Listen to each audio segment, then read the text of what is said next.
There are a million ants inside this young man's body. If he continues to absorb other bugmen, that number will only grow. But if he doesn't devour others, they will devour him in turn. His power grows infinitely each time he annihilates an enemy. His ants can merge to become a suit of armor. As their numbers increase, they can also operate independently, like shadow soldiers. I won't drag this out any longer. Let's begin right away. I hope you enjoy this story prepared by the administrator. In a small alley in the city, a few thugs had gathered. When they saw a pretty woman walk by, their eyes lit up. They exchanged a meaningful glance and slowly approached her. The woman could only run forward, screaming for help just to survive. Fear was etched on her face as she yelled relentlessly. But the thugs knew very well that few people would dare to interfere in matters like this. Pushed into a dead end, the woman was frail and helpless, but she still looked out, desperately searching for a helping hand. Her cries for help grew fainter. Just as the two thugs seemed about to achieve their goal, a lone, leisurely passerby happened to walk by. "Stay away from her," he said. The two thugs turned to look at him. Their faces were full of hostility. "Don't stick your nose in this, you bastard. Get lost and go back the way you came." Still holding an ice pop to his lips, he sucked on the cool, refreshing liquid and said, "If you don't want to die, run."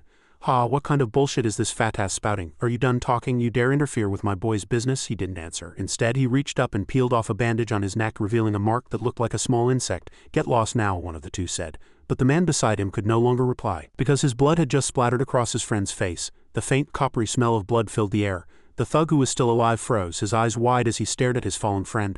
What the hell is this?" From behind him, something monstrous emerged. Its two fangs, like a beetle's mandibles, were soaked in blood, and it held a human arm in its mouth. That's right.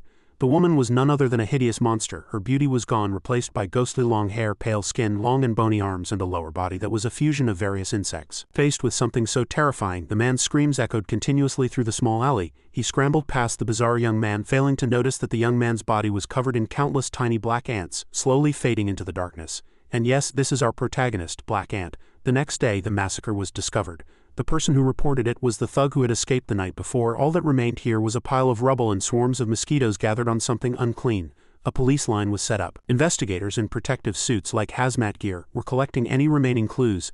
The scene of the massacre was like a battlefield. They found a man's lower body and right arm, and the walls on both sides of the alley were dented in several places, with pieces of the wall having fallen off. The investigator drew a sharp, cold breath. He couldn't imagine what kind of fight could have created such a scene of carnage. According to the surviving witness, a boy was seen near the scene. He tried to light a cigarette to calm his nerves. His gaze fell upon a melted ice cream bar on the ground. A few ants were gathered there foraging for food. A mosquito buzzed over. Insects were always drawn to this place, but now there were even more. The investigator took out a lighter and lit his cigarette. As he exhaled, the smoke hit a mosquito flying behind him, and it dropped to the ground. He put the pack of cigarettes back in his pocket and muttered as he looked at the ant-covered ice cream bar. "A boy? Wait a minute. For a clearer understanding, we need to go back to an incident in 2005, the time when monsters in insect carapaces first appeared in the world. The appearance of these insects held not a shred of goodwill. They caused damage, inflicted physical violence, and even devoured people. But the worst part, which most people still didn't know, was that these insects lived among humanity. They were the bugmen. The classroom was quiet. The students were all sitting silently. Some were zoning out, but a few were listening intently. "Do you all still believe it's just an urban legend? They exist. If you suspect someone is a bugman, please contact us. This has been Machine Meets Bug, class president. You read that well." The teacher gave a slight nod, signaling for the student to sit down. "You all know what happened in Namundong yesterday, right? It seems the police are convinced this incident is related to bugmen, so don't hang around in groups after school. You could get into trouble otherwise." A murmur went through the classroom again. The female student sitting behind the class president poked her friend's back and asked, "Joey, don't you live in Namundong?" Joa nodded and replied, "Yeah. Want to walk home together today?" At the back of the classroom, a few troublemakers were also buzzing about the issue, but mostly just to scoff at it. One of them asked, "Bugman, you believe that crap?" "Of course," his friend replied. His gaze shifted to the mushroom-haired boy eating a snack at the very back of the room. "We've got a bug in our class too, honeybee." At the front of the class, the teacher, as usual, moved on to everyone's most hated topic, submitting homework. Ignoring the students' weak groans, the teacher sternly set the mood, telling them to collect and submit their homework after lunch. As soon as he finished speaking, the bell rang, ending the class. The delinquent sitting at the back of the room rushed over to the class president's desk, demanding that she not submit the homework. "Why?" Joa asked. The two thugs spoke nonchalantly, as if it were the most natural thing in the world. "You think anyone else did their homework? If we're going down, we're all going down together, right? You got a problem with that? Don't refuse when I'm asking nicely." Truly, the typical delinquent students who always try to drag others down with them. Just then, Kong Sung approached and handed a stack of papers to Joa Ya. His name was written on top. "This homework is?" Joa Ya smiled and took the homework from Kong Sung's hand. Her face flushed slightly as she said, "Thanks." After submitting his homework, he returned to his seat. A single black ant was slowly crawling across his open notebook. A single black ant. He stared at it, then reached out his hand as if to touch it. Suddenly a foot in a slipper came down from the sky, stomping on the open notebook and crumpling it. The black ant was crushed. Its bodily fluid slowly seeped into the crumpled paper, spreading outwards. Hey honeybee, don't you get the situation? You think just listening to the teacher makes you special? The delinquent gave up on bothering Joe and took his frustration out on him instead. You're so annoying, and what's with the bandage on your neck? Trying to hide a hickey? Ha, do you even have a girlfriend? Speak up, you bastard. As the two delinquents spoke loudly for their classmates to hear, Joe approached her friend and asked in a low voice, Seirin, what's a hickey? Seirin replied, it's a mark left from someone sucking on your neck. And Joe immediately understood. Just then, one of the delinquents reached for the bandage on his neck. As he tried to pull it off, Kong Sung could no longer just watch and quickly stood up to stop them. The bandage was slowly peeled away. They even deliberately described their actions as if to tease him. When the bandage was completely removed, several people's eyes were fixed on his neck. It was just a large black mole. As soon as they realized it wasn't a hickey, damn it, for some reason one of the delinquents got angry, grabbed Kong Sung by the collar and shouted, You crazy bastard, you son of a bitch, you put on a bandage just to cover a mole, I'm telling you. Suddenly the words he was about to say got stuck in his throat. He stared wide-eyed at the mole on Kong Sung's neck. An ant crawled out from within the mole and vanished. No, to be precise, it crawled into Kong Sung's clothes at a speed invisible to the naked eye. His face turned pale, and he involuntarily stepped back. What was that? An ant just crawled out of his mole. Kong Sung didn't even look, and his oblivious friend scoffed, You're as small as an ant yourself, calm down. While the boys were in turmoil, Joe was having a girly chat with her friend. Joe, you like Kong Sung, don't you? Joe was startled, her face turning bright red. What are you talking about? Not at all. Bang Seirin looked at Joe and said, There you go again. Who's going to believe you when you say that with that kind of attitude? Joe pouted and said in a small voice, Well, it's just a normal kind of like. He's good at sports, he studies well, and he eats a lot. How could I not like him? Joe pictured Kong Sung in her mind, lost in a daze. The two stacks of homework in her hand were almost crumpled. Bang Seirin was at a loss for words.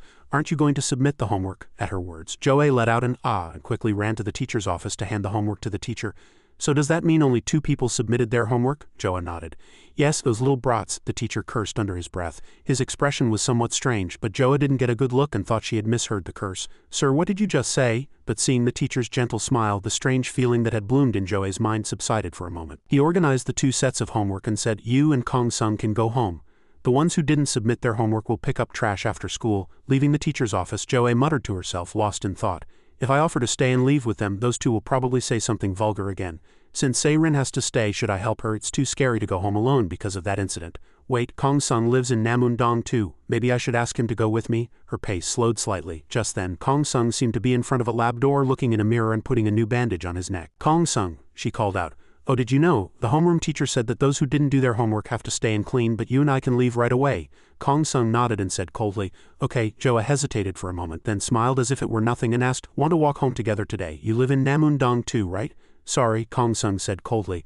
I have something to do. He turned and left, leaving only a dazed Joe standing behind. The scene changes to the incinerator area. A group of students was left here. Because they hadn't done their homework, they had to work their butts off, but the delinquents started complaining after cleaning up just a little. They cursed loudly. Bang Seirin frowned and warned them, Hey, let's just hurry up and get this over with. Another student sighed and asked, Do we get homework points for cleaning all this?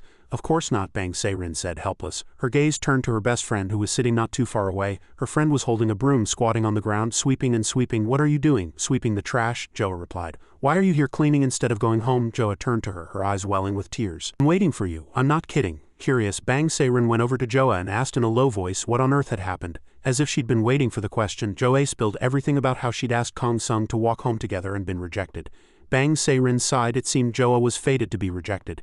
Anyway, that was a bit harsh. Isn't he too stiff? Joe snorted with a HMPH and said, What do you know? He's a good person. Down by the garbage collection area, some were working while others stood around slacking. The 2 delinquents glanced at each other for a moment, then left their spot. There was a path leading out behind the warehouse. The brown-haired guy holding a broom asked with a laugh, What kind of nonsense were you spouting earlier? The big guy replied, I'm serious. An ant crawled out of his neck. An ant? What are you talking about? It's fine for you to spout nonsense and go home, the big guy said with a huff. Don't mess with me. I'll deal with him again tomorrow, so you better watch carefully. Ha, I think you're the one who can't see straight. Unfortunately, it seemed they wouldn't live to see tomorrow, because in front of them stood a giant monster. 4 eyes glinted, and its foul-smelling mouth was full of sharp fangs. I told you so. Fresh blood spurted out, splattering on the big delinquent's face. There was another student cleaning near the warehouse. Coincidentally, the head of one of the delinquents rolled out and was stopped by her broom, and a few drops of blood splattered on her leg. This was probably the most shocking experience of her life.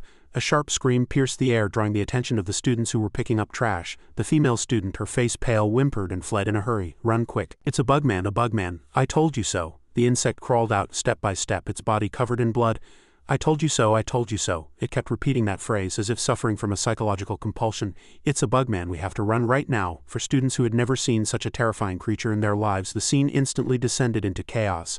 At the threshold of life and death, the strength of an ordinary person is always frail when faced with a terrifying being. As they fled, the bugman pursued them. Run, that was the only word that echoed in this moment. But with the strength of an ordinary person, how many could escape in time? Several students were caught by it and immediately lost their lives, fresh blood scattering in all directions with every attack. Its ferocious assault even splattered blood on the bodies of some students running ahead. Run, we have to run, no matter what.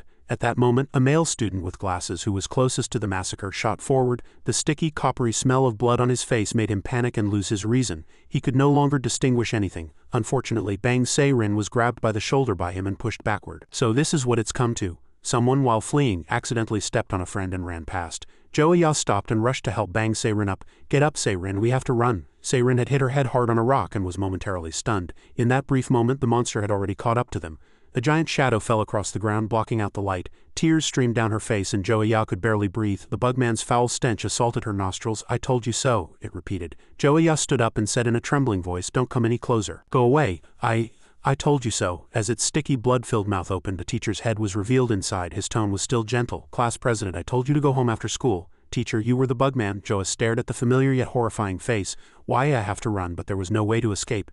Joa's presence seemed to have provoked him even more. He roared, just listen to me. He clasped his hands, raised them to the sky, and brought them down with all his might. If this blow had landed, it would have shattered several bodies. Two tough hard arms fell to the ground in front of him. A swarm of black ants surrounded Joa. Joa had resolutely raised her arms to shield her friend, waiting for death. But unexpectedly, it did not come. Black ants, she opened her eyes and looked back. Someone had appeared. His whole body was covered in black, shining armor, and countless black ants floated in the air around him. A man in black, he looked scary at first glance, but it felt like he had come to save them. Reassured, Joa fainted, tears still streaming down her cheeks. Kong Sung approached and supported Joa with one hand. If she knew she was in Kong Sung's arms, she would have been overjoyed. The teacher's severed arms lay on the ground, covered in blood and a swarm of ants. He stared intently at the creature before him and muttered, the black ant that hunts its own kind. I know you. The black ant quietly sized him up as if assessing its prey. Why do you kill your own kind? Are you fighting to protect humanity? He suddenly raised his voice and growled. We are the ones at the top of the food chain. We evolve and rule over all. We have no obligation to protect lowly humans. Your incessant chattering is giving me a headache. The black ant said nothing. It simply drove its sharp arms straight into the center of his abdomen, just below his sharp teeth.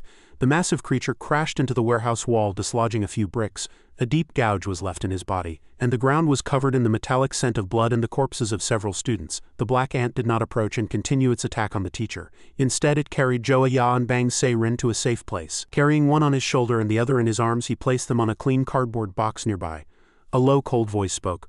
Fighting to protect humanity? No, this isn't a fight. I'm just hunting to devour you. What are you talking about? You not only kill your own kind, but you also eat them, you piece of trash. Then don't think you can eat me. I'll chew you up alive in place of my dead kin. The teacher shot up from the rubble. The 4 eyes on his belly glowed and his head retracted into his body. This son of a bitch, he roared and curled his body into a ball. He turned his own carapace into armor and charged towards him. The fallen leaves on the ground scattered.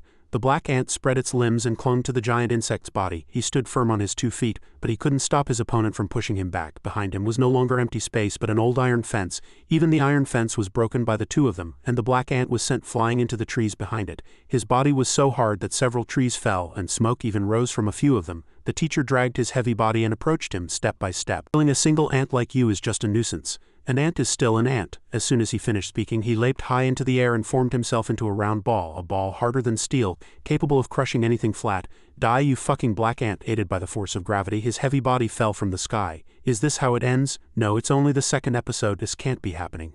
As the bugman's heavy body fell, the ground beneath it shattered under the weight. It was like a small earthquake. The black ant failed to dodge and took a painful blow to its hard armor. One hit wasn't enough to break the black ant's armor, but a few more would be a different story.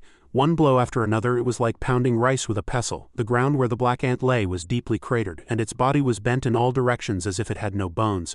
A truly miserable sight, but he was not yet dead. One of the characteristics of ants is their tenacious vitality. He remained silent as if preparing for a final blow. The black ant looked up. He ordered his ants to get ready to move. In the air, the teacher's ferocious face, revealed in the center of the round iron shell, looked surprisingly cute. He contorted his face and roared, I'll crush you flat very gracefully, you black ant bastard.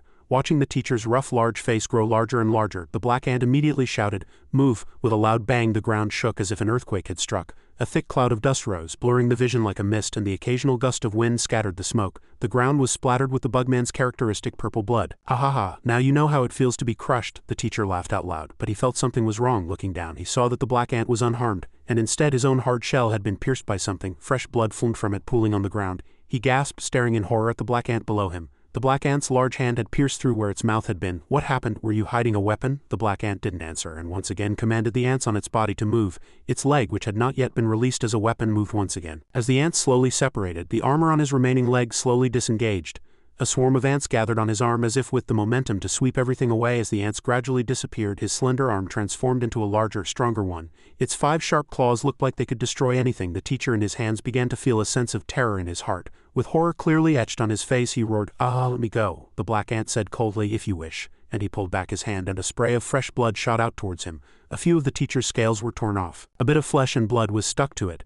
Then his other hand grabbed him and threw him forward with all its might. The ball-shaped body flew through the air and fresh blood splattered along the path it took. Occasionally a few pieces of armor fluttered and fell. The black ant, who was far away from him, instantly moved under him and lifted him up with its giant arms. The black ant's mouth opened wide, continuously making a sharp sound which at first listened sounded like countless ants wailing something. And as his huge body was slammed hard onto the ground cracked and a few more scales fell off. The homeroom teacher's face was contorted in shock and a constant stream of groans escaped his lips. "What the hell is this damn power?" Before he could come to his senses, he felt himself a certain distance from the ground, and that distance was getting farther and farther. That's right, he was once again held in the air by the black ant's 2 hands. His feet flailed in the air. "What? No, no!" Ignoring the homeroom teacher's desperate plea for help, the black ant let out another sharp sound. Its pure white sharp fangs were clearly visible. The homeroom teacher's legs flailed in the air, but he seemed to be all talk and no action, despite his large size. He cried out helplessly, "I did not evolve to meet such a pathetic end." The black ant's 5 claws dug into the flesh revealed beneath the broken scales. Fresh blood fumed from there and down its arm. The pain was numbing. As his face contorted, wrinkles and a thick layer of fat bunched together. He glared ahead, a desperate last word, "And I even handed in my homework." His body was completely torn apart, cut into several pieces by the black ant's sharp claws, and fresh blood sprayed out like rain from the sky. Pieces of his flesh fell one by one. The glasses were shattered beyond repair. The black ant turned its back on him and said coldly, "Rest in peace." A swarm of ants poured out of its body as if a hornet's nest had been stirred, greedily devouring the homeroom teacher's remains left here. Blood and flesh mingled stickily, and black ants writhed on top of it. Kong Sung slowly left the scene, unaware that another bugman was observing him from behind a nearby bush. It didn't join the fight, just stood there quietly. The hunt ended with the black ant's victory. Not long after, Bug Ripper agents also arrived on the scene to handle the incident. Porters also flocked here, trying to get a hot story. Inside the scene, Pio let out a low sigh as he looked at the carnage before him.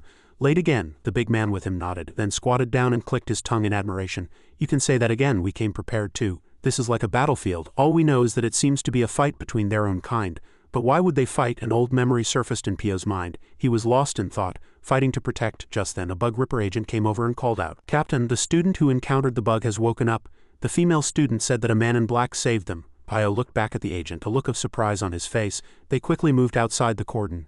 The male student with glasses felt no guilt for throwing his friend to the homeroom teacher as bait and running away alone. He said innocently, "It was really scary that the homeroom teacher was a bugman, but I couldn't run away from my friend Sake, so I immediately reported it to the Bug Ripper. I took a few pictures too, want to see?" He immediately took out his phone and opened his album, but it was just full of noisy black photos. The agent guiding Pio couldn't help but mock them upon seeing it. "If you had captured that scene, we wouldn't have had to go through all this trouble, right? The black boxes are all useless, so the reporters will just keep yapping anyway." Pio took a drag from his cigarette and said, "Don't worry, this is no longer an urban legend, it will be made public." "Will people believe it?" The blond man's expression darkened. "They won't be convinced that bugmen really exist until they see it for themselves." By the time they arrived, Joey Ya was on the phone with her family, telling them she was safe. Seeing the two of them coming, she paused for a moment, then turned off her phone, put the inhaler in her hand back to her mouth, and said, "Excuse me, but if you smoke at school..." Pio clicked his tongue, put down his cigarette, and put it in his own cigarette butt container. "Sorry kid, I'm a bit of a heavy smoker. This isn't a cigarette, it's an insecticide. If you don't like the smell, I'll smoke in moderation." Joey Ya nodded slightly. She looked at the two of them and calmly told them everything she knew. "When the homeroom teacher, no, when that monster was trying to kill us, the man in black appeared." "A person? Why do you think he was a person?" Joey Ya replied. "He seemed like a person. I fainted right away, so my memory is a bit hazy, but he was definitely different from a normal monster. He saved us." When she said this, Joey Ya's expression softened slightly. After all, it was about her savior. Pio muttered, "Saved? When you were cleaning at the incinerator, were there any students who weren't there?" Joa nodded. There was one. Do you know that student? By the time the bug ripper finished cleaning up, it was completely dark. A round full moon hung high in the sky. Kong Sung returned to his home. His grandmother was sitting in the living room watching television, and as soon as she saw him, she stood up, smiled happily, and said, "My good grandson, come on in, let's eat." His grandmother was a small, white-haired, curly-haired old woman with a kind face. The grandmother pointed to the dining table and said affectionately, "I made a lot of your favorite side dishes." Kong Sung looked in the direction his grandmother was pointing. The dining table was full of food, enough to feed 4 or 5 people, and it didn't look like it was prepared for just 2 people. Kong Sung hesitated for a moment and said, "Grandma, I'm not hungry today." His grandmother was surprised for a moment and stared at her grandson. There were a few scratches and some dirt on his body. "What? Oh my, it happened again. Are you hurt anywhere?" His grandmother worriedly touched his body again, and only after confirming that he was not injured did she let out a sigh of relief. Kong Sung lowered his head slightly and said in a low voice, "I'm sorry, Grandma, you even prepared a meal for me." "Don't say that, you silly boy. Oh my, it's good that you're not hurt." His grandmother waved her hand slightly and said with a smile, "Grandma is fine. Go on in and rest." Kong Sung nodded slightly, and before entering his room he didn't forget to remind her, "Don't clear the table. I'll eat it for breakfast tomorrow." As the door closed firmly, only then did his grandmother shed 2 streams of tears. "The heavens are heartless. What sin did my grandson commit?" Outside the apartment where he lived, a strange, even eerie phenomenon was quietly taking place. A swarm of ants was crawling up the wall and entering a room on the upper floor of the building. The window was slightly open, just enough for the ants to enter, as if it had been deliberately left open for them. This room was pitch black, illuminated only by the light from the television. On the television, a female reporter was delivering a breaking news report about the bugman. This afternoon, a horrific incident occurred at a high school in Guro-gu, Seoul, where a bugman attack resulted in the deaths of multiple students. The bugman is an insect-like monster known as an urban legend. The identity of this monster has been revealed to be a homeroom teacher, Mr. I.M. This has come as a great shock to many students and fellow teachers. That teacher seemed very ordinary. But can you believe that he killed his students for not doing their homework? They live mixed in with society and commit murder without a second thought. What a terrible thing. I wish they would all just die. The ants from outside crawled in. They entered through the hole in Kong Sung's neck. He slowly closed his eyes and everything was plunged into darkness. The scene shifts to an abandoned building. A group of police officers was dispatched here to carry out a mission. This building is believed to be the epicenter of a serial child disappearance case. Outside a room thought to be the villain's lair, several police investigators, guns in hand, carefully peeked inside. Second floor clear, beginning to enter the 3rd floor. The police officer at the front cautiously moved forward. Occasionally he would tap on a small nearby wall. The movements were swift, but some couldn't shake the unease in their hearts. After all, raids like this were extremely dangerous, and no one knew when they might die. Inside a room on the 3rd floor, a police officer was standing with his back pressed against the wall when a strange sound came from behind him. He secretly took a peek, but the sight inside the room was so shocking that he was nearly rendered speechless. At the top of the building were numerous cocoons like butterfly pupae, and below them hung countless smaller cocoons the size of children. Outside the building the police had raided. A small truck was parked not far away. Inside the truck were 3 members of the bug ripper. Tai leaned against the steering wheel, looking bored as he stared outside and said, "I really hate waiting. Can't we just barge in and rescue them?" The young man sitting next to him, named Sam, adjusted his tie and said, "We're still under national review. Until a bugman appears on the scene, the police have priority in the investigation." As soon as he finished speaking, an alert suddenly blared from the radio. "Bug Ripper, the police investigation team is requesting Bug Ripper support. Please deploy to the scene immediately." Sam clenched the tie in his hand, his face contorting like a monkey that had eaten a chili pepper. Tai next to him was very pleased. "Hey, why have you been shaking this whole time?" Sam replied. "No, it's just on vibrate mode." Tai said with a laugh. "Don't get your hopes up for sound mode." Pio cut off their conversation by taking a pack of cigarettes out of his pocket. "Stop fooling around, let's go." Atop the building with the numerous cocoons, a few police officers were using daggers in their hands to cut down the hanging cocoons. A police officer wearing protective gear from head to toe worriedly asked his captain as he cut a cocoon, "Shouldn't we wait for the bug rippers to arrive?" The police captain replied while rescuing a hostage. "The opponent is a bugman. If we're even a minute late, we'll all be dead." "Captain, this child isn't responding," another police officer who was rescuing a hostage asked worriedly. The captain said as he untied a cocoon, "Open the cocoon and let him breathe." As the cocoon was torn open, the faces of the children inside were revealed. They were still alive. That police officer also used the knife in his hand to tear open the sack. "Are you okay?" But the response to his words was a bizarre voice that sounded like an angry insect. The police captain found it strange and turned his head to ask about the child's condition. What he saw was something flying out of the sack, piercing the cocoon and penetrating the police officer's head. The hat he was wearing also fell off. "You bastards, what are you doing to my child?" I'm asking what you're doing to my child." What had just burst out of that cocoon was a hideous and terrifying creature that looked like a fly. Other swarms of blowflies were flying around the room, and the police officer standing guard outside felt as if he had just inhaled a breath of cold air. He whirled around and fired his gun repeatedly at the bugman, but all he got in return was its rage. The bullets embedded in the bugman's body disappeared, and immediately after, the remaining police officer was also killed. "This thing, is it faster than a bullet, a bugman?" The captain stared blankly at the red object rushing towards him. His mind was momentarily paralyzed, and there was no way to escape now. But before the creature could attack the captain, something like a bullet flew in and blocked the bugman's attack path. The stinger on its head was hit by something and broke in two. The police officer had not yet recovered from the shock, and that bullet-like object had almost hit his head. The wire of the headset he was wearing had been severed.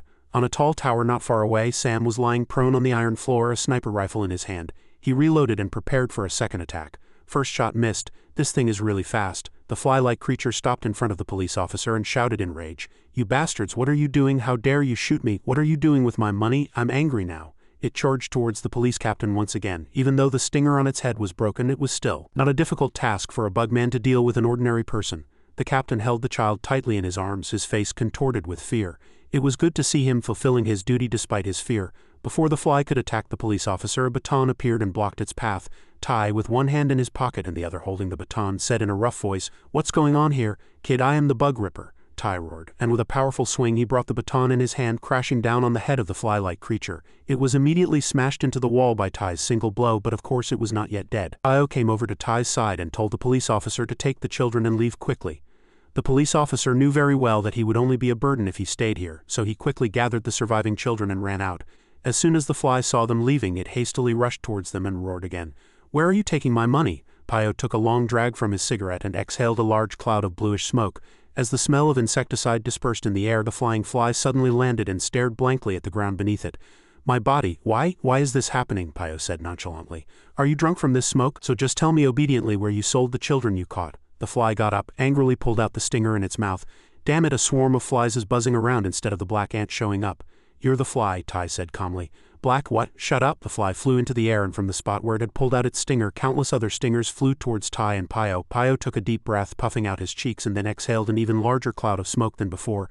The smell of blue insecticide spread throughout the room. Next to Pio, Tai dealt with the swarm of flies coming at him by destroying the stingers that looked like a swarm of flesh flies with his baton. Taking advantage of the two being distracted, the fly monster flew out of the abandoned house as if to escape. Tai shouted urgently, "Sam, that thing is going outside," but the reply to their words was Sam's pained groan. Sam had been hit by the fly's stinger and could no longer fire his gun to stop it. Tai clicked his tongue and grumbled, "Damn it, how dare it pick a fight in front of the captain," Pio said coldly. "Let's go, there's nothing more for us to do here." After the homeroom teacher bugman incident, the school was closed for a week. A memorial service for the sacrificed children was ongoing. The male student with glasses who had first reported it to the bug ripper received a Good Citizen Award. Joa was looking at her phone, feeling very uncomfortable. He didn't do anything. Se-rin refused all visitation requests after her brain surgery.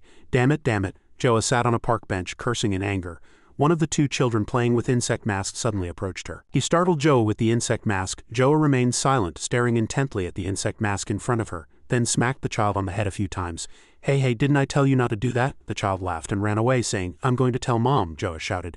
"Your mom is my mom, I'll be the first to tattle." Looking at her brother running into the distance, Joa pouted and grumbled, "Since I'm not going to school, I have to take care of this demonic little brother. I really hate it. He has no idea what I've been through. How dare he act like this?" Suddenly a sound of "ah" came from behind her. It was the sound made by that damn little brother. Joa turned around and scolded him angrily. "You brat, didn't I tell you to stop? Won't you listen?" Her younger brother was now staring intently at her crush. Her crush seemed to have just bought something and was on his way back holding an ice cream bar in his hand.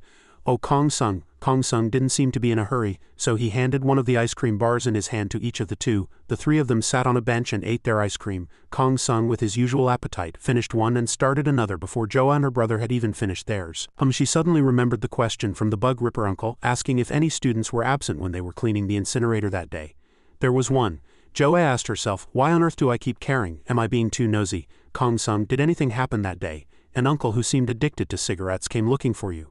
Kong Sung, with an ice cream bar in his mouth, said no, while tearing open another ice cream wrapper. Joa secretly breathed a sigh of relief, then leaned back on the bench and continued to eat her ice cream. Kong Sung gave the few finished ice cream sticks to her younger brother as toys. As Kong Sung's younger brother was stacking the ice cream sticks, a soccer ball rolled over.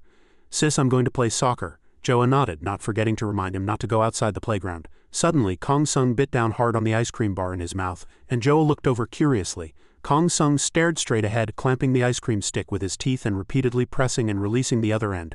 After he did this a few times, Joa became very curious.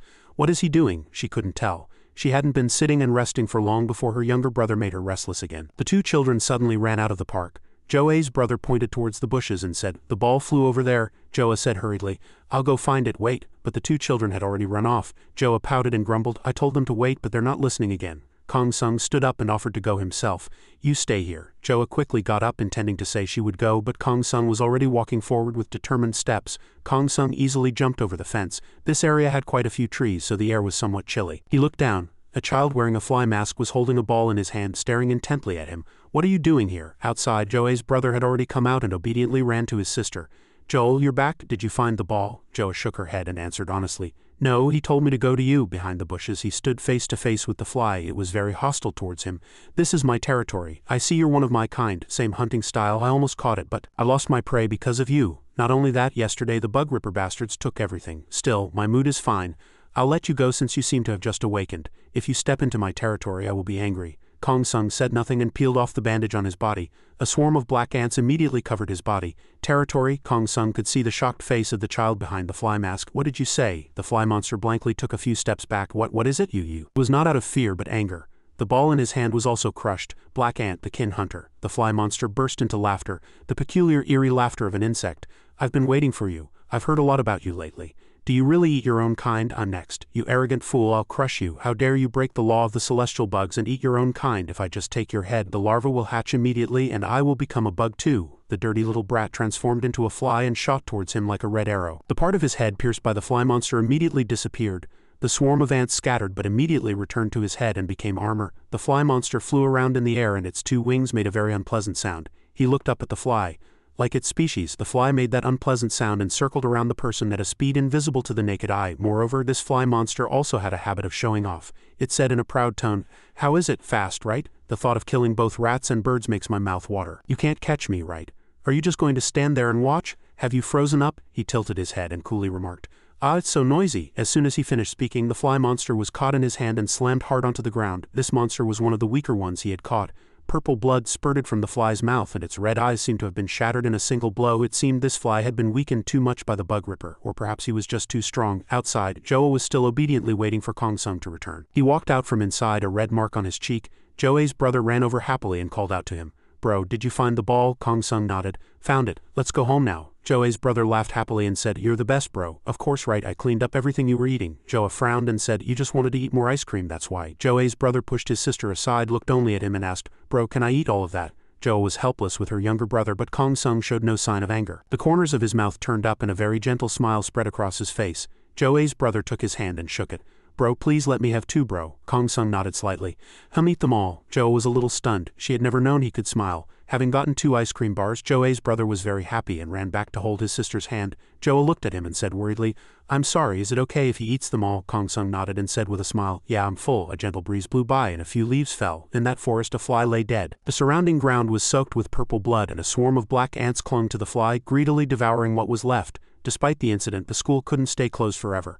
On the first day back after the incident, Kong Sung arrived at school quite early as usual. Behind him a few students sighed and complained. The week-long break had been wonderful for them. They chattered casually about their hobbies and interests as if nothing had happened. Kong Sung followed them coldly, his face showing no particular expression. As soon as Joa reached her classroom, she held up a bouquet of yellow flowers only to be notified that the class had been closed. Class 3 was temporarily closed. The remaining students were assigned to other classes and Joa was assigned to class 5. She stood quietly in front of the classroom door for a long time looking at the bouquet in her hand. "I'm not the class president anymore.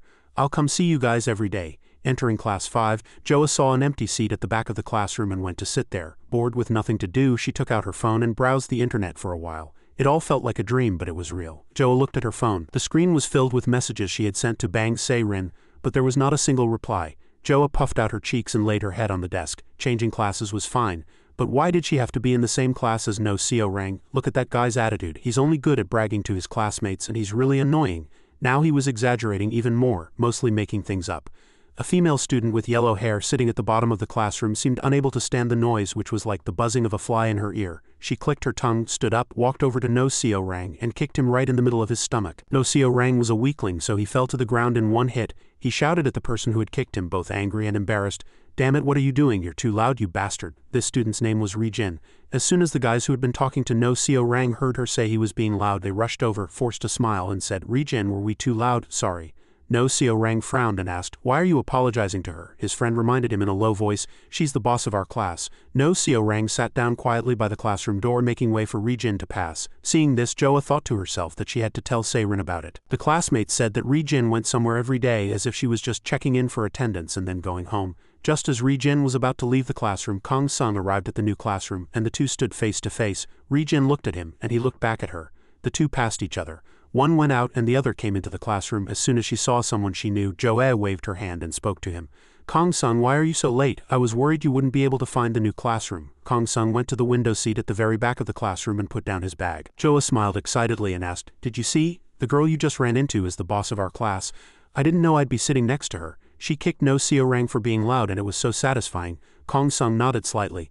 "Really?" Then he took a bag of snacks out of his bag. Joa no longer found it strange that Kong Sung ate so often. She continued to talk, and Kong Sung would only give short answers occasionally. It was a bit boring since the class changed, but it's a good start. "I guess so," he replied, putting a snack in his mouth and chewing greedily like someone who had been starving for a long time. At the front of the class, the teacher taught as usual, and the students sat quietly and studied. The sky was still blue, as if that terrible incident had never happened at all. During class, Kong Sung suddenly wrapped his hands around his stomach. His stomach rumbled. Joa heard the sound and turned to look at him. Since there were only a few people she knew in the new class, Joa was much bolder. Today, she asked Kong Sung to have lunch with her first, and he didn't refuse. At the front of the class, the teacher continued to teach. Suddenly, a blurry image appeared in Kong Sung's mind, and his expression changed slightly. "The bugman can't go," but the voice continued to tempt him. As soon as the class ended, Joa was about to ask him to go to lunch, but before she could finish her sentence, he disappeared from his seat like a flash of lightning. Looking at the empty seat, Joa sighed in admiration. He must be really hungry. "I'll have to go eat alone." He was hungry, very hungry. But ordinary food could only fill his stomach. It was completely different from a bugman. Kong Sung skillfully jumped over the wall and ran out. Since it was the first day students were back at school, the bug ripper people naturally had to come to the school once. Pio and Tai came. The two were walking and talking about some bugman who seemed to have been killed by someone. Anyway, besides them, there was another diligent fellow. "Why do you call it a mosquito?" Tai asked the captain again. "Then why would you call a cuckoo a cuckoo?" Just as they were about to enter the school gate, a figure ran out from inside and bumped into Pio. "Captain, are you okay?" Pio shook his head and looked at the male student who was crossing the street without looking. Even the truck driver was so angry that he started cursing. "Let's go." Tai frowned and commented, "It must be another punk." The two went into the school, met with the principal, and then met with Joa. He sat in front of the girl and stated his purpose. "I came to find the male student who wasn't there during the incinerator cleaning. The one who smells like mosquito repellent." Joa still remembered this man. She said frankly, "He went home. He said he was hungry." Tai made an awe sound and muttered, "Could it be that punk from earlier?" Pio was lost in thought. He took a business card out of his pocket. "Could you give this to him?" Joa nodded. Yes. The two had come for this purpose today, and after handing over the business card, they moved to the hospital. Their next target seemed to be meeting Bang Se-rin. Joa looked at the business card. On the front, the bug ripper's information and the information of Pio, the captain of the bug extermination team, were written. The scene shifts to under a seemingly deserted bridge.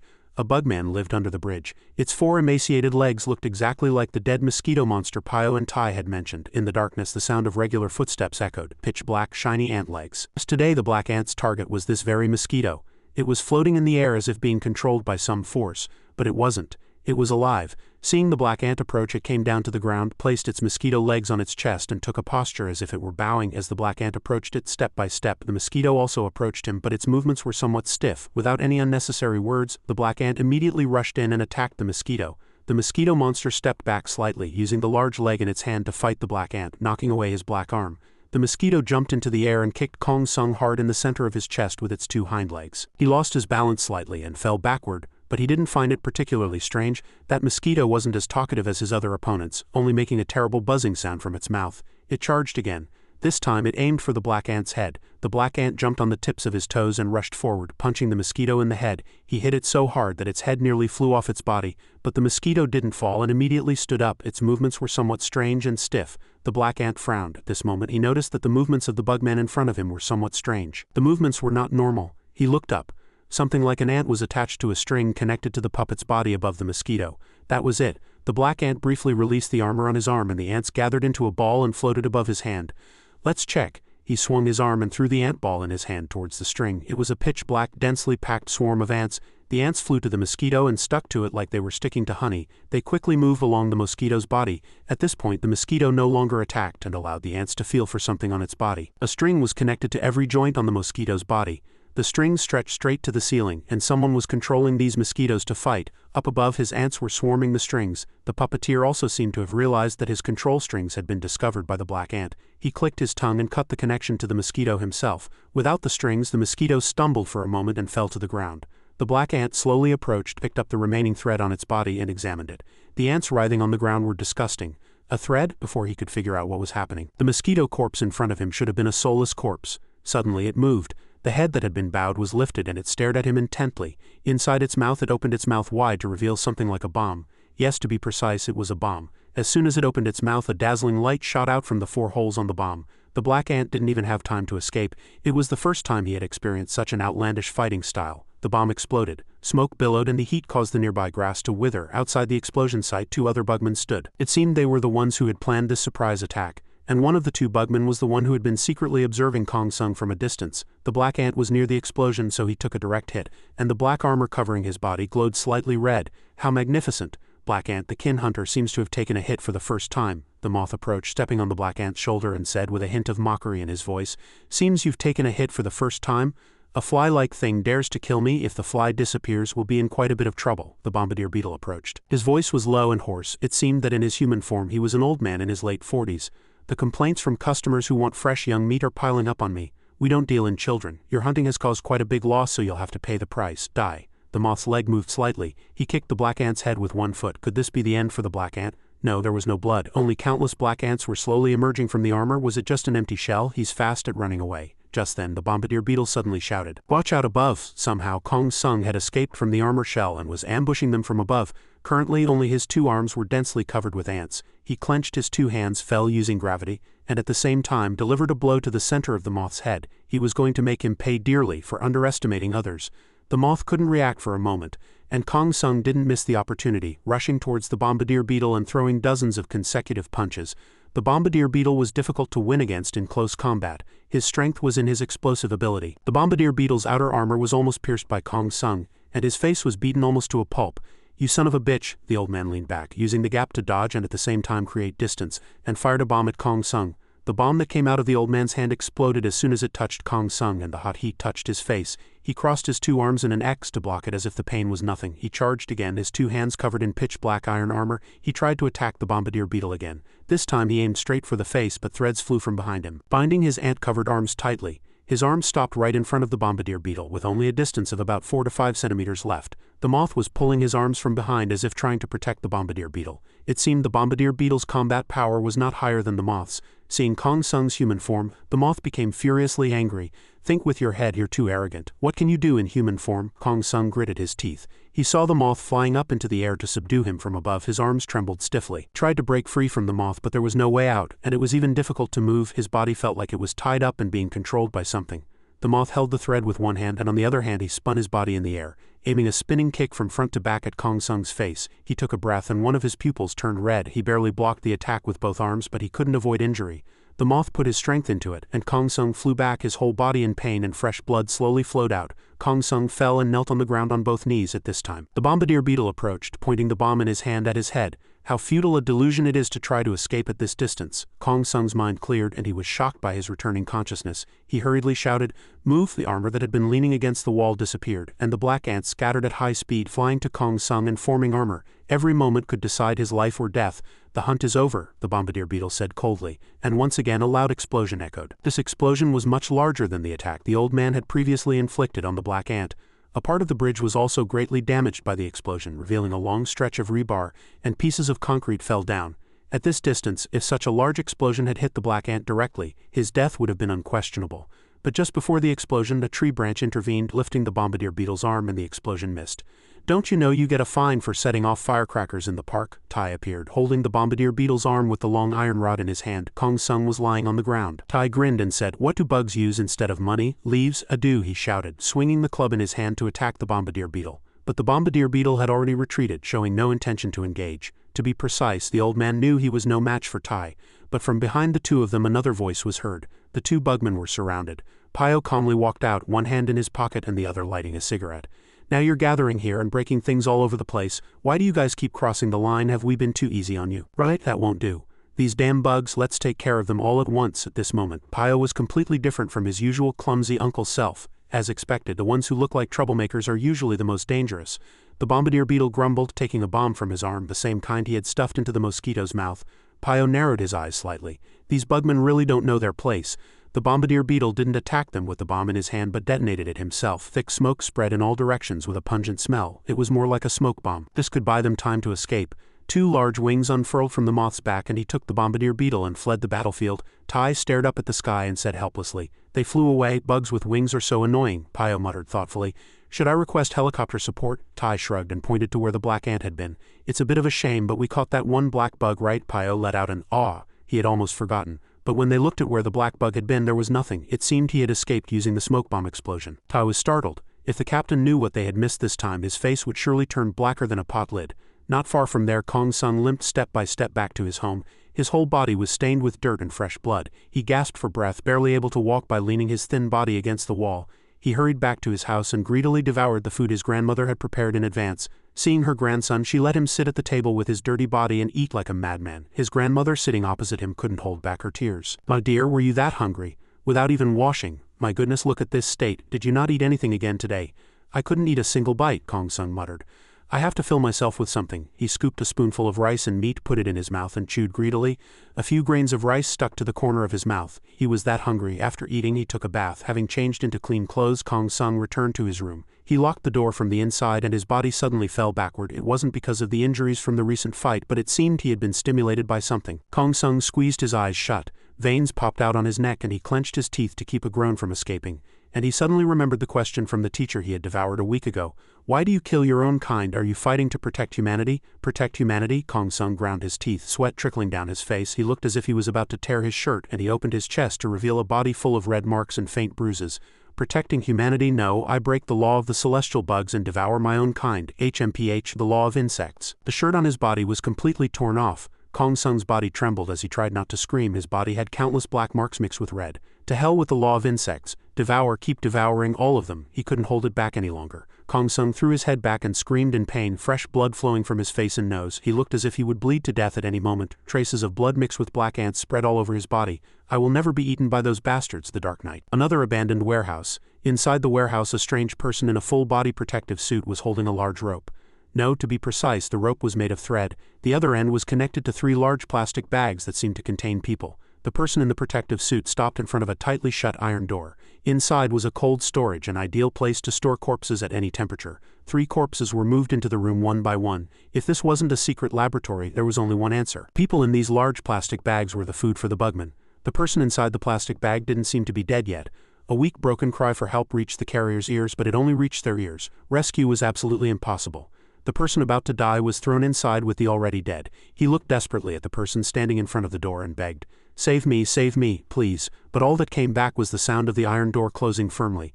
This was the base of the 2 bugmen who had attacked the black ant. At this time, they were still angry that their plan to catch the black ant had failed. The old bombardier beetle slammed his hand on the desk, gritting his teeth and grumbling. "To think those bug ripper bastards would show up there. If only they hadn't increased the amount of human cargo," he said sharply to the person who had just moved the people to the cold storage. When that person took off their mask, it was surprisingly Ri-Jin, Kong Sung's classmate. She took off her mask and protective suit, frowned and said, "Increase what? You think I enjoy doing this?" The man didn't hide his displeasure and frowned. His name was Jang Dae-yun, a bugman who at first glance looked like he would become the black ant's food later. "Wait," he seemed to fall into thought again. Quietly approached Ri-Jin, grabbed her sleeve and stared at her as if interrogating her. "Your school uniform is the same as his. Do you know the identity of that black ant?" Ri-Jin frowned and shook off the old man's hand. "What are you talking about? How annoying. How would I know him?" Jang Dae-yun was lost in thought. "It doesn't matter. It's better if you're classmates, and if you don't know, find him and kill him." Ri-Jin jumped up and shouted, "What, you think I'd do something as dirty as killing him?" "The reason I came here is—" Before she could finish, old man Jang reached out, grabbed Ri-Jin's neck and squeezed hard. "Do as I say, dirty, you useless thing. You dare to covet the celestial bug without that kind of resolve?" Suddenly, a dog's bark that seemed to pierce the sky interrupted their argument. It seemed someone who didn't know their place had just trespassed.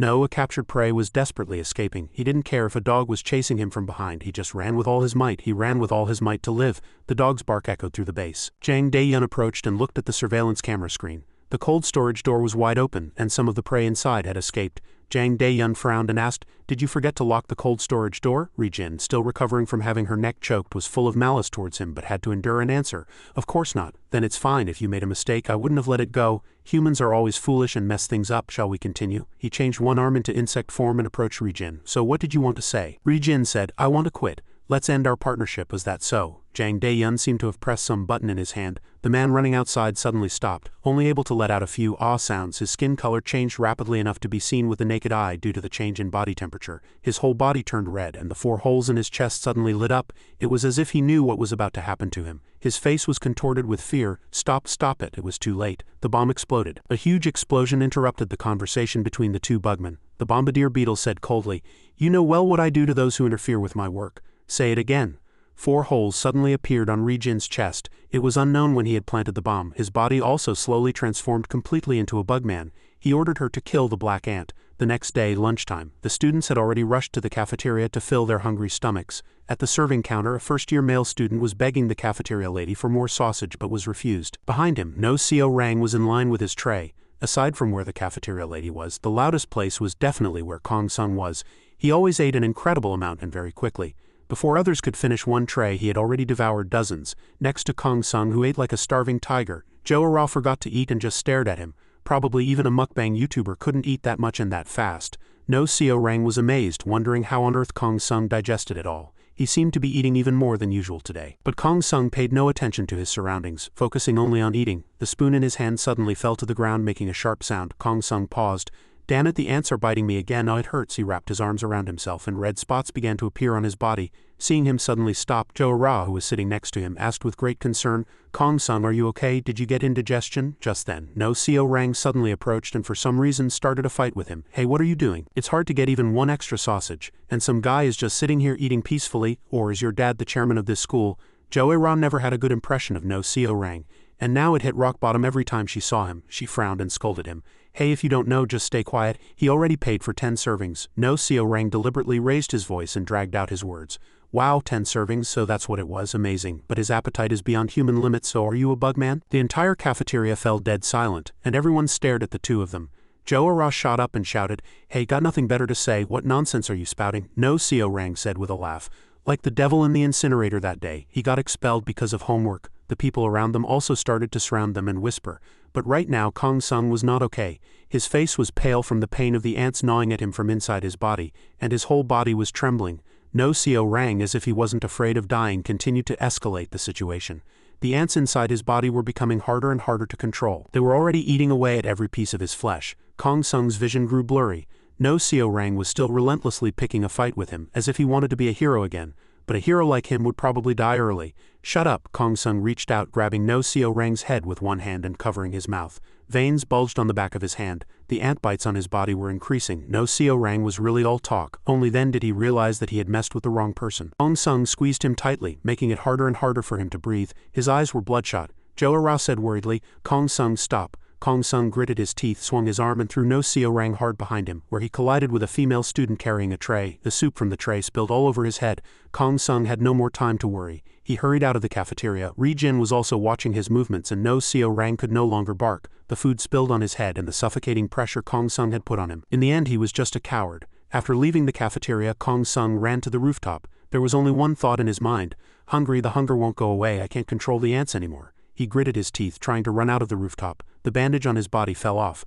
No Kong Sung was slowly losing consciousness. The ants crawled out of his neck and formed a small ant shape. His eyes rolled back and the veins on his neck stood out, looking terrifying. The black ant roared and the bizarre sound was like thousands of ants wailing in hunger. "Hey, Bugman." Ri-jin stood on a few threads, looking down at the black ant. "Hey, Bugman.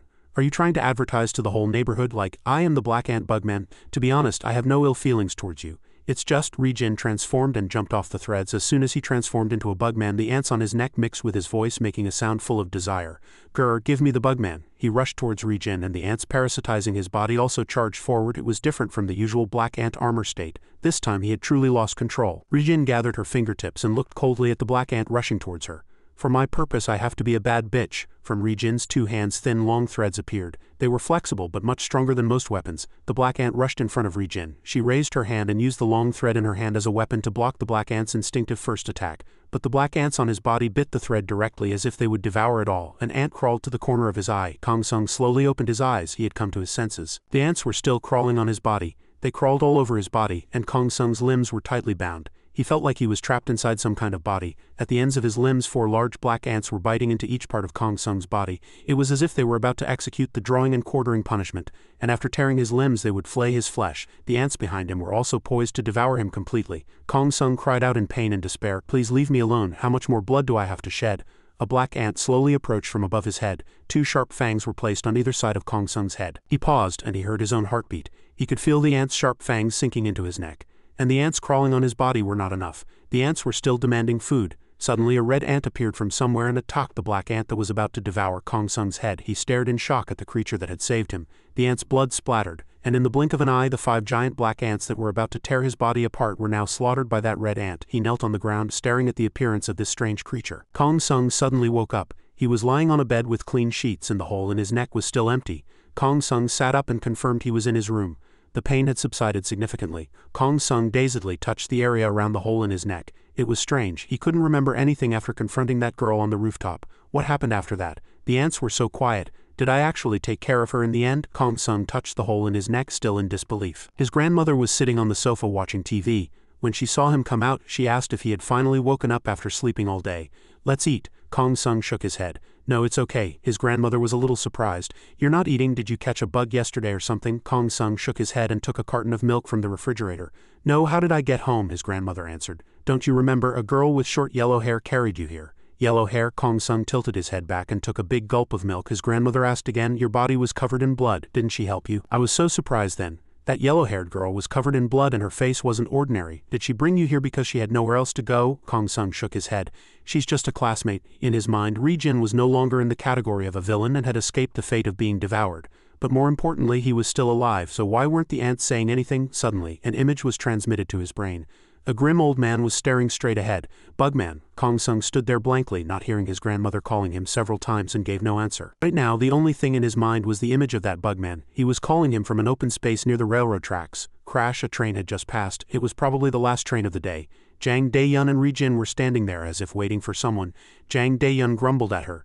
"You've made things troublesome." Ri-jin frowned and said, "I did my best." "Did your best? If you had, you would have killed him and come back." Ri-jin's body was covered in bandages. If she hadn't been restraining herself, she would have rushed over and beaten the old man right then and there. How could he say that after seeing her in this state? "If you wanted to kill him so badly, you should have done it yourself, old man. He's a monster." Jang Dae-yun stared at her as if to probe her. Suddenly he turned his head and looked not too far away.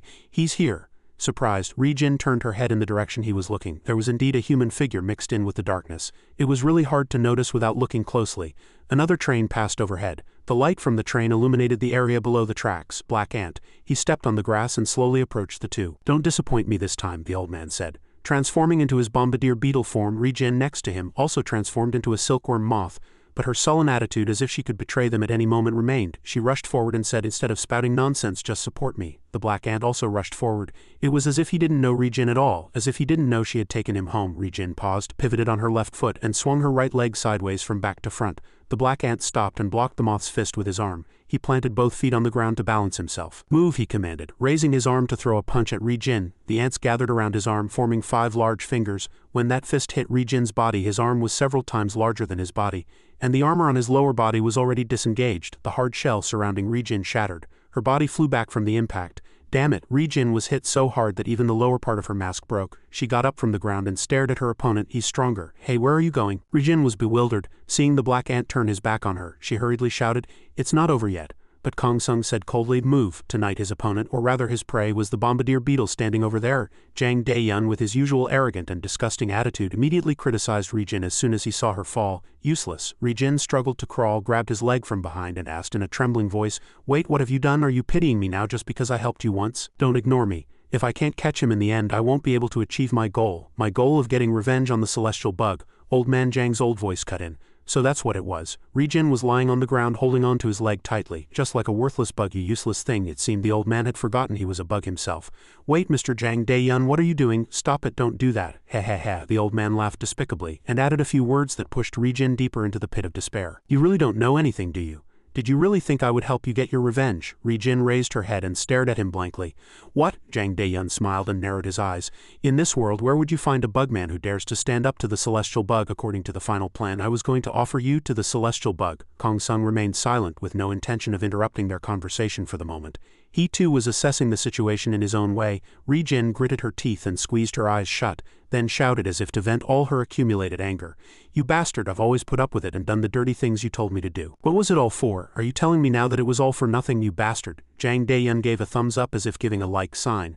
But in fact he was about to press the bomb switch. He said nonchalantly, yes, that's the end for useless things like you. You won't be going alone, so hold on to that leg tightly. Damn it, damn it. She could only curse. There was nothing she could do now. Kong Sung, he didn't want to die like this. He commanded the ants to move again and the black figure in front of Ri-Jin suddenly disappeared. Only a few ants were left on the ground, but they too were moving. Jang Dae-yun was flustered and quickly looked around. He's gone. Where did he go? Your movements are too clumsy. The old man calmed himself down and detonated the bomb. The bomb exploded right in front of Ri-Jin. The old man laughed loudly, like a villain who thinks he has defeated the protagonist. The flames disappeared. The ants gathered again not far away. Jang Dae-yun shouted, why do you keep standing around talking during a fight? Ha, you were lucky this time, but the front is a minefield. It will explode no matter where you step. Just jump into the fiery pit. The black ant ignored his boasting, which echoed in his ears, and focused all his strength on rushing forward quickly. His current speed was still not enough. I have to aim for his arm, just a little more, just a little more. At some point the black covering his body was suddenly mixed with red. That red ant had reappeared. Bang, another explosion went off. Several more explosions followed. The black ant's shadow raced forward. The explosions went off one after another, but he was not injured at all. Only then did Jang Dae-yun feel fear. He stepped back without realizing it, and the large bomb in his hand slowly gathered. What is happening? The bomb was fired and the black ant leaned slightly to the side. The bomb flew far away. If Jang Dae-yun himself didn't know what was happening, he would have been really angry. He didn't know. The speed suddenly increased, but this was too fast. Just a moment ago, Jang Dae-yun was just a small dot, but in the blink of an eye he had already gotten very close to the old man. This speed is not something I can control. He reached out his hand and grabbed Jang Dae-yun's head, but he didn't stop, continuing to run. He ripped off the man's head and could only stop after a long while. The black ant's 2 feet were firmly planted on the ground. He stopped. A few red threads were wrapped around his black armor, and in his hand was the bombardier beetle's head. Behind him, the fire was still burning the grass.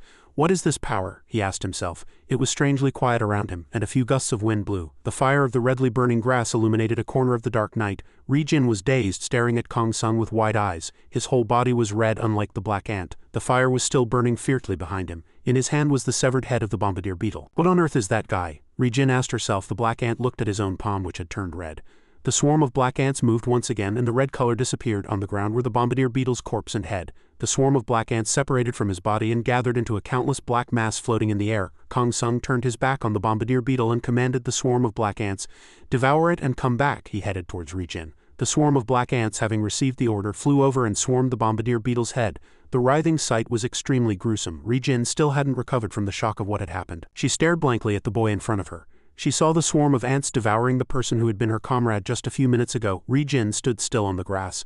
There were still a few black ants on his body. The jet black ants stood out against his white body. He looked down at Ri-Jin, who was kneeling on the ground, and his gaze was cold and emotionless, as if he could kill her at any moment. Even Ri-Jin thought so. Maybe my life ends here.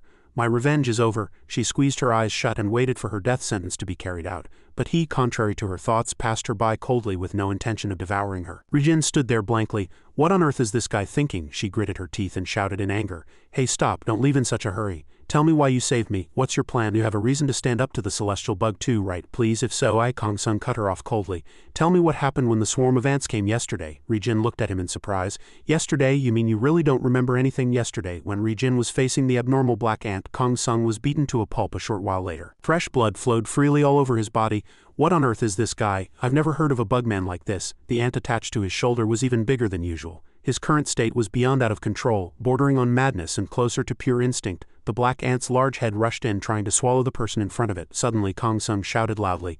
Stop! Ri-Jin saw death brush past her. He grabbed the ant's head, but his expression didn't seem to have regained reason. It was as if his anger had temporarily exploded. He shouted, Don't you dare do as you please. The black ant let out a sharp sound. It turned its head and rushed back. It tried to bite its host, and Kong Sung lost consciousness again. Ri-Jin gritted her teeth and approached, stepping on the black ant's head and tying it tightly with her thread, preventing it from rushing in to bite Kong Sung. Damn it, I did it without even thinking. Why did I do something that doesn't even benefit me? Does this monster have self-awareness? Damn it. Ri-jin gritted her teeth and didn't see the red hard muscle on his chest. Where there should have been only a swarm of black ants, a strange red ant had now appeared. Kong Sung suddenly shouted. It was as if he had experienced a pain that would drive a person to despair. The swarm of black ants suddenly scattered into several pieces. They scattered and crawled into Kong Sung's neck. Ri-jin lost her balance and almost fell forward. Fortunately, because Bugman had good motor skills, she quickly regained her balance. She stared blankly at Kong Sung. The swarm of black ants was currently scattered. They were returning to his body. You bastard, what the hell are you? I thought about it for a long time. Should I kill you now or sell you? But then I had a thought. Maybe you can get rid of the celestial bug. Are you the only trump card I can have? That's why I helped you then. Ri-jin stood up and said with all her heart and determination. Black ant, no. Kong Sung, think carefully. You've become a target of the celestial bug now. Since Jang Daeyun died, the food supply of humans will have been drastically reduced if they dig deeper. It's only a matter of time before they find you, and you'll naturally become their target. Family, friends, everyone you've passed by, they'll hunt everyone you know and everyone who knows you. I'll help you. And you'll fight with me. It will be very difficult if you or I act alone, but we can do it if we join forces. Kong Sung turned and faced her coldly, revealing her true purpose.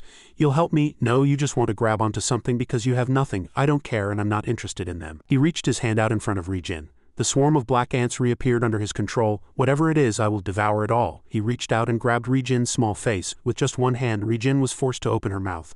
The swarm of black ants followed suit and crawled madly into her body. The writhing swarm of ants crawled inside. This was definitely a feeling she never wanted to experience again in her life. It was truly terrifying. The next day at school, class 1 to 5, the teacher entered the classroom, glanced at the students and started the morning meeting. Kong Sung, here. Kim Min, here. Kong Sung was sitting at the bottom of the classroom doodling in his notebook. A swarm of ants, and in the middle of them a red ant fighting them. Ri-jin, the teacher called out repeatedly. Is Ri-jin not here yet? Jo-ra turned her head and looked at the empty desk. The teacher frowned slightly, looked around at the students in the class and asked, where did that kid who looks like a delinquent but never misses a day go? Anyone who's friends with Ri-jin, give her a call. The boys who couldn't do anything when Ri-jin was around now that the teacher asked were laughing at her and bad-mouthing her from behind. As if, who'd want to hang out with her? No, Seo Rang said with a laugh to his delinquent friend. The friend replied, laughing excitedly.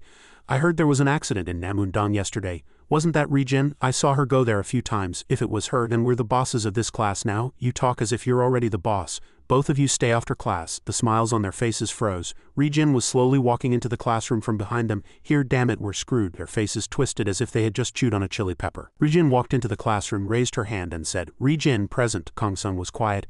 He continued to draw something in his notebook and muttered in a low voice, celestial bug. Near the tracks where the battle had taken place the night before, bug ripper agents had quickly gathered and set up a cordon to block outsiders.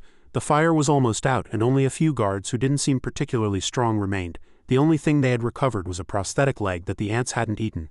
The captain said there was a bugman who used a prosthetic leg. Let's take it for now. It looks like the guy who was shooting bullets last time. Did he exceed the limits of his ability?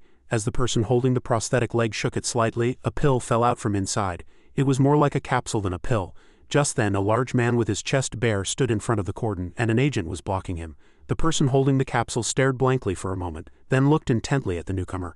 Hang strode over, brought the hand holding the insecticide-laced cigarette towards the stranger and warned him, "This is a restricted area. You can't enter." They couldn't have imagined that the dangerous creature had walked right into their territory on its own 2 feet. Hang's arm was severed and the cigarette fell to the ground. Fresh blood pooled on the floor and Hang gritted his teeth and shouted, his eyes bloodshot. It hurts so much it's a bugman." Only after Hang's arm was cut off did the bug ripper agents on the scene go on high alert. They took out their weapons one by one, but the large bugman showed no fear at all. To these bugmen, humans were merely prey. A fierce expression was clear on his face. The warning signals blared one after another, but it was also a signal announcing their deaths. The large bugman, even in his human form, easily attacked and massacred them. Cruelly, fresh blood spurted out, soaking the ground and staining his arm red. Only the researcher who had picked up the capsule from Jang Daeyun's prosthetic leg survived, but he was already in a state of panic and couldn't think straight. He just screamed, trembling in fear with a small dagger in his hand, unable to move. The bugman roared like a beast hunting its prey. After the hunt was over, he took out his phone with his blood-stained hand and called his colleague. He looked at the capsule in his hand, stuck out his tongue to lick the blood off his face and said, "It's me, sample secured." The person on the other end asked, "Any problems?" He nodded and looked at the capsule in his hand. In the center of the yellow outer shell, a larva was sleeping. It seemed another bloodbath was about to begin soon. The scene shifts back to the classroom today. Jo-ra was having a rather peaceful day, sitting between Ri-jin and Kong Sung. At the front of the class, the teacher was still teaching. Suddenly, Ri-jin wrote something on a post-it note and rolled it up. She took out a rubber band, placed the note on it and shot it towards Kong Sung. Without even looking, he accurately caught the note Ri-jin had shot with 2 fingers. It was unknown what was written on it. Inside the post-it note, a single line was written in neat handwriting. Along with a promise to meet at the back door after school, a very cute bear was drawn. After school, Kong Sung really did go to meet Ri-jin. She was already waiting there, and since there were a few other students around, they couldn't talk loudly. Ri-jin leaned against the wall and said with a smile, "Is this the first time we're talking like this at school? It's so normal, it feels a bit awkward." Kong Sung wasn't in the mood for small talk, so he got straight to the point. "What's your purpose?" Ri-jin sighed and said with dissatisfaction. "Why ask when you already know? Are you pretending not to know now? The time goes back to last night." A swarm of black ants crawled into Ri-jin's mouth. Inside her mouth, teeth, tongue, and even deeper into her throat. The swarm of ants wriggled inside as if they were looking for something inside Ri-jin's body or trying to eat her from the inside out, but it seemed the ants were just looking for something. Or perhaps they were trying to warn her. When she opened her eyes, she was still alive. Feeling something rising up from her stomach, Ri-jin quickly sat up and started to vomit. A few small fragments mixed with stomach acid came out. On top of it, a few small black ants were floating. This was the bomb the bombardier beetle had planted in her body, and the ants had saved her from this threat. "You helped me like that and then just left. So let's cooperate." "Agreed," Ri-jin proposed cheerfully. "Cooperating with the strong is always beneficial," Kong Sung said coldly. "Don't get the wrong idea. You're just emergency rations. When I get hungry someday, I'll eat you." Ri-jin was startled and stepped back with a frightened look on her face. "That's creepy. Why are you so mean?" Seeing Kong Sung slowly peel off the bandage on his neck, Ri-jin was truly scared. She hurriedly said, "Think carefully. Have you forgotten what I said? You'll become a target of the celestial bug someday too. The celestial bug has only one goal, to eliminate humanity and rise to the top of the food chain. To achieve that, they grow their bodies and get rid of anything that gets in their way. So if you keep acting alone," Kong Sung reached out his hand and cut Ri-jin off. "I'm not interested." Ri-jin sighed. "That hurts." In the classroom, Jo-ra looked down and observed the two, unable to help but feel jealous. She turned her head inside to avoid seeing the two of them talking and sighed. Since when did those two get so close? They don't have anything in common. Just then, a few male students in the classroom were looking at their phones and talking loudly about something. On the screen was a short video released by the Bug Ripper. The person in the video was Tai. He was wearing a rather special-looking suit of armor which seemed to be a combat armor for fighting bugmen, and it looked really cool. In the lab, Tai was wearing the armor and a researcher was adjusting the values. Outside, Dr. Man, Pio, and Sam were also watching. Pio looked down and asked Tai, "How is it?" Tai looked up at him. "Not bad, but do I have to wear it?" Pio shook the small stick in his hand. "We lost 4 of our agents in recent incidents. We can't let this continue. If their survival ability has gotten stronger, so must ours." Dr. Man smiled faintly. "We'll see, let's begin." The door opened. Tai asked in a fluster, "Wait a minute, you're not giving me a weapon," Dr. Man replied. "This test is to examine the armor's performance, so you can't use your personal weapon. Instead, hold out your right arm." Tai stared at his arm, which had turned into a blade, and wondered what he could do with this short blade. "I'm a high-ranking combat agent after all," but there were no other options. The Bugman was already coming in. Dr. Man is really impatient. Tai hadn't even said he was ready yet. Dr. Man ignored him and ordered the beetle to transform. The beetle man gritted his teeth in defiance. "Shut up, don't order me around. Do you want me to kill that guy?" Pio thought for a moment. "It's fine to kill him, do your best, the captain is really vicious." The beetle bared its teeth, sneered, and began to transform into its bugman state. "Hee, it's been a while since I've killed someone." The door slowly closed. The beetle standing in front of the door suddenly disappeared. No, to be precise, he used his speed to rush in front of Tai, suddenly ambushing him from behind. He shouted, "Die!"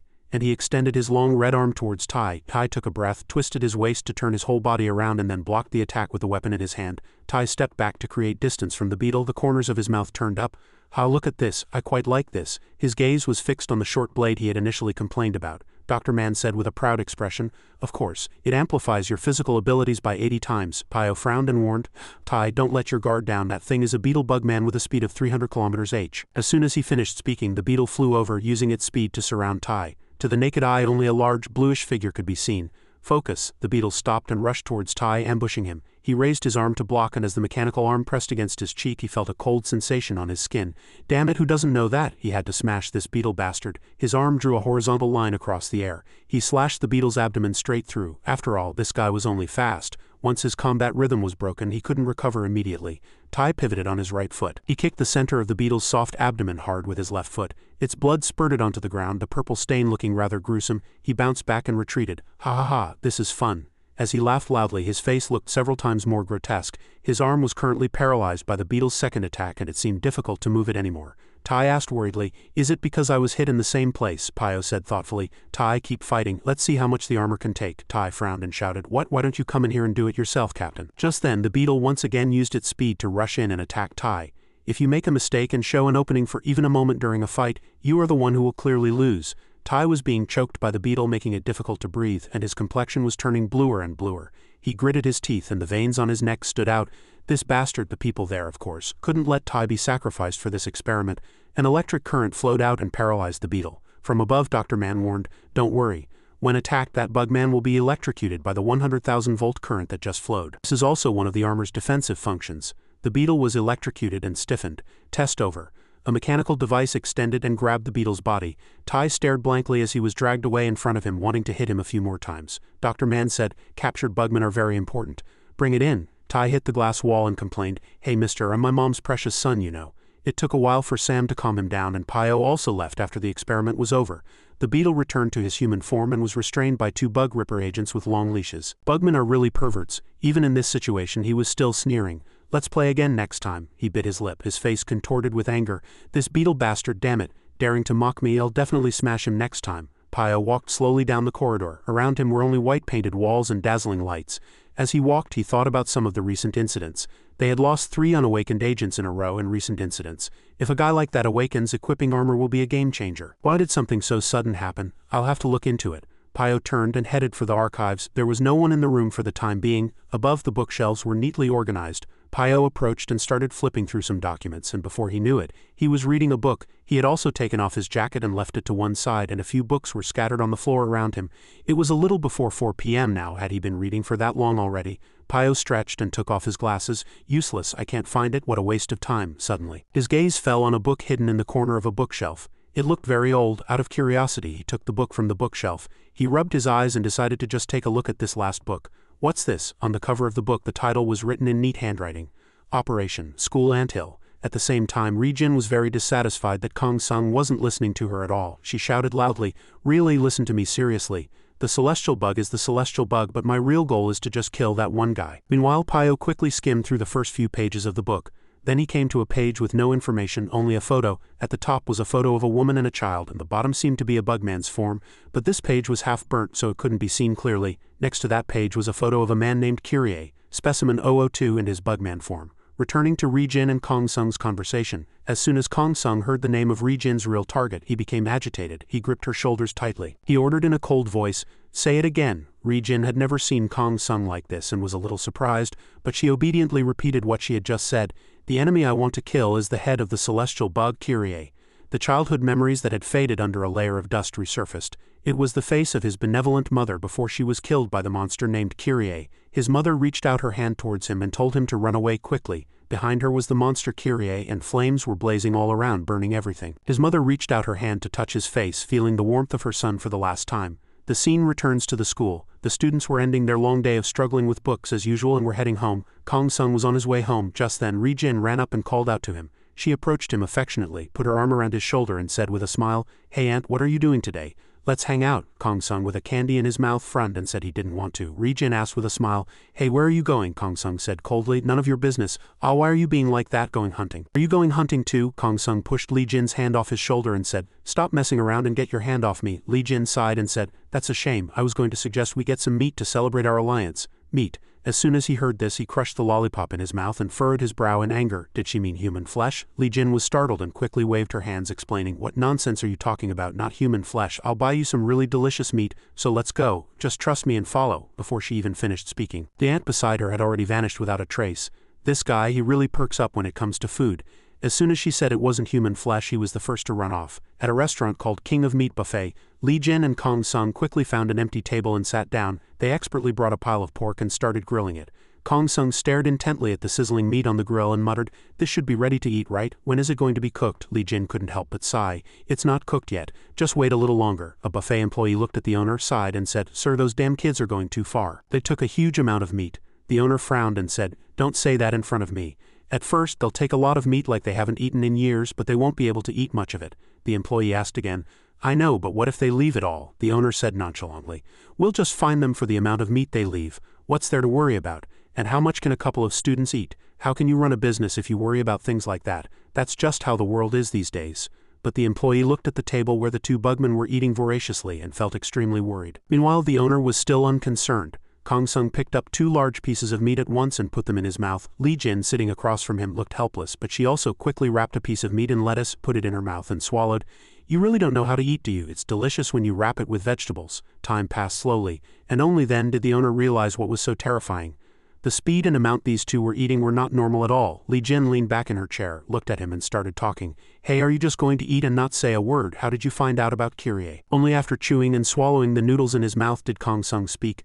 I don't know either. Li Jin frowned and said, what? He must have messed with your family. My story is nothing special. Both of my parents were killed by that bastard. I still can't forget what he said as he spared me and left. I do not kill my own kind, but I have no need for the inferior ones.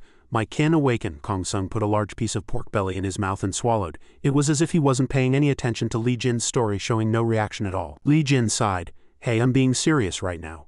But thinking she wouldn't be able to continue the conversation with him until he finished eating, she had no choice but to focus on eating herself.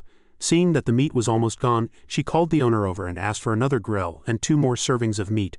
The owner's face was now worse than if he had just eaten shit. Even if he brought another box, they seemed ready to devour it all, but this couldn't go on. The owner was sweating bullets with worry and called for an employee, cursing the 2 damn kids sitting over there in his mind. What on earth were they eating so much of? In the end, after finishing 2 more servings of meat, 1 ant and 1 moth were kicked out of the buffet restaurant. Before leaving, Kong Sung looked at the restaurant with a sense of longing. Do they give you refills if you finish it all? Li Jin sighed and said, what a buzzkill. Should we keep eating or go for a drink? Of course we should go for a drink. The two soon found a drink shop not far away. Li Jin ordered a strawberry smoothie, a vanilla shake and a chocolate frappuccino, then shouted loudly to Kong Sung, who was far away, wait, what do you want to drink? He immediately reeled off a list of drinks.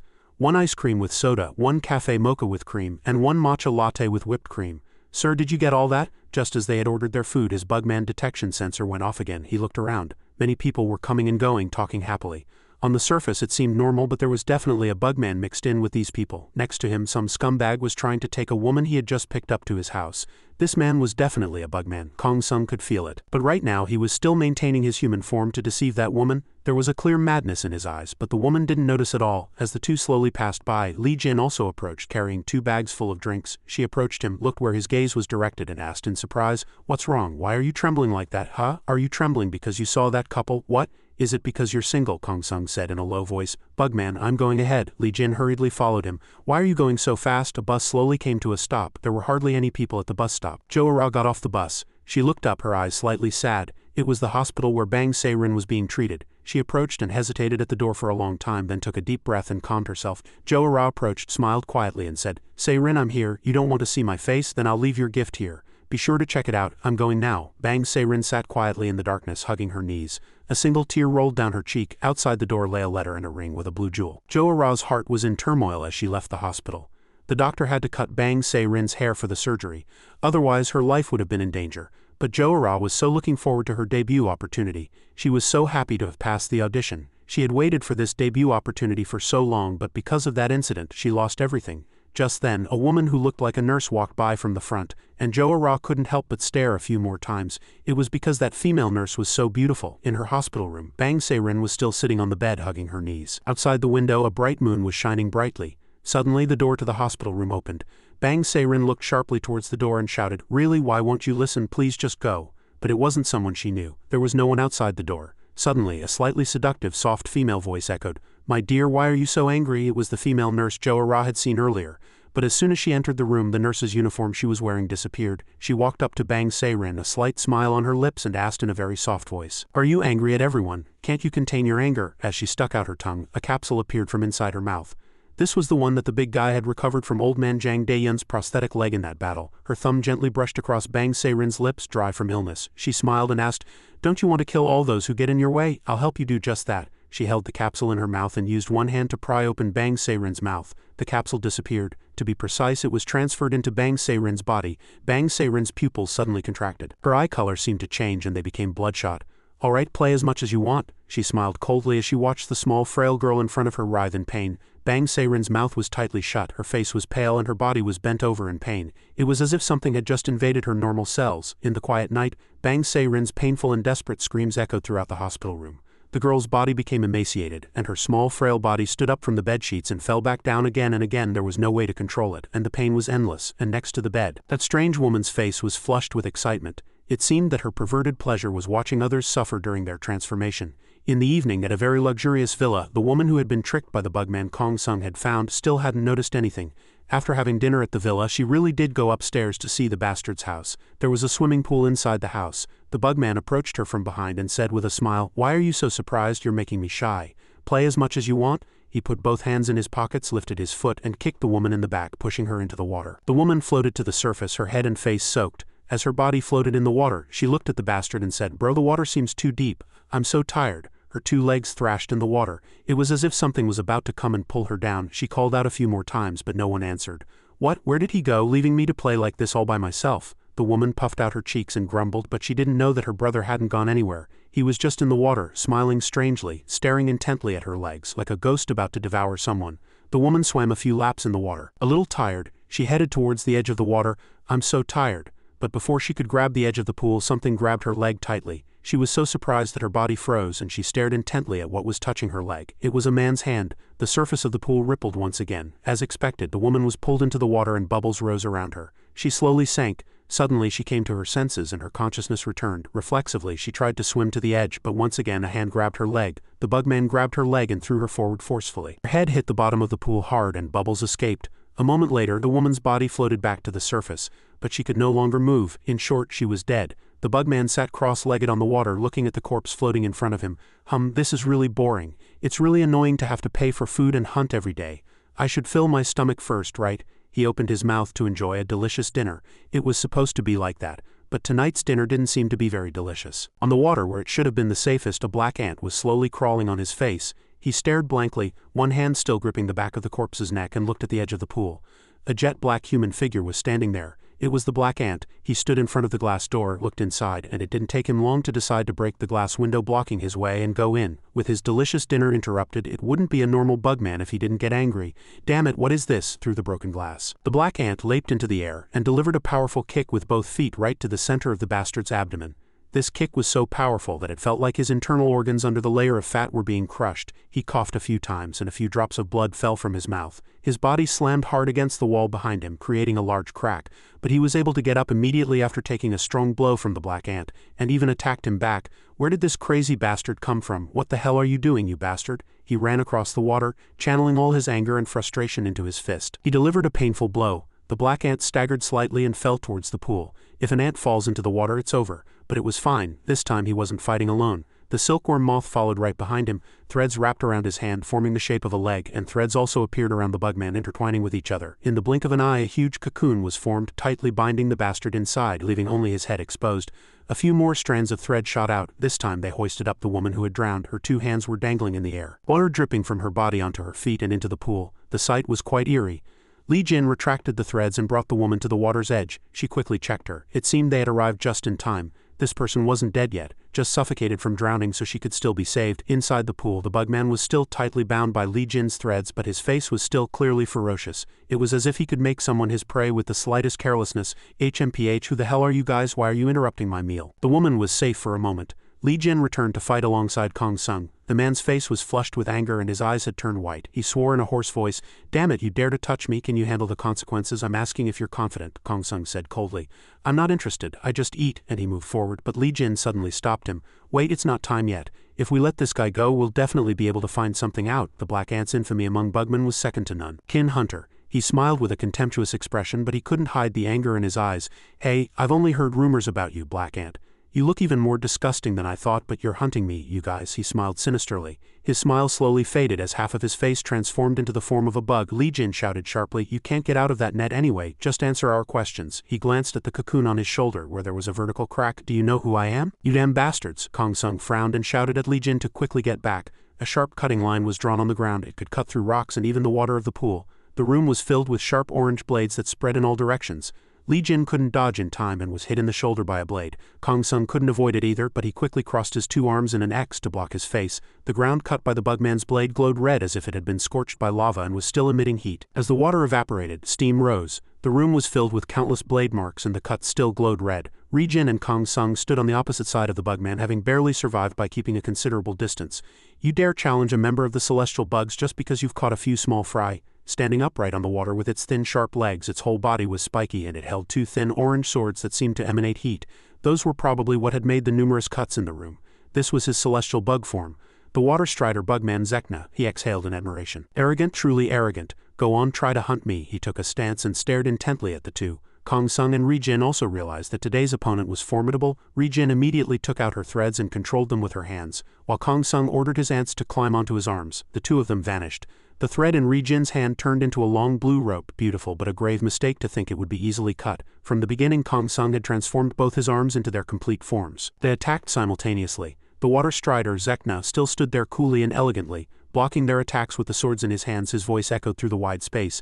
Zekna water sword. The sword in his hand slowly skimmed the water's surface. An afterimage appeared along the path the sword had taken. He launched himself forward as he executed the technique. The two swords in his hands shone and water swirled and danced around them. Ri-jin and Kong Sung were slashed by a sword strike so fast it was hard to see with the naked eye. Neither of them could react to this technique in time. Only after being struck did they spot Zekna behind them. He didn't even look back as if to see if his opponents would retaliate. They felt as if they had been stabbed by water. A few black ants fell off Kong Sung's armor. On his chest were two sword-shaped holes that seemed to have just been made, and the traces of the technique still remained. The water strider raised one hand in front of him to his chest and let the other, holding a sword, hang down. It was as if he were giving a final bow to announce the end of their duel. With a Zekna sound, he approached again and swung his sword, slashing at Ri-jin, who had just flown in and lifted Kong Sung into the air. How disadvantaged would an ant be if it had to fight in the water? She flew towards the water's edge at top speed. The faint pain from being hit by that technique had not yet subsided. The ants on Kong Sung's arm slowly scattered, returning to the state of black ant armor. Ri-jin, confused, asked herself, "What kind of technique is that? Can he control water? Even if I approach him, the surrounding water will kill me in his territory if I get too close. Guys who control water are really annoying." The members of the celestial bugs are overwhelmingly strong even among bugmen, but Ri-jin had not expected this water strider guy to be so strong. She was still unsure of how to continue the fight. Kong Sung, whom she had just saved, charged in again. Such stubbornness. As he rushed in, he shouted at Ri-jin to release her threads over the water. "This fool." Ri-jin clicked her tongue, but she had no choice but to do as he said. "He'll die if he gets close." "I don't know what he's thinking." Using Ri-jin's threads as a foothold, Kong Sung easily leaped across the water and approached Zekna. In fact, he hadn't charged in blindly. He wanted to confirm once more the source of the strange and mysterious red power he had discovered in the previous battle. He was planning to unleash that power once again. Zekna turned his head and looked coldly at Kong Sung, as if he were looking at an ant, which he was, a black ant. As the sword was drawn horizontally, the horns on Kong Sung's head were sliced off. Fortunately, they were made of ants and could be reassembled. Those annoying two swords again. Kong Sung clicked his tongue, but he managed to land a punch on Zekna. However, it didn't do much damage. Relying on Ri-jin's threads, he barely stood on the water. He threw a series of punches at Zekna. Zekna swung the swords in his hands again to block and counterattack. However, his speed seemed slightly slower than Kong Sung's. One punch successfully found an opening and hit the center of Zekna's head, causing him to stagger for a moment. Seizing the opportunity, he landed another punch on Zekna's elbow, making him drop the sword in his right hand. The next blow was to his remaining shoulder. The two swords were dealt with in succession, and although Kong Sung had used a considerable amount of strength, he didn't care. More. Suddenly, something flashed and blew off the outer half of his mask, causing his attack to falter. Half of Kong Sung's face was revealed. Even while facing the insect, his face was still filled with rage, as if he would kill and chew them all up. The two swords the water strider had dropped were now embedded in his legs, and two more swords had appeared in his hands. He smiled calmly and asked, "Do you think the two sword pouches on my back are for decoration?" "Four swords. This is my true form. Carving sword." He coldly shouted the name of the technique. The four swords were swung simultaneously, creating a cross-shaped gash across Kong Sung's body. Four evils. Fresh blood spurted from his body, staining the water's surface red. The black ant armor could not block a wound of this magnitude. With a sword in hand, Zekna paid no mind to the few thin, long threads that had just stretched out and asked with a smile, "How's that? Doesn't it taste amazing?" Behind him, Ri-jin took advantage of his distraction, immediately rushing in and wrapping him with her threads, creating an opportunity for Kong Sung to escape. Zekna was still lost in thought when a knee kicked him square in the back of the head. It was so strong it almost knocked him out. The thread in Ri-jin's hand dug into his face, shattering part of the bugman shell on Zekna's face, but he was unfazed. His two legs became swords and pierced the water. He delivered a piercing blow from beneath the water, aiming for the center of Ri-jin's abdomen. She was struck, and she also lost her grip on the threads in her hand. "Damn it," Ri-jin cursed and hurriedly regained control of her threads. The sword the threads had initially targeted was lifted into the air. Zekna had lost one of his swords. Not missing the golden opportunity his comrade had created, Kong Sung leaped into the air and grabbed Zekna's sword with both hands. Blood still foamed from the X-shaped wound and black ants were around it. Zekna looked up at the sky. "Damn it." As soon as he cursed, Kong Sung dived under the water and pierced that hard shell with his sword. The feeling of being stabbed by his own sharp sword must not have been pleasant. When his mask broke, his composure was gone. Zekna went almost berserk, his techniques no longer precise, attacking instinctively. He roared, "You bastard!" He swung his remaining sword horizontally. Kong Sung gritted his teeth, raised his arm to block, and fresh blood spurted onto the sword and the ants again. He gritted his teeth and pushed the sword embedded in Zekna's chest deeper. Then he ordered the ants to crawl up the sword and into his body. Being destroyed by ants from within was certainly not a pleasant experience. A feeling of itchiness and unease spread throughout his body. Zekna screamed with all his might, his face full of veins from the pain. He thought today would be his last. But the appearance of a fourth person here seemed to have come to save him. A man barefoot walked in step by step.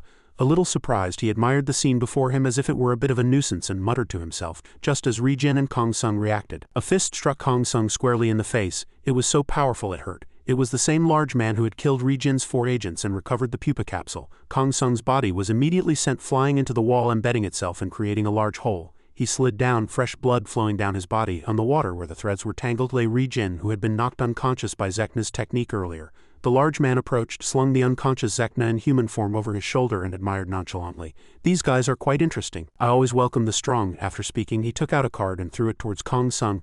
The red card read 6th Club, and it stuck upright in the wall right next to Kong Sung's head, along with the last words he left before Kong Sung slowly lost consciousness.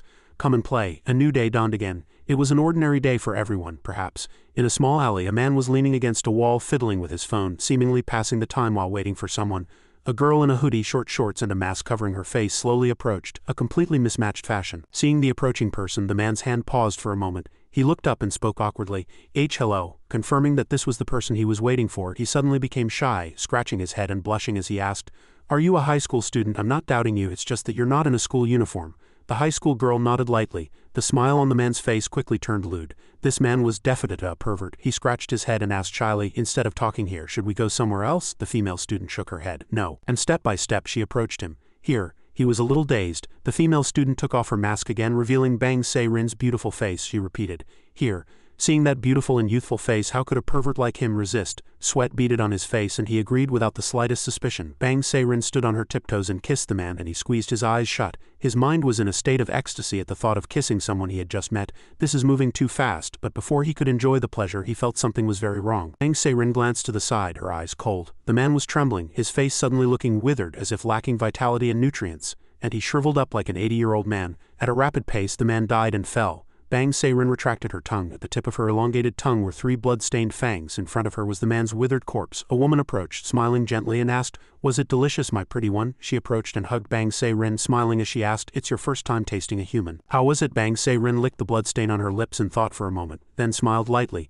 It was delicious." Inside a tunnel, a subway train was speeding by. Inside the train were many people returning home. They had no idea that today was a road of no return. A strange man stood tall in the middle of the train aisle. His complexion was deathly pale, his lips were dry and cracked, and he kept muttering to himself, "Hungry, so hungry. There's no other way. I'm sorry, but I'm so hungry. Thank you for the meal." He opened his mouth to reveal a disgusting snake-like tongue, identical to Bang Se-rin's. The tongue shot out and pierced the necks of the man in front and the 2 people behind him. Like a viper, he took the lives of innocent people, and fresh blood splattered all over the train floor. The inside of the train was a scene of horrific chaos. Fresh blood flowed continuously. Chaotic screams, people pushing each other.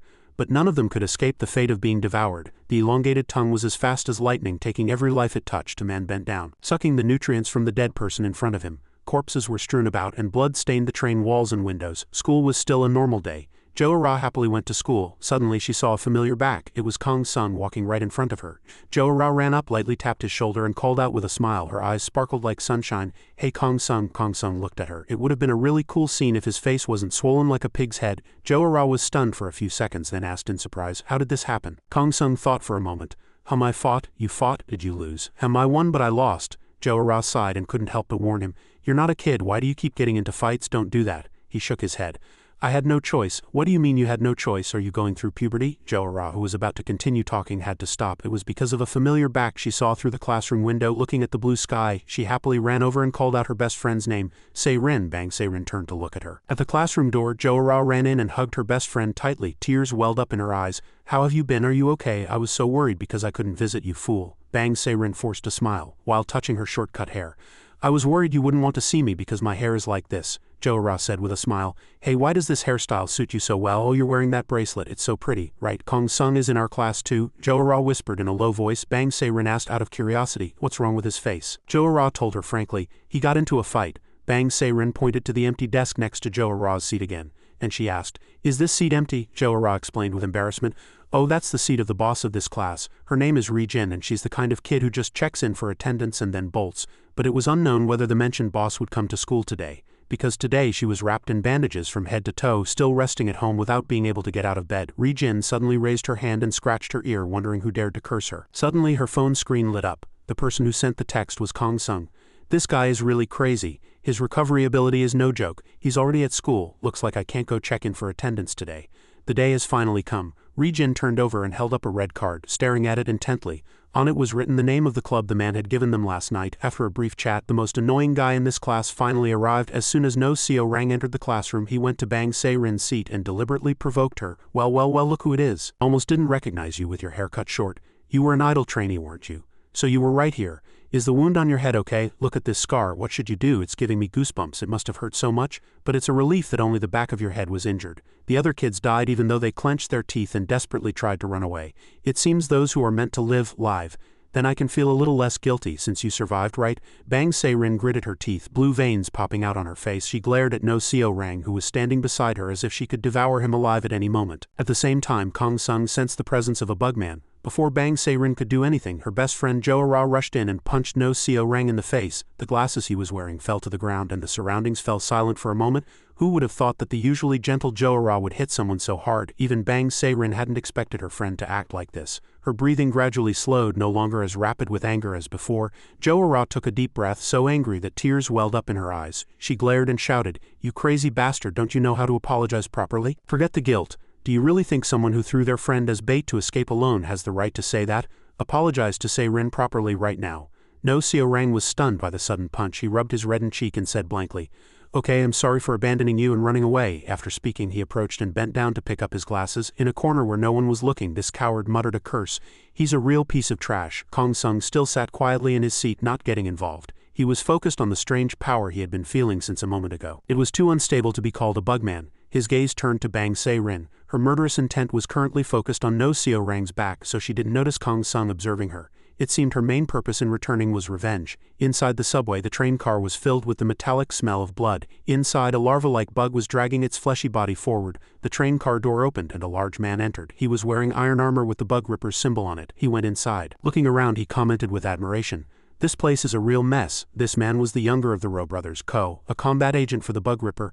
The larva had completely lost its reason. As soon as it saw the newcomer, it extended its long tongue again, trying to continue eating people. Ko frowned and cursed. "Damn it, what kind of monster is this? What is this thing?" Another person entered. Except for a horizontal scar on his forehead, he looked quite similar to Ko. In his hand was a giant blue broadsword. This man was the older of the Rowe brothers. "Is this a larva? Not only fully grown insects, but also larva?" Ko asked his brother out of curiosity. "It doesn't look any different from the others. Should we kill it or keep it alive?" "Are you kidding? Catch it and take it to headquarters. Let's just leave it to Dr. Man, that old man." The larva rushed in and opened its mouth. Beyond the sharp fangs, the red flesh deep inside its mouth was visible, but its movements were relatively slow. Ko approached and stabbed its head with the sword in his hand. "How dare you attack my brother?" He grabbed the larva's head with one hand. With the other hand, he took out a gun and shot it in the head 3 times in a row. Ro looked at his brother beside him and sighed silently. "Don't be too rough. The less damage, the better, don't you know?" Suddenly, the larva thrashed about and hit Ro hard with its tail, sending him flying into the train window behind him. The armor shattered even the sturdy glass window, and Ro collapsed on a blood-stained seat surrounded by shards of glass. Ko looked worriedly towards his brother, wanting to rush over and check on him, but the situation wouldn't allow it. The larva took advantage of his distraction, got up and thrust its hideous head towards Ko. But he grabbed its smooth black skin with his big huge hand. He frowned and said, "You can't crush me with just this much strength." He went behind the larva, put it in a headlock and fell back, lifting the larva into the air. "I'm not like my weak brother." At this time, Ro had also recovered somewhat from the sudden attack. He rushed in and while his brother had it subdued, swung the sword in his hand with all his might. He decapitated the larva in one blow. He stood tall in the air, looking at his brother who was covered in the larva's blood. Ro asked in a low voice, "Weak brother," Ko said nonchalantly. "No, I'm sorry, damn it, I was trying to catch it intact, but you cut it all up." He wiped the blood from his face and said, "It stinks." Ro asked, "Are you cursing at me?" Ko shook his head. "No, I was just talking to myself." Ro didn't pay much attention to it either. He approached and kicked the larva's corpse. "Pack it up quickly." Suddenly, his gaze fell on something very small on the ground. It was a small bug slowly crawling out of the corpse. It suddenly turned its head as if it had spotted Ro, and it jumped up and pierced through his body. Seeing his brother acting strangely, Ko laughed and asked jokingly, "What's wrong? Why are you shaking like that? Do you need to pee?" He didn't notice that something like a bug was moving on Ro's forehead. The two of them quickly packed up their spoils and returned to headquarters. It seems Ro has been infected by a parasite from this incident and has ruined his life. Bug Ripper B Branch. An ordinary day. As daily activities continued, the Rowe brothers had just arrived at headquarters. Ko, holding the larva in his hand, called out loudly for Dr. Man. "Doctor, look what we Rowe brothers brought. You'll be surprised when you see it," Ro muttered in a low voice from the side. "That old man is really going to die soon." Ko immediately looked towards his brother, but before he could confirm his suspicions, Sam and Tai appeared and drew his attention. Tai, holding a can of energy drink, leaned against the wall and asked with a laugh, "I heard, you idiot brothers, you caught a larva, too bad, so what? We caught one first." Ko approached and said with a swagger, "If we hadn't stopped at a rest stop on the way home, we would have been faster." Tai clicked his tongue. "What kind of idiot goes to a rest stop during work hours?" Ko frowned. "Are you disrespecting Kim Chu-dan?" Tai's gaze shifted to the larva's body in Ko's hand and the head in Ro's hand. A sneer was on his face. "Why does your target look like that? Was it too heavy so you cut it up and carried it separately? We caught ours intact. It's a little burnt though." Suddenly Ro approached, holding the bag containing the larva's head. As he passed Tai, he deliberately bumped his shoulder hard and the sword on Tai's back fell. Tai frowned and glared at Ro. Glared and muttered, "I really tried to shoot it gently. This is the difference in perspective between us and the idiot brothers." Sam thought Ko was being disrespectful to his brother again. In any case, none of them had expected that a larva could parasitize a human body. In the lab, as Dr. Man was dissecting the specimen Tai and Sam had brought, he received information that the Ro brothers had also caught the same thing. Dr. Man frowned, his face covered in blood. He picked up a dead small larva from inside the bug's body with forceps and stared at it intently. It was really very unpleasant. "Another one? Who on earth is doing this?" Soon, he placed the blood-stained dead bug into a beaker filled with chemicals. The scene shifts to Kong Sung's classroom. The bell rang, ending the class. The students quickly packed their books and headed home one by one. It was his best friend's first day back at school. Of course, Jo-ra couldn't let her go so easily. She ran over, determined to fulfill her duty as a friend and cheer her up. "Se-rin, are you leaving right away?" Jo-ra winked and asked with a smile. "Want to get hot pot?" Bang Se-rin had no reason to refuse. They quickly found a pretty delicious hot pot restaurant, and the price was naturally within a student's budget. Sitting in the restaurant, Bang Se-rin looked down at the hot pot and then at the two people sitting across from her. She glanced at the male student sitting next to Jo-ra. "But why did he tag along? Are you two on a date?" Kong Sung picked up a meatball and put it in his mouth, and Jo-ra was momentarily stunned. He chewed the meatball and stared intently at Bang Se-rin. Bang Se-rin looked back at him puzzled, and for some reason Jo-ra suddenly felt like sparks were flying between the two of them. "What's with this tense atmosphere? This won't do." She hurriedly looked around, and just then the meat in the hot pot was cooked. "Time to eat." Jo-ra happily picked up a piece of meat and stylishly wrapped it with her chopsticks. Kong Sung picked up 3 pieces with 1 pair of chopsticks. They finished the hot pot and had a bubble tea each for dessert. Kong Sung walked behind while Bang Se-rin and Jo-ra walked ahead, chatting very happily. If that incident hadn't happened, their lives would surely have been like this forever. Suddenly Bang Se-rin's phone rang. Her eyes grew cold as she looked at her phone screen. Bang Se-rin turned to Jo-ra looking a little troubled and said, "Hey Ra, I have to go to my academy, sorry." Jo-ra shook her head and said with a smile, "No, it was really fun hanging out with you after so long. See you at school tomorrow." Jo-ra waved goodbye to Bang Se-rin and left with Kong Sung. Bang Se-rin turned her back to the two of them, so it was impossible to know what expression she was making. Only the large scar on the back of her head was visible. Kong Sung looked towards her silently as if thinking about something. But he didn't follow her and returned home with Jo-ra. Jo-ra said excitedly as she walked, "I'm glad Se-rin seems brighter than I thought. We should hang out again tomorrow." Suddenly, Jo-ra stopped and clapped her hands, then took a wad of paper out of her bag. "I forgot to give her the history materials. She has to turn this in by tomorrow, so I'll go give it to her." "Sorry, you go ahead." Kong Sung reached out and grabbed Jo-ra's wrist. A gentle breeze blew and the dazzling sunset perfectly suited the romantic atmosphere. Kong Sung said matter-of-factly, "Don't go." On Bang Se-rin's side, she had just received a call, not because she was busy with her academy but because she had an appointment. A white sedan stopped in front of her. Inside the car, a middle-aged man waved and called out to her. He didn't hide his lecherous gaze and said with a smile, "Get in." Bang Se-rin licked her lips slightly. It seemed that today was Bang Se-rin's main dish. If Jo-ra went now, she would see that scene. At the very least, Kong Sung wanted to keep this always bright girl away from the dark side of the world. He said earnestly, "She just came back so the teachers will understand." Jo-ra's face flushed slightly. Who could resist when their crush was saying this while holding their hand? Kong Sung said gently. "Let's go home." Jo-ra nodded slightly. "Okay." Back to Bang Se-rin. Just as he got into the man's car, No Seo-rang's friends who were close to him witnessed the scene. The guy next to No Seo-rang said, "That former idol trainee, you got hit because of her today." "Getting hit by a girl, no less. She's strong. Her dad's car looks nice. I'm jealous." No Seo-rang said in surprise. "You think that's her dad?" his friend asked back. "What else? She doesn't have a dad, you idiot." No Seo-rang said bluntly, "You're finished now." Se-rin. As night fell, Ri-jin arrived at a place full of dazzling lights. It was obviously an entertainment district. Ri-jin, having recovered from her injuries, got all dressed up and left the house. Because of her striking appearance, she attracted a lot of attention on the way. On the outside, she looked calm and cold. But on the inside, she was regretting it to death. She felt her clothes were a bit over the top for what she thought was a trip to the club. There were too many people staring. She just hoped they wouldn't check her ID. The club didn't seem like an illegal place. It was a high-rise building with a bright red glass-like exterior. Ri-jin was dazed, thinking to herself with a blank expression, "I'm screwed." Seeing the long line of people flocking to the door, Ri-jin was truly at a loss for words. This whole big building is a club, and what's with this long line? Waiting in line is a real pain, damn it. It's really a different world. She hurriedly took out her phone and sent a rescue text to Kong Sung, but all she got back was a short reply, eating. Ri-jin messed up her hair in anger.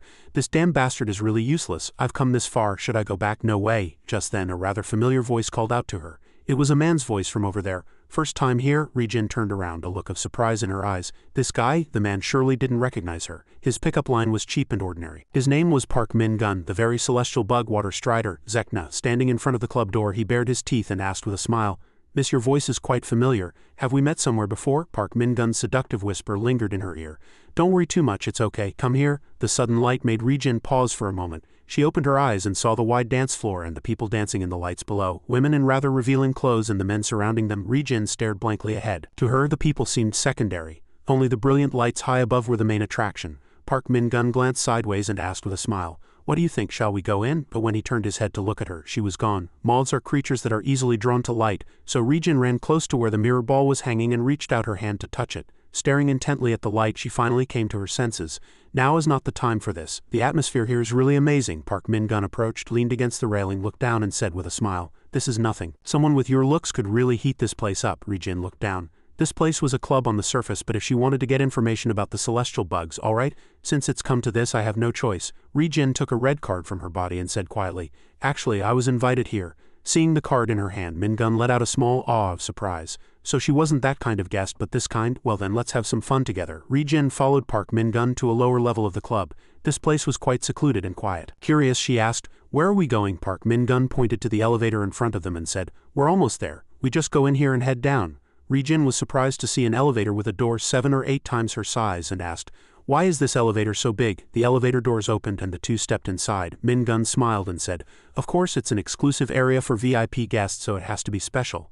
VIPs? Ri-jin looked at the elevator, which was larger than her own room. Min-gun held the card to the elevator scanner.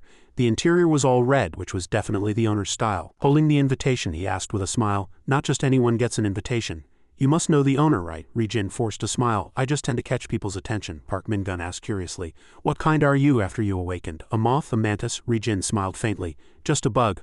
That's unexpected." Ri-jin asked, "What about you?" He smiled and said, "An American water strider." As the two exchanged a few words, the elevator descended 6 floors. "We're here." Seeing the elevator doors open, Ri-jin felt a little expectant. This is a gathering place for bugmen, so I'm sure the drinks are ready. Beside her, Park Min-gun was still passionately introducing the place. "You'll definitely love it when you see it. Are you ready for this?" Ri-jin stared intently at the lights before her. "Welcome to the club." The loud cheers of the people on the stage. "Kill him, kill him." Below, a bugman and a human were locked in a bloody battle, excited and frenzied. In the audience, both humans and bugmen stared intently down below. Some were screaming, some were excited, and people bet money on every match. Ri-jin stared blankly, looking from the scene in the arena below to the audience stands. She asked herself, this is really the club's VIP room?" Down below, the person who had just finished off the bugman he was fighting got a chance to get out. Above, a group of people shouted in excitement as the red blood of humans and the purple blood of bugmen stained the ground.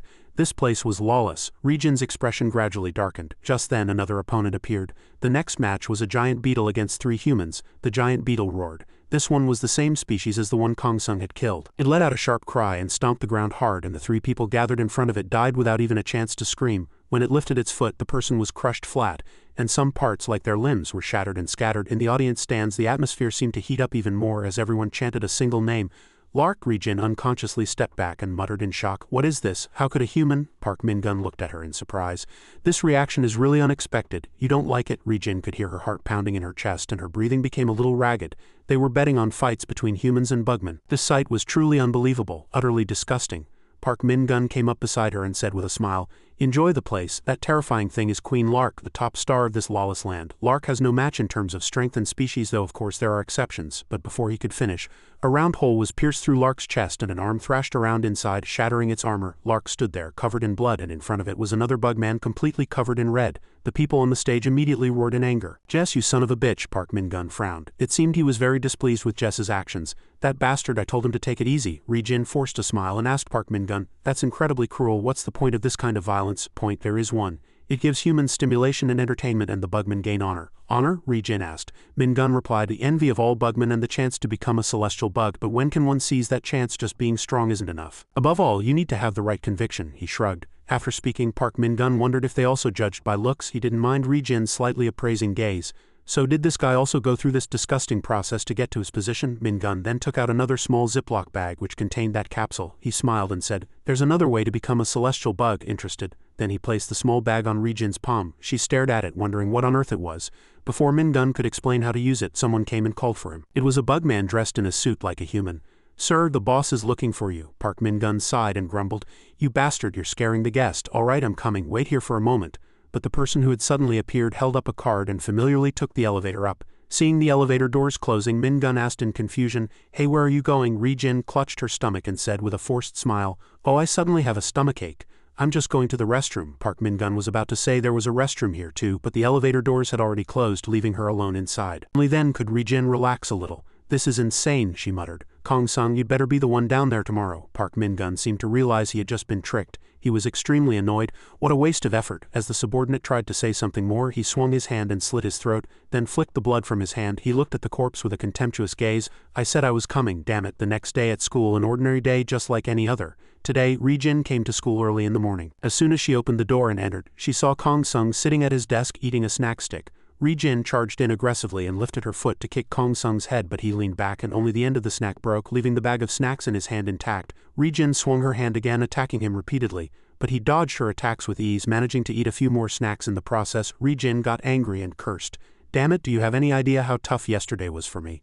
I completely lost my appetite." After failing to land a single hit, Ri-jin leaned on her knees, panting. "Anyway, I found out some shocking news." Kong-sung, still with a snack in his mouth, raised his hand and gave her a thumbs up. At the front of the classroom, a few female students who had just arrived were whispering about some new incident. Ri-jin looked around the classroom. She had been too preoccupied with fighting Kong-sung when she arrived, but now that she had calmed down a bit, she felt that the atmosphere in the classroom was a little strange. Outside the classroom door, Jo-ra and Bang Se-rin had also just arrived. All eyes in the classroom turned to them once again. "Crazy bitch," a mocking remark was thrown out and the atmosphere became somewhat quiet. Jo-ra stared blankly at the friends gathered around her. Confused, she asked, "What's going on?" Jo-ra forced a smile and looked at everyone in the classroom, asking, "Why is everyone like this so early in the morning? Did something happen?" But all she got in return were accusing glares from her friends, all staring intently at Bang Se-rin. Some even dared to whisper loud enough for the person in question to hear.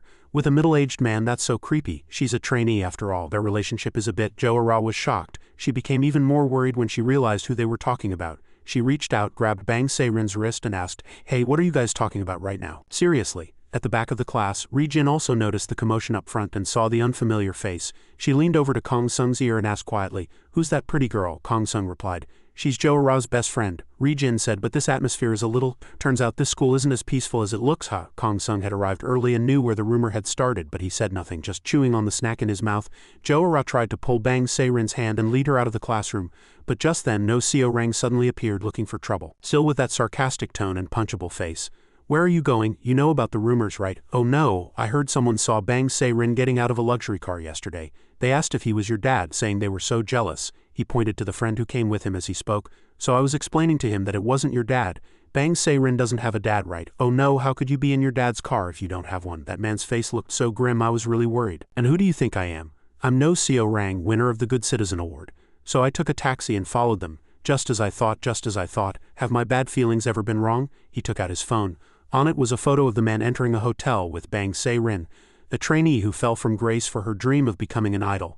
How tragic, he deliberately emphasized those words, but in a little while, he would be terrified by the fact that he had only photographed the scene of them entering the hotel and not what happened afterward. No Seo-rang laughed. "You're a bad idol, so don't blame me. Your mindset was unqualified from the start." Bang Se-rin silently stared at the photo of herself. At the back of the classroom, Ri-jin couldn't watch anymore and asked Kong-sung, "That asshole is ruining the mood again. I'll teach him another lesson." Kong-sung nodded. "Looks like you'll have to." His expression changed as he looked towards Kong-sung. He felt a volatile emotion raging. It seemed this couldn't be stopped this time. If it were an ordinary person, well, there were only 3 ordinary people in this class. But one of the people who could stand up to that damn bastard was Jo-ra. She gritted her teeth, her voice cold. "Hey, No Seo-rang, are you crazy, huh?" Jo-ra shouted. And once again she threw a punch at No Seo-rang. No Seo-rang was startled and whimpered in fear, quickly backing away. It seemed yesterday's punch had left a scar on his mind. But Bang Se-rin stepped in front of Jo-ra and stopped her. Jo-ra stood there blankly, letting Bang Se-rin lead her away. Bang Se-rin approached and said to her in a low voice, "Get out of here." Before Jo-ra could even react, she found herself outside the classroom. She probably didn't know how to react. The last thing she saw was Bang Se-rin's gentle smile. "I'll handle this," she had said. Then the classroom door slowly closed, locking Jo-ra outside. Inside the classroom only Bang Se-rin remained behind her. The trashy friend of No Seo-rang said with a laugh. "That was a relief. I almost got hit." No Seo-rang let out a sigh of relief. "Aw, damn it, if I'd gotten hit I would have reported her to the school for assault immediately. Don't bother reporting it, you bastard, ha." Bang Se-rin suddenly laughed out loud as if pouring all her anger into it. "Ha, I wanted to stay a little longer." Kong Sung frowned and said don't. Beside him, Ri-jin came to her senses and looked over, then back at Bang Se-rin. No way, No Seo-rang and his ignorant friend still hadn't caught on and continued to provoke Bang Se-rin. No Seo-rang picked his ear and asked, "What is it, you crazy bitch?" His friend tapped No Seo-rang on the shoulder and said, Hey, I'll handle this." He then approached Bang Se-rin and said with a smile, "You crazy idol, I'll apologize on his behalf. Sorry, is that good enough?" But he put his hand on Bang Se-rin's shoulder and asked with a grin, "How much did he pay you for it?" "I've been spending a lot of money lately and need a big sum, I'll text you." The smile on his face froze.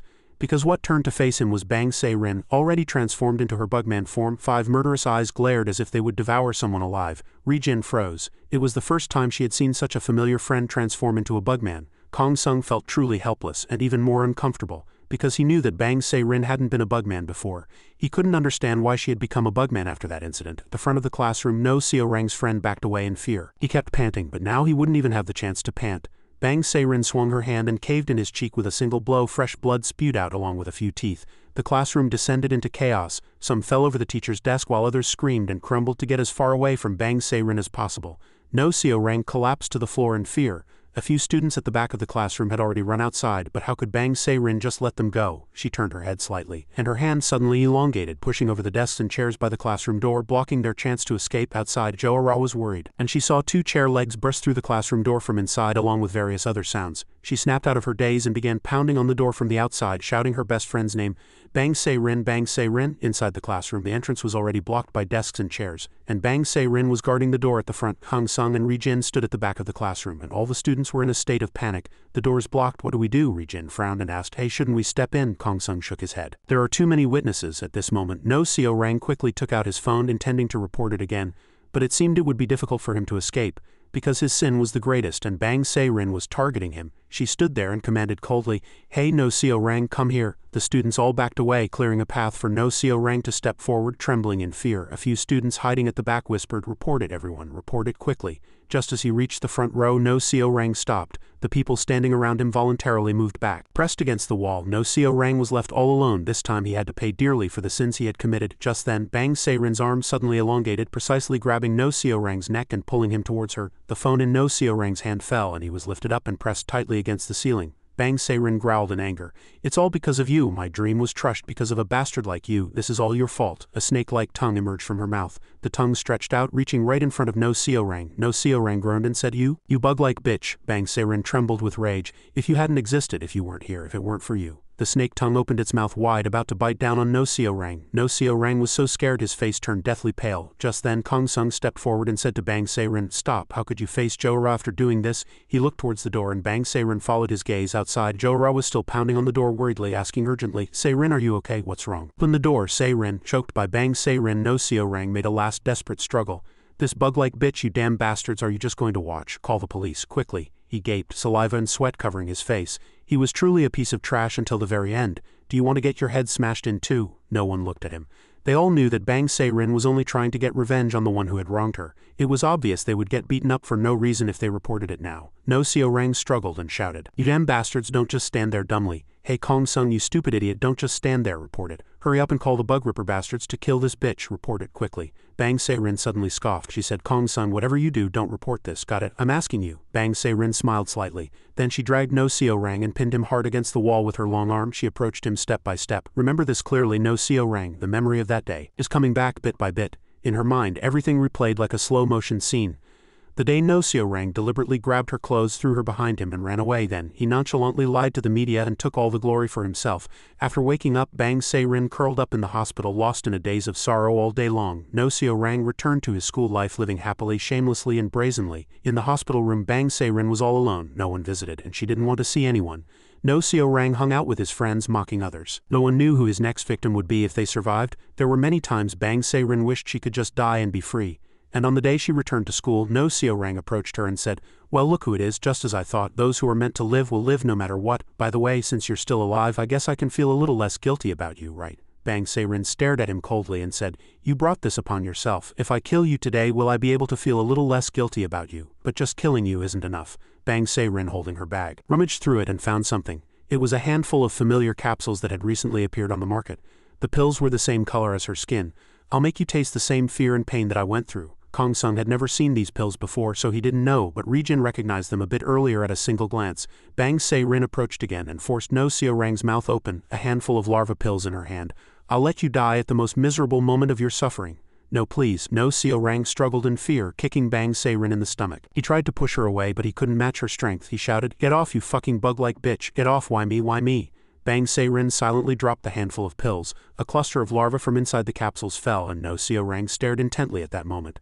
And not a single pill was missed as they fell into his mouth. Bang Se-rin smiled coldly, choked No Seo-rang and forced him to swallow. As the pills went down, his body quickly began to change. His breath reeked of a disgusting bug-like smell, and veins stood out clearly on his face. He writhed and rolled on the floor, and naturally no one dared to approach him. His body swelled and turned an ochre color, and his skin, unlike a bug's, became wrinkled instead of smooth. His hair remained on his head, his face swelled up unevenly, and his two eyes turned bloodshot red. His mouth also changed into a round one filled with sharp teeth. Ri-jin stared intently at the transformation happening before her. Those pills were the ones the water strider had told her to use. Was this their purpose? The room was filled with the smell of bugs, and No Seo-rang writhed on the floor. His legs also completely turned into a tail, and his two hands were wrinkled and grotesque.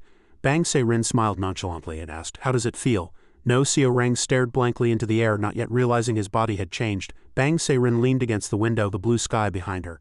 "The feeling of becoming the very thing you once despised so much. Though for you, who's already no different from a bug, it probably doesn't make much of a difference, right?" Outside, the teacher arrived at the classroom and, seeing the door closed, immediately knocked on it. "Open the door, you brats. Why isn't the door open? What are you doing in there?" Jo-ra said worriedly. "I don't know either." Bang Se-rin looked at Kong Sung, smiled and said, "Tell Era I said hi. No, it's better if we never see each other again. I hate humans so much right now. Goodbye." She leaned back out the window. It was so sudden that even Kong Sung was too surprised to react. The room was still filled with the smell of bugs. The students inside the classroom only then realized that Bang Se-rin had jumped outside. The teacher kicked the door hard, and a chair blocking it flew and hit the student who had been knocked out by Bang Se-rin earlier. He woke up in a daze, a red mark still vivid on his cheek. The teacher roughly opened the classroom door, panting as he shouted, "You brats, be quiet." Hearing the teacher's voice, No Seo-rang turned around to say something. But all that came back was the other's terror. The teacher stepped back without realizing it. A bugman, damn it, the guy who had just woken up after being unconscious thought it was Bang Se-rin, and Jo-ra, who had just arrived, immediately believed him. He hurriedly took out his phone and quickly reported it. "Damn it, this is my chance." If he could, he too could become a brave citizen. But Jo-ra went up and snatched his phone. "Don't." He frowned and shouted, "What are you doing? Do you want to be eaten by that monster?" Jo-ra shouted, "I told you not to. Are you crazy? We have to report that damn monster. Let go quickly." The two struggled for a while. The phone in his hand flew and landed in front of No Seo-rang, who was still in a daze. The call had already gone through.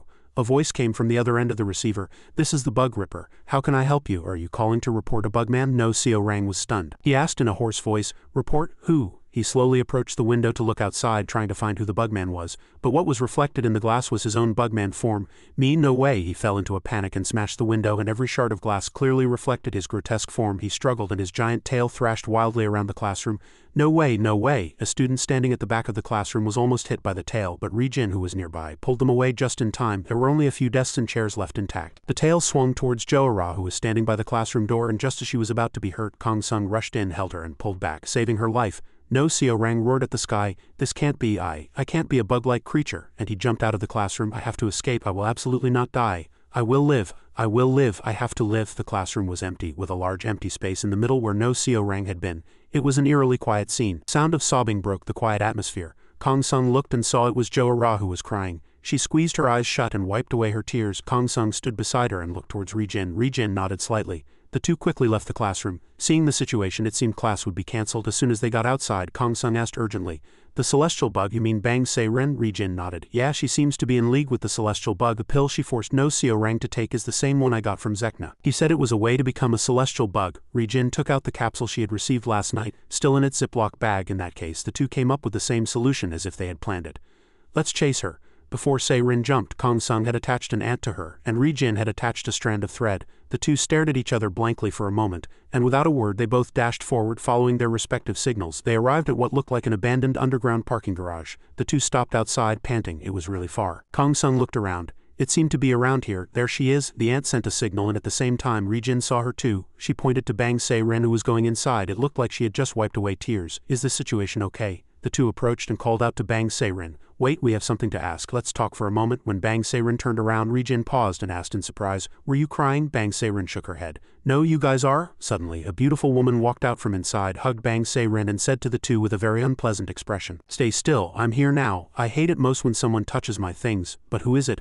"What damn bastard touched my thing?" Ri-jin was a little surprised by the sudden appearance of a fourth person. She hurriedly said, "I don't know what you mean, we just have something to talk about with that young lady." Bang Se-rin looked up at the woman and called out worriedly, "Hannah," but looking at Hannah's expression it didn't seem like she would let it go. The person who had just been standing there suddenly disappeared. It wasn't that she moved with abnormal speed, she had truly vanished. Kong Sung was startled and looked to one side. Just then Hannah approached. She kicked him hard in the stomach, sending him flying far away. Ri-jin, who was standing next to him, was completely ignored. Ri-jin took a few steps back. Her clothes were stained with dirt. Hannah turned and with a sharp gaze threw a punch at Ri-jin, who was standing beside her. Suddenly she changed direction and rushed in, reaching out to touch Ri-jin's lips and admiring, "Too pretty to kill."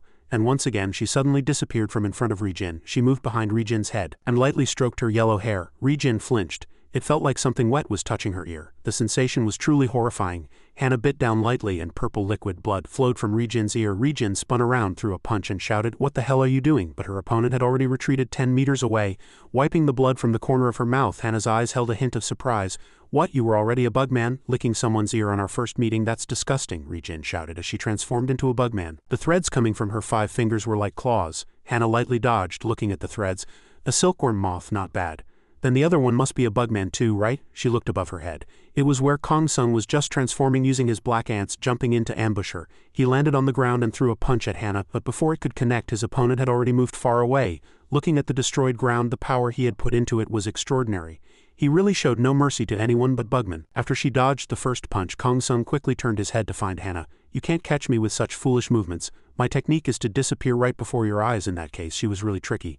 They couldn't touch her at all. Ri-jin frowned and looked at Kong Sung. He thought for a moment and then said, "Let's charge in again." Ri-jin couldn't help but exclaim, "Are you really an idiot? How can you just rush in headfirst like that?" Nearby, Bang Se-rin stared blankly at Kong Sung in his ant form, unable to hide her surprise. Kong Sung was a bugman too. Her gaze followed his movements. He commanded his ants to move. One of his legs detached from the armor and in its place his arm grew larger. Hannah looked at the black ant before her and remarked coldly, "He really is charging in like a fool, it's useless." Before she could finish speaking, a strand of thread suddenly flew from behind and grazed her neck, but it was enough to draw blood. Purple blood trickled down. While Kong Sung was attacking, Ri-jin, who was on the side, had set a trap, creating a star shape with her threads to surround Hannah. Her expression darkened. Getting distracted by something else during a fight was not good. The black ant rushed in, stopped right in front of the threads and threw a powerful punch at her head. Did it hit? Unfortunately it did not, because she raised her arm in time to block it. Her other arm transformed into its bugman form, but it was limited to just one arm. On the black and white striped arm was something like a venomous stinger. She growled, "You dare make me bleed with something like this?" The stinger in her hand pierced the black ant's body, and even as it did, the threads dug in and blood flowed from her. He failed to defend against the sudden attack, and the stinger pierced his armor and dug into his flesh. Kong Sung felt the area grow hot, and Hannah's gaze fell on the fresh blood flowing along the stinger. She frowned and stared intently at Kong Sung. "What are you? Why is your blood red?" Before she could find out, Ri-jin rushed in anxiously to try and save him. Her other hand also transformed into its bugman form. She raised her hand and delivered a precise blow towards Ri-jin. The long stinger plunged straight into Ri-jin's shoulder. She gritted her teeth and shouted, "What? It doesn't hurt at all." Hannah didn't seem to care about her words. The deadliest thing wasn't the stinger itself. She pulled the stinger out of Kong Sung's body, stuck out her tongue and licked the red blood on it. What does human blood taste like? At the same time, the areas on Ri-jin and Kong Sung's bodies where the stingers had pierced them suddenly swelled and turned red as if about to explode. She said in a low voice, "Explode." A huge explosion roared, and strangely the color of the explosion was the same as the color of their blood. One was red, the other purple. This toxin seemed to be made of blood. Ri-jin lost an arm and Kong Sung's chest was destroyed with fresh blood flowing out. His chest was blistered from the burns and he was gasping for breath. One of her arms, the part with white fur, was now stained red and the thread connected to it also turned a deep red. She smiled faintly.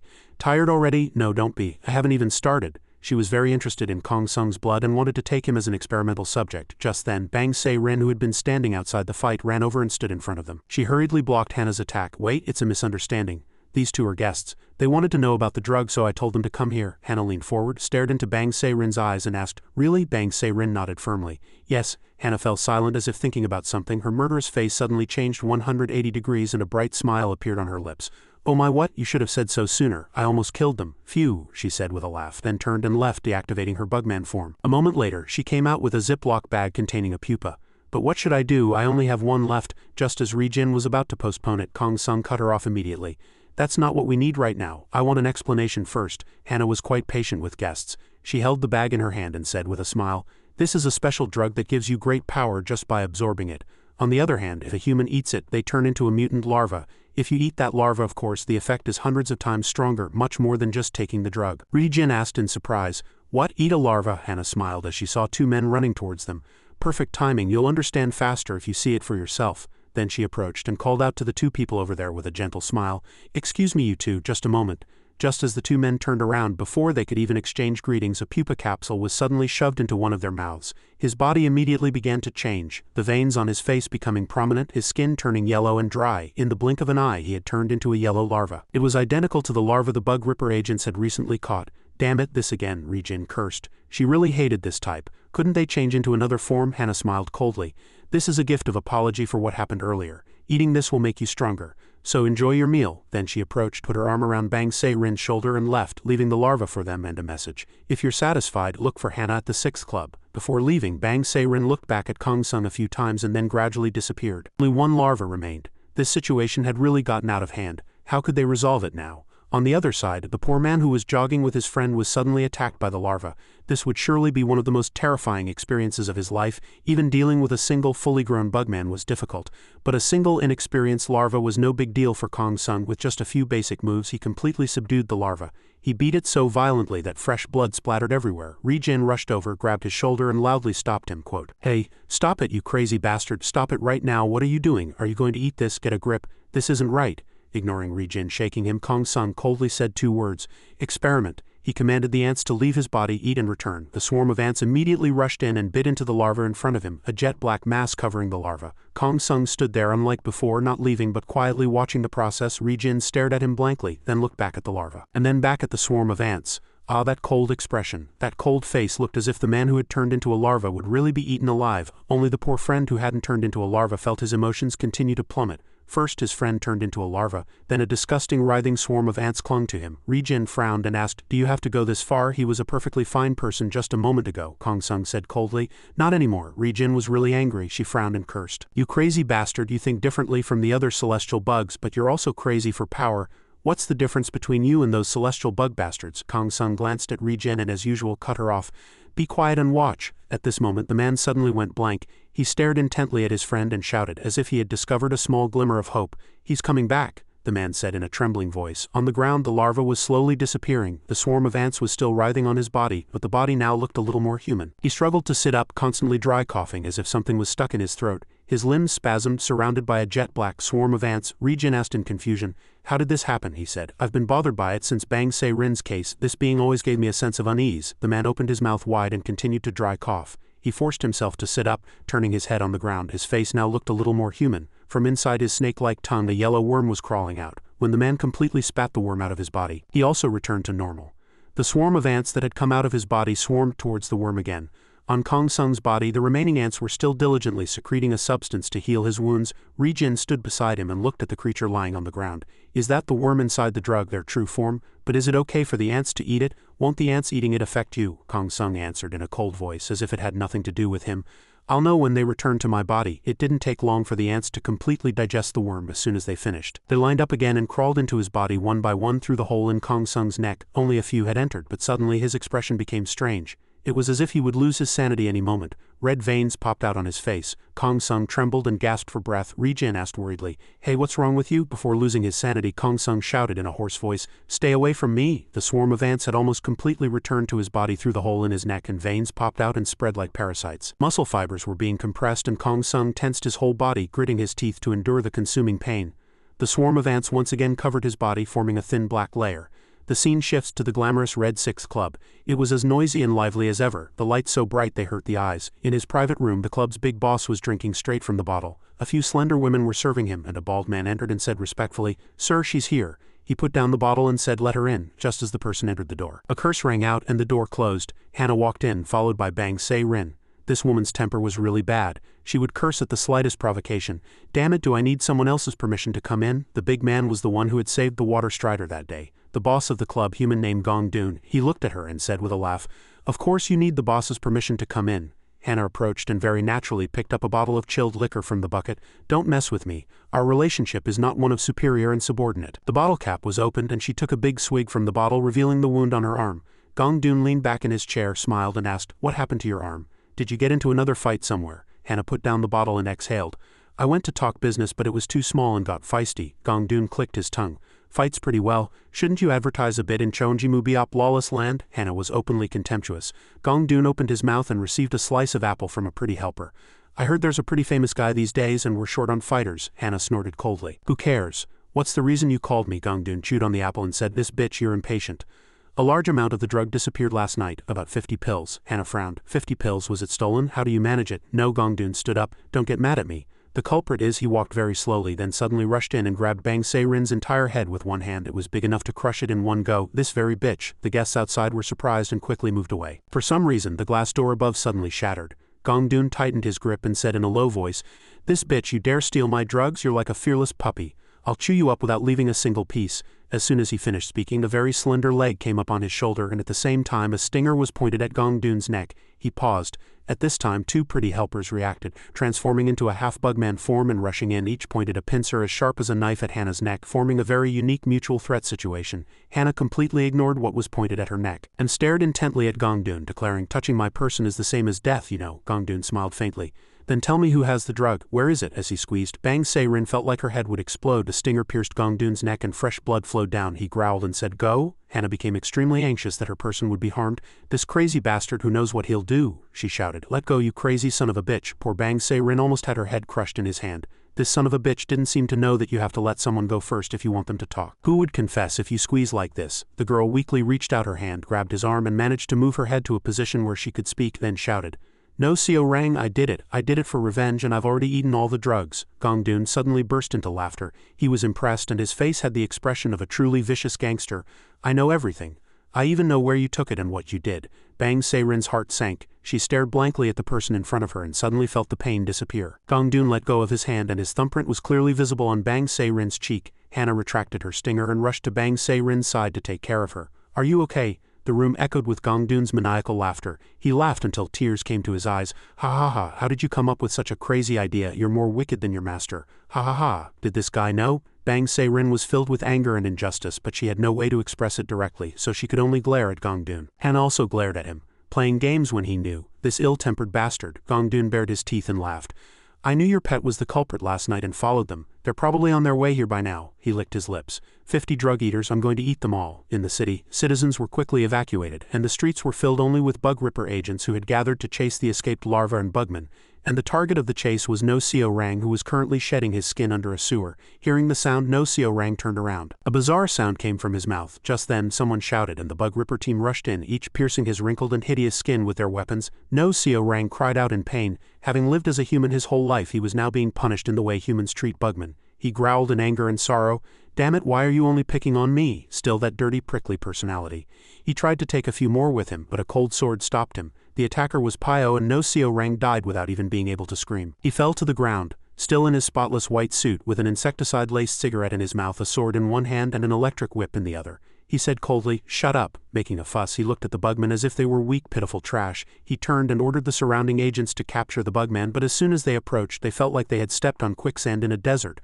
A few agents were in chaos, and a few sank deep into the sand. The larva disappeared, and in its place 2 other people rose up. Pio was obscured by the people in front of him and didn't see the enemy that had just appeared. He approached, frowned, and asked, "What are you all doing?"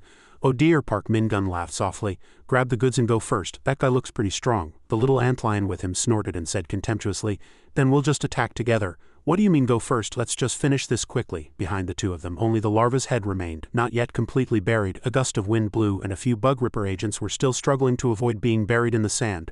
Pio looked at the 2 of them. Then he slowly sheathed his sword. The long sword slid completely into its scabbard. The bug ripper's symbol was engraved on the sheath. Park Min-gun and the little antlion were both extremely surprised. "Is that guy giving up the fight, judging by how calmly he's smoking?" Pio took a long drag and blew out a cloud of blue smoke. One of the bug ripper agents being buried in the sand said in a panic, "Captain, the rate of sinking is faster than we thought. This is no time to be idle." Pio still didn't draw his sword from its sheath, standing there and looking at the little guy, asking, "Is that an antlion? Why is it so different from the other larva?" The red bug ripper symbol on Pio's sword turned blue. He muttered, "I'll know once I open it up." This damn little guy's pride was sky high and he fell for the slightest provocation. He was so angry he wanted to rush over and bite the opponent, but his mind was still in chaos.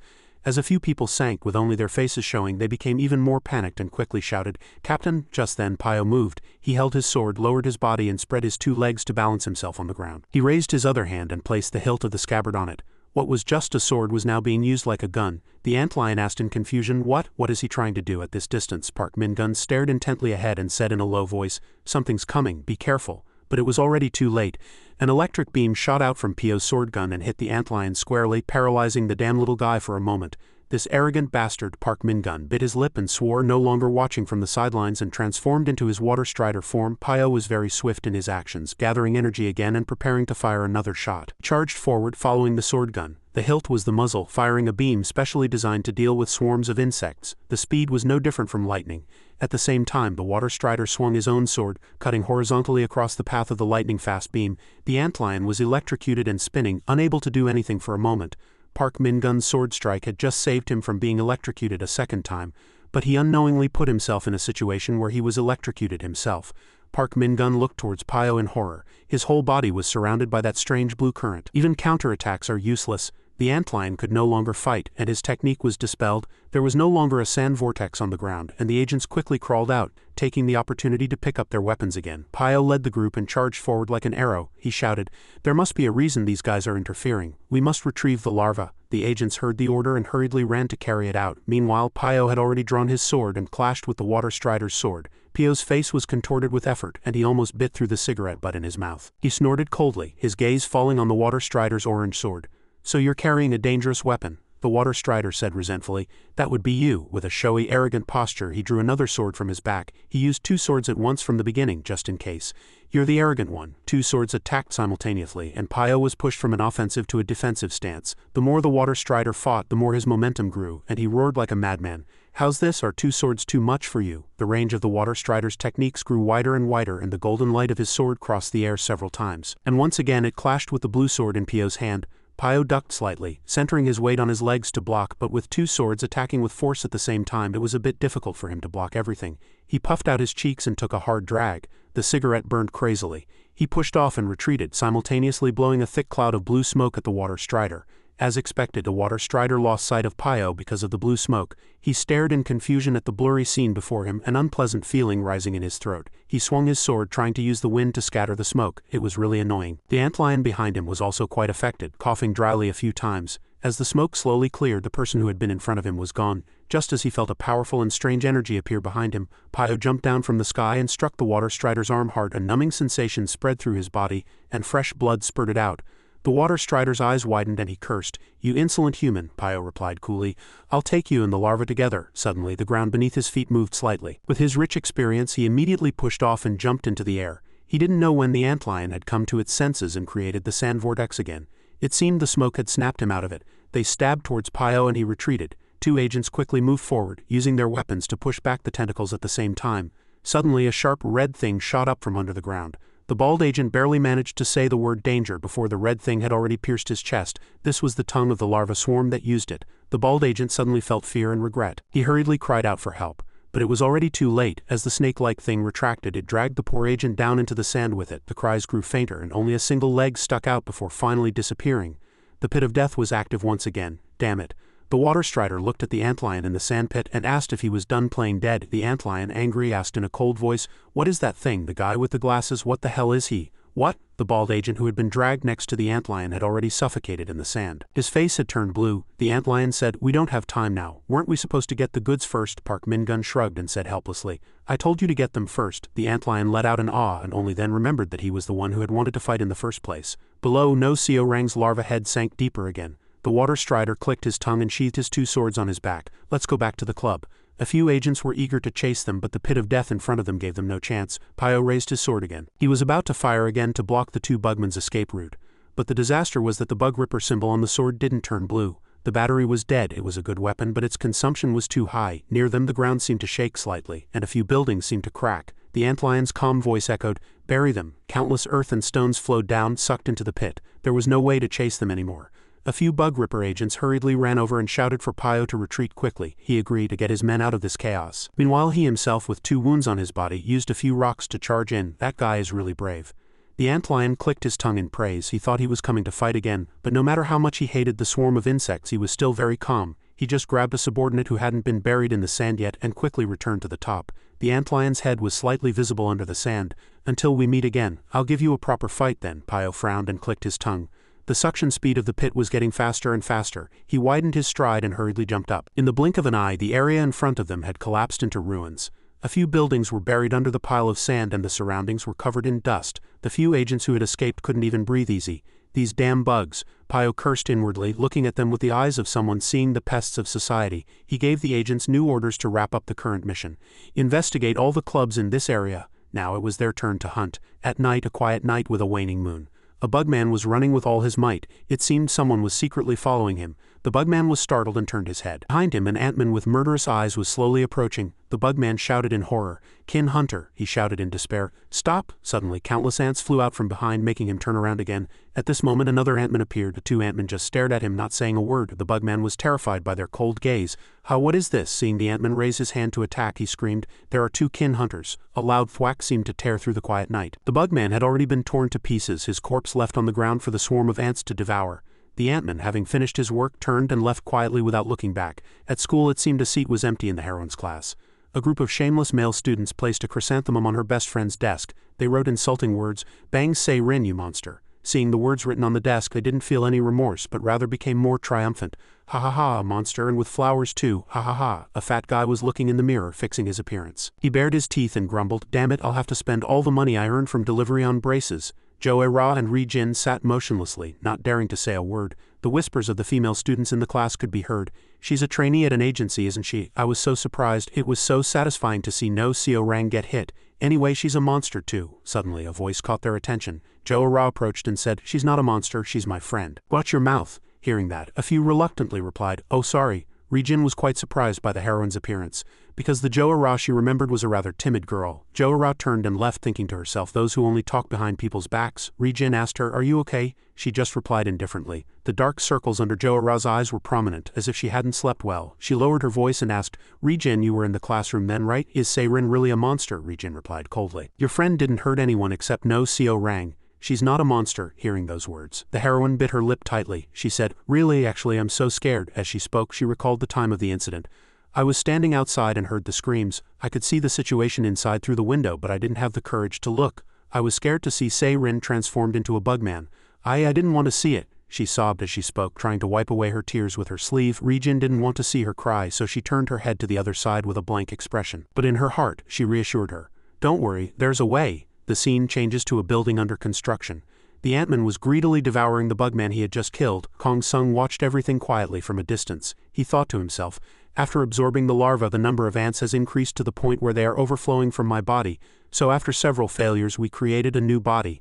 I've entrusted it with the hunt." After finishing its meal, the monster crawled towards the protagonist. In its mouth it still held a piece of flesh with a purple jewel embedded in it. The monster stood up and roared. Kong Sung just asked coldly, "Are you done eating?" He thought to himself, "But the ants are still the same as before." The monster continued to roar. He stared at it with wide eyes and said coldly, "Stop eating." The monster reacted even more violently. He thought to himself, "If it's not full, it will charge again." As he thought, he threw a punch at the monster and it scattered into countless small ants. In his hand was now a jewel with an ant inside. The other ants gathered in succession, and suddenly he realized something. He squeezed the jewel. He could sense other bugmen. They were entering the tunnel, and there were 3 of them. He thought to himself, "A good opportunity to test my strength." Kong Sung jumped from a high floor without hesitation, and the ants wrapped around him to form armor. He landed successfully and quickly ran to the location of the bugman's attack. When he was almost there, he suddenly realized, in the blink of an eye, one of them had disappeared. He hurriedly found a place to hide and assess the situation. Suddenly he heard their loud argument. "You son of a bitch, is this the only reason you called me here?" The beetle bugman replied in a very annoyed voice, "What, you want to wring their necks? Because of Yi Dongjin's control these days I can't touch you as I please. Be my punching bag today." He took a fighting stance and warned, "Stand firm." The remaining one was very angry at those words. He shouted, "This worthless beetle-like bastard, how dare you try to climb on my head?" The stag beetle bugman shouted, "After playing with you once at the lawless land, I haven't seen you since, have I, right?" After speaking, he aimed his horn and charged in to attack. He shouted loudly. The beetle bugman easily dodged, and he crashed into the wall in front of him. The beetle sneered, "Ha, this guy is really hopeless." Suddenly, the stag beetle turned around and attacked. The beetle immediately caught his weakness. He sneered, "Do you think you can win just by ramming with that big body? What stupid bugs." After speaking, the beetle raised his fist and immediately pierced the stag beetle's body. He coughed up blood in pain and collapsed. The beetle bugman withdrew his fist, turned his head and shouted, "Hey, you've been watching from the start. Want a piece of me too?" The Ant-Man with cold eyes slowly approached and answered, "All right." Above, cars were still bustling back and forth on the bridge, but no one seemed to notice that the bridge below was getting thinner. It had to endure the attacks of the two bugmen fighting beneath it. The ladybug bugman Red was facing the black ant, Kong Sung. Red cracked his knuckles and asked, "A bloodthirsty one are you? What's your name?" Kong Sung didn't answer at all, which annoyed him. "Are you mute?" he provoked, charging in to attack. "Shouldn't you at least leave your name before you die?" As soon as he finished speaking, Red threw a powerful punch. His tone suggested he was determined to find out his name. Suddenly he was horrified to realize that what he had just attacked was only another one of Kong Sung's heads. He stepped back in fear, but it seemed he hadn't moved from his spot at all from beginning to end. He was shocked. "The Ant-Man," Kong Sung replied. "Black ant." A swarm of ants began to appear before his eyes. Kong Sung emanated an unusually strong aura. Behind him was a ferocious ant head that looked like it would devour everything. He replied coldly, "That's the last name you'll hear before you die." Hearing this, the bugman Red laughed out loud.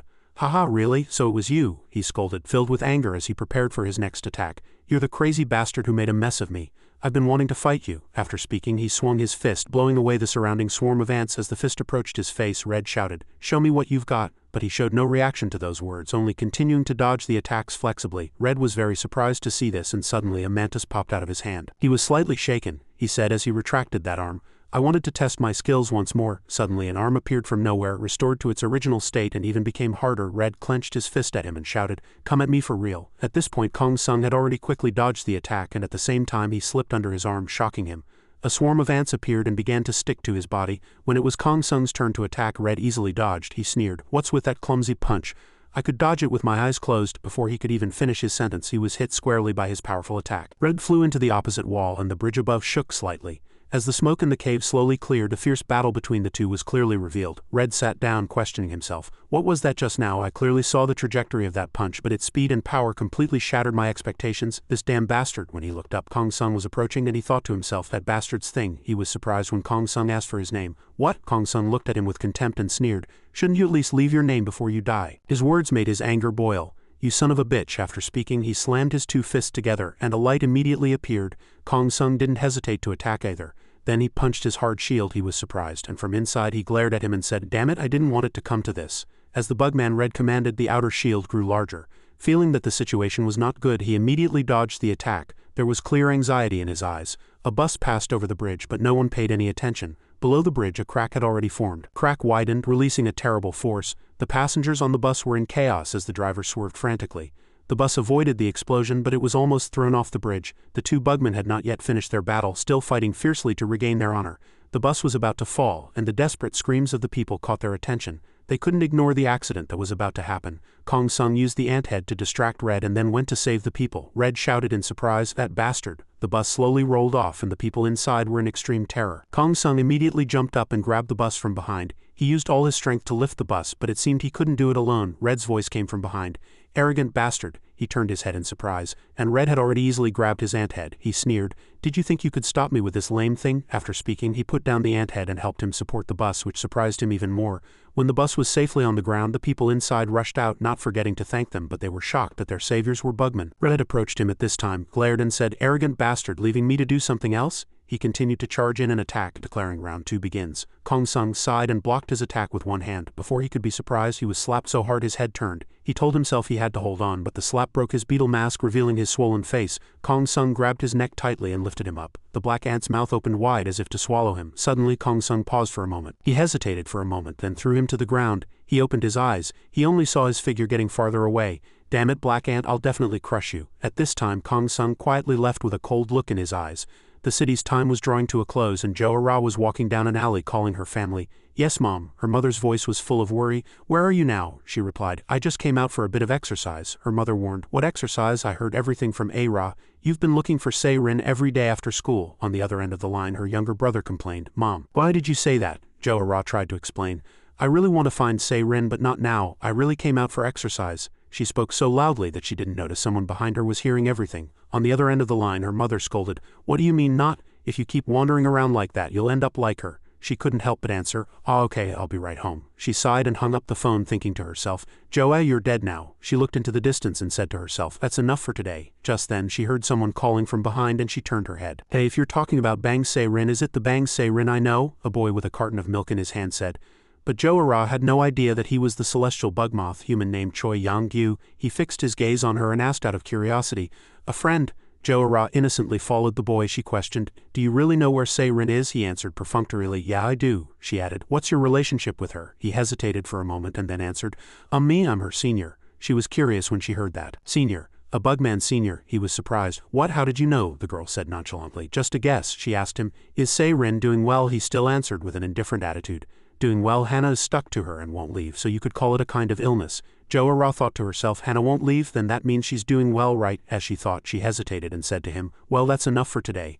I have to go. Since you said she's doing well," she thought to herself, "I don't want to be a burden anymore." He turned his head and asked, "What's okay?" Jo-ra added, She probably made more good friends." He scoffed when he heard that. "Friends? You call them friends?" He turned around and said with a sinister look, "Are you talking about friends now? Why are you so romantic? It's pathetic." Jo-ra was still confused and didn't understand what was going on, but he continued, "I was hungry, so I brought you here to eat you." Jo-ra paused. She was even more terrified when she saw a swarm of bugs writhing in the trees and she backed away. He continued, "If Bang Se-rin finds out I ate her friend, how would she feel?" Her two legs trembled as she slowly backed away. She asked him, "What are you talking about right now?" He scowled, glared at her and answered, "Me? I didn't like that bitch from the start. I ran away a lot to survive, was almost caught and eaten by humans and finally found out my true form was an antlion. And now I've come this far, but that bitch stuck by Hannah's side and spent her days comfortably in this world." Seeing her mouth gaping in surprise, he asked puzzled, "What's wrong? Why are you so surprised?" "Well, how would a human understand?" Jo-ra screamed in fear and ran away, and he still said nonchalantly, "What? Where are you running?" His body was slowly transforming into a bugman and he sneered, "It's too late to run now." Jo-ra screamed desperately. A pile of sand appeared around her, lifted her up, and the bugman laughed triumphantly. "What are you doing? Let's eat." The bugs, having received his order, rushed in to attack her. She screamed in fear. Suddenly, two monsters were cut down by a slash that came from somewhere and fell into the sandpit. Jo-ra looked up in surprise and another bugman appeared. It was none other than Ri-jin. The moth bugman was surprised. "What?" Before he could come to his senses, she curled up her body and rushed in to kick him. Jo-ra noticed that a thread was wrapped around her and she was lifted out of the sand vortex. The moth bugman said in surprise, "What's going on? Who the hell are you?" Ri-jin slowly descended on a thread stuck in the ground and answered, "An ant-like old man called me by this name." "Sis." She coldly turned her head towards the bugman and at the same time released the thread around Jo-ra, allowing her to land successfully. Ri-jin said, "Run quickly." Jo-ra stepped back and didn't forget to say, "Thank you." The bugs rushed in to attack at the bugman's command. The girl just coldly used her thread to tie them up tightly. Then she lowered her body and crossed her two hands and the threads immediately tightened, tearing the swarm of bugs to shreds. Blood splattered and soaked her body. The moth witnessed everything and was surprised. "What? Why did you suddenly appear and interrupt my meal, or should I bury you alive?" She sneered at him. "Ha, cute, it's really funny. You resemble these things and you resemble other beings. Are you a celestial bug too?" He answered arrogantly. "Ah yeah, I get it now, you're that bitch, right? The ones who killed Zekna. I heard there were two of them. Will you be okay on your own?" she thought to herself, holding a pill she had prepared in advance in her hand. "This guy is right. If I fight a celestial bug head on alone." He couldn't help but be surprised when he saw what she was holding in her hand. "Oh, why do you have that?" she thought to herself. "I have no choice but to use this power. They can't eat it. I'm the one who's eating it." The moth bugman was flustered. "What are you doing right now? Put that down." She glared at him and resolutely put the pill in her mouth. She thought to herself the most optimal method. Thinking he couldn't stop her intentions, he tried to use force. Countless tentacles grew from his body, aimed straight at her, and he shouted, "You damn bitch." She bit her lip tightly and swallowed the pill. The moment his attack rushed in, she disappeared without a trace. Thick smoke obscured the bugman's vision, and he wondered, one pill is a bit of an overkill. Eating one of those won't change your mana that much. Suddenly, invisible slashes appeared in front of him and tore his tentacles to shreds. He was surprised. "What is this? You didn't eat a larva, you ate a pill?" Ri-jin's voice was heard. "A fake like you would never know. The real power." She had now evolved into a red silkworm moth, a form of silk. Seeing Ri-jin's new form, the moth bugman was extremely shocked. This is real power?" The girl raised her voice and sneered, "You're a fake." After speaking, she immediately rushed in to attack. She threw a punch as if to break his face, and he couldn't resist at all, cursing her. "You damn bastard." She successfully sent him flying into the air and at the same time lightly cut his two arms. He shouted in fear, "No, it's not me. I'm not a fake." He acknowledged me. "I'm the only larva." After speaking, he stretched out his long tongue and choked her neck tightly. He jumped up in joy. "Got you." But his monstrous tongue couldn't bite the girl's neck. She said with contempt, "What a fake." The fangs tried to scratch her neck but couldn't leave any wounds. The girl explained, "My outer shell is woven with steel like silk. Your pathetic bite is no match for it." After speaking, she lightly grabbed his tongue, which shocked him. Countless threads appeared from her hand and wrapped around his tongue. She said coldly, "I'll mince you very finely." The threads at this time overlapped in succession and wrapped around his tongue. His mind was in great turmoil at this time. "This damn bastard too strong. Is this real power? No, it can't be." His tongue was immediately cut off. He screamed in pain, "Cut the bullshit, I don't acknowledge it." After speaking, he quickly dug into a nearby sandpit, Ri-jin holding his tongue in her hand. Down at the pit with contempt. The deeper he dug, the more he muttered, "You damn bitch, you're dead. I'm not running away. I'm going to get stronger and get my revenge, because I still have the ability to evolve." As soon as he finished speaking, a dense net of threads suddenly appeared before his eyes. They passed through his body, tearing him to shreds at the same time. The net of threads rose up, creating a sack containing the corpse and hanging it from a tree. Jin snorted, unable to help but admire. Excellent, a celestial bug, I finally caught one, now it's really starting. Suddenly a voice was heard. Then shall we begin in earnest? The second one to jump into the fight. Jin immediately recognized him. A water strider. She was resentful in her heart. Why did he have to show up when the black ant isn't here? No, with my current power I can do it alone. The guy over there also recognized her immediately. He asked, a familiar face, where's the black ant? Why are you alone? He scratched his chest with the sword in his hand and said, the ants that bastard put in my body are still squirming. This will never end unless I kill him, the girl replied nonchalantly. Ah, that unpleasant feeling, I know it well. I'll take care of that pain for him, Jin said, shooting countless threads from her back to attack him. Even as the threads approached, he remained unfazed and replied coldly, ha, fine, let's see what you've got. Jin attacked. He skillfully crossed his two swords to block her attack, but the threads grew thicker and sharper, slowly shattering his swords. He marveled. So the power of the drug is no joke. His swords were shattered to pieces by her. He thought to himself, if I let my guard down I'll die. But how long can she last like that? Jin continued to rush in and attack, but he only drew his sword to defend, not counterattacking at all. He took her deadly attacks with his whole body, counting down in his head. 4, 3, 2, 1. Just as Jin rushed in to deliver the final blow, he said softly, it's over. Jin suddenly gasped for breath and fell to her knees. Her hair shortened as she returned to her original form. She looked at her hands with bewildered eyes. Am I back? It was as if she heard a system message. The duration of the drug's effect is very short, customer. Just then, the celestial bug's blade pressed against her neck. He said coldly, come with me quietly. The scene shifts to Kong Sung's apartment. He was peacefully eating snacks, drinking tea, and watching a TV program with his grandmother. A news anchor said, we have with us the youngest martial arts fighter in the Oriental Boxing Championship, Mr. Sung Ji-dong. The man on TV greeted, hello. The host replied cheerfully, hello. Kong Sung's grandmother marveled. The whole country sings his praises, the host's voice continued. In his last title defense match he didn't give his opponent a single chance to score. A reporter asked, what happened to the scar on your cheek? He answered calmly, I was bitten by a bug. Kong Sung suddenly stared intently at the man on the screen. The reporter was a little surprised. What? The world-famous Sung Ji-dong was attacked by a bug? It couldn't be a bugman, could it? Hearing that, he denied it. If I were a bugman, how could I be here? Another news report cut in. Next up is the 9 o'clock news. A large number of bugman corpses were discovered on Nian Mountain on Friday morning. Suddenly, a text notification from Joe Ra popped up. Kong Sung, are you not coming to school tomorrow either? Seeing it, he thought to himself, I still can't fully control the swarm of ants. It's too soon to go to school. Joe Ra's text kept coming. Why aren't you coming to school? Kong Sung, are you not coming tomorrow either? Jin is also absent today. The homeroom teacher is really angry. Kong Sung muttered, there she goes again. A text notification from emergency rations came. Why aren't you coming to school? Buy me ice cream on your way.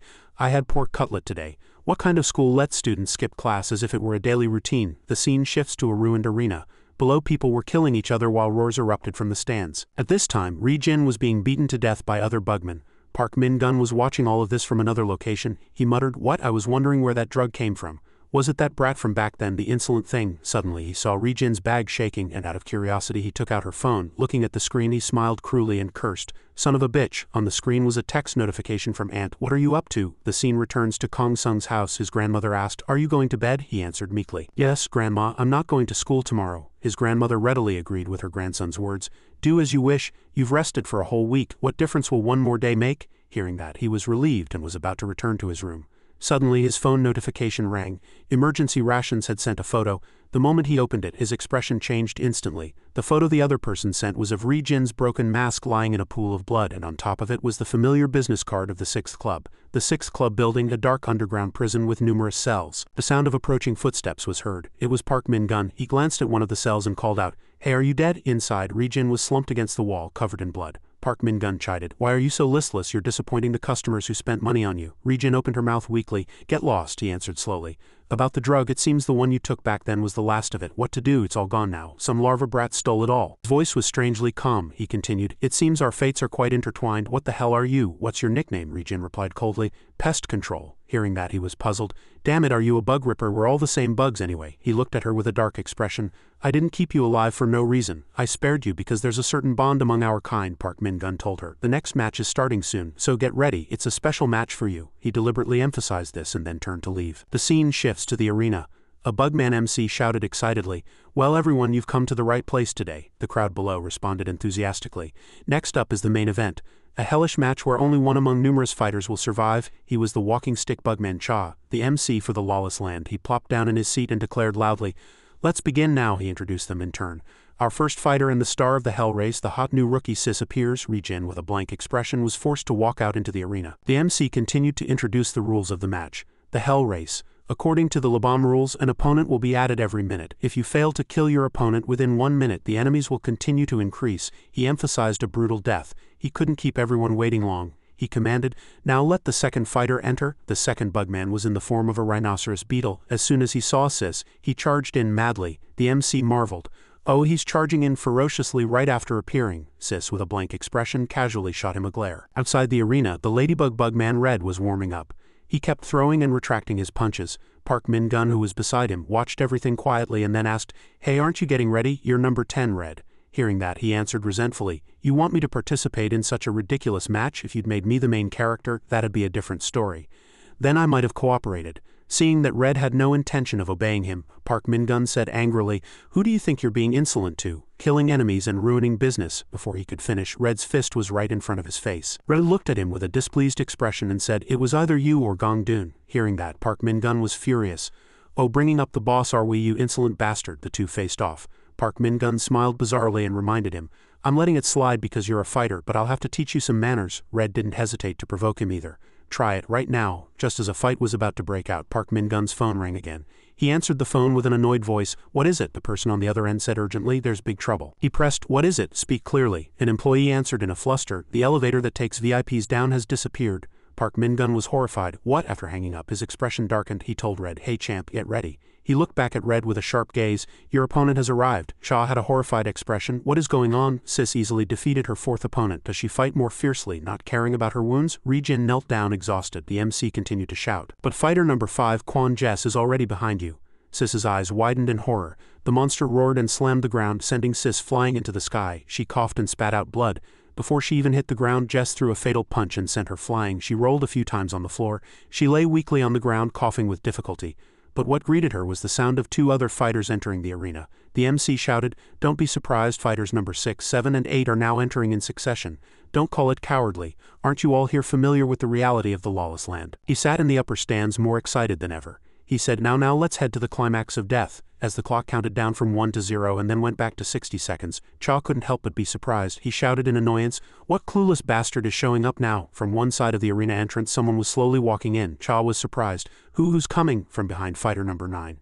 Before he could finish, fighter number 9's head fell and black ants covered it. A familiar foot came out and crushed the fighter's head. The MC, flustered, pointed at the entrance and shouted, Who are you?" Kong Sung quietly walked out, and his ant head was madly chewing on the corpse of the fighter from just now. Cha asked loudly, "Who are you?" Park Min-gun in the upper stands also looked down to assess the situation. He laughed triumphantly. Damn it, he really came. The stands were filled only with huge ferocious bugmen. Ri-jin heard the sound and opened her eyes blurrily. "Kong Sung," Cha shouted angrily. "He's an unregistered fighter. Get out of here now." After speaking, he threw a punch at Kong Sung.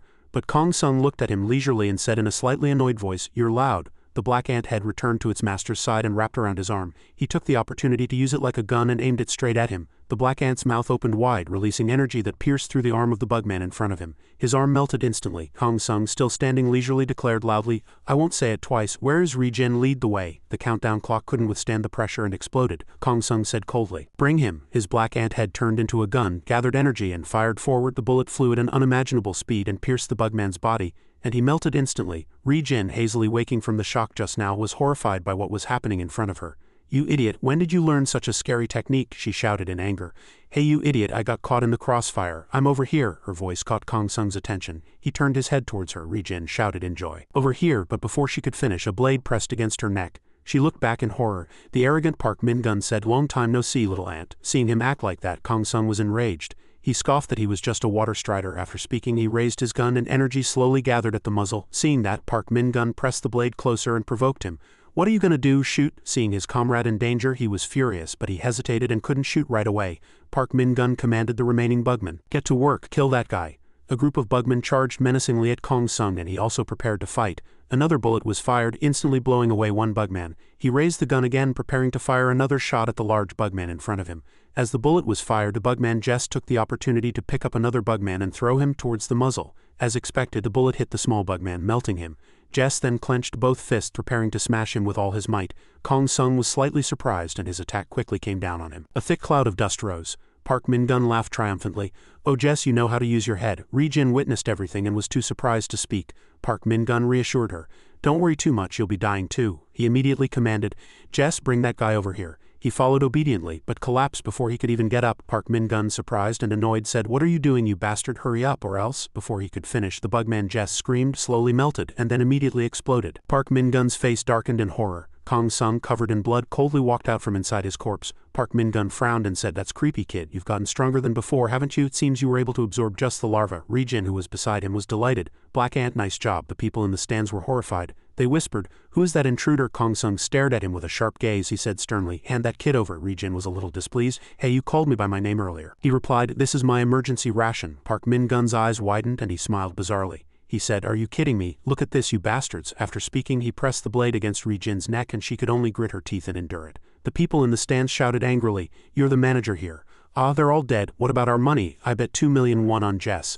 "I bet 100 million. Is this how you do business?" Hearing the curses from the stands, Park Min-gun gritted his teeth and said, "Dear humans, I apologize on behalf of the management. We will refund your money." So, he couldn't hold it in any longer and unleashed his anger on the audience. "Shut your mouths and place your bets again, you VIP sons of bitches." The people were a little scared and backed away, their expressions changing as they questioned, "How, what, on you, or are you two fighting?" Kong Sung was furious to see that he had become the subject of a bet. He said coldly, "I'll kill you right now, you bastard." He glared at Kong Sung. "Don't be arrogant, your opponent is behind you." Kong Sung turned his head, puzzled. As the 10th fighter entered the arena, the Black Ant couldn't help but be surprised by the familiar figure. The 10th fighter opened his mouth. "We meet Black Ant." He was none other than the ladybug bugman Red. Red was loosening his arms to enter the battle. Kong Sung asked in confusion, "Are you here for revenge?" He replied firmly, "Yes." As soon as he finished speaking, he took a stance and charged. "Let's begin." The Black Ant didn't hesitate to advance and attack either. Suddenly, he was surprised to realize Red's attack had brushed past him. He landed a fatal blow on Min-gun's face, who hadn't expected it at all. Ri-jin was freed and Min-gun was sent flying far away by Red's punch. He gritted his teeth and grimaced. He quickly got back into a stance, stood up and wiped the blood from his cheek. He glared at Red with eyes full of anger. "You bastard." Kong Sung and Ri-jin were frozen in place at that moment, looking at them with puzzled eyes. "What's going on?" Red turned his head to look at the two and said, "I saw everything from above. It brought tears to my eyes." Tears welled up in his eyes. He continued, "Go." Red clenched both fists and glared at Min-gun. He said with admiration, "I was deeply moved by your friendship. I'll get my revenge later. Leave this to me and go." "Comrades." At the word comrades, the Black Ant and Ri-jin couldn't help but laugh. "Friendship, haha." Suddenly, Kong Sung threw Ri-jin over his shoulder, surprising her. He said coldly, "Stay still." He quickly rushed outside amidst Ri-jin's screams. "Couldn't you have taken me out another way?" Hearing that, he warned her that she was being loud. At this time, Min-gun transformed into his bugman form. He said, "Ha, as expected. What a pathetic effort. I'm tired of cleaning up after you." Red also slowly approached. "Ha ha, anyway. I spared him because he's good. If he were useless I would have had to kill him," Min-gun replied. "Ha ha, an arrogant kid in the end, and let's go." The two rushed in at the same time. Their attacks were poised to finish off their opponent. Min-gun said in a cold voice, "Let's end this today." At this time, Kong Sung and Ri-jin were hurriedly looking for an exit. She asked him, "How do we get down? Do you have a key card?" He replied bluntly, "No." Ri-jin wondered, "Then what should we do?" Kong Sung answered with two short words, "Break it." And she couldn't help but be surprised. She looked up at the dark tunnel in front of her and couldn't help but marvel. "Wow, you're really crazy." As she stepped inside, she let out a sigh of relief. "We're out. I thought I was going to die. Let's get out of here quickly." Suddenly, pieces of stone fell from the tunnel above, catching Kong Sung's attention. As he unconsciously stepped back, a large man indeed jumped down from above. He delivered a sky-shattering blow to Kong Sung's face, sending blood flying. He gritted his teeth and said in anger, "How are you going to take responsibility, you destructive bastards, for obstructing business? There's no other way but to kill you." A murderous aura emanated from around him. Startling the two, he glared at them. "Isn't that right, you damn bastards?" A few hours earlier, Gong Dun was still chugging a bottle of liquor. He let out a caw sound, so refreshing, good. At that time, next to him were two beautiful women and a giant larva on the dining table. He was very intrigued by the prepared feast. "Right, this is a larva from 50 eggs. Where should I start biting?" Woman with dark skin opened her mouth. "That boss. Does he know about this?" She stared intently at the larva, a greedy expression clear on her face. Gong Dun replied with a displeased look, "So what if he knows? Are you scared he'll come to take what I've eaten?" She added, "But we should at least report to him first." Seeing her drooling with greed, he told her to wipe her drool and spoke. He lifted the larva with one hand. He said slowly, "Kyrie, that man is already at the pinnacle of bugmen, so he doesn't need this," knowing he was holding the larva in his hand. He shouted excitedly, "Ha, how amazing would that be? That power, I'm so curious, so I'll have to try climbing to that pinnacle myself." After speaking, he opened his mouth wide to swallow the larva. Suddenly, a sound from outside caught his attention. A bugman employee reported in a fluster, "Boss, we have an intruder." Gong Dun just asked coldly, "An intruder? Is he strong?" The employee stammered, "Well, the VIP elevator has disappeared because of the intruder. He's heading towards the lawless land now." Gong Dun put down the larva and wondered, "Not broken, not destroyed, but disappeared." He approached the employee, placed his finger on his forehead and said angrily, So you came to ask me to take care of him. The employee was extremely scared and tried to explain. Well, first we need to track his whereabouts. In any case, it seems he's heading towards the lawless land, Gongdun said sarcastically. So you're not strong enough to stop him? Hearing that, the employee trembled and replied, Boss, that's Gongdun immediately thrust his finger into his brain. He sneered at him for being a useless bastard. He said in annoyance, Tisk, well then, I guess I'll have to get some exercise before my meal. Back to the present. Kong Sung was being choked by him. He was in so much pain that he had no strength left to resist and his blood soaked his hand. Ri-jin sat on the floor extremely horrified by the scene before her and her face darkened. What? Gongdun looked at Kong Sung with angry eyes looking very ferocious. Ri-jin was terrified to see him lift Kong Sung with just one hand. She thought to herself, this is the first time I've felt this way since Kyrie. This overwhelming, terrifying power. Seeing Kong Sung's weak state, he laughed triumphantly. Ha ha ha, don't be scared. I'm not going to charge you. Instead, let's have a fun fight. After speaking, he threw Kong Sung far away, making him crash into the opposite wall and shatter it. Ri-jin could only stare wide-eyed, her body frozen, not daring to even turn her head. His attack was so fast it passed by before Ri-jin could even come to her senses. When she turned her head, he had delivered a powerful kick to Kong Sung, making him vomit a large amount of blood.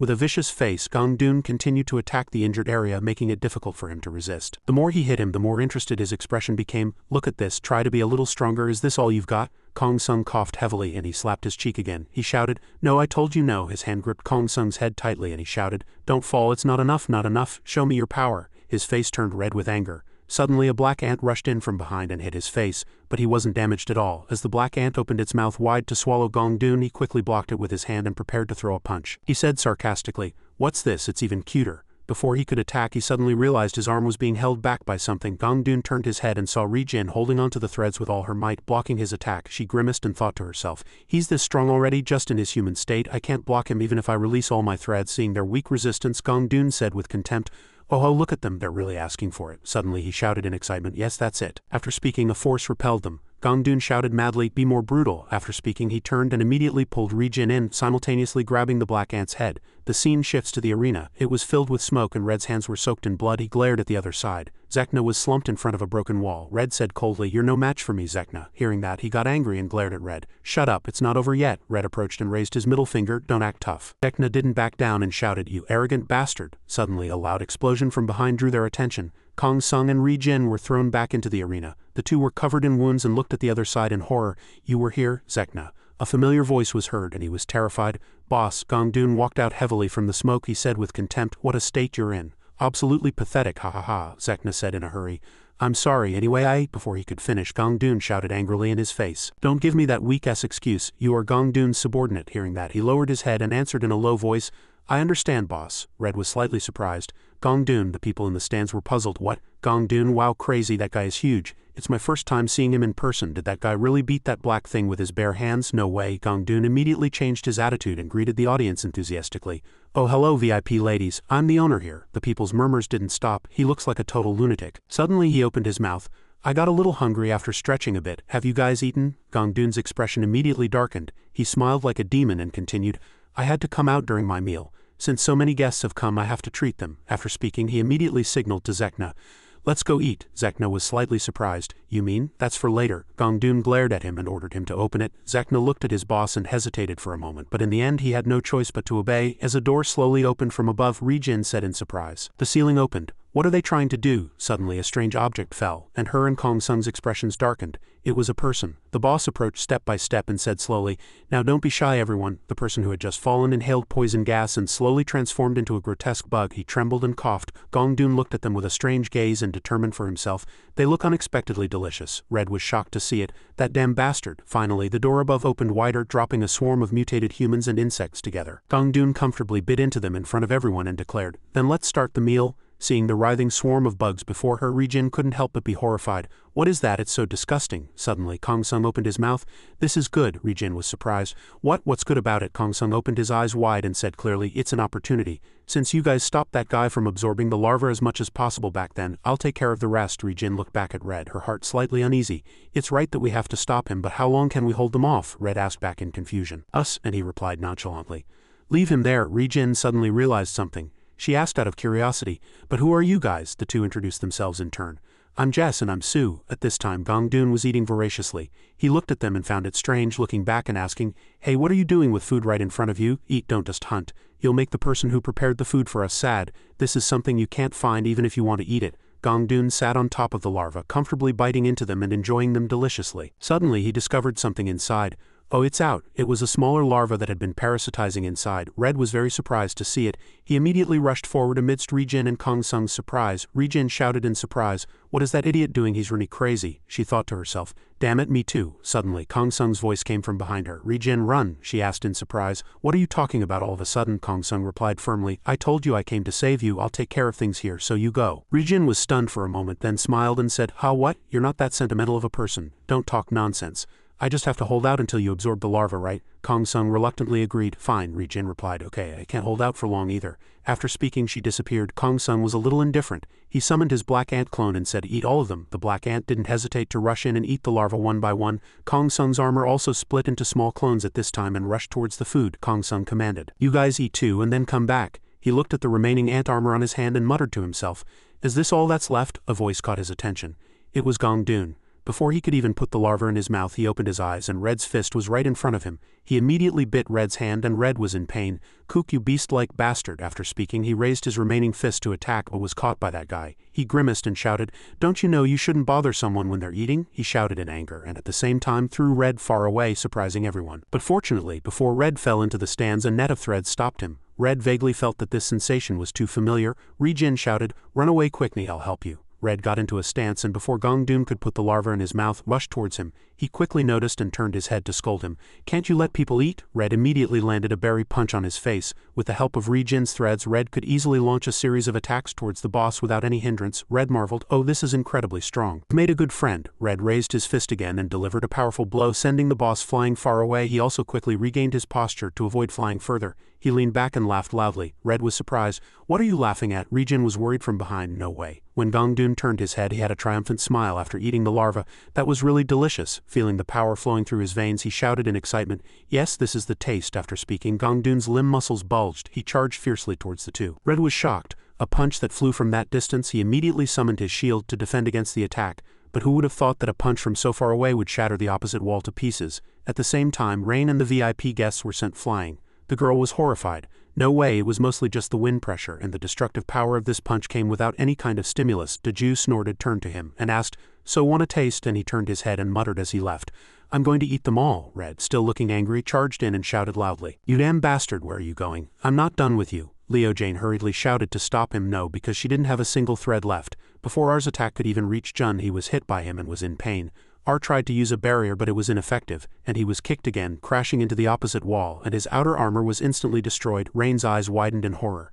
"Ah, I was wrong. I can't beat this guy. This damn bastard is a real monster." Jun devoured the larva one by one, raised his hand to pick up another larva and said, "This is the fifth one. He. Now that my body's warmed up, I should probably stop." Suddenly, he noticed that this larva's face was slightly different and asked in surprise, "What's this? Why does its face look like this?" A smaller larva was hiding inside its mouth. The male protagonist's cold voice echoed, "Come back." The entire ant army rushed towards the larva and the boss was surprised. That parasitic larva was now in the male protagonist's hand. He said in a cold voice, "I'll eat the last one." To be precise, it was the 10th one. Seeing the protagonist nonchalantly take away his spoils and even eat them deliciously, Jejun gradually lost his composure.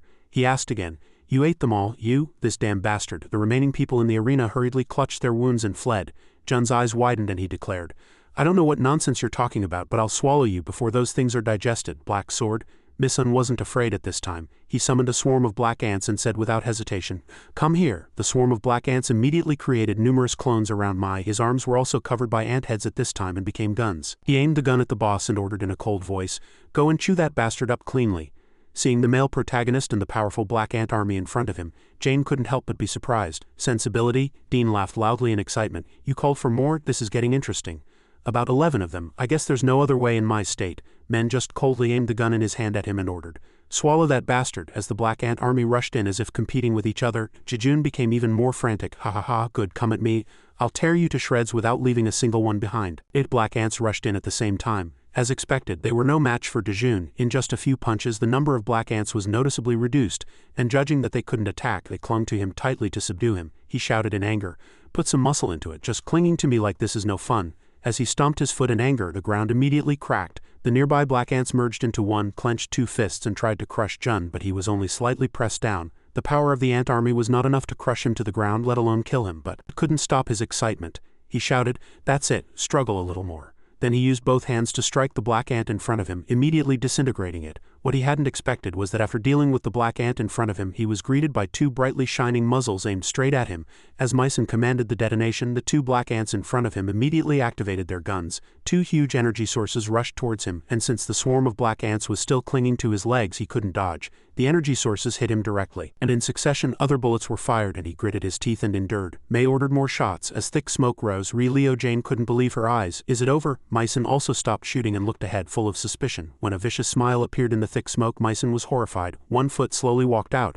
A giant celestial bug in hard armor, his voice echoed. Good, this is it. That's it. Seeing the celestial bug rhinoceros beetle bugman eat, trembling in his bugman form. Man couldn't help but be surprised. He approached him, smiled bizarrely and said, "You're pretty good to bring out my true form." He glared at Man and said firmly, "I like you. You must die by my hand." Man immediately ordered his two clones. Go. They rushed in and simultaneously aimed their muzzles at Igojit. As the bullets were fired, Yojit also rushed in and threw a punch, immediately destroying the two clones and the approaching energy source completely. That punch was so powerful that it dented a large part of the opposite wall. Man, surprised, he quickly ordered, "Gather quickly." Eat smiled with a murderous intent and sneered.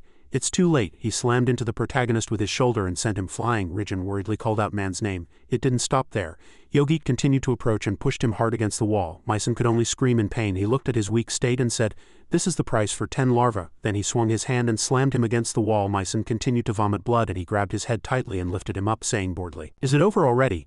My true form is too uncomfortable. Is there a guy who doesn't even fall over while dying? Well, I guess there's no other way. I'll take the remaining 10. Suddenly, the protagonist struggled to open his mouth. "You eat it." Surprised. "What?" Myson repeated. "You eat me." Gather. He stood blankly for a long time, not understanding what was happening when the black ant clones poured out of the hole from before, making Myson's body break free from his control. They started to bite him frantically. Yogit was horrified to see it and shouted, "What is this? Are you taking your own life?" From behind, a black ant clone opened its mouth wide and swallowed him. After successfully absorbing the host, the swarm of black ants gave him a bizarre smile. Yi laughed loudly in excitement.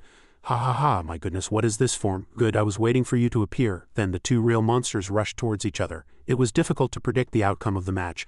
An employee told Gina, "The boss has escaped from the arena." Gina's mind was full of thoughts. "He's inducing the boss's awakening. Just how much stronger is he going to get?" "The black ant bugman." Gina turned around. "Not now. This situation must have been reported to the higher-ups, right? Then that bastard will surely come." The celestial bug hexapoda. Thinking so, he immediately ordered the employee to take the money and leave. "Today is the day 6 disappears." The employee asked, slightly surprised. "How, where are you going?" He slowly answered. "The situation below." Before he could finish, footsteps approached them, and a man's sigh was heard. "Ah, what a hassle." Gina was extremely surprised. "You are?" The man coldly lit a cigarette and said, "Take me with you. The distance between me and this lowly place is quite far, so I can't find the exit." He opened his eyes wide and ordered, "Lead the way." The walls of the stands were completely shattered at this time, and he was unleashing a series of attacks on Man. The wind pressure from his punches dented the opposite wall. Mission didn't back down and immediately counterattacked with a punch. Yogit took the opportunity to grab Mission's shoulder. The two fought fiercely. Mission was hit by him and sent flying, and an energy beam flew straight at Yosa's face, making him even more interested. "That's more like it." Suddenly, an energy beam grazed his face, and he was slightly surprised. Myson's two hands became two fangs at this time and were placed in front of him, and a tail grew from his back, making his whole body crouch low to the ground. Myson had evolved into a scorpion form at this time. His tail gathered energy and released it forward. Yogit blocked the attacking energy source with his hard wrist. He said contemptuously, "That bastard structure is quite simple, but mine is much simpler." Then he used his shoulder without hesitation to ram Myson's tail. Immediately the energy source changed direction and flew straight towards where the VIP guests were, and screams erupted. The ceiling couldn't withstand the pressure and exploded soon after. Jane was still waiting for men outside. Seeing the vibration just now, she couldn't help but be surprised. "Is Kamison still fighting?" she warned Red. "Get a grip, this is no time for this." Red was still in a daze and blood was spurting from his mouth. He reassured her. "I am fine." On the other side, Mission and Igo were still fighting fiercely, and Mi's attacks were getting closer and closer to him. But he still said arrogantly, "No one can stop me." Yi raised his fist and emphasized once more, "No one." Then he swung his palm and broke the protagonist's two arms. He didn't back down and bit his hard arm, then attacked with his remaining fangs. But it could only scratch his armor, and he became even more arrogant about his own strength. He smiled bizarrely. "All your efforts and your last-minute struggles, I'll trample them all." As soon as he finished speaking, Kamison was immediately hit by his continuous punches, and various parts of his body were torn apart. Seeing Kamison slowly disappear before his eyes, before he could even be happy, he turned his head and saw Kamison's severed parts slowly reattaching. He was horrified and couldn't believe his eyes. "You disgusting bastard." But he still felt very confident in his own abilities, and challenged Myson, "Yeah, keep rushing in recklessly like that. No matter how many times I'll destroy them all. He rushed in to attack, but before he could even attack, his arm was cut off by some strange force. Seeing his arm fly off before he could even feel the pain, a doubt arose in his mind. Why? This doesn't make sense. What are you doing, you bug-like bastard? How dare you? And the doubt turned into anger and he shouted, how dare a thing like you do this to me? Die, die, disappear from my sight. The angrier he got, the more frantically he attacked, but the more he attacked, the more he only depleted his own strength. And Myson's body could easily recover from all injuries. His mind was filled with doubt. Something's wrong. I clearly used all my strength to crush him. Why does it feel like I'm being eaten alive the more I try to break him? He had become a real lunatic at this time and laughed loudly. How dare a thing like you eat me? Don't be ridiculous. I'm the ultimate predator. The hunt should be mine by right. As soon as he finished speaking, his limbs were cut into large pieces. He shouted, this damn bastard, this bug-like bastard, how can a lowly thing like you do this to me? As he looked up at Mi, his appearance had completely changed.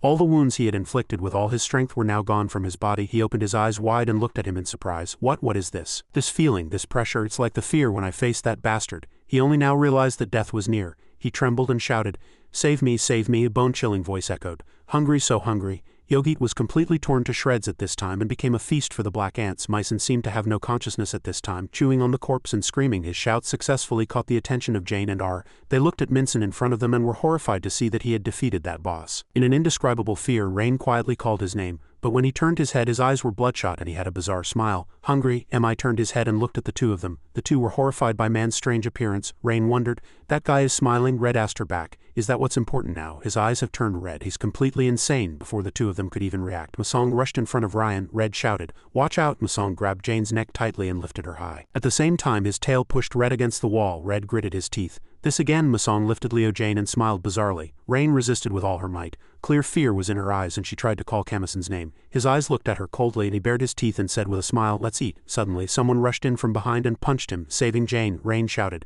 hey Kamison, get a grip. Don't you recognize me? Red also shouted at the same time, is your tear-jerking friendship going to end like this? I'm really disappointed, Black Ant. Then the two of them rushed in at the same time and attacked. Before they even reached Myson, he said in a cold voice, corrosion. And his eyes immediately burned red. The swarm of ants also started to surround their bodies from then on. Rain was flustered. Damn it, these damn ants, they're eating us. A thick dark energy was radiating from around Myson at this time. His eyes were bloodshot, and he coldly watched his two friends being devoured by the swarm of ants. Deep in those red eyes, Masong was bound within himself. At that time, his surroundings were surrounded by a swarm of black ants. He said in a tired voice, yes, I'm sick of it now, eat. Suddenly a loud noise rang out, and another monster was approaching. It didn't seem like this was the first time Myson had faced this. He opened his eyes wide and asked, you again, red ant? A giant red ant appeared before his eyes at this time. It trampled the black ants blocking its path and approached him. Myson commanded, stop, I'm sick of it too. A low voice echoed and a light suddenly appeared above the red ant's head. Myson opened his eyes wide in surprise and watched the light merge to form the shape of a woman. Kong Sung's expression changed instantly. This bastard, in the end. The red ant emitted a sonic wave pushing the black ants back. The attacking ant-men couldn't avoid being sent flying. The sonic wave was so powerful that Kong Sung had to block it with both hands and squeeze his eyes shut. When he faintly opened his eyes, he heard that voice again. You must survive. Leaving those words behind, a woman's figure slowly faded. The red ant also retreated because of it. Kong Sung, his mind filled with questions, struggled to grab hold of it. Wait, hold on. Could it be that he had returned to reality? At this moment, Kong Sung's body was screaming in agony. The black ants also slowly disappeared because of it. Red and Ri-Jin were both extremely surprised. The ants were disappearing. Ri-Jin worriedly called her friend's name, Kong Sung. He was still clutching his head in pain at this moment. Seeing Kong Sung's armor slowly disappearing, Ri-Jin quickly ran over and supported him. She was extremely worried. Hey, get a grip, are you okay? Suddenly, a teardrop fell on Ri-Jin's shoulder. Kong Sung was leaning on her shoulder, his face a mess of tears, and he said, Mom. Ri-Jin couldn't understand this friend's fickle personality at all. She thought to herself, first he goes crazy and now he's crying. Although she didn't know what had happened, she comforted him. Don't worry, it's all over. Seeing the two of them so close, Red couldn't help but feel secretly happy. He sniffled and said, I know about you two. It's more than friendship. It's a shame there's no room for me to butt in. Ri-Jin, embarrassed and angry, immediately threw Kong Sung to Red, making him responsible for taking Kong Sung to safety. Looking at the cracking ground, Ri-Jin said, all right, let's get out of here. This place is about to collapse. They hadn't gone far when a man's voice, dressed in a sharp suit, came from behind. Oh, what a hassle. The two turned their heads in surprise. Since when was that guy there? The man bent down to assess the situation, and behind him were 3 more bugman bodyguards. His expression darkened as he said, was this your doing? Red, on guard, stepped forward to protect the other two. He signaled for him to back off. Those guys are pretty strong. The man glared at them and said seriously, I want to get off work early, so don't do anything unnecessary. I'm here to deliver a message. Before he could finish, the guy named Mingun shouted in anger, how dare you touch our boss? I'll kill you. After saying that, all 3 bodyguards rushed toward them to attack. The man lowered his head and sighed. I want to go home. As soon as he spoke, the 3 bodyguards were instantly torn to shreds. The man grabbed Min Gun's head and slammed him hard into the ground. He straightened his clothes and said, "This is because you dared to interrupt me, making me repeat myself. What a hassle." Not long after the protagonists had secretly fled, the man opened his mouth. "Listen carefully. I'm here to deliver a message. This is a message from Lord Kojima." That man was none other than the celestial bug Hexapoda. "Duan, I am watching you. We will meet again soon. Until then you must survive." Kong Sung and Ri Jin were bewildered by these words. Red questioned the name Kojima. The man warned, "Do not speak his name so casually. It won't end with just getting hurt." Ri Jin asked sharply, "Who on earth are you? Are you a celestial bug too?" Red suspiciously voiced his guest to come and deliver the head. Kojima's words directly. "Could you be one of the 6 powerhouses leading the celestial bugs? One of Kojima's 6 bugs?" He answered firmly. "That's right. Gongdun also had the potential to reach this position, but unfortunately." Ri Jin's face was filled with surprise. "Stronger than that monster, and there are 6 more besides Kojima," the man answered. "All right, as expected, you have acted against Lord Kojima's ideology, so you will be punished." After saying that, he mercilessly stomped on Min Gun's corpse nearby. Red asked in confusion, "Punished? Weren't you guys not supposed to touch each other?" He replied, "No matter how outstanding your skills, there's no need to go against Lord Kojima's will. A bugman is a product of evolution that only the chosen and noble can possess. The ignorant try to obtain that nobility with trash-like drugs. Lord Kojima's grand plan is for bugmen to become the species at the top of the food chain. The celestial bugs stand at that peak, and Gongdun is nothing but a mere bug. The celestial bugs are fighting fiercely to oppose humans, and the end will be the destruction of humanity. I want to kill all who interfere with that plan immediately, but I must make you an offer. Join the celestial bugs." Hearing that, the 2 were shocked. Ri Jin shouted in anger, "Shut up, why am I risking my life? It's to get revenge on Kojima." Hearing that, he reacted even more violently. "Shut up, answer carefully. Weigh the pros and cons well." "Yes, my answer is no." "Become a member of the celestial bugs." The 2's expressions darkened, and they simultaneously raised their middle fingers at him and cursed. "Fuck you." He was extremely surprised to see it. "What did you say?" Red slowly approached and said, "What war? The destruction of humanity?" He pointed his finger towards Kong Sung. "You wouldn't know the situation when we were fighting those guys earlier. I can only fight strong guys." "Got it?" Red was a little arrogant. "Able to fight a guy stronger than Gongdun? Don't give up, even if you have to fight to the death." Ri Jin also spoke up at this time. "If you've come to talk business, you've come to the wrong place. You want me to join the ones who killed my family?" Her expression was filled with anger, and she said firmly, "I'd rather choose death." He suddenly laughed out loud, covering his mouth with his hand and asking, "What on earth are you babbling about? Are you in your right mind? Ha ha ha, it's been a while since I've laughed this hard. You guys are just spouting all sorts of silly nonsense. I understand your wish. Well, I'm done laughing now. I'll reward your feelings." After saying that, he threw Min Gun's corpse towards them. "I'll gift this to you." Min Gun fell weakly to the ground, blood continuously pouring from his mouth. Ri Jin said in anger, "What is this?" "This is your reward," the man answered. "I heard from Lord Kojima. One of you has to eat bugmen to survive anyway. That useless guy, whether you feed him to your people or kill him, do as you please. See you later then." After saying that, he disappeared with a blue bug. The atmosphere suddenly became strangely quiet. Red only then let out a sigh of relief. "Ha, celestial bug Hexapoda, let's go now." After saying that, the 2 carried Kong Sung and flew outside. When they successfully escaped from the underground, Ri Jin couldn't help but admire the surrounding scenery. "It's so quiet. Did everyone evacuate?" After saying that, she discovered Min Gun's corpse, which had somehow been dragged up. She shouted in anger, "Hey, why did you bring that guy?" Red replied reluctantly, "It's too pitiful to leave him down there. Besides, that place is about to collapse too, and I was going to use him as a punching bag." Suddenly, the sound of people rushing in was heard. The bug ripper had them surrounded. "Found them." A bugman was discovered in the lobby leading to the underground. One agent sent a signal. "This is number 3. We are entering the 6th club building." After confirming the location of the explosion, the remaining agents raised their weapons and rushed towards them. Ri Jin gritted her teeth. "Damn it, it's the bug ripper." After saying that, she covered everyone's faces with her threads. While Red was still surprised, she hurriedly urged him, "You idiot, what are you doing? Run quickly." The group of bug rippers signaled to fire at them. Red quickly used his hard shell to dodge the attack. He raised his fist and said, "Don't block the way." After saying that, he slammed the ground directly to block their pursuit. Another agent quickly reported the news. "The bugmen are escaping outside the building." The agent looked up and saw Ri Jin and Red jumping off the building, spreading their wings and flying away. Seeing them fly farther and farther away, the gun in his hand couldn't reach them. He looked at them in surprise. That was a bugman. It was unbelievable. The voice of an agent on the scene was heard. "We've captured one bugman. It's presumed to be the last one remaining on site. We will confirm once more and return." Pio was responsible for remotely controlling the situation. He said, "Understood, good work." He thought to himself, "We were one step too late again." Pio slowly entered a room and opened his mouth. "Sorry I'm late." Everyone present turned their gazes to him. The place he was in was where the Bug Rippers' meeting was about to begin. Bug Ripper General Headquarters. All the agents were gathered at the meeting table. D Branch Chungnam Chief Sick opened his mouth. "I wonder what's going on to suddenly call a branch chief meeting like this." A branch Gongwan Chief Un continued. "More than that, did Jin or Pio call us? Of course, this must have been done by people of higher rank." C Branch Junam Chief Du said calmly.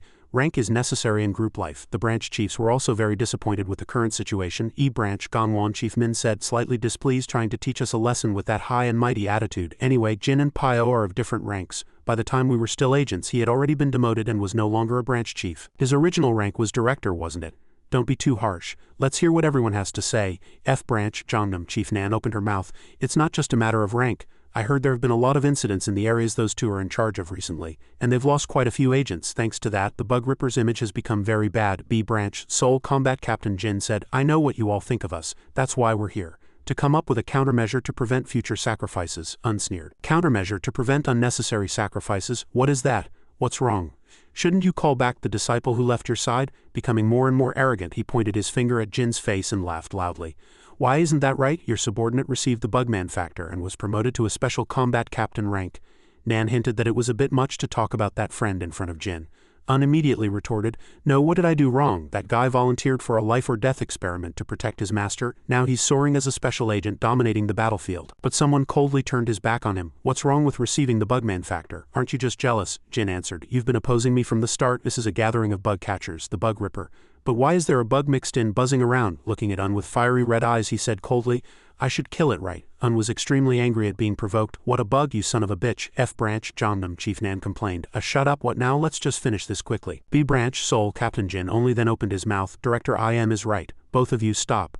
Let's get to the point. As you all know, we have been continuously losing to the Bugmen, but we are not gathered here today to reflect on that. We are gathered here today to prepare for the Bugmen's attacks and to prepare for a possible all-out war. Chief Du was slightly puzzled. Prepare for an all-out war? Has there been a new movement in the Bugman Legion then? Jin answered, yes, the Bugman's actions have been quite erratic recently. On the surface they seem to be acting independently, but they have gathered around strong and intelligent individuals to form a group called the Celestial Bugs. In fact, they seem to have formed a systematic organization. Chief Nan was puzzled.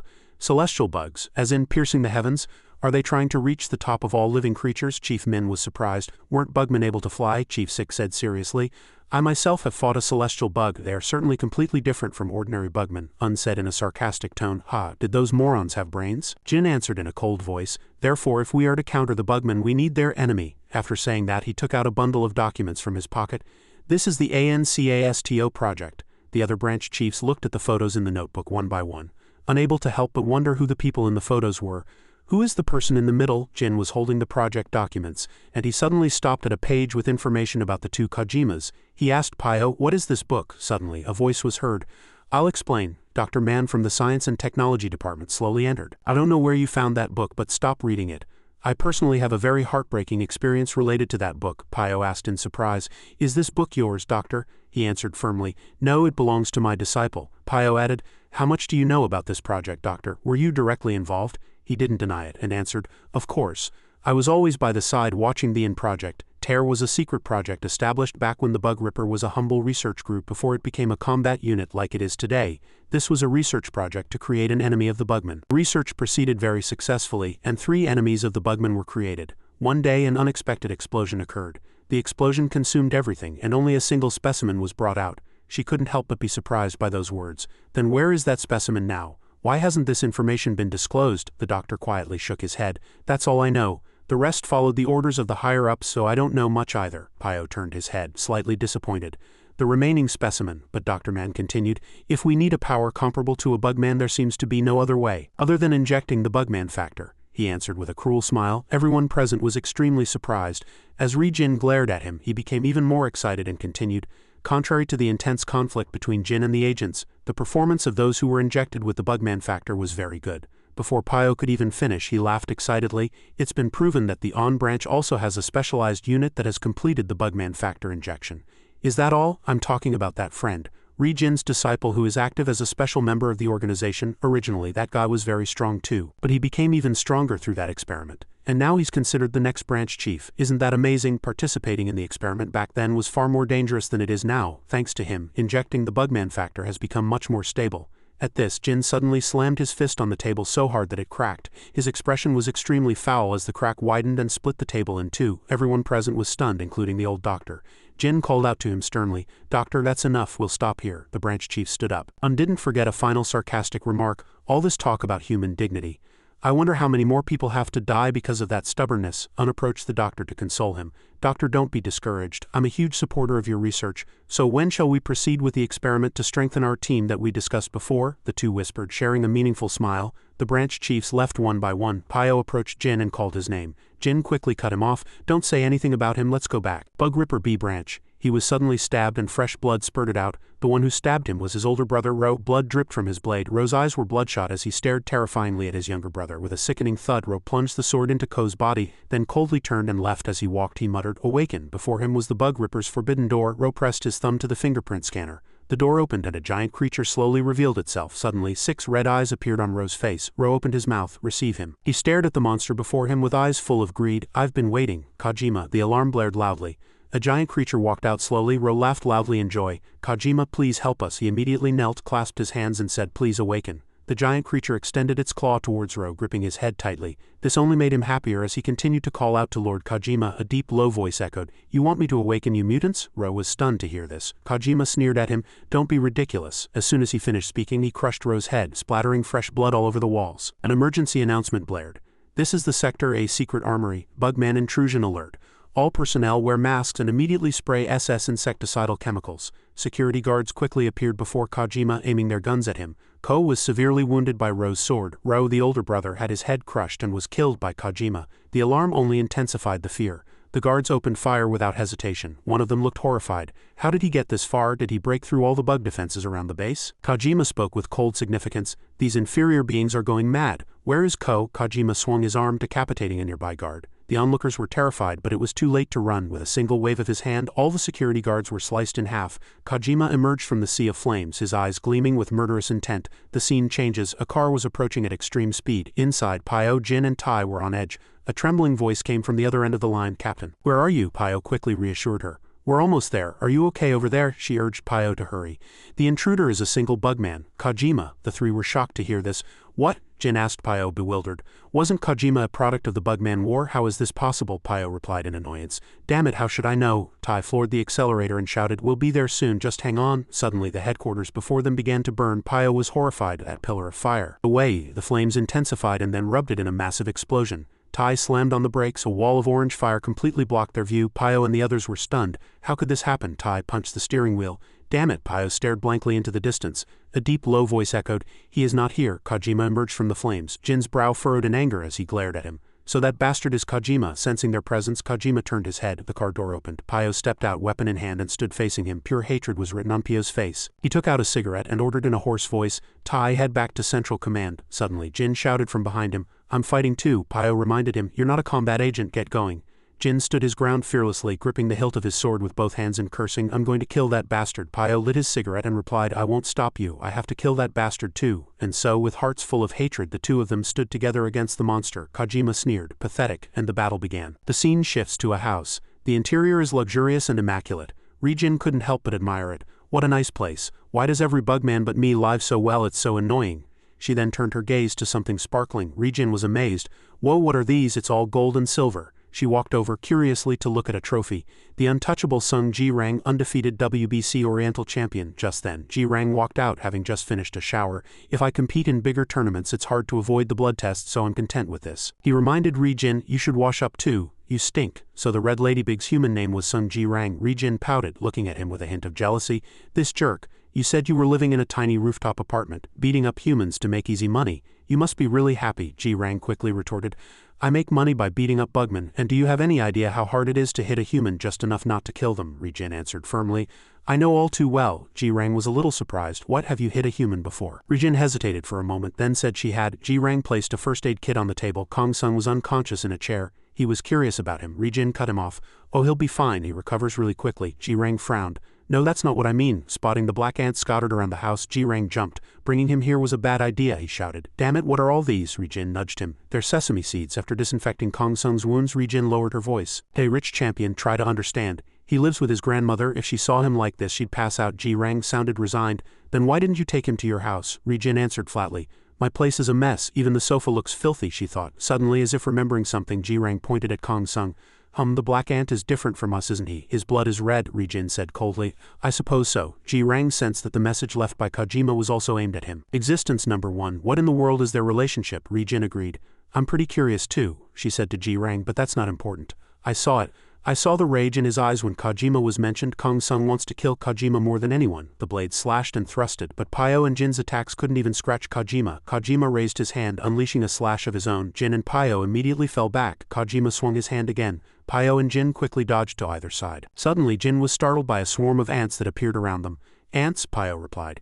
It's literally the Black Ant's fortress. Jin twirled the sword in his hand, very straightforward. These little bugs are beyond anything we imagined. He then threw his sword at Kojima. Pyo charged in at the same time, yelling at Jin to escape. Jin's sword, combined with Pyo's energy, successfully struck the monster's chest. A piercing clang echoed. Jin rushed in furiously, swinging his other sword. He landed a heavy blow on Kojima's shoulder, drawing blood. His face was filled with rage as he shouted, "What the hell are you, a human bug or some great demon lord?" Kojima replied in a cold voice, "Do you think you can defeat me just by slashing me like this?" Ri-jin's face twisted in disgust as she looked at his blood. What a repulsive color. Jin prepared to jump, pulling back both his swords. He said sternly, "I'll paint you entirely in that color." His blades were at Kojima's neck, but the monster didn't even flinch. Jin unleashed a flurry of slashes, sending blood flying everywhere. He stood his ground and said, "This body is the king of insects." Jin was stunned. Kojima added arrogantly, "I stand at the pinnacle of all species. I am Kojima." As he finished speaking, he coldly walked past Jin, casually severing an arm and a leg. Pyo cried out Jin's name in concern. Jin scowled in anger. "You son of a bitch." With only one leg remaining, he charged forward and with a single strike of his sword cut off one of Kojima's arms. As Kojima turned his head in surprise, Jin collapsed to the ground, snatching the severed arm. Kojima couldn't help but be impressed.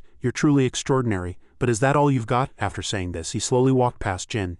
Jin then attached Kojima's severed arm to his own stump. "Is this the limit of a human?" he thought. Suddenly, he realized something and shouted, "Pyo, run!" Just then, Kojima appeared in front of Pyo, who froze in place. Kojima asked nonchalantly, "Do you know about K?" Pyo's mind raced. "What the hell is K? I need to stall for time, look for any clue." After a moment's hesitation, he replied, "K, the way you ask, it must be top secret. What do you plan to do with that information?" Kojima replied sternly, "Don't try to play games with me. K is the box that conceals power. With that child, the human insect can become immortal." Pyo's eyes filled with suspicion. "What is that?" Before he could answer, a car sped towards Kojima and rammed into him. Inside, Tai cranked the wheel and yelled, "Get lost, you disgusting bug!" Kojima's voice was cold. "Resistance is futile." With a wave of his hand, he sliced the car in half. It instantly exploded, but Tai managed to escape safely. He took a fighting stance and said grimly, "Captain, I'll buy us some time." Tai turned his head and urged, "Captain, you go first." Pyo retorted angrily, "How long do you think you can hold him off? He's a monster." Kojima slowly emerged from the flames. Suddenly a missile shot down from the sky. As Kojima reached out to grab it, it exploded on impact.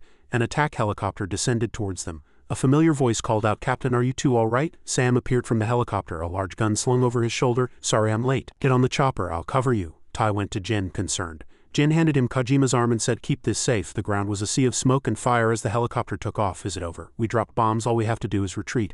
But Kojima emerged from the flames unfazed. He looked up at the sky. "He's not dead yet." The next day, swarms of dragonflies danced in the brilliant sunlight. In the classroom, only Kong Sung and Ri-jin were present. Ri-jin sighed, "Ah, damn it." He checked his phone and saw a flood of texts from Joe-ra.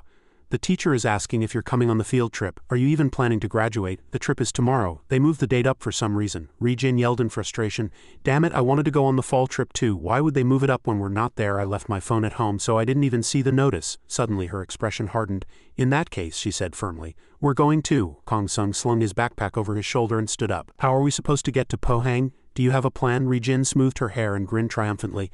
"Leave it to your big sister." The two waited at the school gate. Ri-jin was feeling smug. "Looks like we're going to Pohang after all. Don't worry, we'll get there faster than anyone else." Suddenly, the roar of an engine caught their attention. "Oh, hear that?" Ri-jin said to Kong Sung. "That engine." A red car pulled up in front of them. A foot stepped out and Ji-rang leaned against his car. "Ha," he said, "what a couple of arrogant kids. Let's go grab a bite. We have a ride right in front of us after all." Needless to say, Ri-jin was thrilled. Sitting in the car, she couldn't help but gush, "This is so cool. Successful people are on another level." Ji-rang laughed smugly. "Call me big bro, haha," Ri-jin replied cheerfully.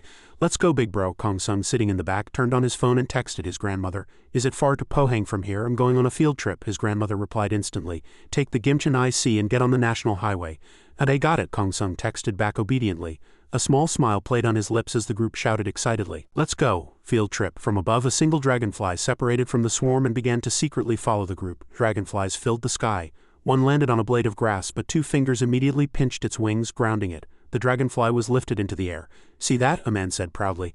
"My hunting skills," a soldier praised him. "That's incredible, sir." Suddenly he asked, "Navy soldier Kim Rang-di, don't you get tired of catching dragonflies like this every day?" He replied, "Damn it, it's dragonfly season. If I don't catch them now, when will I?" Kim Hang held the dragonfly up high and said, "This is a seasonal delicacy and it's delicious." He walked forward step by step, muttering, "I really can't miss this." He suddenly stopped and held the dragonfly in front of the soldier. "Right, Sei-he?" Fear was written all over the soldier's face. He trembled and said, "Private N. Sei-he." Kim Hang asked back curiously, "Isn't it the best?" Sei-he, terrified, shouted, "It's the best, sir." Hang's expression immediately changed. He squeezed Sei-he's mouth shut with his hand, furrowed his brow, and said, "Shut up, you bastard, and what's rich about it?" Sei-he stammered. "It's rich in nutrients, sir," Hang said with satisfaction. "That's more like it. The protein is top-notch, right?" Suddenly his expression darkened. He commanded, "So open your mouth, you goddamn Marine." Sei-he, terrified with tears welling in his eyes, looked at him pleadingly, but he could do nothing but open his mouth as Hang shoved the dragonfly inside. As Sei-he collapsed, Hang threatened him to swallow it. "If you spit it out, I'll shove it back in." The soldiers turned and walked away with mocking laughter. "Ha, Marine, Kim Hang's pranks are too much." "How many dragonflies has he eaten this afternoon?" he said nonchalantly. "5, I ate too many. Damn it, if I don't eat them I'll get kicked out of the unit. Do you know how lucky you are to have met me?" "Ha ha," another soldier seized the chance to flatter him. "Ha, thank you, sir. Are you going for a smoke?" At this time, Sei-he was left struggling alone. He tried to bitterly swallow the dragonfly in his mouth and his tears just kept flowing. The scene changes to a soccer field where Sei-he was the goalkeeper. He was crouched down trying to endure something, his teeth chattering. He didn't understand why his body was acting this way, why he couldn't breathe. Just then, the opposing team dribbled the ball towards the goal. Seeing his opponent about to shoot, Hang shouted, "Hey, the ball's coming, block it quickly." The forward shot without hesitation, while Sei-he was still gritting his teeth and holding on. Because of this, the ball immediately flew past him, and the opposing team scored a magnificent goal. Hang rushed over in a flurry and punched Sei-he, sending his glasses flying. He shouted, "Damn it, you goddamn Marine." He didn't care that Sei-he had fallen to the ground and continued to kick him. He scolded, "Don't you know this is the military supply depot? How do you handle your business, you son of a bitch?" The soldier who had just scored the goal didn't come to stop him either. He put his arm around another forward shoulder and asked, "Hey, why does that guy keep tormenting him? He's even trying to get him kicked out of the unit." The other soldier hesitated for a moment and then replied, "He just finds him annoying." Sei-he was beaten until his face was swollen. He lay stretched out on the ground powerless, but Hang wouldn't let him go. "You bastard, I'll see you again during night duty." Sei-he felt truly pitiful. At the assembly point, an officer stood on a high platform and said in a stern voice, "It will soon be time for duty. Anyone who is sick, raise your hand." The soldiers below answered in unison, "No one, sir." Sei-he stood in a corner, unable to say a word, his whole body trembling. Suddenly the officer found it strange and raised his voice to ask, "Hey, the friend who's trembling, what's wrong?" Hang shot a threatening glare. "You goddamn Marine." Sei-he gritted his teeth, trembled and said, "Private N. Sei-he, it's nothing, sir." The officer was still not reassured and asked again, "What's with your face?" Sei-he shouted, "I got hurt playing soccer, sir." Hang raised the corner of his mouth and said, "It's just a soldier who got hurt playing soccer. Is there anything to worry about?" The officer replied, "Understood. It's autumn now, so wear your coat so you don't catch a cold. And if you feel unwell during duty, report it to the officer on duty." Sei-he gritted his teeth and endured it. And the entire troop of soldiers shouted solemnly in unison, "Salute to the officer on duty, Pilsung Pilsung, evening a watchtower." Hang took a drag from his cigarette. He suddenly turned and asked Sei-he, "Hey Marine, are you okay? I'm sorry about what happened earlier, so you can relax. I won't make you eat a dragonfly tomorrow." Sei-he's expression was dark and he said nothing. A dragonfly appeared inside his body. Hang became a little displeased, turned to Sei-he and asked, "Hey, are you listening? What are you thinking?" "I said I was sorry." That annoying personality again. The dragonfly inside Sei-he's body began to transform. Hang got angry and raised his arm to hit him. He shouted, "Anyway, a Marine can't let his guard down. I have to hit you to make you listen." He then immediately swung his hand to hit him, but he quickly dodged. The dragonfly became more and more grotesque. Hang came back and cursed him. "You son of a bitch, you dodged. I treat you like a person for a second and you act like a dog again. You're dead by my hand today." Sei-he still habitually answered his words. He said haltingly, "Private N. Sei-he." Hang looked at him in surprise. Sei-he's glasses fell and a strange smoke rose around him. Hang's face darkened, and at this moment Sei-he had transformed into a dragonfly bugman. When he called out the two words Marine, Hang was stunned. Damn it! The next moment, a beam of light shot out from the watchtower. The scene changes. A bus was speeding down the road. On the TV inside the bus, some very sad news was being broadcast live. A shooting incident has occurred at a Pohang naval base. Detailed information on the number of casualties is not yet available. However, it is said that a soldier has deserted with his firearm and ammunition, and Pohang residents are advised to refrain from going out as much as possible. A passenger on the bus heard the news and thought to himself, "Is this really the end of the world? Wait, aren't they talking about Pohang?" Thinking so, the man turned to the driver and asked, "How much longer until we reach the accommodations?" The driver immediately replied, "We'll be there in another 10 minutes. The man urged, "Please go a little faster." A male student tried to strike up a conversation. "Want some?" He was immediately rejected by the female student. "No, don't talk to me." Joe stared blankly out the window and saw a dragonfly. The male student was a little disappointed after being rejected and thought, ever since that day everyone looks at me like I'm a son of a bitch, damn it. Thinking so, he turned towards Ra, handed her a piece of candy and initiated a conversation. Hey, did you come alone too? Want some of this? If you eat this you have to hang out with me on this field trip. Joe didn't hesitate to punch him and he unconsciously backed away. The candy fell to the ground and she said coldly, "Don't mess with me before I blow everything away." The male student was angry and immediately returned to his seat. Damn it, this field trip is a real waste of time. Joe suddenly noticed the candy on the ground and reminded him, just pick up what you just dropped. Then as she bent down to pick it up, a bugman flew past with a whoosh. He raised his gun and immediately shot and killed all the passengers on the bus. Joe was so shocked she couldn't move. What is this? She looked back at her friends who had been shot and killed, and only she was lucky enough to survive. Suddenly there was a noise from the bus roof and a red-eyed dragonfly bugman who had been lying in ambush outside appeared. Ji-Rang's car sped down the road. They were very relaxed, completely unaware of the impending danger. Seeing Kong Sung looking dazed, Ji-Rang opened his mouth. When did it start for you guys? Ri-jin was surprised. What? When did what start? Ji-Rang repeated. When did you guys awaken? The three were silent for a moment. Then Ri-jin spoke. What? Why are you suddenly asking that? She thought to herself, this son of a bitch pretending to be nice, he knows a lot and is so nosy. Ji-Rang replied casually. It's nothing, just time to lighten the mood a bit. I'll start with my story then. Ri-jin immediately nodded. Okay. Sung Ji-Rang recalled his first year of high school, a time of fierce storms, as he told his story. Unlike my peers, I was more interested in sports, so I started boxing. I was quickly hailed as the new king, and I wasn't afraid of anyone at that time. A famous guy from Incheon started a fight with me on the street and I beat him to a pulp. The very next day he came back with a group, so my whole body was covered in wounds. Ji-Rang thought to himself at that time, damn it, how embarrassing, just because these guys ganged up I ended up like this. This can't happen. I have to kill them all. I have to kill them all. At that moment when Sung Ji-Rang couldn't contain his anger, he awakened. At first he was very surprised by the fact that he was a bugman. Second, he began to have some doubts about becoming an ordinary ladybug. So when he became a member of 6th, Ji-Rang asked Hannah who had made the larva drug. She answered, did you know humans, whether they want to or not, come into contact with about 100 species of insects in their lifetime? They get stung, bitten and even eaten. The genes of special individuals are not quickly and completely absorbed by the body, they just slowly seep into our bodies. In this way, humanity lives day by day, blending in with the crowd, unaware that they are slowly being infected like insects. And when that trigger is activated, the insect genes enter the body, become flesh and blood, and when they become completely insect, that is, they have awakened. Ji-Rang slowly recalled and said, only then did I know, I must have eaten or come into contact with a lot of insects. And that kid Hannah, where did she disappear to after coming to 6th? She was really pretty, Ri-jin complained. You talk so much. Ji-Rang turned around and said, now it's your turn. Ri-jin pouted and answered reluctantly, if you put it that way, I must have eaten or come into contact with insects too. My father was a farmer and I used to help him. On the way back in the car, Ri-jin's father reminded his daughter, bugs will get in, hurry up and close the window. Ri-jin was still busy playing at that time. Sure enough, a bug flew in with a whoosh and immediately entered Ri-jin's mouth. Her father was very worried when he saw it. What's wrong, daughter? Ri-jin clutched her throat trying to spit it out. She told her father a bug got in. Her father asked where. Ri-jin pointed to her mouth and said here. Her father urged her to spit it out quickly, but she said in a low voice, I swallowed it. Her father was shocked and shouted, why did you eat that, daughter? Back in reality, Ri-jin looked at the distant sky with a blank expression. She said, a few months after that, on the day my parents were killed by Kojima, I awakened that day and thanks to that I survived. That guy doesn't kill his own kind, Sung Ji-Rang replied. Oh, so that's what happened. I'm sorry. Ji-Rang looked at Kong Sung through the car's mirror and said, Black Ant, it's your turn.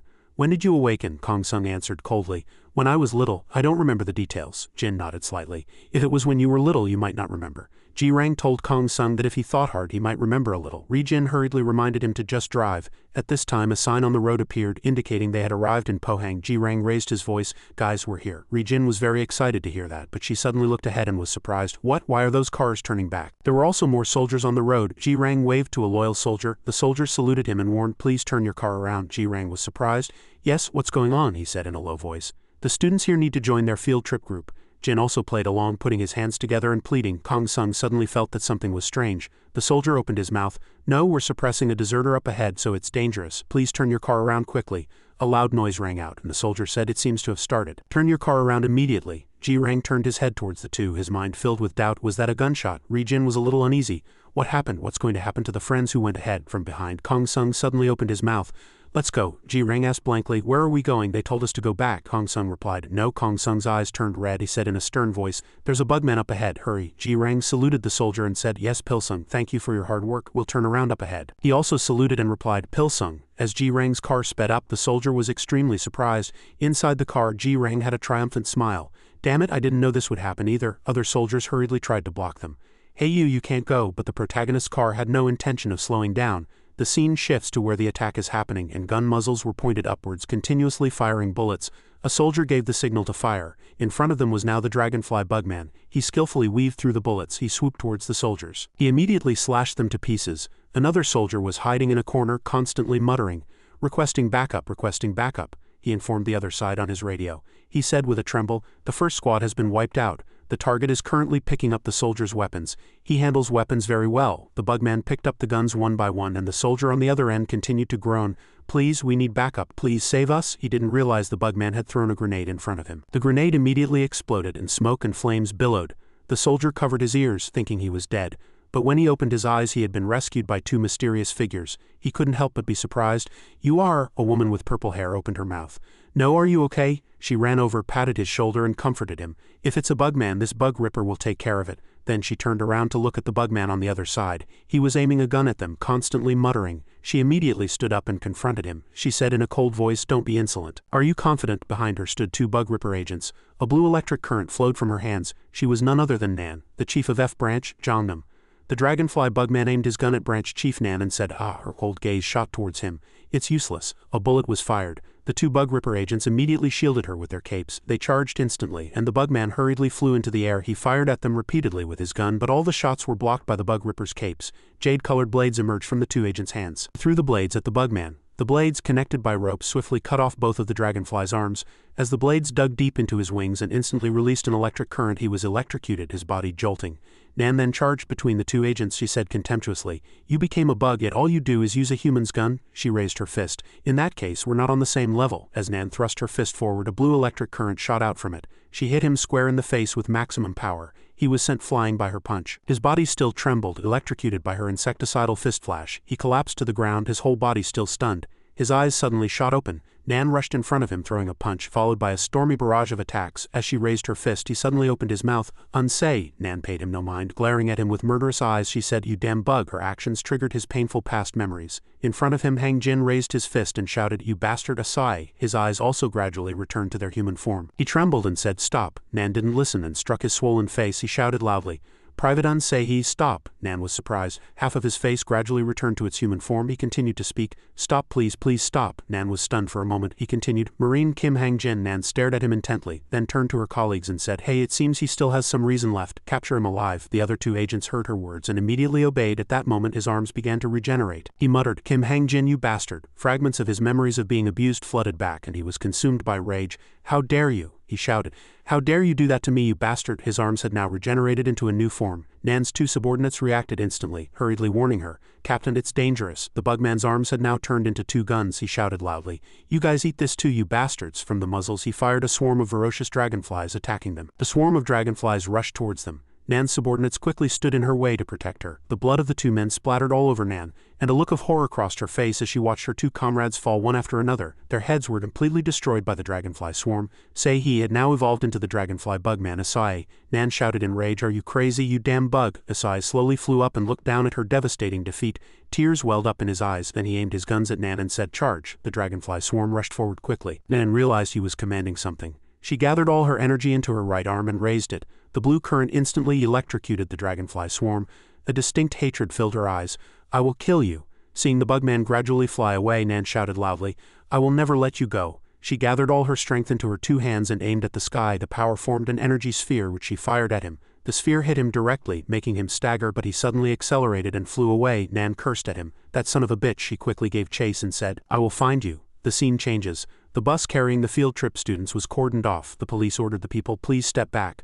Ri-jin quietly snuck onto the bus. She saw the neon high school sign and was very surprised to see the inside covered in blood but not a single person. She wondered, where did everyone go? Outside, Sung Ji-rang was asking a nearby man who had a very surprised expression. The man said, "I don't know either. When I arrived at the scene, the bus was already empty like this." He asked curiously, "Are you a teacher? Your face looks familiar." Ri-jin found a broken window. When she looked towards Ji-rang, he just shook his head. The man asked someone else, "There's no record of them being transported to the hospital. That's strange." At this time, Kong Sung was scouring the forest. The person on the other end of the receiver asked him, "Kong Sung, did you find him?" He answered, "Not yet. He's still moving very fast. How about you guys?" The person on the other end hesitated for a moment and then answered, "Well, we have big trouble. The students are gone. Kong Sung was very surprised to hear that. Ri Jin said, for so many people to disappear in an instant, they must have been hidden to be used as food. We have to find them before it's too late. Kong Sung's expression became even more serious. He answered, okay, the person on the other end answered. We need to join up quickly too. Kong Sung hung up the phone. He took off the patch on his neck. The ants inside the dot crawled out one by one, wrapping around Kong Sung and forming armor.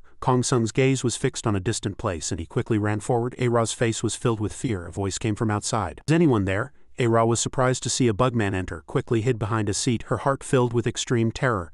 A bugman, a heavy atmosphere suddenly enveloped the entire bus. She wondered and peeked outside. What? He went out again. She turned on her phone thinking to herself, that thing that just went out is dangerous.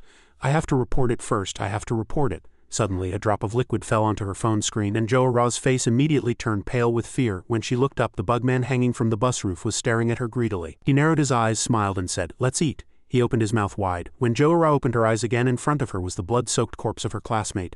A-Ra screamed in horror. Around her were now piles of corpses. From passengers to soldiers, they were scattered messily in the room. Jo-Ra, covered in blood, trembled with fear. What is this? Where am I? She saw a large hole in the wall. Suddenly there was a sound and the bugman returned. She prostrated herself in fear. The bugman spoke as if out of long habit. Pilsung, Private N say he, reporting for duty. He muttered asai a few times and then shouted that he was hungry. He descended onto the pile of soldier corpses, said to himself to eat deliciously, and directly chewed on a corpse. Jo-Ra shut her eyes tightly in fear. Isai frantically tore at the corpse, a distinct joy in his eyes. He suddenly stood up and blood splattered everywhere. The bugman's body had now changed into another form. He continued to mutter, ah, and Jo-Ra clamped her hand over her mouth. She urged herself to run quickly or else she would be eaten. Suddenly a bell rang. She turned her head in confusion. Her phone, the bugman also heard the sound and she quickly opened her phone. Why now of all times? Suddenly her two eyes lit up. The caller was Kong Sung. She lowered the volume and answered the phone. A voice came from the other end of the receiver. Jo-Ra, are you okay? She was too scared to say a word. Kong Sung figured out the situation and said, okay, wait there, I'll come find you. The bugman had now appeared right behind A-Ra and her face darkened. When she turned her head, he coldly said, Asai, and then gripped her neck tightly and lifted her up. Tears welled up in Jo-Ra's eyes and she gripped his arm tightly. Let go, I told you to let go. Her screams triggered his memories of being tormented. Hang Jin held a dragonfly in one hand and choked Seihi with the other. He shouted in fear. No, please let me go, Hang Jin said with contempt. Let go, you bastard, are you ordering me around? Asai's eyes were filled with rage as he looked at her and he choked her neck even harder. Jo-Ra was extremely terrified. In her desperation she pleaded, please save me, you said you would come save me. Asai opened his mouth wide to swallow her. In her mind she called Kong Sung's name one last time. Ants suddenly appeared, seemingly out of nowhere. The Ant-Man appeared just in time, punching the bugman square in the face, tearing off his arm and successfully rescuing Jo-Ra. He was surprised by the sudden ambush and hurriedly retreated. A-Ra faintly opened her eyes at this time and thought to herself, Kong Sung. The Ant-Man was now holding her tightly. He glared at Asai with murderous eyes. The bugman's arm fell off. A-Ra seemed to remember something. She turned her head to look at that familiar figure. She thought to herself, back then, the black person. Asai stood up and stared intently at Kong Sung. Intruder detected. Kong Sung picked up a bead and threw it forward and the ants quickly surrounded it. An ant head appeared and spoke. Monte. A-Ra was shocked to see it. Asai's arm gradually turned into a gun. He aimed the gun at the two and commanded, open fire. Kong Sung quickly instructed, protect her. The ant head immediately enveloped Jo-Ra. Kong Sung charged alone and Asai fired larva bullets at the ant head. A-Ra screamed in fear. Kong Sung accelerated, nimbly dodging his bullets one by one, and he flanked the larva, blocking his path. In Asai's eyes at this time was the image of Kong Sung raising his fist. Sure enough, he was immediately hit by a grazing blow to the face. Not to be outdone, he immediately counterattacked Kong Sung. Kong Sung counterattacked by punching him in the eye. He took the opportunity to grab him tightly, but he luckily broke free and aimed his gun at him. Kong Sung was very surprised and the larva bullet pierced his body, making him spit blood. Asai flew up with the swarm of larvae. Kong Sung was slightly surprised and he immediately gave an order. Concentrate and surround him. The swarm of larvae surrounded Kong Sung and rushed in at once, piercing him and tearing his body to shreds. The ant head was still wrapped around A-Ra to protect her and the girl inside was extremely anxious. What on earth is going on? Seeing Kong Sung split in two, he aimed his gun to finish him off, but suddenly something jumped up. Kong Sung suddenly came to his senses and ambushed him from behind. Before he could even turn his head to counterattack, Kong Sung raised his sharp claws and swung, sending Asai flying through the wall. He tumbled to the ground, but he quickly regained his stance. As Kong Sung slowly approached, he raised his gun and fired at him. Kong Sung blocked with both arms and his eyes shone blood red. He commanded, Black Ant-Man, assemble. Countless black ants surrounded Asai amidst his horror. They formed the shape of numerous ant-men and smiled bizarrely. Kong Sung slowly approached, then suddenly discovered that only a part of his leg and a piece of a broken wing were on the ground. Kong Sung looked up at the sky in surprise. Sure enough, he had taken A-Ra and fled. A-Ra screamed in fear. You bug, let me go. Kong Sung immediately rushed in. He summoned Monte and scolded, you idiot, hurry up and catch him.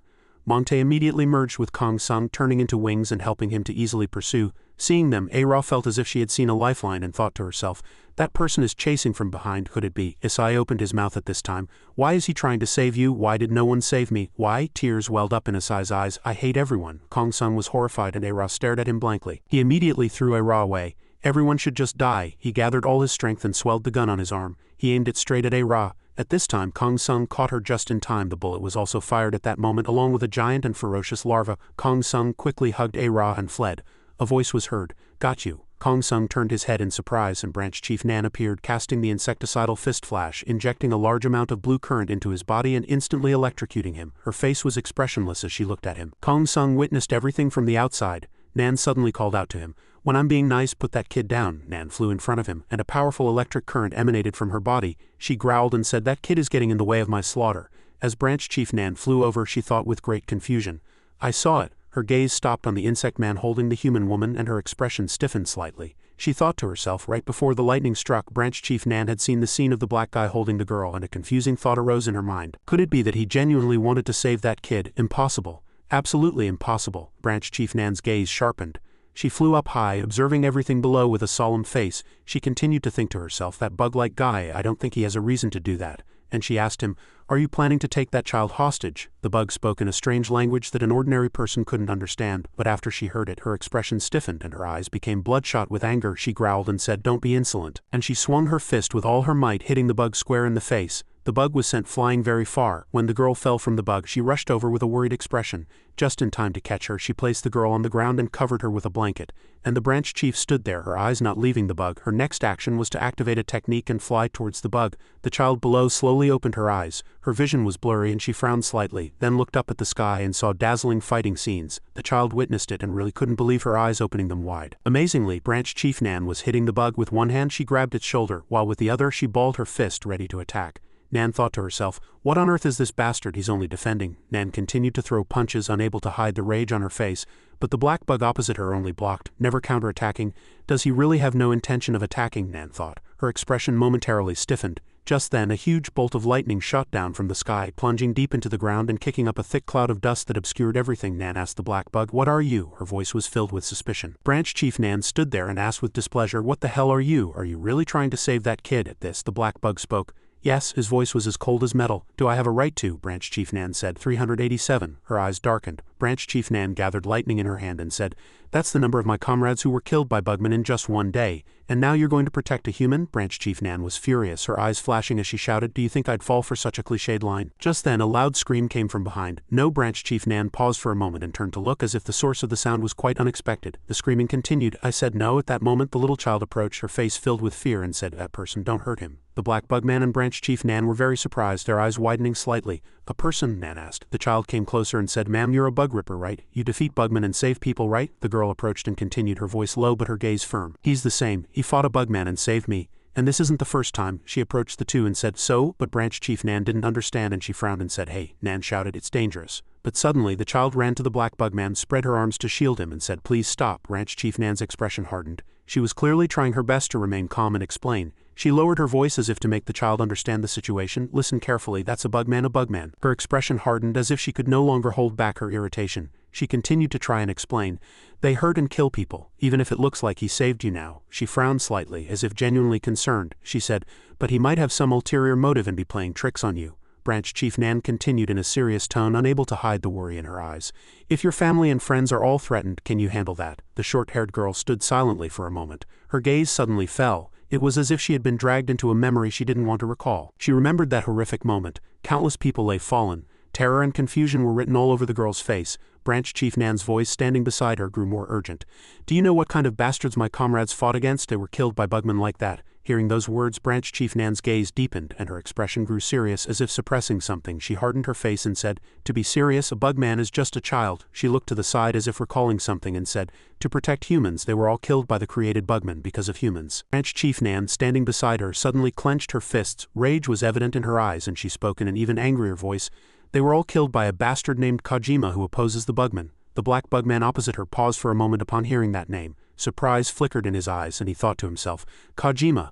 Kojima attacked the bug rippers. Why? Because they were in the way. Even so, he didn't need to get involved personally. It's highly likely he attacked the bug rippers after sensing my existence. No way. A flicker of worry crossed his eyes. Branch Chief Nan no longer hesitated and resolutely stepped aside. Her voice was clearly firmer. She urged, "You understand me, right? Now step aside." The girl still tried her best to stay calm. Her voice was pleading, but she didn't back down from her stance. "Please listen to me." But the branch chief had run out of patience. She cut her off with an even harsher voice and snapped, "Move or you'll get hurt." Just then the black bugman suddenly reached out, grabbed the child's shoulder and pulled her. Everything happened so quickly that everyone froze. Suddenly the black bugman opened his mouth. "That's enough." Everyone was startled by his voice. Everyone's eyes turned to the source of the sound as if they couldn't believe their ears. Soon after, the black bugman's body began to slowly change. Pieces of the bugman's shell fell away, revealing the form of a man. His eyes shone with determination. He said in a calm voice, "I told you I would save everyone." The black bugman's entire body shattered before people's eyes, revealing a man's body with real skin and a resolute expression. He said, "Leave what Kojima is after to me." He asked with hesitation, "Is it K?" His voice was filled with conviction. "I know." The scene changes to a person whose limbs are tightly bound. He sat motionlessly in one place, almost unable to move. Right next to his weary face, a black bugman was crawling around. But just then, the man's two eyes suddenly blazed red. The gaze was like one awakening from a deep sleep. Kong Sung's voice echoed, "I know where he is." Bug Ripper's car was driving down the road. The car moved smoothly, but the atmosphere was a little heavy as no one inside spoke. Inside the car were the just rescued girl, Branch Chief Nan, and a man. The just rescued girl sat motionlessly in a corner, hugging her body with both arms and her eyes cast down. A trace of sadness still lingered on her face. Branch Chief Nan was holding a phone. Her voice was monotonous but clearly weary. "This is Nan from the Jongnam branch, reporting to the Northern Medical Department." Her voice grew heavier as she reported that the Dragonfly Bugman was a deserter from the Navy. "The Dragonfly Bugman has been confirmed to be a Navy deserter. We lost 2 agents in the process." She paused for a moment as if to emphasize an important point, then continued. "At the same time, we have captured a Black Ant individual who holds information on the case, and he is currently being transported to the nearby Central Medical Headquarters. Upon arrival, a public interrogation will begin immediately, so please be fully prepared." The official vehicle continued without stopping, entering the hospital's main gate. It drove straight through the hospital's main gate. Branch Chief Nan got out of the car first, her expression as cold as ever. She said to an employee, "I am Nan, the Jongnam branch chief." The employee heard her and bowed lightly in reply. "Yes, please come inside." Not far away, Red was hiding behind a large tree. His icy gaze followed every move of the official vehicle as it entered. Inside that car, 2 questionable figures sat in the back seat. They just watched silently, their expressions serious. Finally, one of them spoke. It was Sung Ji-rang. "I never thought I'd see the day I'd come to a Bug Ripper headquarters in my life." The other person, a woman with messy blonde hair, frowned in anger and said, "What on earth are you trying to do? I have no idea what he's thinking." The moment she finished speaking, the two suddenly moved as fast as the wind, heading towards the scene of the conflict. Their eyes were filled with determination. Their faces hardened as if they were facing a very serious situation. The woman angrily hit the man next to her and said, "Stop." Sung Ji-rang, startled, turned around, the veins on his neck bulging as he shouted, What's wrong?" Before them were Bug Rippers, and the sight left the two dumbfounded. That look, was Kong Sung captured? Sung Ji-rang was on the verge of losing his mind. He was so angry he felt like steam would come out of his head. "What is this situation?" He gritted his teeth, preparing to transform, and said, "I'll take on that branch chief Nan first, you handle the rest." The blonde heard his words, showed a look of displeasure, and retorted angrily, "Don't order me around." Then she threw a punch at his face, and his body tilted as his face swelled up red. He was so choked with anger. "What do I do with this anger?" The blonde, still frowning, said, "It wasn't me." Suddenly, the two were surprised by a small creature that appeared before them. Sung Ji-rang blinked, looked closely, and asked, What is this chihuahua-like thing?" The insect continued to sniff, and the blonde raised an eyebrow. "It's Monte." Suddenly, the creature's rear end spewed out numerous black dregs like a fart. The black dregs gathered in a circle, forming the words, "Don't do anything." The blonde's eyes widened, and she said, "Is this Kong Sung telling us this?" Sung Ji-rang looked at the words and nodded. "No doubt, I think so." Then the insect gathered again to form the words, "Follow me." The blonde sighed in disappointment. "How unlucky. What does this mean? I was trying to save him." Sung Ji-rang, standing beside her, shook his head and spat out dismissively. "How lame. Let's go to the car." And so the two people and one bugman headed for the car. Inside the hospital, the group was entering. Just then a doctor came out to greet them and said, "Branch Chief, you've worked hard." "Are you injured anywhere?" Branch Chief Nan replied. "No, please take care of this child first. She's a survivor from the scene." "Yes," a nurse said gently. "Can you walk? I'll take you to the treatment room." The child heard her and followed the nurse, but her heart still seemed a little uneasy as she glanced at the bugman. Just then a voice echoed, "The branch chief has spoken. You need to go to the interrogation room right now, so please follow me." Kong Sung replied, "All right." The nurse and the victim went elsewhere. She was passing by. She suddenly heard a loud noise. Someone was shouting inside a hospital room. "Are you saying you're going to transplant that into my body?" A man shouted loudly, filled with anger. "Don't do anything crazy." Another man tried to stop him, saying, "Calm down. I understand how you feel, but this is just the opinion of the researchers and medical staff." Just then that nurse turned around and said worriedly, "Because of the previous incident, everything is very chaotic right now. Please come this way." Kong Sung replied yes. He went deeper inside. As he entered, he saw a group of scientists. They were discussing an experiment to combine an unidentified hybrid with an insect. A man with a large scar on his mouth said, "You know better than I do." The man opposite him replied, "Sir, I remember, you once said that if we want to protect everyone this is the only way, so I injected the insect genes into my body. Please forgive me." The man with numerous scars and broken limbs said, "My disciple was heavily criticized and exiled after receiving the insect gene injection. Perhaps it's all my fault." That man said, "But now I can no longer rely on the power of the bugs, besides my conviction will never change." His face hardened and his eyes were filled with determination. The man in front of him raised an eyebrow and asked, slightly displeased, "Are you planning to fight in that state?" Jin's expression didn't change and he just smiled lightly and replied, "Of course." At that moment Pio sneered and said, "That's just like you. Even with only one arm and one leg, the fact that you're the strongest bug ripper doesn't change." Jin, with an extremely confident expression, raised the corner of his mouth and said, "Of course, I may look like this but I'm more useful than you. Be grateful." Just then Pio picked up his phone and answered a call. "Yes, I understand." Suddenly his eyes widened in disbelief. "What did you say?" He spun around and immediately left with a hardened face. His friend beside him, slightly flustered, asked, "What's wrong? Where are you going?" He unwrapped the bandage on his head and said as he walked, "I'm going for a smoke." His steps were hurried. As he stepped outside he stared straight at the woman in front of him with a tense expression. When he said Branch Chief Nan, the woman standing there replied with a cold gaze, "You're here?" Pio smiled and said, "Yes, still going strong." "Who is this student?" Kong Sung, standing nearby, quickly nodded and said, "Yes, it's this child." Branch Chief Nan added in a confident tone, "He says he knows about the Fire Ant project. Kojima's main objective that you mentioned, Mr. Pio." Pio frowned, looking at the child in surprise. Branch Chief Nan stood up straight and introduced in a clear voice,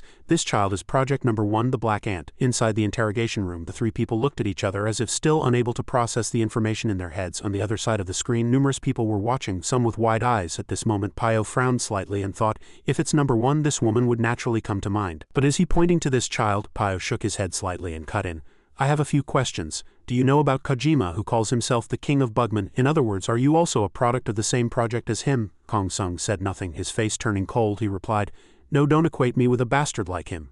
My memory is faint, but I know what kind of being he is," he continued in a slow voice. "Project Number 2, a combination of the strongest insect and the ANCASTO project. He is currently the leader of the celestial bugs. What exactly is his objective, this K?" Pio continued to question. Kong Sung still remained silent, saying vaguely, "A vessel created to contain everything," but waves were crashing in Pio's mind. He thought to himself, this K is information that even current high-ranking officials don't know. Could this child's information be real? Just then, Kong Sung stood up and said, "He is my brother." Everyone inside was extremely surprised, their eyes wide. People asked, "His brother?" The atmosphere immediately became noisy. Kong Sung looked around, watching the numerous people whispering in surprise. Pio said, "You said you know his location. Is that right? Can you guide us there?" Kong Sung replied calmly, "As for the specific location, I've summoned the manager of that place here." People's eyes widened as they looked at each other. When did he summon him? Pio thought nervously to himself. He summoned the manager. Suddenly, a man entered the interrogation room. The two men guarding the door outside looked up and asked, "Good day, sir. What brings you here?" The man replied with a serious expression, "I've come to see Mr. Kong Sung." A guard ran over and whispered in the commander's ear. The commander looked at the man, his expression hardening. Just then he shouted loudly, "Halt the interrogation." Pio immediately frowned and asked, "What is going on?" Branch Chief Nan stood up and asked, "What's happening?" Kong Sung still said nothing, lost in thought. It seemed like countless thoughts were swirling in his head. Just as the commander stood up, all the staff in the room hurriedly followed suit. He said, "The representative is entering." The door opened and an old man entered. His gaze swept across the room like a flashlight. The old man glanced around once and said, "Please come in, representative." A seasoned-looking woman, barely over a meter tall, slowly entered and said, "Thank you, Driver Kim. What is everyone doing? Are you all gathered here for a show? What is there to see, hum?" Her voice was gruff but mixed with a hint of humor. When the old woman entered, people bowed their heads in fear and said, "Greetings." The old woman raised her hand and it was filled with glittering gold, silver, and jewels. People exclaimed joyfully, "Greetings, representative." The old woman responded to the people with a gentle yet mysterious smile. The person who had entered was none other than Jane, the founder of Bug Ripper. A mysterious light suddenly flashed in the old woman's eyes, and looking to the side with an affectionate smile, she said, "My little puppy, let's eat." The old woman was just over a meter tall, and being very old, her face was covered in wrinkles, but that gentle smile shocked everyone in the room. "That person is the representative. It's our first time meeting her." At this moment, a man bowed his head deeply and said, "Greetings, representative. I've met you once before, but it's been quite a while. How is your health?" The old woman smiled and said, "I'm perfectly healthy. Secretary Kim, no, Chairman Kim has been taking care of everything for me. Director Kong is doing well too, right?" At this, the director pointed ahead and said, "Did you come to meet this young man named Kong Sung, representative?" The old woman said, "That's right, I came to see him. He's my grandson." And then she smiled. At this, everyone in the room was shocked. "Yes, what did you say?" Everyone was extremely shocked. "Yes, is what the representative said true? Where are you going?" At this moment, Branch Chief Nan said, "What's going on?" The representative, "No way." People looked towards Kong Sung and said, "The person you called." "Yes." At this time, Kong Sung did nothing, but suddenly bugs swarmed around him and broke all the restraints that bound him. The man in front was surprised and said, Kong Sung said, I'm sorry but I have to take care of this. At this, Branch Chief Nan was surprised. How did you break free so easily? At this, Branch Chief Nan became angry, gathered lightning in her hand and said, don't resist. Kong Sung said, I'm not resisting, it's just that I thought my grandmother would be sad if she saw this. This moment an old woman entered the room. The old woman smiled and said, my dear puppy, come here, and then she ran over. Kong Sung looked at his grandmother and said, Grandma. The old woman was delighted and said, you haven't eaten anything yet, have you? Grandma brought you some steamed short ribs. Pio was extremely surprised. Is that kid really the representative's grandson? Then does the representative know about that project too? Just how much does she know? At this, Pio said, Grandmother, no representative, it's been a long time. The old woman smiled. Oh my, it really has been a long time. You're all very surprised, aren't you? I'll explain everything, but let's eat first. Inside the restaurant, the old woman said, I prepared all of this. Please eat well. The old woman was happy, but the people were each lost in their own countless thoughts. At this moment, the old woman said, Chairman Kim, please come over and eat too. Chairman Kim stood and said, I'm fine. Pio also said, Chairman, please come and sit down to eat. In front of them was a very lavishly set table. Kong Sung devoured the rice and ribs as if there were a war going on. People's eyes sparkled like stars as they ate. The food was truly delicious. After finishing her meal, the old woman put down her chopsticks and said, all right, shall we begin now? At this, the old woman's face became very solemn, and she began to tell the story of before the Bug Ripper Company was founded. 18 years ago, a huge building, numerous insects were sitting on tree branches inside the chairman's office. I will now report on the sales for the first half of 2005, the old woman said. Secretary Kim, just a moment. At that time the old woman was very young. The old woman said, I'm sorry, I'm on the phone with my son. The old woman asked, Son, what have you been eating? The young man smiled affectionately and said, What do you mean, what have I been eating? Of course, I'm living on the side dishes you made for me, Mom. The old woman continued. Have you tried the steamed short ribs? The young man said, Of course. Everyone in the West is saying they're so delicious, Mom. The old woman was pleased and said, They're more delicious than what you can buy at a restaurant. Steamed short ribs should be just average. Mom will send you more next time. The young man was very happy. Oh, and I think I'm getting a promotion this time. The old woman was delighted. Oh my darling, what in the world is happening? Then she giggled and said, Mom's wish has finally come true, a promotion. Secretary Kim also said, Oh my, congratulations, Chairman. At this moment the old woman said into the phone, Son, last month was good too, but you know you have to take care of yourself, right? The young man at this time said very refreshingly, Don't worry, you know I'm healthy, Mom. Suddenly someone shouted from above, Mr. Kim sang TAE. The young man who was on the phone also paused and said, Yes. The man said, It's a murder case, get the car ready. At this he was surprised. Yes, yes. He heard the order and said to his mother on the phone, Mom, I have to go now. I'll call you back later. The old woman heard this and said with concern, All right, be careful not to get hurt. The old woman hung up the phone and said in a sad voice, He hung up. At this, Secretary Kim smiled and said, You must be very reassured with your son, Chairman. The old woman said sadly, Reassured, I'm worried to death he'll get hurt. I told him to just comfortably take over the business, but he insisted on becoming a police officer like his father. How could I stop him? Secretary Kim at this moment fell into thought for a moment and said, It must mean he respects his father that much. You've raised Gomi food splendidly, Chairman, but I think your son has raised himself even better. The chairman at this time said sadly, That's enough, I'm going to cry at this rate. Let's look at the report. Secretary Kim said, Yes, sales have increased by 23 compared to the same period last year. The improvement in company welfare has enhanced employee work efficiency, and the proportion of total sales in China is 30 to 40. The response from Chinese customers is quite good. In relation to this, we plan to expand the corresponding product line.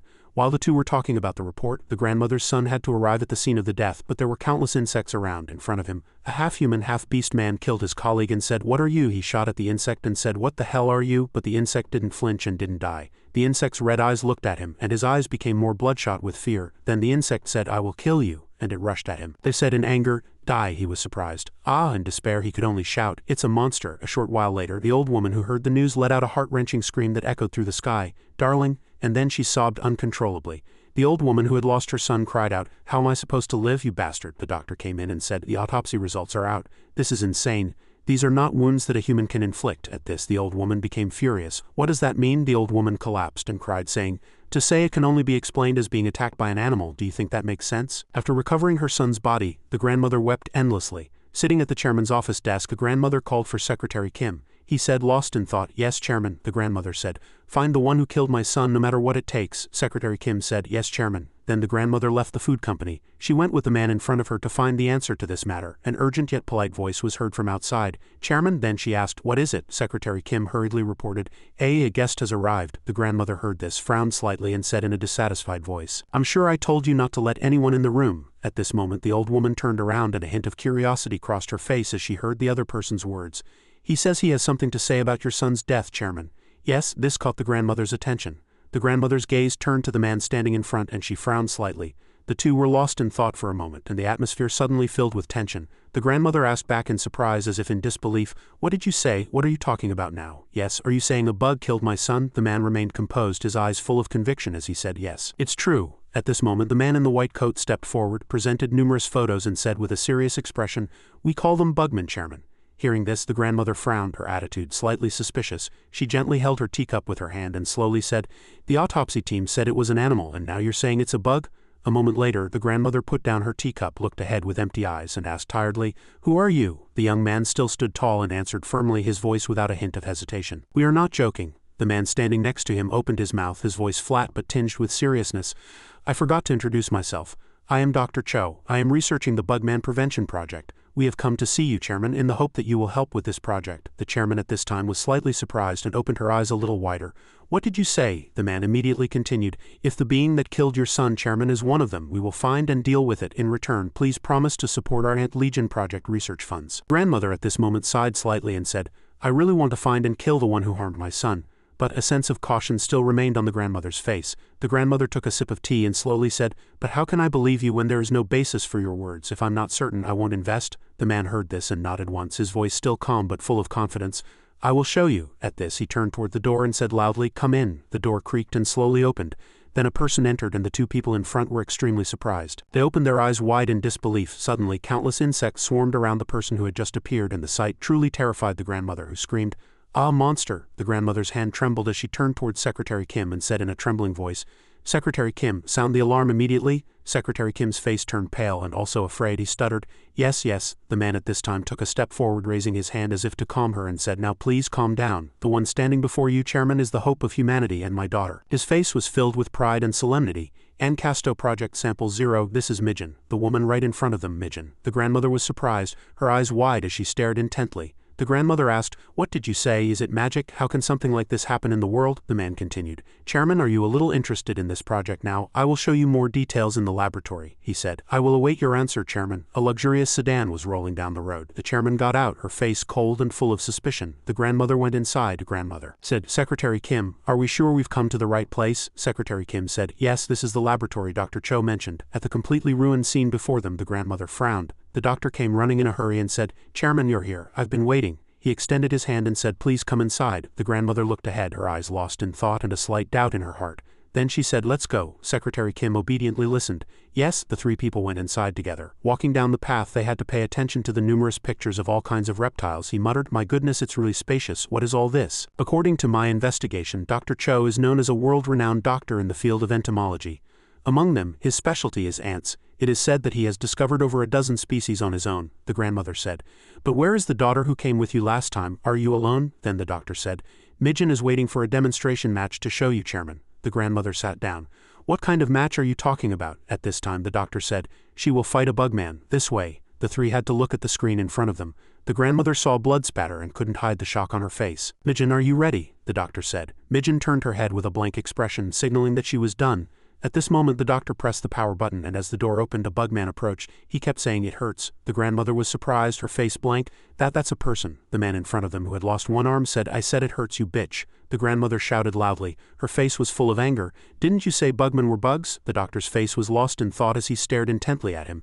"Chairman, you'll see. Let's begin." Numerous ants crawled out of a hole in the woman's body. A red ant crawled out and flew towards the man in front. The man in front had eyes wide with anger. "Don't bother me." He ran wild, and then his body began to change. Mijin's body also changed, and he shouted loudly, "That terrible bitch!" She transformed into a red ant. The bugman opposite began to transform into a bug with no human features left. He screamed in pain and struggled wildly. The doctor said, "That is the true form of a bugman. That disgusting monster is the one who did that to your son, Chairman." In front of them, the two fought very fiercely. The red ant flew in, the two clashed, and the grandmother stood blankly, unable to help but admire. The bug continued to unleash a very powerful attack, shattering the ground below. But as he soared up, a red ant flew in and struck his body. The creature shouted, "Ah, a little more." He kept saying, "It hurts," and then launched another attack. The red ant said, "Just hold on a little longer." Then she flew in and punched the insect's body several times. The insect's eyes became bloodshot, and it vomited blood. The bugman was hit squarely in the face by the red ant and collapsed to the ground. The grandmother stared blankly at the room. "Are you saying you created the same kind of monster?" At this, the doctor looked at the grandmother and slowly said, "Mijin is different from them. The result of this project does not harm humans. Only bugmen are their sole enemy. They will hunt and eat bugmen. The grandmother blinked her eyes in surprise. Eat them, the doctor answered very matter-of-factly. Absorbing bugmen is thanks to the hundreds of millions of ants parasitizing Midgen's body. That is the mission we created. Hearing those words, the grandmother felt as if she had been hit on the head and everything became a jumbled mess. The grandmother shouted, "What on earth are you doing?" In front of her was a scene like an action movie. The red ant defeated the bugman's first opponent and went to one side. The red ant said, "Eat and go back." Immediately, countless red ants poured out of the woman's neck as if a high-end buffet had been opened. The woman smiled tiredly and said, "Good work." Then she suddenly screamed and collapsed, surprising the grandmother. "Oh, what's wrong with her? Is she sick somewhere?" At this time, the doctor said, "Midgen." The woman was still breathing heavily like someone who had just finished a marathon.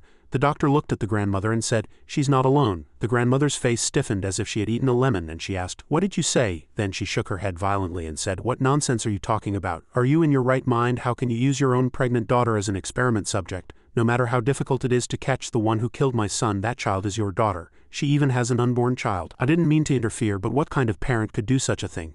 At this, the doctor looked the grandmother straight in the eye and said as coldly as a live fish, "Because I am a parent, I had to do it." Kamijin, covered from head to toe, approached at this moment and said quietly, "Don't blame my father. My husband was also killed by a bugman during an experiment.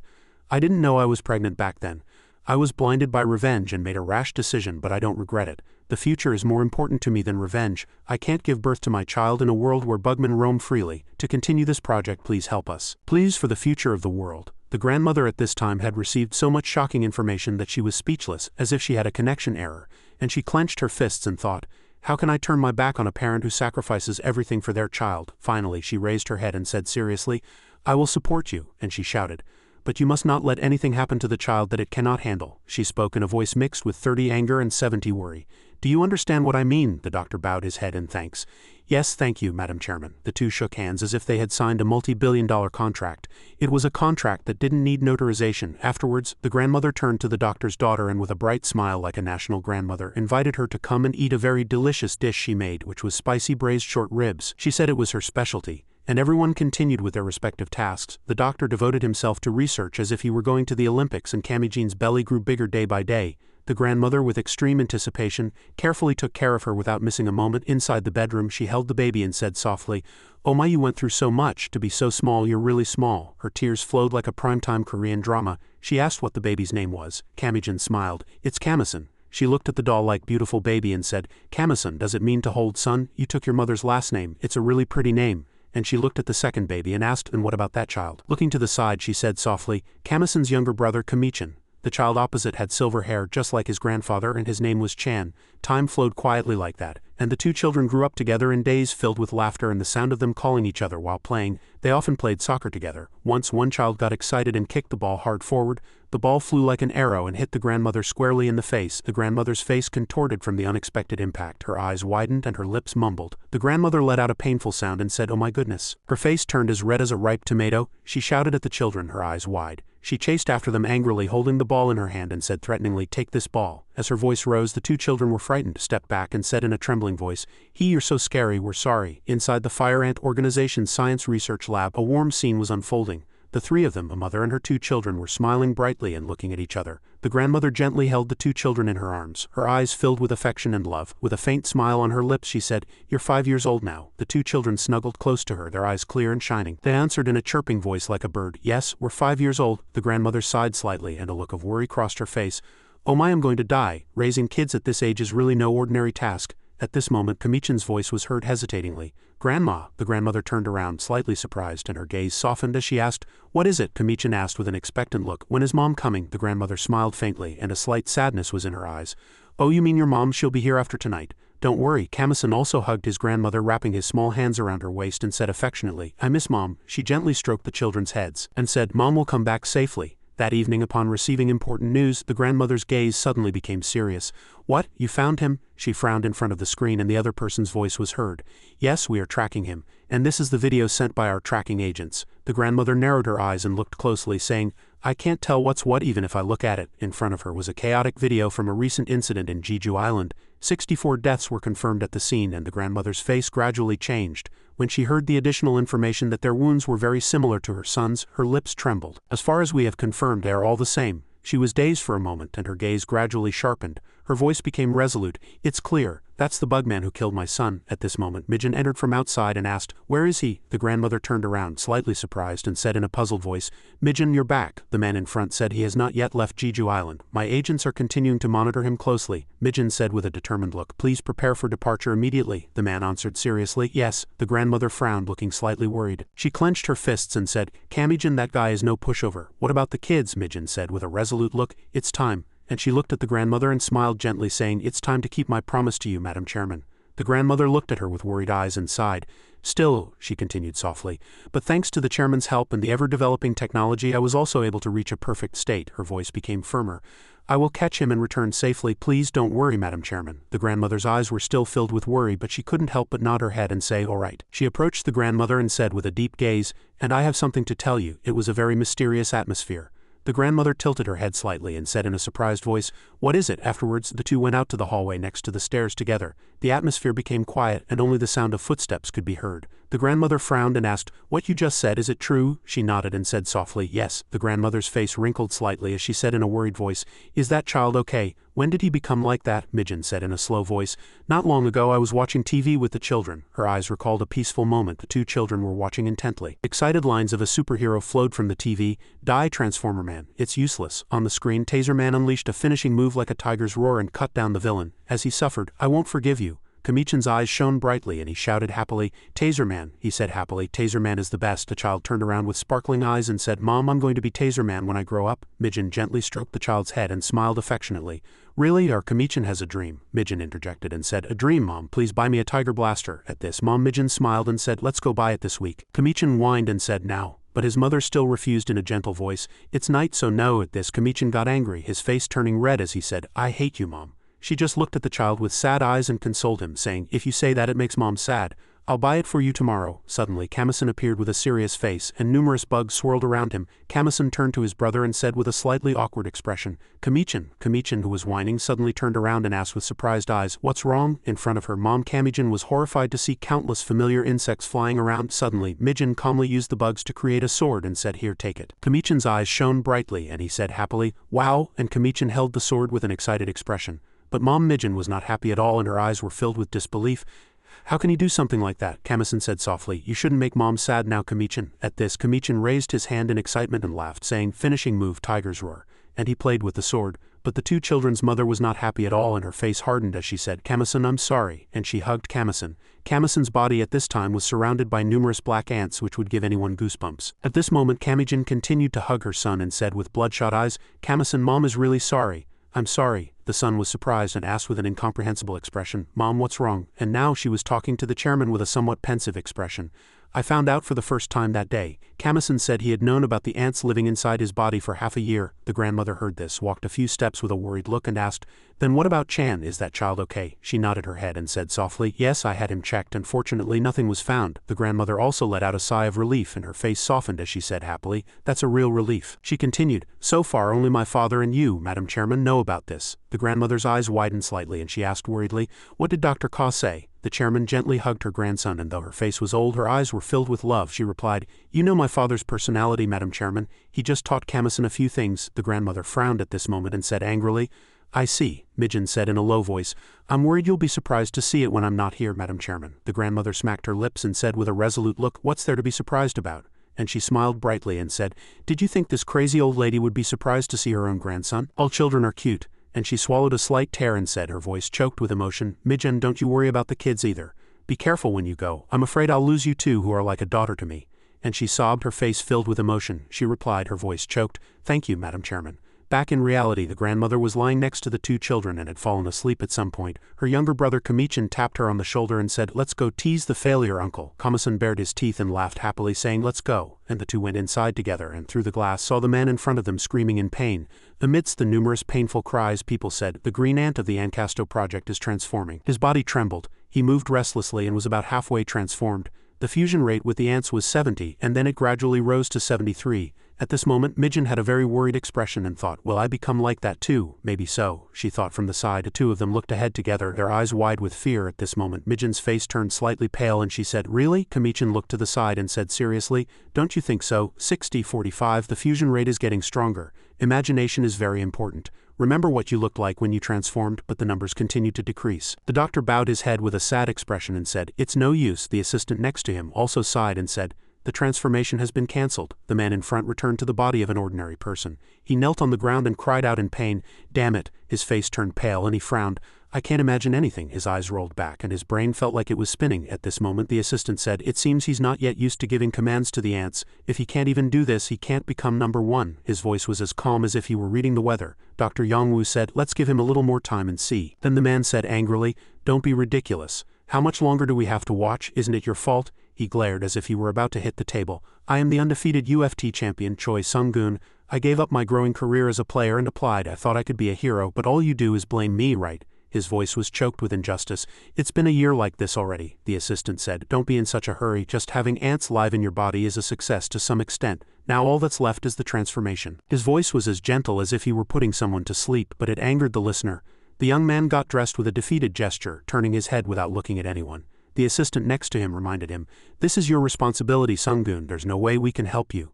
The young man said angrily, I'm the only one doing this damn experiment. His voice was as if it had been suppressed for a whole year. He came out of the lab and said, how many times has it been? Damn it. His voice was as if he were counting the end of the world. How did Senior Mijin do it? His eyes were hazy as if he were idolizing a great person. At this time the two children said, this time too. Uncle, you can't be a hero. Choi Sung-gun said angrily, you brats again? The two children said, play with us, play with us. Choi Sung-gun said angrily, no, he said with a tired expression. This uncle is not in the mood to play right now. He sighed as if he had lost all his youth. The two children continued to follow behind. Then did you fail again? You really are a failure, uncle. Choi Sung-gun said, don't call me that, you brats. His voice was as if he were scolding problem children. At this time Kamichan said, my brother Kamasan can do it. Choi Sung-gun said innocently, what? His brain spun for a moment and he still didn't understand. At this time Kamichan said, my brother can control ants too. But then he said, Kamichan, mom told us to keep it a secret. His eyes were secretive as if he were afraid of being caught by his mother. At this time Kamichan was very excited and said, brother, show him.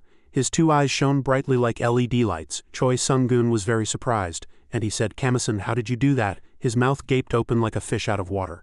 Numerous ants spontaneously formed a sword and it was under Kamasan's control. At this time Kamichan held the sword and said, look at this, isn't it cool? The child swung the sword happily as if he were cosplaying a superhero. Afterwards the child happily held the toy sword and swung it saying, my brother can do this too, aren't you jealous? Choi Sung-gun looked ahead both surprised and angry. He gritted his teeth.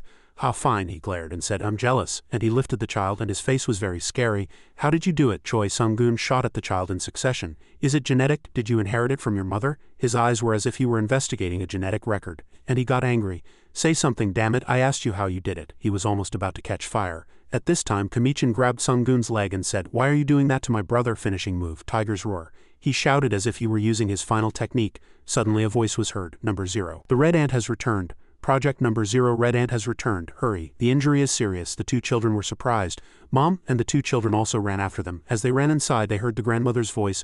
Oh my, what do I do? It's all my fault. The grandmother sobbed. Mijin, she's bleeding too much. Check all her parts. The two children were very worried.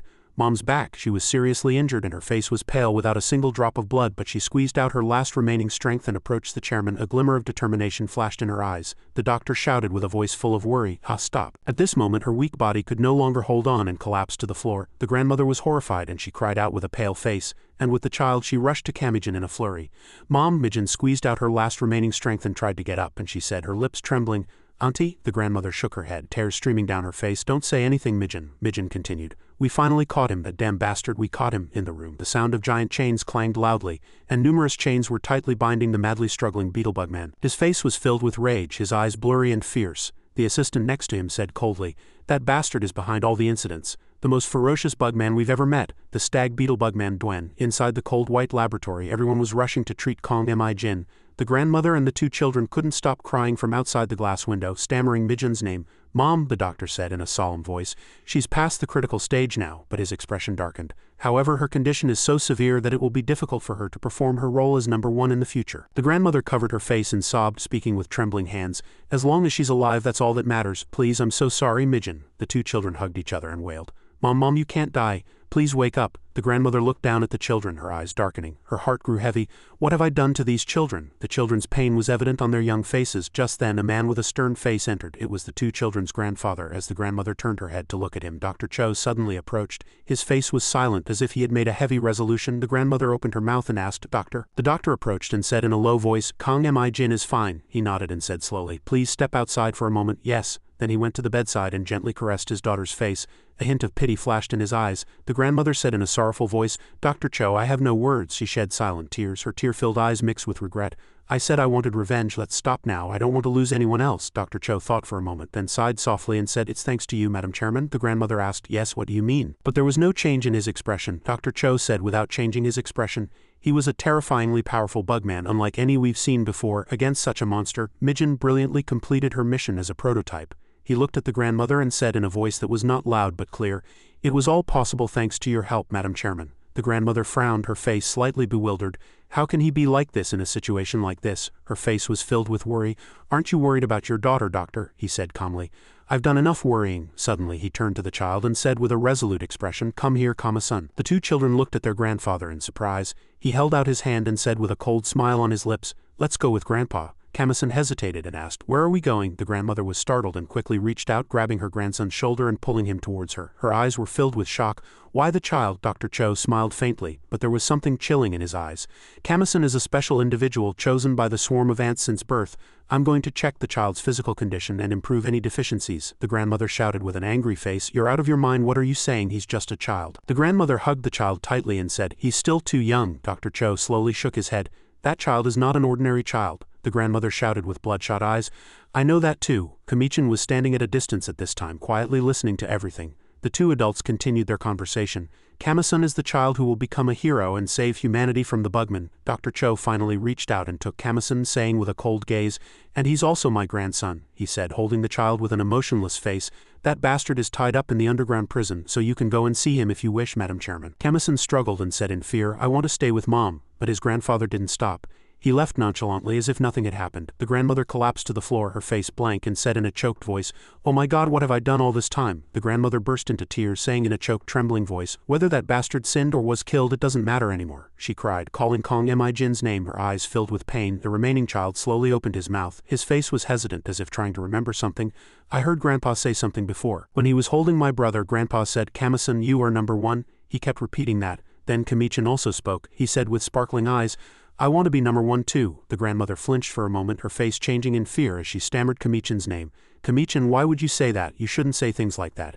It's a very painful thing." Kamichin lowered his head and bit his lip, but said in a small but clear voice, "But if I become number one, everyone will hug me and protect me and cry for me. I'm just a useless child." After speaking, he turned and ran, shouting, "I hate everyone." The grandmother's face turned white with fear as she shouted, "Kamichin!" Suddenly, there was a small movement behind Mijin's body. When the grandmother turned, she was horrified by the sight before her. All the red ants lay dead on the floor next to Mijin. When the story reached this point, someone asked, "So that's why you turned your back on your family?" Kamichin calmly chewed on a sausage and said, "Yes, that's right." Kamichin glanced at Choi Sung-gun and said, "Mister, you want to be number one because you want to be hugged too, right?" Choi Sung-gun scowled and said, "Because of a woman, I just want honor." Kamichin tilted his head and asked, "What's honor?" Choi Sung-gun answered, "I want to become a superhero and be famous." Choi Sung-gun said something about imagination.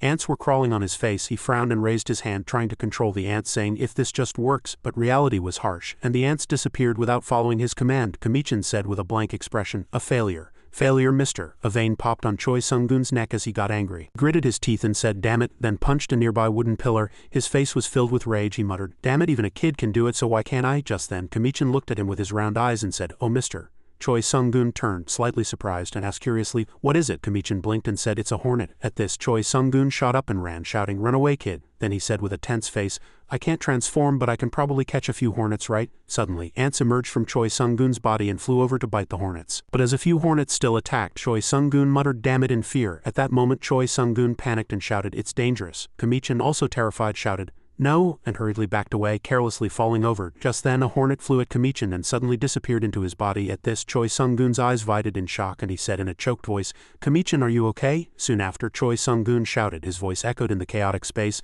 "The hornets went in." He couldn't help but be surprised. He kept shouting with wide eyes, "What is this? Did it go in and come back out?" Just then Kamichin clenched his fists and called out softly, "Mister." Choi Sung-gun looked at the child with a worried face and asked, "What is it?" The child said in a small voice, "My body feels strange." There was a slight change in the child's body. Kamichin looked like he was in pain. The child said with a dazed face, "It's so strange." Suddenly, veins popped up from under his skin, making him grimace as if bitten by an ant. Seeing this, Choi Sung-gun was extremely surprised and asked, "Should I take you to the hospital?" Kamichin answered calmly, "No." Then Kamichin gave a bizarre smile, his eyes sparkling, and said, "I'm going to go show off to Grandpa." Inside the lab, Kamison was standing. Bugs constantly appeared and surrounded his body, but his expression was calm. Kamison was very surprised looking at his own body. Ants kept crawling out of his neck, a sight that gave one goosebumps just looking at it. Outside the lab, the assistant Yu Igon said, "Connection rate 90. The grandfather stood and watched his grandson. The percentage kept rising to 93, 96, and finally 98.9. The ants appeared directly from a small hole in Kamison's neck. Assistant Dr. Jahigon said, "Perfect. It's not in the form of combat armor, but the highest connection rate for the red ant number 1 was 97.8. The child has surpassed that record." Just then, the grandfather said, "Well done, Kamison." The child continued, "But I'm hungry after playing with these ants. They keep squirming inside my body." The grandfather said, "Really? Grandpa will give the swarm of ants a gift." Suddenly, a grotesque hand appeared from inside the door. Kamison was terrified to see it. His face turned pale. A voice continued from outside, "Can you order the swarm of ants to eat this?" What the grandfather was referring to was the stag beetle's hand. The grandson heard his grandfather's words and ordered the swarm to eat. The swarm of ants suddenly flew in that direction. The swarm of ants flew to the arm and devoured it ravenously. The grandfather saw this and thought to himself, "The black ant, the only individual that exists naturally in Kamison's body. It's much better than the red and green ants I created. The black ant is superior in every aspect, including connection rate and command execution speed." The grandfather continued to think, "But like ants in the wild forest, they are very ferocious and their numbers are not yet that great.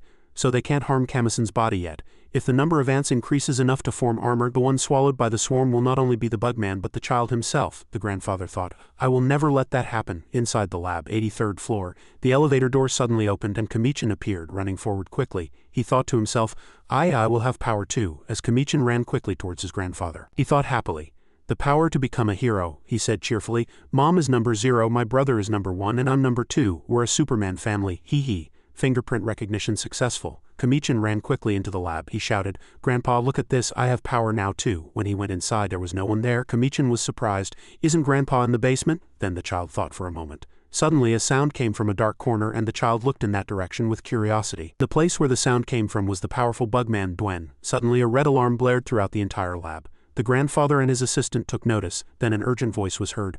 "Bugman A has removed the control device." The sound was very loud. "All personnel assemble at the Bugman prison on the 3rd basement floor." The Bugman stared intently at Kamichin with red eyes. Kamichin said worriedly, That's the bastard who did that to Mom." The Bugman immediately broke the glass door and rushed out. A voice was heard. "Duen, how dare you?" Then a Bugman quickly rushed out and threw a punch before he could kill Kamichin. Choi Sung-gun, transformed into a hornet Bugman, shouted angrily, "You damn Bugman bastard." At this, Kamichin looked at the Bugman in front of him with great surprise and opened his mouth. "Mr. Choi Sung-gun said with difficulty, "I can't last long, run away quickly, kid." Then he approached the Bugman Duen and continued to attack. The two fought very fiercely. Choi Sung-gun threw a strong punch at Duen and was surprised. "That bastard, how is he so strong?" The Bugman didn't lose to Choi Sung-gun and immediately struck his side hard, making him bleed. He shouted, "What a monstrous bastard!" While he struggled to block Duen beat him until he collapsed from exhaustion. The Bugman Duen continued to hit his face until he couldn't move. Kamichin saw this and shouted worriedly, "Mister!" The mister was covered in blood. Kamichin, extremely angry, cried and said, "Stop it, I said stop." Then Kamichin shouted loudly, "Stop!" Bugman heard his shout and suddenly turned to look at him. Then he slowly approached. Choi Sung-gun said, "Where are you going? It's not over yet." At those words, the Bugman turned around. The child said worriedly, "Mister." Then Choi Sung-gun transformed into his hornet body and said, "It's round 2. Then he rushed quickly towards Duen. He used his technique to slash Duen several times. The child saw this and trembled with great fear, unable to even stand properly. Seeing that, the mister comforted him.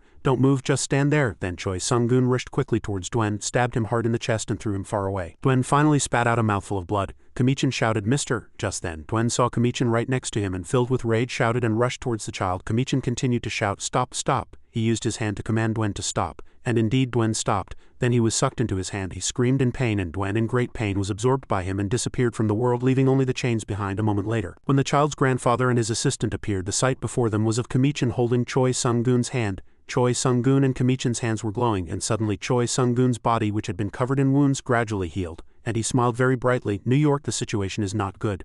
People shouted in fear, "Oh my God, what is that? What's wrong with that person? He's really crazy." A car was speeding by, and a mysterious man inside tilted his head and asked, "Are you ready?" The man below nodded confidently. "Of course." The Bugman roared madly in rage. They charged straight into the crowd of humans. Kamison flew in and threw a strong punch at a wildly rampaging bee. A weak voice was heard. Someone help me please. Emerson looked up at the sky and saw with a serious gaze a bugman holding a girl. He didn't hesitate, flying up and cutting the bugman's neck in two with a fatal blow. Following that, he gathered his strength and unleashed a powerful blow, blowing up the entire building behind. The girl fell down. Emerson didn't delay for even 0.5 seconds and flew over to catch her. From above, someone shouted again. My God, it's really a scene out of an apocalypse movie. Inside the Red Ant Den laboratory, Dr. Choi was having a headache looking at the man in front of him. There was a report that 36 civilians had died. The man spoke heavily. The American media is reporting that it's the work of a monster. The surviving witnesses have been silenced, so it must be my fault for not checking my skills properly. I'm sorry. The doctor's face contorted as he shouted sharply. I sent you to New York to get rid of bugmen, not to kill people. Are you a hero or a bugman? The latter. Choi Sung-gun gave a faint smirk. I thought a small sacrifice was inevitable for the greater good, but I guess that sacrifice was bigger than I thought. After the accident 2 months ago, I was reborn. I'm overflowing with power to the point where I can't control it. It's not all my fault. His voice was nonchalant but strangely confident. Dr. Choi slammed the desk in anger. We don't need a hero who can't control himself. Choi Sung-gun shrugged. So what if you don't need me? As long as the world needs me, that's enough. Your senior isn't even doing his job properly right now. He lifted his head and said, You can't abandon me. If you're so confident, why don't you send out that great 5-year-old #1 grandson of yours in the room? Min-jin said cheerfully, Mi-san, Mi-chan, let's have dinner. Grandma sent over some braised short ribs. Mi-san came running excitedly. Wow, it's really braised short ribs. While preparing the meal, the child turned his head and asked his mother, By the way, Mom, why hasn't Grandma been coming lately? Min-jin broke out in a cold sweat and was speechless for a moment before answering, It's because she won't be coming here for a while. Min-jin tilted her head and asked again, What does that mean? The grandmother smiled and said, I'll continue to provide support, so don't worry. Hearing that, Min grabbed her grandmother's hand and said, Grandma, please don't go. The grandmother looked at the two and smiled sadly. It seems the child is lonely. Please take good care of him. Min-jin stroked her son's head and said, Grandma is very busy these days. Mi-san puffed out his cheeks. I miss Grandma. Min-jin smiled faintly and said, Then shall the three of us go visit Grandma's office next time? Mi-san replied. Yes, I'd love that. Min-jin stood up cheerfully and said, Then let's eat. Go call Mi-chan. Mi-san answered obediently. Okay, Mom. As Mi-san went outside, he shouted loudly, Mi-chan, where are you? Mom says to come have dinner. From a corner far away, Mong was watching his maternal grandfather, Dr. Choi. At this time, Mi-chan stood next to his grandfather and said with sparkling eyes, Grandpa, look again. Mi-chan smiled brightly and said, I can control insects at will now. This power, I can make everyone stronger. If I were there, the failure mister would have been a successful mister. Mi-chan smiled brightly at this time, his face shining with anticipation like a small ray of light in the heavy darkness. His voice was full of confidence. I can be a hero too, right?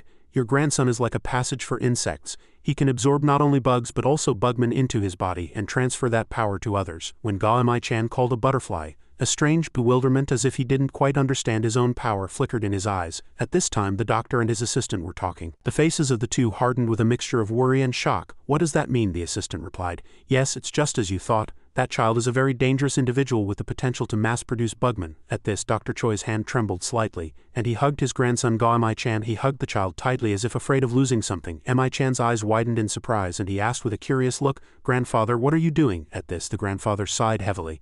Mi-chan was still smiling brightly. The child's smile was strangely pure in the tense space. Grandfather, are you crying? At this moment, Dr. Choi burst into tears and shouted loudly. His voice erupted as if he couldn't hold it back. You're a failure. Mi-chan froze at those words. The smile disappeared in an instant and his face was frozen in shock. Mi-san, who was watching everything from outside, was also very surprised and froze, his eyes wide as he quietly held onto the wall in the kitchen. Mom, Min-jin said.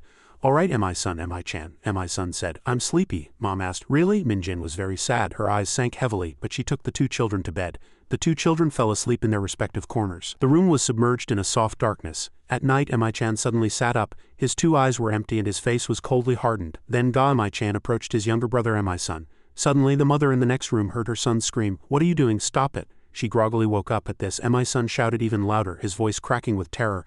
Mom, the mother came running and said, Kids, what's wrong? The older son continued to say, I told you to stop. Before Min-jin's eyes, she couldn't help but freeze at the sight before her. Terror evident in her eyes, she saw Mi-chan reach out and suck all the bugmen out of Mi-san's body. Said with an angry face, Me too, me too. Mi-san screamed in pain. At this time, Mi-chan was like a madman. His eyes twisted and sharp. He only went for the swarm of ants after Mi-san had been completely drained. His body, as if having lost all its strength, trembled and collapsed in pain. Min-jin was terrified and angered by the sight. She ran over and slapped her son's cheek with a trembling hand. Mi-chan, what are you doing? The child rolled on the floor, his eyes as if having lost their direction. Beside him, Mi-san was in pain, his body sucked in and severely injured, and he cried loudly. Mom Min-jin became even angrier and tears poured down. She shouted, Mom is asking, what are you doing right now? Mom continued to interrogate, what are you jealous of? Do you know how terrible the swarm of ants living in your body is every day? Then why do you want that, she said crying. Mi-chan, when I found out you didn't have ants in your body, Mom was so happy. So please just be normal. At this, Mi-chan said angrily. I'm not normal, everyone knows about my power. Mi-chan was very sad and he lowered his eyes and said, but no one is happy because of my power. I'm a failure. Mom Min-jin was afraid, her face turning pale. Mi-chan, what are you talking about? Suddenly, Mi-chan saw something and shouted, Grandfather? Dr. Choi appeared before them and said, I will take Mi-chan, he said angrily. That child hurt Mi son, but Mom Min-jin replied, it's just a kid's fight. But the old man continued, I should have taken action earlier. At this, the old man said coldly, take him away. The guards next to him said, yes. Then the guards grabbed Mi-chan's hand tightly and took him away. Dr. Choi said, let's go. Mi-chan was dragged away just like that. Mi son looked back and asked his mom, where are they taking him? Min-jin shouted in fear at this time. Mi-chan, but he was already gone. Inside the laboratory, the system said, Mi-chan possesses a special power to absorb and release the power of insects, and is considered a dangerous individual. Until accurate research results in countermeasures or improvement methods are developed, he will be isolated. Mi-chan bowed his head in sadness, and with blank eyes continued to say that he was a failure. Dr. Choi concluded and said, this is the end of it. But Mi-chan continued to think, no, I'm not a failure. Mi-chan was insane, and his eyes became even more ferocious as he thought, I'm the only successful one. Mi-chan seemed to have turned to the dark side, his two eyes turning red, and a very powerful bugman appeared behind Mi-chan. The phrase, everyone die, echoed in Mi-chan's head. Min-jin's voice echoed in the air, a mixture of worry and frustration evident. She looked at her father with tense eyes and said, Dad, it's been 2 weeks already. She approached her father, sat down next to him, and tried to maintain a calm voice, but the urgency in her eyes could not be hidden. Quote, Father, please reconsider. Dr. Choi still had his eyes fixed on the pile of documents on his desk. His silent voice replied, the experiment is still in progress. Min-jin's face burned with anger at this moment. She gritted her teeth, her eyes wide, and shouted, an experiment, what's going to change? Will Mi-chan be okay? That was your decision, wasn't it? The doctor didn't look at her. His eyes were tired but firm. I've been thinking and calculating all these weeks. It will bring destruction to humanity one day. His voice was cold, as if he had prepared that conclusion a long time ago. He continued, if I can just get rid of that cursed power, that child can return to being a normal child. But Min-jin interjected anxiously, her eyes extremely uneasy. What if you can't get rid of it? At this point, Min-jin could no longer hold back. She shouted in a trembling voice, then what on earth are you going to do? Behind her, Sung-gun was already standing and listening to everything. He gritted his teeth and said, this damn old man, there's nothing he won't do to that kid. Suddenly, a pained voice cut through the tense atmosphere. Young Yeon curled up and spat out as if trying to suppress intense pain. Damn it, this body is a living aerial castle, don't make a mess of it. Immediately, as if affected in some way, Min-jin and Sung-gun simultaneously clutched their heads and flinched. Both were in pain for a moment, then looked at each other with bewildered eyes and thought together.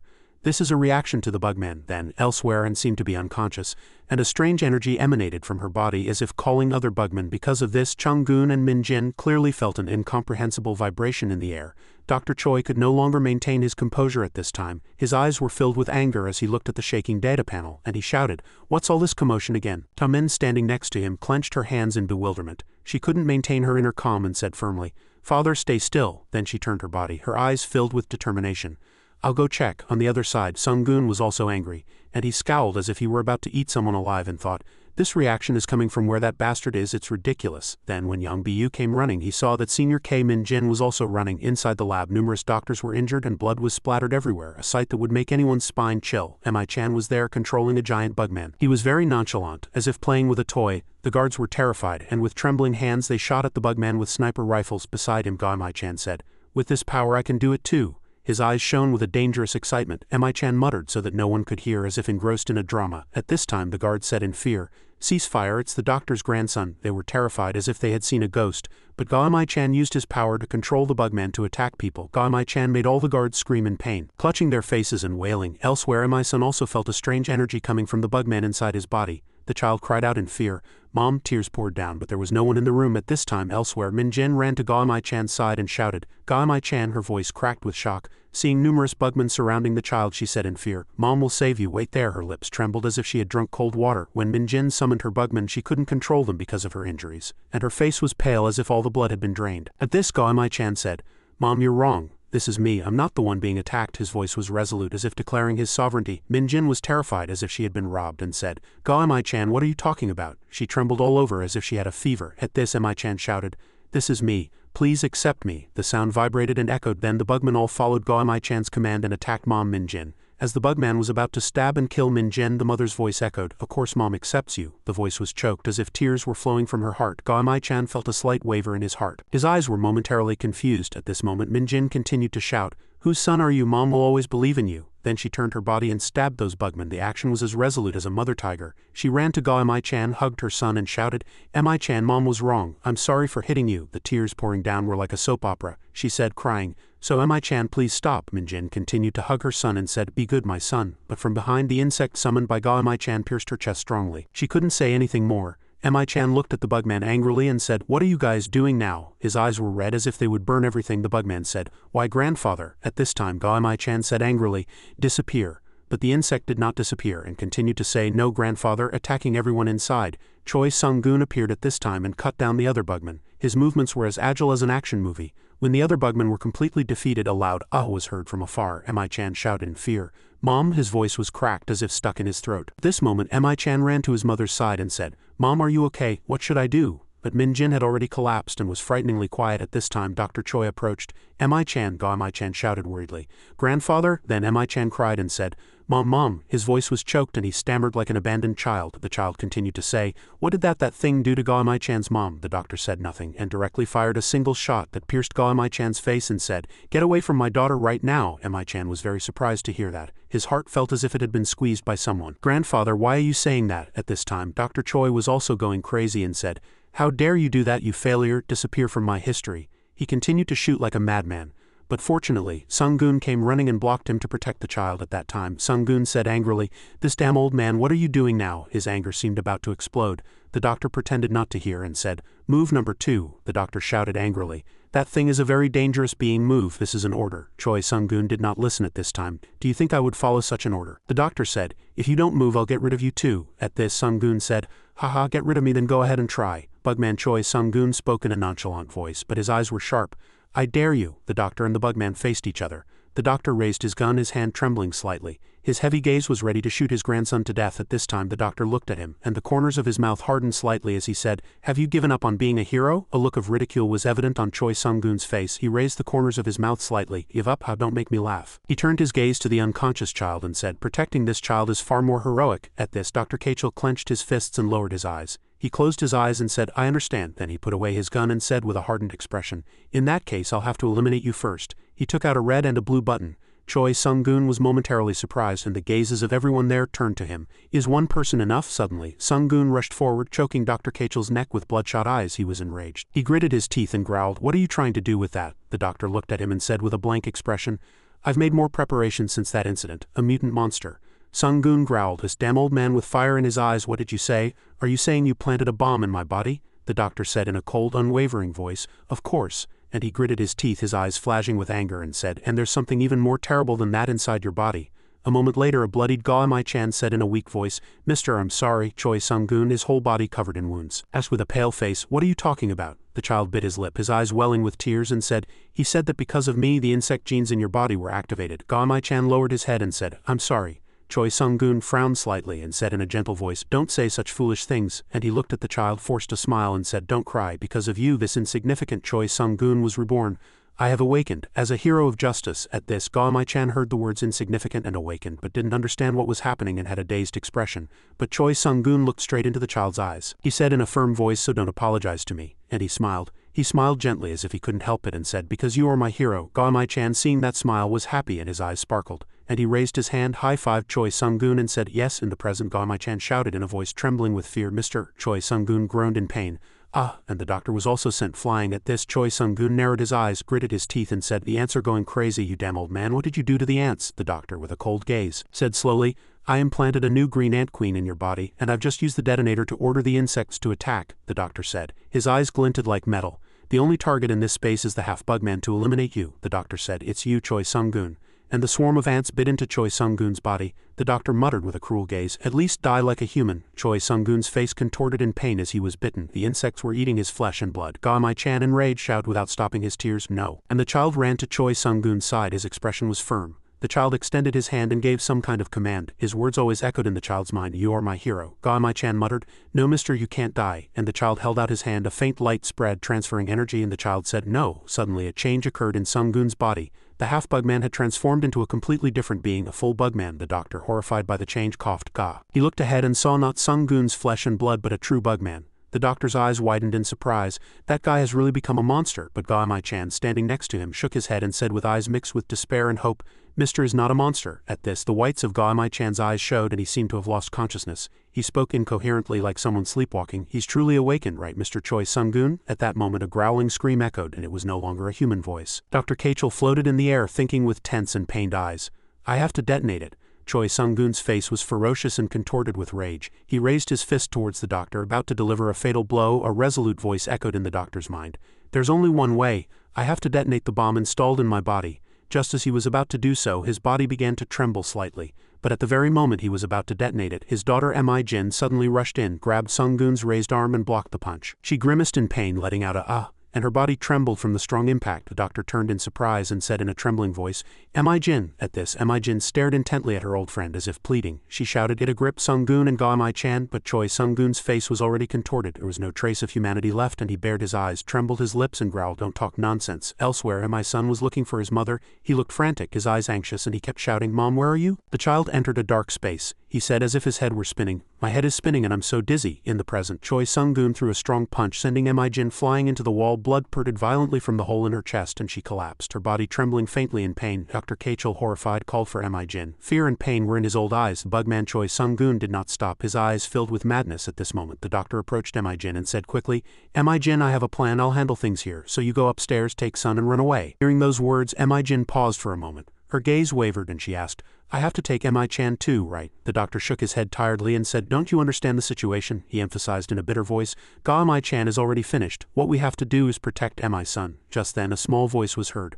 "Mom?" The two turned in surprise. Mi-jin turned her head in the direction of the voice, her eyes trembling in disbelief. Mi-son was still calling Mom with a dazed expression, not understanding what was happening. Mi-jin screamed in fear, "Hurry, hurry and run." Her voice trembled uncontrollably. Mi-jin, her face pale from heavy bleeding, let out a painful groan and collapsed right in front of her son. Mi-son, flustered, shouted with tears in his eyes, "Mom, what's wrong?" Ga-mi-chan was no longer human. He said with cold eyes and a hoarse voice, "Disappear from my sight," and he called for Choi Sung-gun. Numerous guns were fired at Sung-gun, but it was useless, and he was not injured at all. Dr. Kachel's eyes were filled with disappointment and resentment. He muttered, "I can't let humanity's hope disappear like this." Beside him, a sudden voice echoed, "In that case I will become humanity's despair." That voice hit him like a fist. Mi-son, with tear-dried eyes, he looked straight at his maternal grandfather and said words that shocked everyone who heard them. A second later, as if having received an order, Choi Sung-gun swung a sharp blade, cutting Dr. Kachel's body in two. He collapsed with a small groan and Mi-jin screamed, "Father!" Her tears poured out as if a dam had broken. Mi-son also witnessed the scene and froze like a stone, his lips trembling uncontrollably in fear before dying completely. The doctor gasped his last breath and said, Mi-son, please protect that child." His heavy gaze fell and his body, split in two, fell to the ground and moved no more.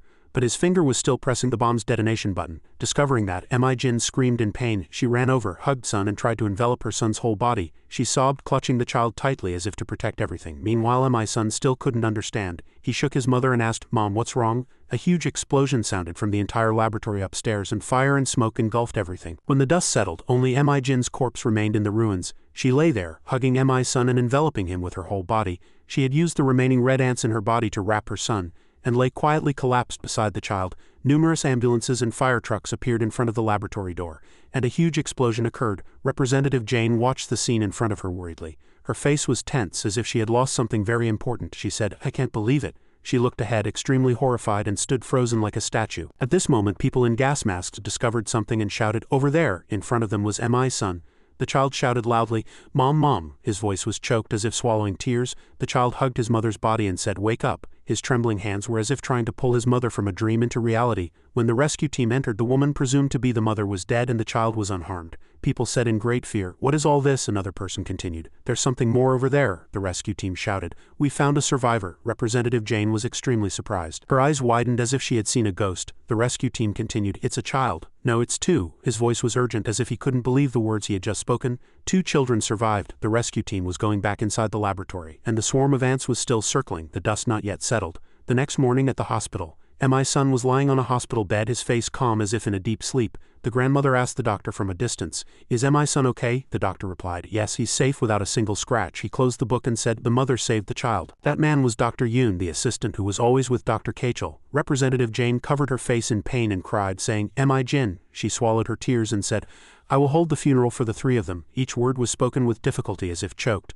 Dr. Yoon said, yes, I will report to you, Madam Chairman, as soon as the autopsy is finished. At this, the representative turned and said, and where is Ga-mi-chan? Dr. Yoon said, currently Ga-mi-chan is confined in a subterranean facility on the outskirts of Seoul. The grandmother was surprised. Confined? What are you talking about?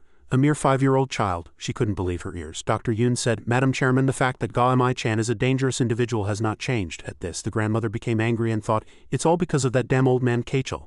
No, it's my fault. It's my fault. At this, she cried and said, I am withdrawing from the ant project. You too, stop this business of creating monsters to catch monsters, she said. I'm sorry, doctor. You'll be unemployed. I have future plans for that place. The doctor said, no, ma'am. At this, the doctor said that as Dr. Kachel's assistant, he had been closely observing the research. I am also partly responsible. I will go to the subterranean facility and feed Ga-mi-chan. On the day of the three's funeral, the rain was pouring down and the grandmother stood there. The wind brushed past her white hair. My son was by her side, dressed in black. He said with a tired face, Grandma, am I all alone now? His voice trembled faintly like a rain-soaked leaf hearing those words. The grandmother held back her tears and said, why would my good grandson be alone? You have Grandma. She said, from now on let's live together with Grandma. She held son's hand tightly. At her company, Gomi Foods. Secretary said, you finally sold the company. Gomi Foods is now over. At this, she lowered her head slightly and said with a deep gaze as if turning a page of an era, Secretary Kim, I'm leaving this place in your hands, and she put down a heavy file. On it was the business registration application for Bug Ripper, a private pest control company. The president was Secretary Kim. She looked straight at him and said, President, no, from now on you're the chairman. I will only be listed as the founder and representative. She smiled faintly as if self-deprecatingly, and said, what, if I've retired, I've retired. Returning to the present, she finished her story and said, and that's how Bug Ripper was created. She raised her head and said with a slightly tired face, did I talk too much? At this, Dr. Pio frowned, his face stiffening slightly, and said, no ma'am, I had no idea there was a time like that. Branch Chief Nan also sighed, her eyes red, and then she burst into tears. My son stood with his eyes lowered, silent without a word. Dr. Pio thought to himself, I see why Kojima was digging through Bug Ripper's records to find information. At this, the doctor asked carefully, where is that child confined now? The grandmother tilted her head slightly and said slowly, I've come to tell you that. What could you change just by knowing? The grandmother's eyes sharpened slightly as she said, are you planning to harm that child? The doctor said hurriedly, that's not it. At this, the grandmother narrowed her eyes and said with a sad face, I've seen a lot in the past, don't give me false hope. It's probably for the best that the child remains peacefully locked away. At this, the doctor said gloomily, if we do nothing and leave things as they are, Bug Ripper will eventually be destroyed by Kojima's endless slaughter. At this, the grandmother lowered her head slightly and said with a pained expression, there has to be a way. The doctor said nothing more at this time. Suddenly, my son, who had been silent, opened his mouth firmly. I will end it. The grandmother's eyes widened in surprise, and she said, what are you saying? Branch Chief Nan also said in surprise, are you saying you'll kill your own brother with your own hands? At this, my son shook his head, looked into the distance, and said, no, I'm going to eliminate that child's power. I've experienced it too. Of course, back then it was an artificial specimen nearly identical to a bugman, but if the swarm of ants can digest the insect genes inside Ga-mi-chan, his power will probably disappear completely. At this, my son's heart seemed to tighten. Ga-mi-chan, your brother will save you. Elsewhere, an old man frowned slightly with a sad face and said, overtime again. I should try a high-efficiency, high-wage system. Sung Ji-rang and the blonde were sitting in a car shouting angrily, that damn bastard. Sung Ji-rang frowned in surprise. Hey, what's wrong? The blonde said, it's that guy from before. When numerous soap bubbles appeared before them, the people managing the place said in confusion, soap bubbles, what's going on? At this, a security guard approached worriedly and said, mister, you shouldn't be blowing these. The guard said, even for an adult this is too much of a prank. And those soap bubbles made the scanning robot go beep beep beep. The security guard frowned in surprise. What is this? Suddenly, the soap bubbles burst. Right, is the security guard still worried about what happened? All the bubbles exploded, blowing up a part of the door inside the building. The other two rushed towards the celestial bug hexapoda, and a huge explosion occurred. The person who caused the explosion flew out, stood there nonchalantly, and said, I want to go home. It was none other than hexapoda Duan. Kong Sung suddenly felt a distinct shock as if something was caught in his throat, and the ants crawling all over his body gave him goosebumps. This was a reaction to a bugman in another location. The lab was blown up as if someone had deliberately torn it apart.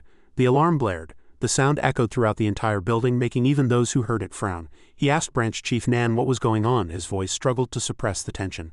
An urgent announcement came from the speaker. A bugman attacked and destroyed the checkpoint and the external barrier. The bugman is currently in a pre-transformation state. The internal defense system continued to flash red warnings all over the screen. Everyone looked at each other nervously, and the surveillance camera screen flickered and then suddenly lost its signal, making everyone frown with worry. 2 suspects were discovered. However, the surveillance camera was damaged, making any other assessment impossible. The speaker continued to inform everyone step by step. Patients who are able to move, please proceed to the underground shelter immediately. The broadcast became more and more urgent and tense. The combat unit was immediately requested to support the area. At this time Kong Sung opened his mouth. Those two are my friends, so don't worry. His voice was light, but he couldn't hide the tension. Representative Jane turned around and asked with a slightly anxious face, Kong Sung, what's going on? Kong Sung looked back with determined eyes and said, the guy with the glasses. Take them to where the captain is first. Then he turned his body and said with eyes lost in inscrutable thought, I'll go later. Sung Ji-rang and Ri-jin appeared in front of the screen and everyone's faces were tense. So you guys were here. Where's the other one? Why are there only two of you? Hexapoda Du-un narrowed his eyes and said, have you reconsidered my offer to become my celestial bug? Ri-jin shouted angrily, nonsense, and couldn't hide her annoyance even in her suppressed voice. What are you doing here? Du-un smiled and said with an extremely relaxed attitude, does a bugman need a reason to attack a bug ripper? It was a light tone as if it were only natural. Hexapoda added, of course I didn't just come here to play. Then tilted his head and smiled slightly. He said, I came to retrieve Lord Kojima's left arm and confirm the existence of that vessel. Sung Ji-rang asked blankly out of curiosity, who's the vessel? Du-un answered, excluding myself, all current Hexapoda are ready to advance to the Bug Ripper base to find the vessel. Ri-jin was surprised. What? You're attacking the Bug Rippers, all the bases? Are you declaring war on humanity? Interesting. I hate being late, so I'll have to hurry. He said this as if he were busy attending someone's birthday party and checked his watch. The people from the lab ran over, pointed and shouted, there he is. Du-un was completely unfazed, sighed and said, it's truly sad that I have to deal with these inferior beings. Then he spread his two arms and said nonchalantly, so get out of the way, don't interfere. Then he blew very beautiful and cute soap bubbles like festival fireworks. Ri-jin with a cold face transformed into a moth bugman. She said, whatever you say, you can't come in. Sung Ji-rang approached and got right in his face saying, you've gone too far, do you think I'll let you go? His voice trembled, but he didn't back down. Sung Ji-rang was surprised to learn at this moment that there were bombs inside those soap bubbles. Ri-jin turned around and called to Sung Ji-rang, there are bombs in those soap bubbles, but her face showed no fear at all. She said nonchalantly, they have to burst to get in anyway. While the two were still talking, the bombs had already begun to explode one after another, and she flew directly through them, muttering, what a hassle. Ordinary people couldn't withstand a single shock and were painfully killed by those soap bubbles. Du-un stood there and said with an emotionless face, are you still going to interfere? The moth nodded and replied, yes, that's right. As soon as he finished speaking, Du-un blew countless soap bubbles containing bombs, and the ladybug, trembling all over with a pale face, watched the approaching bubbles. He thought to himself, they're about to explode, he said angrily. This is so annoying. Then he blew more bubbles and with a confident face said that these were defensive bubbles to block the opponent's attack and could never be penetrated. At this time the two began to worry. The ladybug said with a seriously hardened face, I'll take care of things here, you go first. The moth also shouted in a fluster, what, are you going to fight alone? While the two were still talking, the thing controlled by Hexapoda Du-un flew in and rammed him. He frowned and said with an annoyed tone, it's a hassle, so just come at me at once. The ladybug was very displeased and with cold eyes thought, this bastard, he doesn't even intend to reveal his name? At this moment the armor became angry, hardened its face, threw a punch and said, don't mess with me. But he wasn't hurt at all and reacted very quickly. He was already standing behind the ladybug. He said with a blank expression, were you surprised thinking I'd give my name like the other subordinates? The ladybug was extremely surprised and his eyes widened. What? When did that guy get there? He's so fast. Before he could react, the ladybug was punched. Then he was kicked far away. The moth was heartbroken to see the sight and bit her lip tightly and said, Red, you're really in trouble. That bugman continued to hit the ladybug and said in a low voice, the more an individual loses control, the more they repeat the same words like a madman. Ladybug let out a sound of pain. Ah? And then with a determined expression he counterattacked and said in a suppressed voice, you bastard. But that bugman was not flustered at all, and though his eyes were empty, he had a faint smile on his lips and said, I guess that will be the bugman's title. The ladybug threw a punch straight ahead and his face turned red with anger as he shouted, damn it. That bugman still said nonchalantly, don't interfere. He threw a kick towards the ladybug. He continued to let out a sound of pain. Ah, that bugman arrogantly raised the corner of his mouth slightly and said, that's why I don't have a title. He looked at them and said with indifferent eyes, you don't have one either, do you? You're Ladybug Red and your moth Ri-jin, right? The moth was extremely flustered to hear that and said nothing with a dazed face. The bugman continued to say, then I should also choose an easy-to-understand name like you guys. He sighed lightly.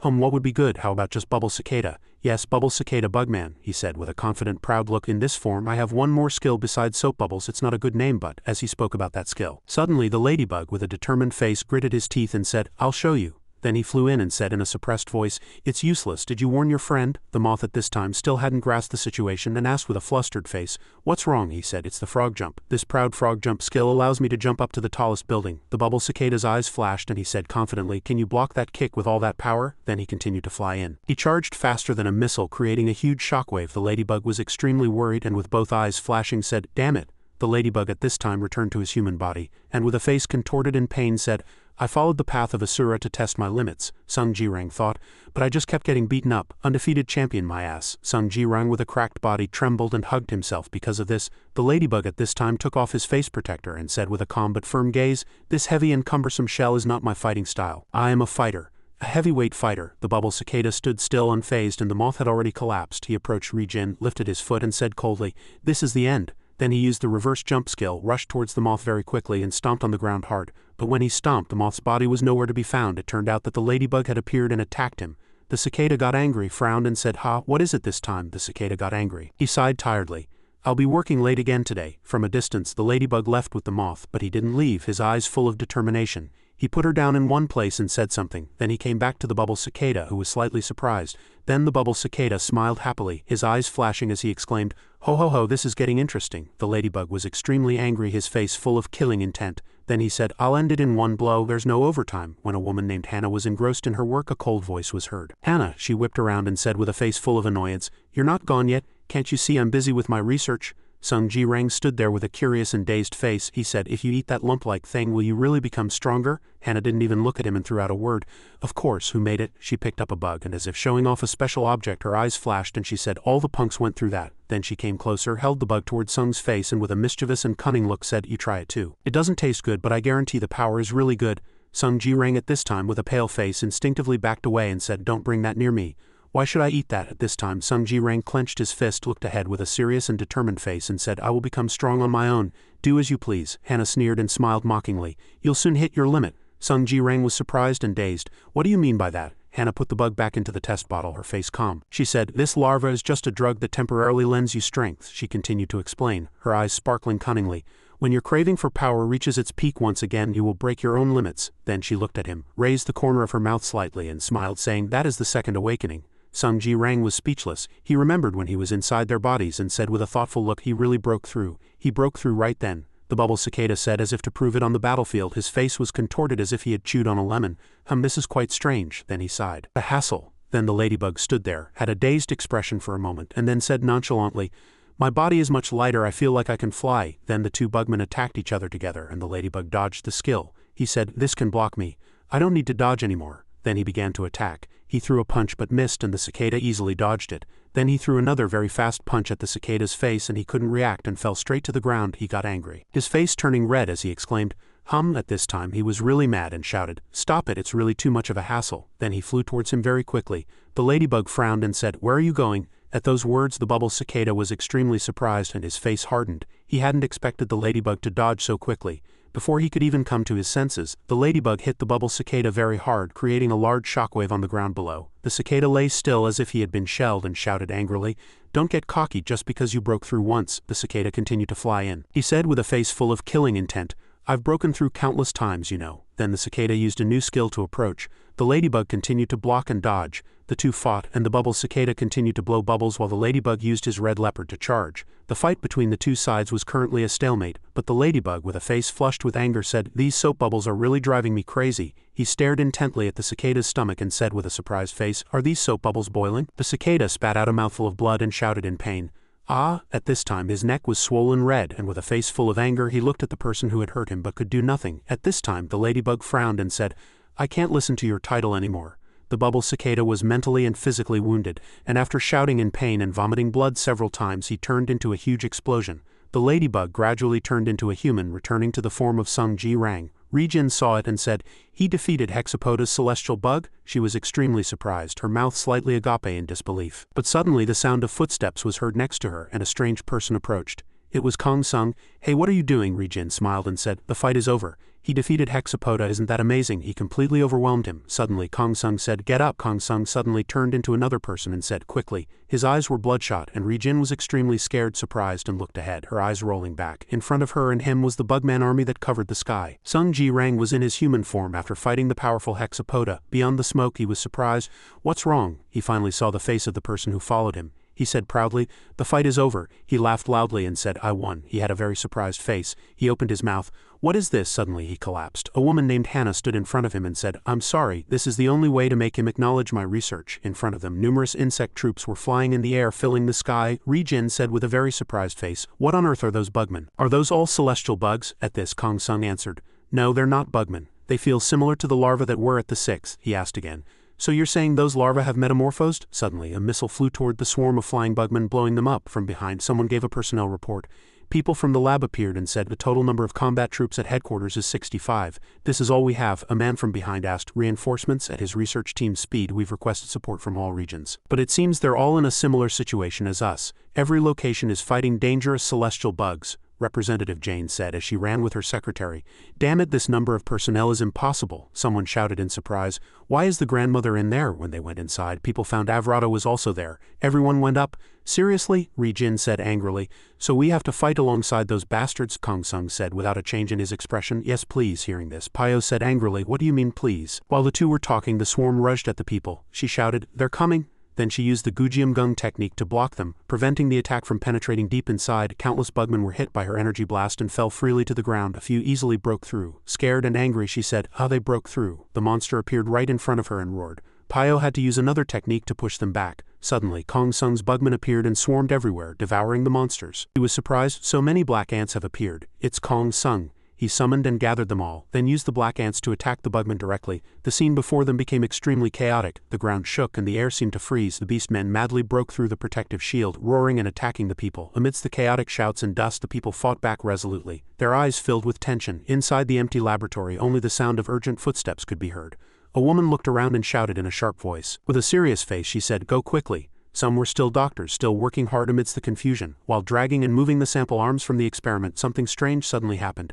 A man lifted his head, his eyes dazed, and asked in a slow, sleepy voice, what's going on? At this, his voice stopped and his head tilted slightly as if about to fall. He said, you can't come in without an order. Before he could finish speaking, the two men in the room collapsed helplessly to the floor. Their eyes widened in horror as before them the nurse's skin was slowly cracking and peeling off her body. No one had time to stop it, and from behind Joara witnessed everything, her body trembling slightly, her eyes wide with extreme fear. The nurse had now shed her original skin, her body gradually separating and her skin changing, scales glittering like some kind of reptile. She said with a cold expression, yes, the project is safe. A car will be leaving through the back gate soon, follow that car. At this, her body changed even faster, her hands and feet curling up like a bizarre creature. Joara's hands trembled as she saw it. She covered her mouth in shock and gasped for breath. Her eyes followed him as if pleading for help, but the female nurse continued to speak. Her voice echoed as if she were speaking to someone far away, like on a phone call. I'm not taking this fancy sedan, I'm taking this one. The doctor is in that car. The young man with glasses was sitting beside him, along with the representative and branch chief Hannah. She watched the car leave from a distance, narrowing her eyes slightly and saying, just in time, if I follow the trail, I should be able to find its location. The bugman then shot up into the sky, its reptilian wings spreading. The sunlight reflected coldly off each wing segment. He laughed, his voice mixing with the wind as he said, well done. Now that is mine. My research know what you did was because he's a good person. She stood below, narrowing her eyes and smiling slightly, clasping her hands as if to keep a vow. Tell this beast we will be together forever. When she saw everything in the DNA, her heart sank and she couldn't hold back her tears. She muttered, her lips trembling, no way. Before her eyes, the woman was gradually turning into a butterfly. Her form delicate but bizarre. It was Bang Se-jin. The nurse, her expression was calm, her body half human, half butterfly. As she was looking ahead, Bang Se-jin suddenly flew in from somewhere with a look mixed with surprise and a little joy. She said, I didn't know you were here. She reached out and lifted Jo-Ara's chin, her eyes sparkling as Ara was still crying. Bang Se-jin said, Jo-Ara, come with me. Ara, her eyes wide with surprise, said, what do you mean by that? At this, Bang Se-jin smiled slightly and said in a playful tone, what do you think, huh? Bang Se-jin, her eyes were dazed. Or even if I told you, you wouldn't understand, she said with a calm face. But I'm a very rare individual, one of the larvae that maintain consciousness among that huge swarm. That's why I'm stronger than those guys. At this, Bang Se-jin smiled slightly and said with a soft gaze towards her friend, you don't have to tremble in fear anymore, you poor maniac. You don't have to rely on those useless humans anymore, so come with me. Bang Se-jin said. A sparkling powder that could make people drowsy came from her hand, her voice echoed in her ear. I'll protect you. Jo-Ara with dazed eyes said in a small voice, someone like you, are you okay? Bang Se-jin was surprised, her eyes widened. Why do you ask that? Suddenly a hospital bed came flying through the air from a distance and stopped in front of the two. At this, Bang Se-jin hurriedly flew away to another spot, her eyes were startled. Jo-Ara was also sent flying, her face covered in dirt. The container holding the dangerous arm was now pierced by a spear and a lot of sticky liquid was flowing out. The man in front charged like a madman, his face grim. He shot something at Bang Se-jin and she screamed, her face contorting in pain. Her thoughts were, who is that? How can that guy fight me with only one arm and one leg at that moment? Jo-ra hugged the man and shouted with a firm face, "No, stop." The young man narrowed his eyes and said, "Kid, what are you doing?" She said with a flustered face, "I'm sorry." But she couldn't continue. At this, Bang Se-jin frowned and said, "Oh, why did you have to do that? I was clearly trying to harm you." But Jo-ra, blood was flowing from her head and her gaze hardened as she said, "Go quickly." At this, Bang Se-jin thought. A hint of guilt was in her eyes.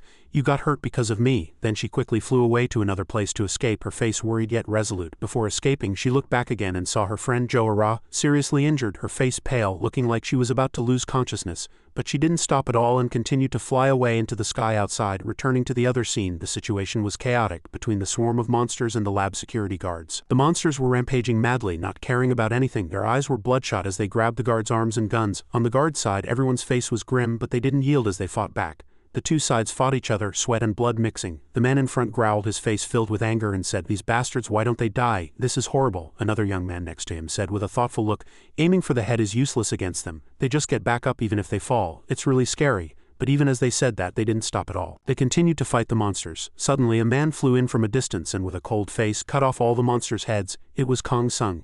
He appeared and said, "Remove the larvae from their necks and give them to me." Then he put the larvae he had just picked up directly into his mouth and ate them in front of everyone. Seeing that, Ri-jin felt nauseous, grimaced, and turned her head away. She said, "That's disgusting." But Kong Sung didn't care at all, and chewed and swallowed the larva to increase his power. He was very calm, as if eating a snack. This Ri-jin, who was next to him, thought to herself, "I can't take it anymore." Her face was full of pain, as if about to explode. When the protective net broke, all the bugmen swarmed in, more numerous than a plague of flies.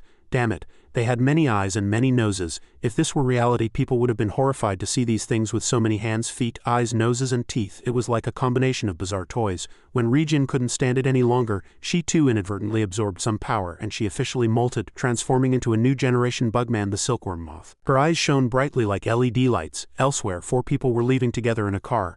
Pio sighed quietly inside. He looked ahead and said, "Is this the place?" His expression was dazed, as if he couldn't believe it. Branch Chief Nan also said, "This is the place." The place was actually an apartment complex. Everyone looked at each other. "Yes, this is my home." The security guard smiled brightly and said, "Ah, hello." The grandmother also received the greeting with a bright smile, as if she had been waiting. All the residents here saw her and greeted her cheerfully and loudly. "Hello, hello, hello." Their voices echoed like a choir. Because of that, even Pio had to greet them out of politeness. The grandmother waved to everyone with a confident air like a beauty pageant winner. She said, "You've all worked hard, you can rest today." Suddenly, everyone's face darkened, as if they had been notified that they lost their year-end bonus. At this, the group stood there, bowed their heads and said, "Yes ma'am, we'll be leaving right away." Pio and Branch Chief Nan were startled. "You guys, were you pretending to be civilians? What on earth is going on?" Their expressions were dazed, as if they had wandered into a spy movie. The grandmother said, "Goodbye, let's go?" She said, "We've arrived." Pio asked, "There's nothing here." A hint of suspicion was in his voice. The grandmother continued, "Wait a moment." Then she gave an order. "Driver Kim." Secretary Kim received the order. "Yes ma'am." At this, the two took out buttons from inside their jackets, and each button had a strange pattern. They both placed them in front of the boundary line. Suddenly, the boundary line shone very bizarrely. Early in the morning, under the dazzling sunlight, in a barren and harsh place, a butterfly human was flying to its nest. She threw herself into a dark cave where numerous monsters were sleeping. A suffocating silence flowed. Inside, she carefully held up the arm she had stolen from the laboratory. Her eyes were anxious as she offered it to the monster called Kojima. Bang Se-jin, the 6th pillar of Hexapoda. She bowed her head and offered the arm. She said in an earnest voice, "I have safely brought Lord Kojima's left arm, and I have also found the location of the vessel." At this, that bastard glanced at it and said coldly, "This will do for now." Then he held out his hand demanding it, and without hesitation he directly absorbed the arm. His face turned cruel and satisfied. Kojima seemed stronger than ever, full of murderous intent. Then he grabbed her head and squeezed his hand. His gaze was cold. With her head caught, it seemed her life was on the line. He could crush it at any moment, so she couldn't help but tremble, her lips turning blue with fear. But as he passed, he just said, "I'll spare your life." His voice was even but bone-chillingly cold. As soon as he finished speaking, all the insect bugmen or monsters lying in the cave were rushed by that bastard's servants, eaten and torn apart.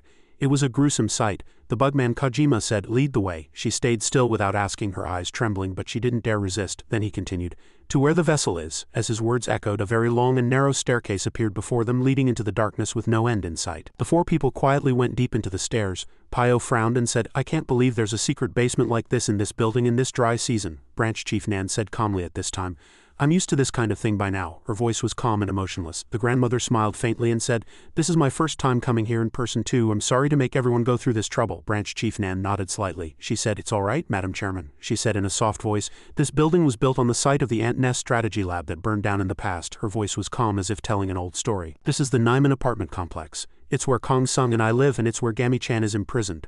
The grandmother's voice was slow and her gaze was lost in thought towards the depths of the basement. Before them was a very solid and sturdy metal door. Driver Kim pressed a red button and said, "From here we'll take the elevator down to get there." His voice echoed in the cold steel corridor. At this he said, "When Kong Sung comes I will go down later." The representative said calmly, "See you later then." Her gaze was unchanged, as if she had expected everything. After the three went down themselves, the basement door closed and descended. A voice she hadn't heard in a long time greeted the grandmother. A sound filled with a bit of reminiscence echoed. The man before her was Dr. Kachel's former assistant. He was Dr. Jae-gon. He said, "Madam Chairman, have you been well?" His voice was affectionate. His eyes brightened. The chairman held Jae-gon's hand, her eyes sparkling with emotion. "I should be the one saying that." Dr. Jae-gon smiled slightly and said, "It's a pleasure to see you again, Madam Chairman." His voice was low and warm. At this he smiled brightly and said, "Thanks to your unlimited food and supply support, Madam Chairman, I'm living very comfortably." Sincere gratitude shone in his eyes. At this the chairman lifted her head slightly, her expression serious but containing a hint of gratitude, and said, "I won't forget your kindness." He smiled slightly and waved his hand lightly. His face was calm as he said, "You're welcome. Let's talk about that later." Then he turned his face forward, looking ahead with a thoughtful gaze. "Ahead is a door made of chains," he said. "That child is here." At this the two people behind them frowned, looked at each other and said, "We'll step aside for a moment." "Yes?" The grandmother sighed slightly, her face filled with worry. She said, "Who? I wonder how he's doing." The doctor was pressing a button with a serious face, as if adjusting something very important to see inside. The grandmother's face was filled with longing and sadness. She looked ahead, and before her was a young man whose limbs were bound, unable to move at all. Through the glass she said with a choked voice, "Mi-chan." Back at the battle, a sudden change occurred.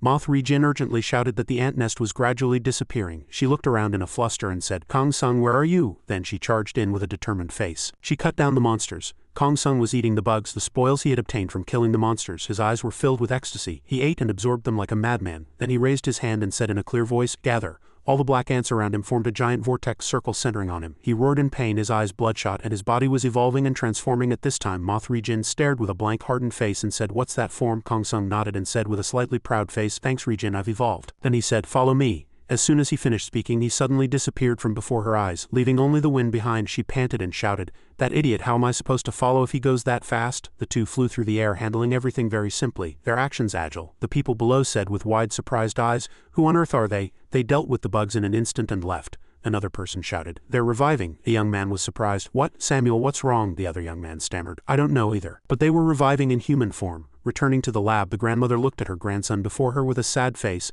Looking as if she had aged several years, she said, "My boy." The young man still remained silent with his mouth shut and head lowered as if lost in thought. After a moment the young man whispered, "I really missed you, Grandma." At this the grandmother looked at her grandson and her gaze softened. Mi-chan continued to ask in a subdued voice, "Why did you only come now?" The grandmother looked away, flustered, and her voice grew smaller. "Well, I'm sorry." Every time she had only stood in front of the door. Just then Pio, watching from a distance with narrowed eyes, said, "That kid, so that's Gami-chan. He looks exactly like Branch Chief Nan described." Mi-chan continued to stare straight at his grandmother and said in a suspicious voice, "Who did you come with?" He stared intently ahead and his face hardened when he saw Pio with a giant sword behind her. Gami-chan suddenly furrowed his brow and asked, "Did you come to kill me?" At this the grandmother with wide surprised eyes hurriedly waved her hands and said urgently, "No, Mi-chan, it's not like that." She shouted loudly in a pleading voice. She tried to explain to her grandson that they were employees of the company she founded, not here to eliminate him. At this moment Gami-chan spoke again in a cold voice. The cold words echoed, "Then what's the reason you've come to find me now?" At this the grandmother was extremely flustered. "Gami-chan, my son will be here soon." Mi-chan was surprised, his face hardening. What is he coming to do?" the grandmother said in a subdued voice. "My son might be able to help you." Gami-chan raised an eyebrow and said, "What?" with a suspicious look as if he couldn't understand, and he laughed like a madman. His expression was like that of a crazy person. Then he laughed louder, as if this whole world were a joke. "Ha ha." When the laughter stopped, he spat out chillingly cold words. "Grandma, have you gone senile?" His voice was sarcastic. "It's been a while since I've heard that bastard's name." After finishing his words, he continued to shout so that it echoed throughout the lab, "What can a bastard who just raises ants in his body do?" It was as if sparks would fly from his eyes. That chairman used all sorts of methods to get rid of this cursed ability, but no matter what method she used, it wouldn't disappear. He growled, "I've been locked in this room for 11 years. His voice seemed to contain all his hatred. At this moment Gami-chan roared with bloodshot eyes like a madman. "I don't need whatever he does. I don't want help from a guy who had everything from birth." His voice choked. He laughed as if it were very refreshing and continued, "I'd rather die as a failure." His face was contorted but his voice was very resolute. At this the grandmother, hearing those words, was heartbroken and said in a trembling voice, "Mi-chan, don't say that," unable to hold back her tears. Suddenly the back of the lab exploded. Everyone inside was horrified, their faces turning pale. "What on earth is happening?" It was Kojima. He came inside and he threw Driver Kim's body forward like a sack of trash. People shouted in fear.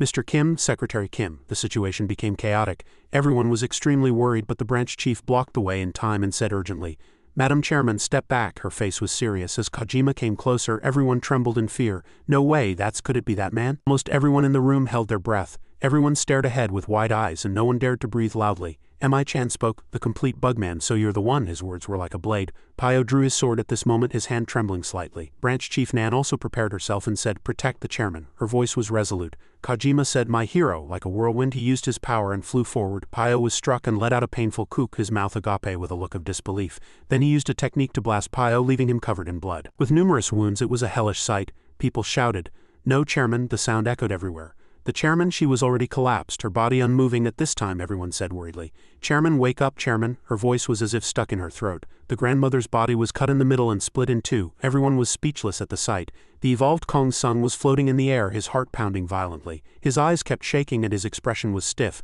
"Something is very unsettling," he said. "It's a huge and powerful energy I've never felt before." At this moment he opened his eyes wide in fear and his face turned pale. "No way," he thought worriedly. "It can't be." He rushed forward madly as if racing with the god of death. In his heart there was only the thought of grandma. In his head there was only one word, grandma. Branch Chief Nan's eyes widened. "That bastard is Kojima." At this moment the grandmother groaned. "Ah!" Faint breath escaped her dry lips. Branch Chief Nan called out, "Chairman, are you okay?" "The chairman is still alive." Kojima did not stop. His gaze was like ice and he continued to fight Pio. Pio was in extreme pain, his face pale, looking like he couldn't withstand the next blow. As Kojima raised his fist to strike, Dr. Pio quickly blocked the technique. At this, Pio's eyes widened in surprise. "Wasn't he aiming for me?" His actions seemed like he's trying to break something. Suddenly, two robot arms flew quickly from behind and bound Kojima's body. At this moment a voice echoed from behind. "Move!" It was Dr. Jaeon-gon controlling a giant robot. Hearing his words, Branch Chief Nan cooperated with perfect coordination. She gritted her teeth and with determined eyes clenched her fist and flew towards Kojima. The two of them and Dr. Pio all rushed in and set up a detonator.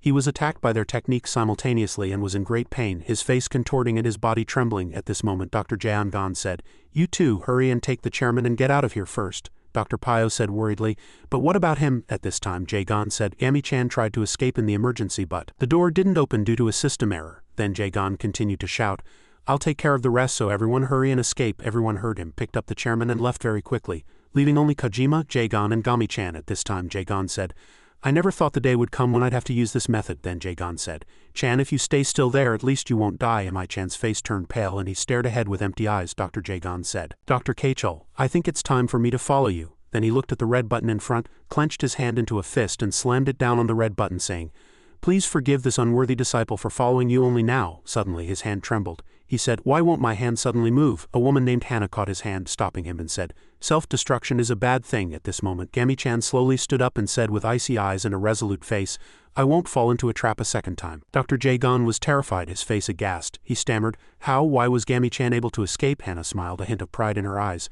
"I let him out." At this time Mi-chan walked forward step by step and said with a cold face, "Don't think of stopping me." Jae-gon continued to break out in a cold sweat, his face pale as if he were about to cry. Gami-chan looked at him and said calmly, "You've really worked hard all this time." But Jae-gon said no, and Mi-chan frowned and signaled him to stop. Gami-chan paid no heed, coldly extending his hand and gathering power in Jae-gon's body, making him scream in pain, his face contorting as if kicked. His body gradually changed from an ordinary person into a bugman. Hannah witnessed this scene, her mouth agape, and thought, "Is this the power a bugman can create? Now I understand why that Kim D-mang didn't acknowledge me that day." Above the apartment the four people had already reached the outer door. At this time Branch Chief Nan said with a hardened face, "Take the two of them in the car and go straight to the hospital." Pio asked with wide eyes, "Then what about you?" Branch Chief Nan answered calmly, "To prepare for the worst-case scenario. I will stay and fight Kojima." Suddenly, while the two were arguing, Hannah flew by from above holding a bugman. Everyone's face was frozen like a statue. A voice was heard from the side, his face was full of excitement. "It's been a long time since I've seen the sky." The two were extremely surprised, their mouths agape. He continued, "I thought I would die and rot in that basement." At this moment Mi-chan turned to Kojima and said with a cunning smile, "Thank you, mister," Mi-chan said. "To think I was locked in the basement of this apartment complex for 11 years, it's really unbelievable." Branch Chief Nan saw that and turned pale, extremely scared. But she asked without a trace of curiosity, "Why does he look so happy?" Suddenly a voice was heard. Gami-chan's eyes sparkled as he looked at the grandmother and asked, "Are you hurt badly?" Branch Chief Nan said with a worried face, "Can't you see, the chairman has lost too much blood." At this time Gami-chan said seriously, I'll help you. Then he held out his hand and said, you won't live long anyway, so you should spread your wings and fly. Then he used his power on the grandmother's chest, and there was no longer any human affection in his eyes.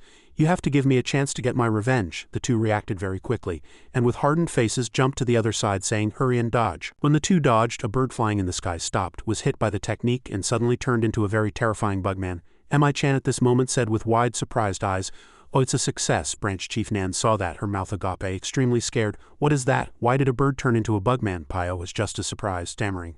No way, there's no way such a power exists. Suddenly that bugman attacked the two, making them groan in pain and bleed a lot from their bodies. At this moment Branch Chief Nan accidentally dropped the chairman and shouted with a flustered face, Chairman! That bugman flew to the chairman and tried to swallow her. Suddenly that bugman was bitten apart by a swarm of red ants. Kong Sung appeared. At this moment Mi-chan saw the red bugman and opened his mouth in surprise. That belongs to Mom. Kong Sung approached and knelt down, saying with worried eyes, Grandma, are you okay? Branch Chief Nan said worriedly. The chairman is in critical condition. We must take her to the hospital immediately. Yes, he also said, I'm sorry for not being able to protect the chairman. At this time Kong Sung said in a stern voice, hurry and take Grandma to the hospital. Branch Chief Nan asked, and what about you? At this time Kong Sung slowly, calmly, but with a slightly subdued face hesitated and said, Then he said nothing, his eyes fixed straight ahead. I'll eliminate my opponent. Kojima saw that and became very angry. He stared intently ahead and growled in his mind. Kong Sung. At this time Kojima started to act. He rushed straight at Kong Sung and punched him in the center of his chest. Kojima bared his teeth and smiled, saying, It's been a while, number one. Kong Sung shouted, Kojima in pain, his face contorting. Then the two attacked together. Kong Sung used a technique and stabbed straight into Kojima's body, shocking him. Kojima praised quite fast. A glint of interest flashed in his eyes. He threw a kick and attacked Kong Sung. With that one kick, an apartment building was split in two, and the cut was as sharp as a blade through paper, with that level of destruction all around. Kojima saw that, raised an eyebrow, and asked, Is that the power of the fire ant? Then the fire ant number one strongly stabbed Kojima in the face. At this time Kojima calmly raised the corner of his mouth and said, Even with that power compared to me, you're nothing. How disappointing, number one. His voice was mixed with a hint of boredom.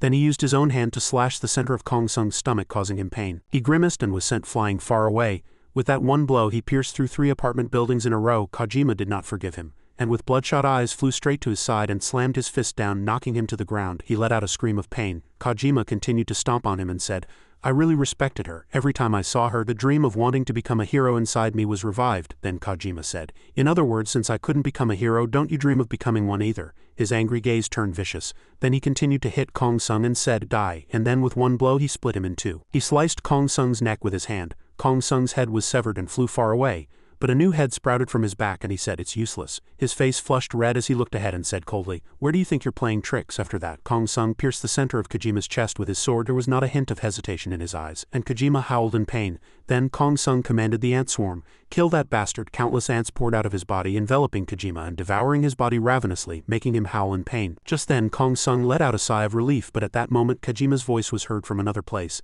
The sight that unfolded before his eyes shocked him. Kojima's half-body was still talking. Don't mess with me. He stared at the remaining half-body with wide eyes and said, Wasn't he dead? How can half of his body still move? He continued to speak. Don't mess around. Then he raised his hand. Suddenly Kong Sung's body froze, becoming as stiff as if it were locked up. At this moment a voice shouted, Stop it. A man with a terrified face was running towards them, his eyes filled with despair and his face contorted in fear. The man had lost an arm, and his torn sleeve was stained red with blood. Numerous bugmen attacked.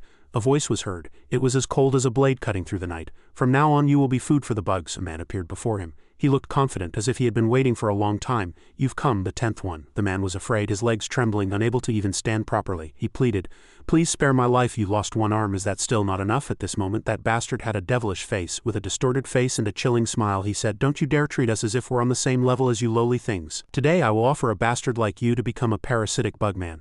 Offer your tenacious life to help me evolve. 2 years ago, when a bird ate a few bugmen in downtown Seoul, a major explosion disaster occurred. For a year, the bugs at the bottom of the food chain are now trying to climb to the top. In front of him were tied up people. That bastard said, All right, 10 as promised. Give me the medicine as per the contract. Make me a fellow bugman. The bastard in front said, and then said 9. Since you're missing an arm, I'll count it as 7. The man was enraged, his eyes blazing. What? At that, the bastard cut off the remaining arm of the man who had brought the 10 people. He screamed in pain. What a temper, the swordsman said. You have to keep your promise. Then he handed the man a crystal ball containing an ancient bugman. He said, Feel that power. The man who saw it was very happy and smiled as if he knew no fear. All right, I'll feel it now. I'm becoming a bugman too. A voice was heard from a distance. It's cold as the wind seeping through a crack in the door, a young man said from the church in front. Is this Diamond neighborhood? It's been half a year.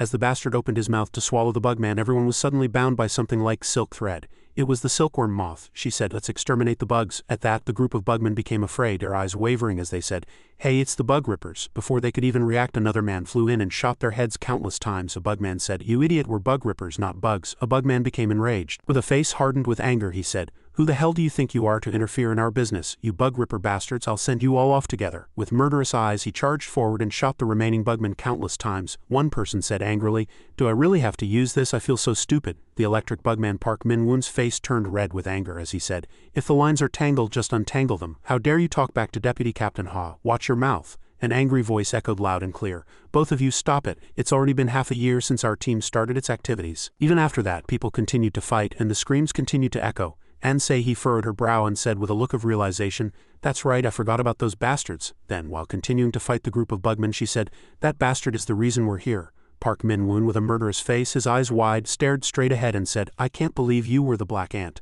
As the black ant shot a palm blast forward, he had to retreat. The black ant continued to attack, piercing the chest of the man in front of him strangely, but was hit by a hail of bullets and raised the corner of his mouth. With a contemptuous smile, he said, HMPH, just petty tricks. At that moment, Ri-jin appeared above his head. She used her threads to bind his body and immobilize him. At this, Park Min-woon's face changed slightly. He frowned and said, I don't care about anything else, but I absolutely can't stand being bitten by ants. At that moment, everyone said with concern, Park Min-woon, no, but Park Min-woon, with a resolute gaze, jumped into the net and tried to cut down the black ant, but was suddenly stopped by someone. Park Min-woon became angry, his face turning red as he said, what are you doing? At that, Kong Sung said, change of plans, brain division. After that, the two used the brain to divide him. He was right, everything was going according to his plan. Dr. Man had ordered them to capture valuable individuals alive. At this, Ri-jin said with a calm face, okay, he's still breathing.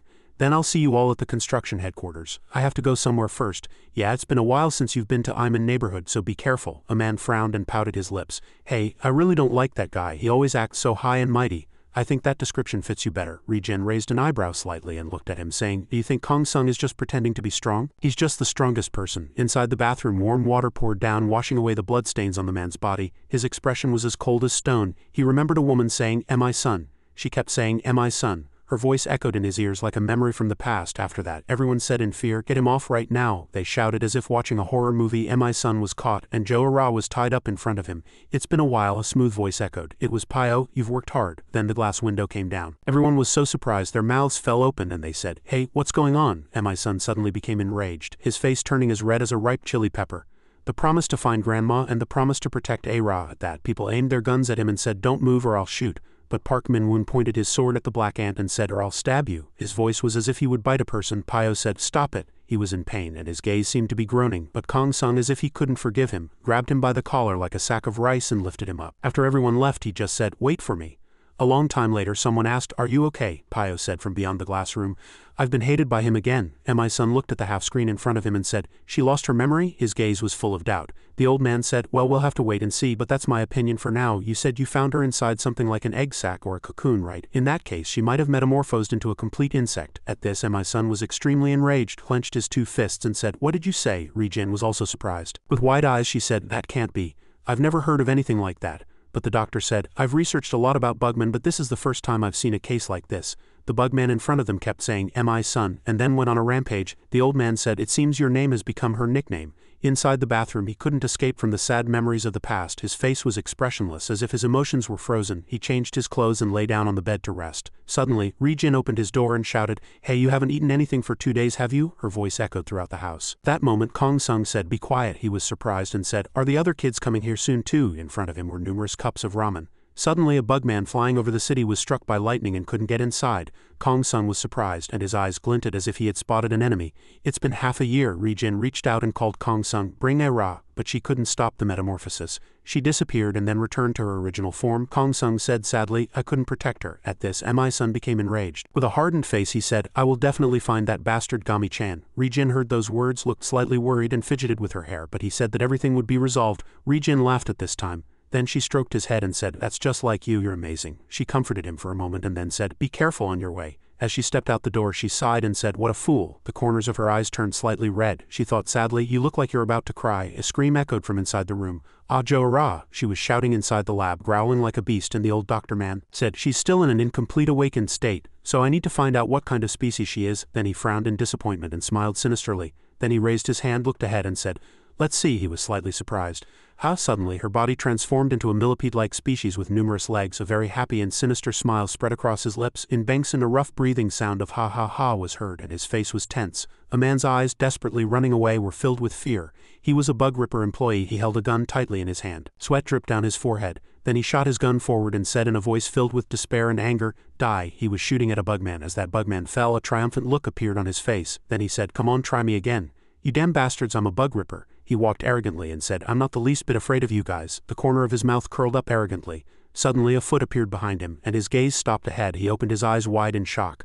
Numerous bug ripper employees were wrapped in pure white cocoons, and they were hanging upside down. His face turned pale and his mouth fell open. He muttered in shock, "The agents, no." A cold chill ran down his spine. He fell backward in fear, propping himself up with his two hands and trembling. He screamed. Suddenly another bug growled from behind him, and as its breath touched his back he was startled, and it strongly pierced his face with its sharp hand and crushed it. Red and black blood splattered everywhere. A long time later, in a daze, he asked in surprise, "Am I still alive?" His gaze was blank. He asked, "Where did the bugman go? Damn it." Then he shouted in anger, "Damn it." His face was covered in blood and his eyes were bloodshot. Elsewhere, Kong Sung was working out. He was training, showing off his toned body, six-pack and bulging muscles. He lifted a 20 kilograms weight, and beads of sweat formed on his forehead. Then he went deep into the doctor's room. A faint light shone on his hardened face. The doctor smiled and said, "Ah, you're here." Pio showed no particular reaction. The doctor said, "He's keeping his mouth shut." Suddenly Kong Sung asked, "Do you have something to say to me?" His gaze was calm but filled with killing intent. "You don't need to answer, just answer what I ask." His voice was low. At this time Kong Sung was asking the Black Ant Kojima where Gami-chan was. The bugman Black Ant sneered, his eyes as cold as ice.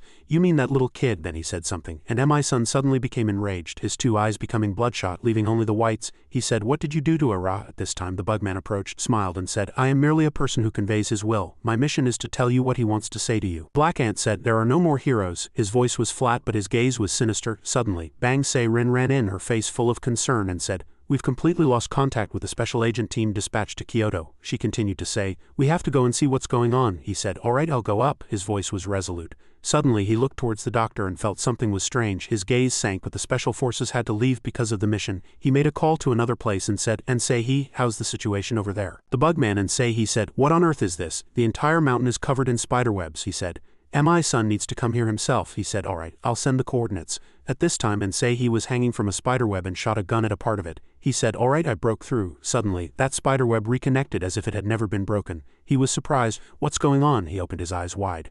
After the spiderweb reconnected, suddenly very large and strong spiderwebs attacked him. His face turned pale and he said worriedly, "I can't move." The other person stared at him with wide eyes, horrified, and said, "It's horrible, no different from a bug." At this time the swordsman appeared and cut the spiderweb.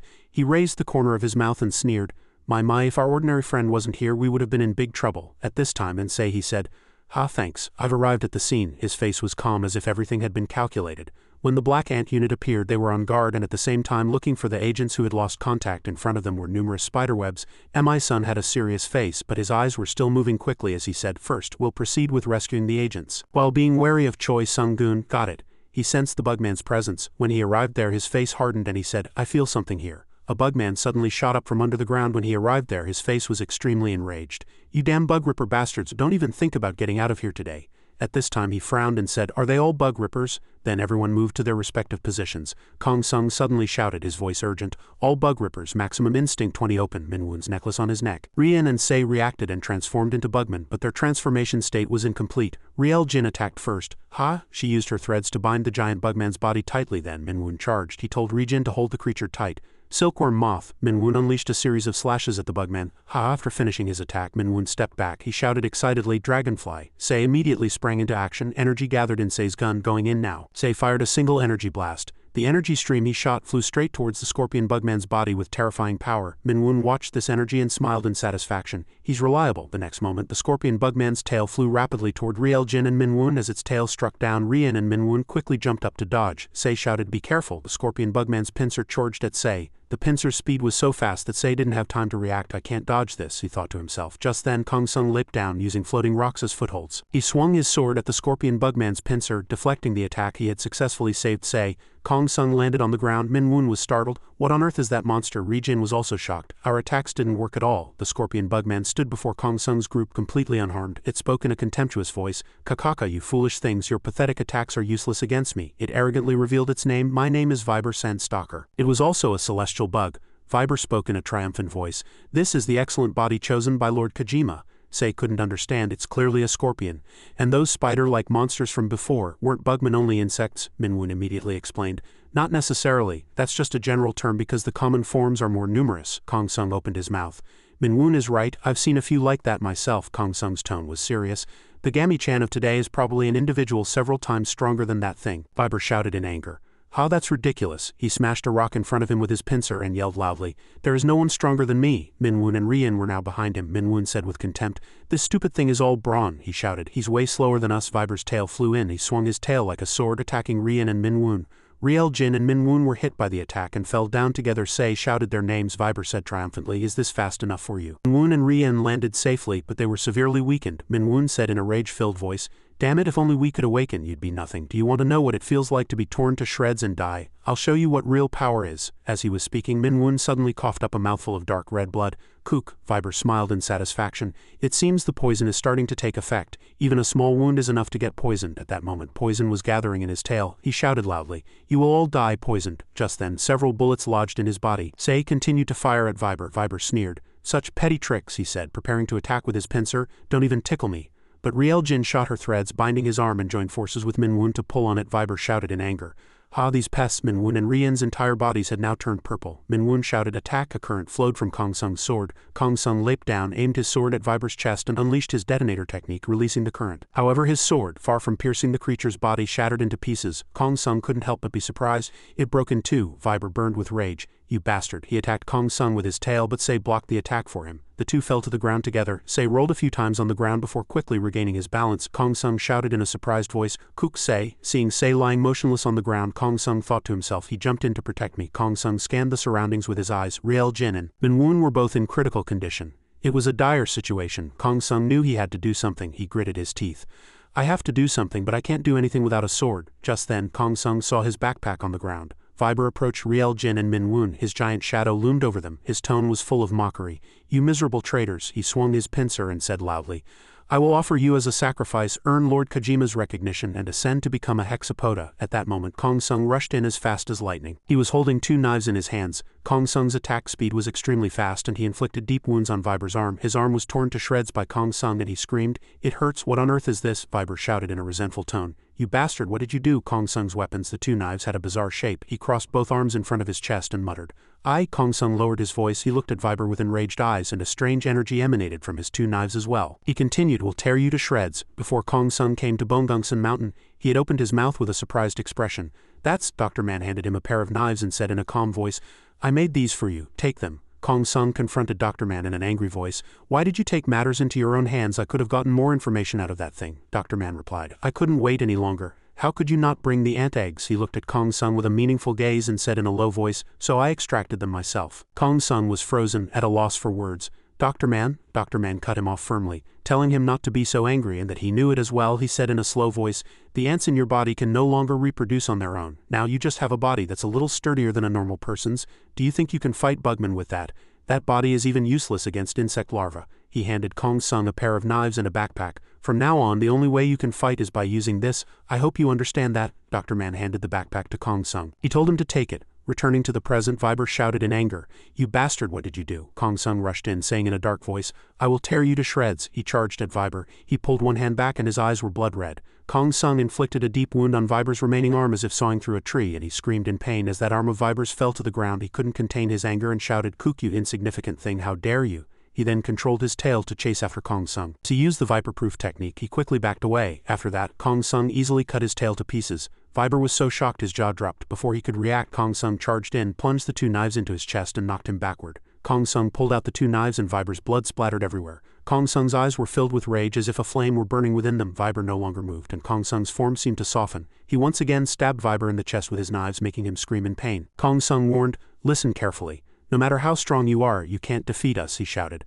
So spit it out, where is Kojima? Even at this moment, Viber let out a contemptuous laugh. Kakaka, what will you do even if you find out his location? You can never compare to him. Viber paused for a moment and said in a scornful tone, Because you don't have the power to match him. Suddenly, a giant monster several times larger than Viber appeared. It opened its massive mouth and swallowed him. Kong Sung was filled with astonishment. What on earth is this? This monster tried to swallow him along with Viber, but fortunately Say saved him from the monster's mouth. Kong Sung hurriedly asked Say, What about the others? Say calmly replied, While you were fighting that thing, our team and the captured agents all moved to a safe location. Sei and Kong Sung looked down from above at the giant pit created in the ground. Sei asked him, more importantly, what on earth did those things do? The scene changes to a hospital room at the Bug Ripper base where a nurse tells Min Woon, Ellen Sei, your treatment is finished, so please get some rest. Silence filled the room.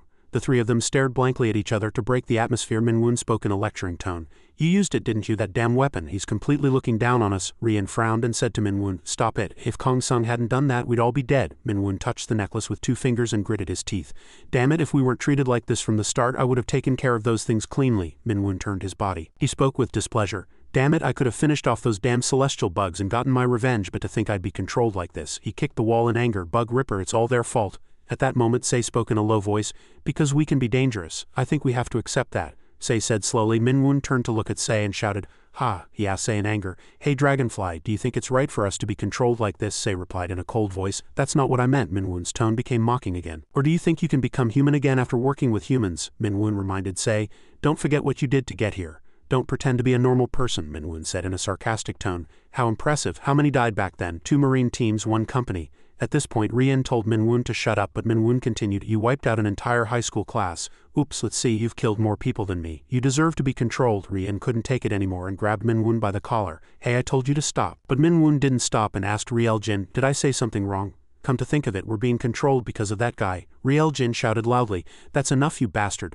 My our little bugs are still full of energy. As a voice was heard, Riel Jin and Min Woon stopped their hands. A team leader appeared and praised them, as expected of Bugman. Your recovery rate is no joke, he smiled and said. I'm a little envious. This person was Woon, the team leader of the Bug Ripper General Team and former head of Branch A who possessed an insect larva. Min Woon looked at Woon with a sarcastic expression. You didn't even show your face and now you show up pretending to be the team leader. Woon smiled slightly and covered his eyes with his hand.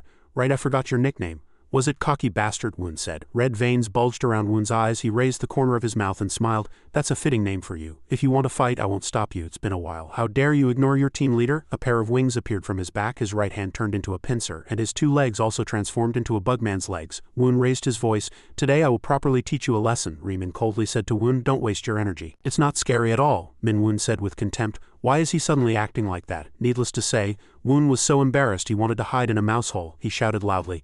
Haha, these punks. Woon asked them if they knew why he came. He said it was no time for games. He came because of the issue they were most dissatisfied with, the control of the instinct restriction level. He said he also thought it was unreasonable. Woon looked slightly triumphant. So I came here myself to negotiate with the director about this matter. Aren't I amazing? Min Woon raised the corner of his mouth. Then while you're at it, tell him to get rid of that damn restriction level too. Woon raised his hand and cleared his throat. That's a bit much. Let's try negotiating first. Nothing is certain yet. Woon said calmly. It's a high-level executive meeting, so the team leader has to attend. He asked them, where did your leader go? The scene changes and Kong Sung is now sitting in front of a glass door. He was intently looking inside. Jo Ra was deeply asleep, bound in chains, but she was still calling his name. Sadness appeared in Kong Sung's eyes. To think she ate a whole pig with that small body, that's amazing, a voice was heard. Dr. Man came to Kong Sung and asked if he had something to say. Kong Sung was silent for a moment, then said, are you going to deal with a Ra like that too? Dr. Man smiled meaningfully. You mean a bugman weapon? Of course not.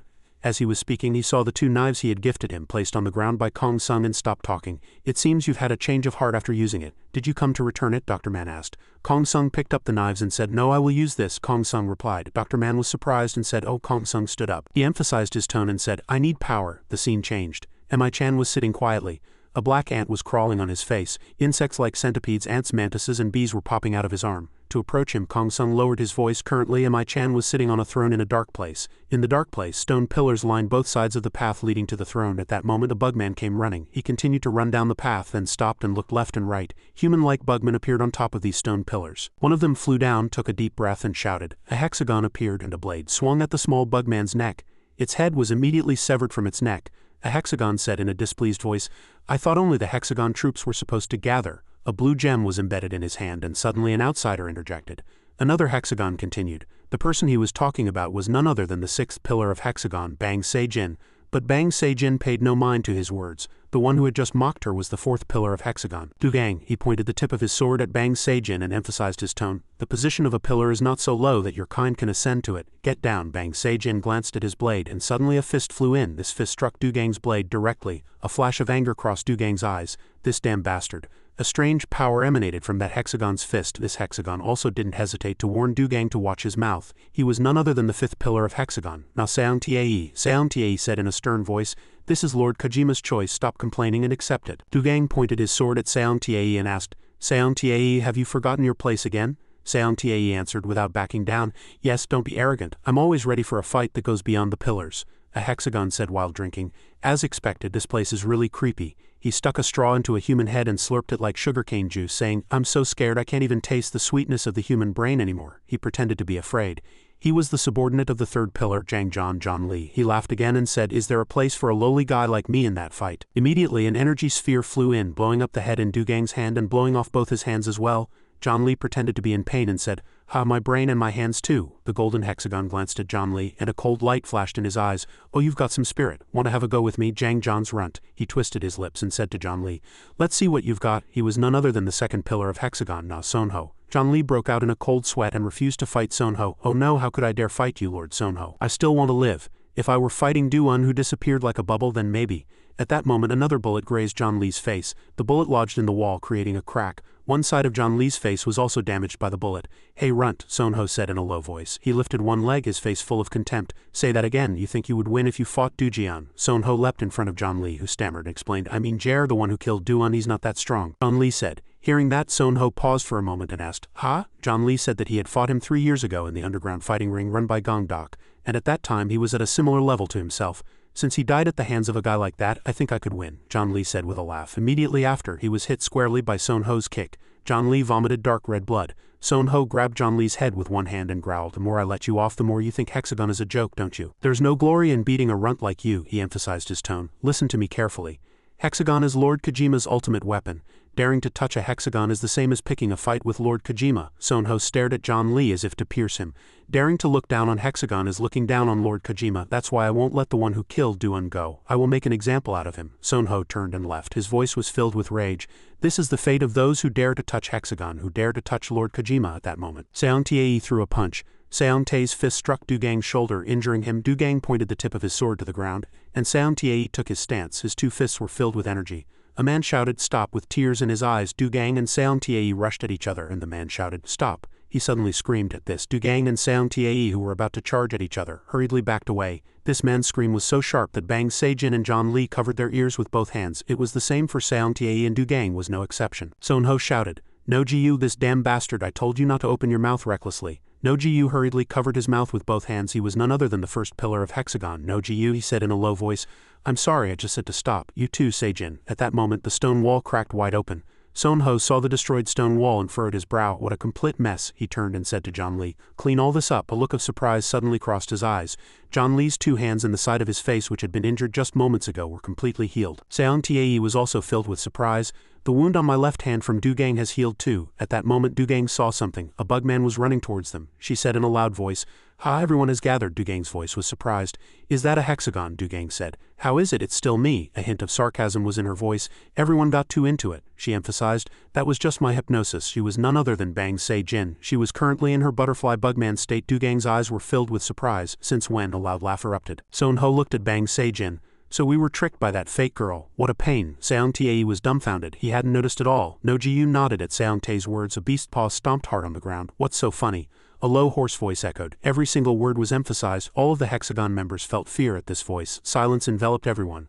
A leopard with bloodshot fierce eyes appeared, baring its sharp teeth. "Are you threatening humanity right now? I'm beginning to doubt your abilities." This voice spoke slowly. A white-haired man sitting on the leopard's back appeared and continued to speak. "I think it's more accurate to say that humanity is fighting against bugmen. As if everyone is equal. How utterly ridiculous." He emphasized every single letter. "Remember, we are hunters." His voice was dark. "To us, humanity is just prey. The word fight is too luxurious. Engrave it in your bones. It's time to hunt." This white-haired man was none other than Gami-chan. He ordered not to miss a single one. He emphasized, "Kill them all." At the Bug Ripper base, inside the meeting room, all the team leaders were gathered. Woon was resting his chin on his hand, looking bored. Min was looking at her phone while sucking on a lollipop. Beside her, Du and Sam were looking around grimly. Woon's face was cheerful as always. Kong Mi-sun was also present. Taei opened his mouth. Then let's begin the meeting. Pio nodded slightly and pushed a stack of documents on the table. It was the proposal to increase the instinct restriction level for Dark Ripper. Dark Ripper was a project team formed to fight the celestial bugs. The team consisted of General Manager Woon, Leader ACF No. 1 Kong Mi-sun, and warriors who were all bugmen. Taei displayed photos of Jin, Min Woon, and Sei-hee on the screen and spoke to everyone. The three people they were looking at were the Bugman warriors currently active in the Dark Ripper team. These three had a history of causing great harm to humans in the past. Woon cleared his throat.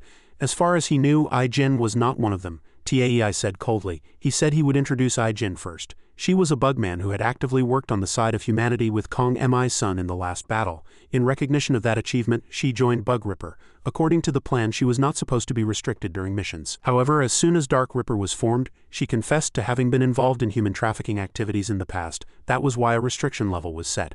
Also, despite being a bugman, she possessed superior social skills to leader Kong Mi-sun. At Taei's words, Kong Mi-sun's eyes widened in surprise. Taei continued. She is the only potential candidate for an increase in the restriction level, Woon said to a team leader. Jin may look cold, but she's a good kid. Taei turned his gaze to the screen. He said he would introduce the next person. Woon had a bored expression. Here it comes. Min Woon, or about this individual. Not much explanation is needed. A true villain, Taei said calmly. Min Woon had a delinquent past, including running an underground fighting ring, manufacturing bugman drugs, and killing numerous people. Thanks to that, he had a history of clashing with Bug Ripper several times. The only reason he joined Dark Ripper was to get revenge on the celestial bugs who had abandoned him. Once his revenge is over, it is highly likely that he will become an enemy of Bug Ripper again. Min Woon picked his ear while writing. He wrote a list of guys to eliminate. I need to eliminate that Dujian guy too. But he's already logged out, right? Min Woon drew several lines over 3 question marks. Or should I start eliminating from the bottom up? Woon stepped up to defend him. He said that in any case, since joining the team, Min Woon had been doing very well without any problems. He thought they should lower the restriction level to make the most of him. Woon looked at Kong Mi-sun again. On second thought, it didn't seem like a very good idea. Why on earth did he accept Min Woon into the team? Kong Mi-sun answered honestly. Because we need more power. Woon suddenly thought of Sung Ji-rang. If only we had that champion, back to the past, if he were still here. Please fight with me, Kong Mi-sun said. Sung Ji-rang with his back to Kong Mi-sun refused firmly. Kong Mi-sun replied, Mr. Sung Ji-rang, without you. Sung Ji-rang said without the slightest waver, Mi-sun, you have a knack for making people weak. He turned around and pointed at himself with his thumb. You know me well, I'm a fighter. Sung Ji-rang clenched his fist again. This fist, he suddenly swung his fist in front of Kong Mi-sun's face. Sung Ji-rang's fist stopped just before it touched his face. Sung Ji-rang said slowly, he's not used for noble things like taking responsibility for other people's lives. Sung Ji-rang's appearance was full of confidence. I fight the strong, win and destroy everything. All I want is victory. Sung Ji-rang said as he unclenched his fist. This fist only does things like that. He placed his hand on Kong Mi-sun's shoulder and said, so I'll enjoy my own fight. Sung Ji-rang's face was set with firm resolve. I will never lose. I will definitely protect this spot, so let's meet again later. Sung Ji-rang turned and walked away, raising his hand to greet Kong Mi-sun and reminded him not to forget when they meet again. You have to call me Hung. I'm off. At this time, Kong Mi-sun's face was somewhat lost in thought. The next person, Taei raised his voice. The most dangerous bugman who killed 256 people in just 2 days, Sei-hee or Taei said slowly. At that time, Sei-hee was arrested by Kong Mi-sun and Branch Chief Nan and was transferred to a medical facility. A battle broke out while he was confined in the detention center, and the iron door was broken. Taking that opportunity, he escaped. A nurse urgently told the patients, everyone please move to the shelter quickly. She urged them. Everyone hurry, and dozens of patients were fleeing to the shelter. From outside, bugmen broke through the glass windows and stormed in, all extremely ferocious. Sei-hee saw them, and as an explosion occurred, the nurse was horrified. Sei-hee took care of these bugmen and the patients were protected by similar bugmen. Since then, while being continuously imprisoned, Sei-hee was scouted by Kong Mi-sun. He had transformed from a gaunt and thin face to a happy and bright smiling appearance. Currently, Sei-hee lives with his family in the shelter and is active in the Dark Ripper team. Taei raised his voice. That concludes the history of all members. Today's meeting is to gather your opinions on increasing their instinct restriction. Immediately, the blonde team leader objected. Woon clicked his tongue at those words. The head of the science and technology team, Min explained. They are strong enough even with the restrictions set. I think that's sufficient, Min emphasized. You can't let a pet that might bite a person at any time walk around without a muzzle, can you? But that's a dogfight. Is the comparison a bit off? At Min's words, anger filled Kong Mi-sun's eyes. Woon sternly scolded Min. You impudent bastard, a team leader said. At least a dog listens, but how can we trust them when they're just bugs? She was the head of the shelter protection team, Yo Ryan. He retorted, Ms. Yo Ryan, that's too harsh. He said he agreed that restrictions were needed to keep them at a safe level, but the current restrictions were too strict, preventing them from exerting their power. It was the same this time. The entire team couldn't hold out even with the basic restrictions lifted, a team leader said. It's certain that Bug Ripper needs support in terms of power, Woon excited pointed at this team leader. It wasn't a wasted effort. I believe in you. The head of the tactics team, Joe, immediately poured cold water on Woon. But not from bugmen. We lost 2 branch chiefs in the battle 2 years ago. I myself barely escaped from the hands of a hexagon. Joe emphasized that while it's true they need power, they can't trust the power that was used to do terrible things in the past. Woon snorted in anger. Sam continued, I'm also a little worried about those two. At this time, Kong Mi-sun opened his mouth and asked if they were afraid of being betrayed by Dark Ripper and dying at their hands. I think that's better. His 2 eyes glowed red and his voice was thick with murderous intent. Because at least that will happen after the celestial bug swarm is annihilated. Silence fell in the meeting room. Pio smiled, lifting the corners of his mouth slightly. He placed his hand on the stack of documents and declared, This concludes the meeting. Pio raised his voice. This meeting was a discussion to come up with a better development plan. Please take that into consideration, he shouted. That is all. Scene change. Seihi's mother asked him if he was leaving right now. She told him to stay the night. Seihi smiled and said, No, I don't know when a dispatch order might come down, so I have to go first. A pair of wings sprouted from Seihi's back. His parents watched him as he flew away. This feeling of flight was very comfortable for Seihi. It was so much fun. The wind rushing through his hair refreshed his mood. Seihi realized he forgot his hat and circled back. At that moment he noticed something. He saw his parents going out again at this hour, which made him wonder. Where are Mom and Dad going at this time? A look of astonishment appeared in Seihi's eyes. His parents pulled aside a bush, revealing a hole in the defensive wall. What are you two doing? Seihi watched them, his heart full of questions. Dad, Mom, his parents climbed through the hole. Seihi didn't know where they were going. Kamasan returned to his room. He let out a frustrated sigh. Ellen appeared in his room and asked, What's with the long face? Wiping her hair, she said. Seeing your face, I can guess how the meeting went. You've worked hard. Kamasan coldly asked Ellen, Why do you keep coming to my room? Ellen answered frankly, Because the water pressure in my room is too weak. She asked Kamasan in a gentle voice if he had managed to convince them. The bosses never liked us anyway. Kamasan turned his face away slightly and said in a low voice, They were very resolute. I tried to say a few more things, but I don't know if it was counterproductive. Suddenly, Ellen grabbed both his cheeks and praised him. You did great. She smiled brightly and said, I don't know exactly what you said, even though the result wasn't what we hoped for. Let's just keep trying. Her expression was cheerful. We just need to increase our power from 20 to 100 as strong as before. So don't worry too much. Ellen's encouragement brought a faint smile to Kamasan's face. He replied with a short, Yeah, where are the others? Kamasan asked.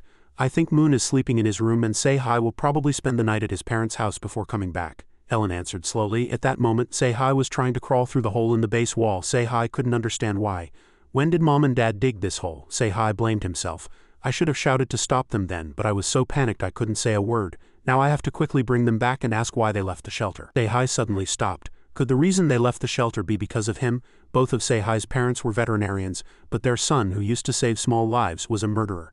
They didn't find out about that truth after the incident, but a year after the battle when he joined Dark Reaper. Before that, they both thought Seihi had died in the Marine Bugman incident. They were incredibly thankful to God when they saw him return alive. As the culprit in that incident, he no longer had a normal human body when he returned, but they embraced him. Seihi had also crawled outside. He didn't care about anything else. Seihi looked left and right. First he had to find them. It was very dangerous outside. Just then, Seihi saw something. There were footprints on the ground. Seihi immediately knew these were the footprints his parents had left behind. He immediately flew, following these footprints. The footprints led into the forest. Seihi's eyes widened and veins popped up around them. Where are they? Seihi's vision was enhanced. He had found them, but in front of them was another girl. The girl with all white eyes had a very scary expression. Seeing this, Seihi was startled. He quickly hid behind a tree trunk, his heart filled with anxiety.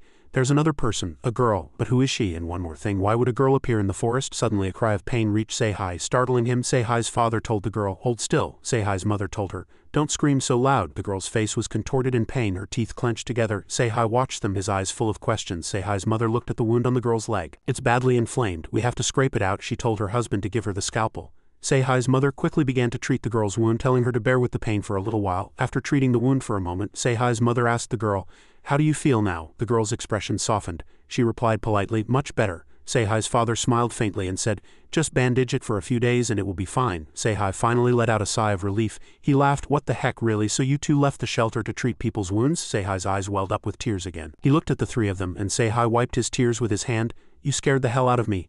But at that moment a bugman's leg stomped on the ground. Seihi immediately froze. A loud grunt was heard and a bugman appeared in front of Seihi's parents and the girl. Seihi immediately flew over. The hair snipper bugman was delighted. I didn't expect to find humans in a place like this. It opened its mouth wide. What a godsend. Seihi immediately kicked it. The girl looked at Seihi with a surprised expression, her gaze shifting to the Dark Reaper emblem on Seihi's shirt as his eyes flashed yellow. The hair snipper bugman was kicked back a short distance. it shouted in anger. Which bastard was that daring to buzz around here? Sei-hai rushed towards it, and the hair snipper bugman prepared to throw a punch. You damn fly. But Sei-hai's speed was extremely fast, and he slammed his shoulder hard into the hair snipper bugman's face. The hair snipper bugman fell, and Sei-hai's parents screamed in terror. Sei-hai pointed his gun at the hair snipper bugman's mouth. It cried out in pain. What the hell? Sei-hai was burning with rage, a collar on his neck beeping with warnings. You bastard dared to touch my family. He gritted his teeth and said, you will die immediately. Sei-hai fired a shot into its mouth, and smoke and dust filled the air. Sei-hai stood up, no longer in his transformed state. He turned his face and asked in a gentle voice, is everyone okay? But Sei-hai's father was caught by another hair snipper bugman. Sei-hai screamed in terror. Dad, there's another one. That hair snipper bugman bit Sei-hai's father's shoulder, causing it to bleed. It challenged Sei-hai. Go on, try shooting, Sei-hai's father said in pain. Everyone run. Sei-hai's mother's face turned pale with fear. Honey, Sei-hai was frozen on the spot. No, he shouted, don't do it. The girl at this time was paying attention to Sei-hai's expression. The hair snipper bugman opened its mouth, preparing to bite off Sei-hai's father's head. It's been a long time since I've had such a quality meal, Sei-hai's father said in fear. Close your eyes, don't look. Sei-hai's mother squeezed her eyes shut.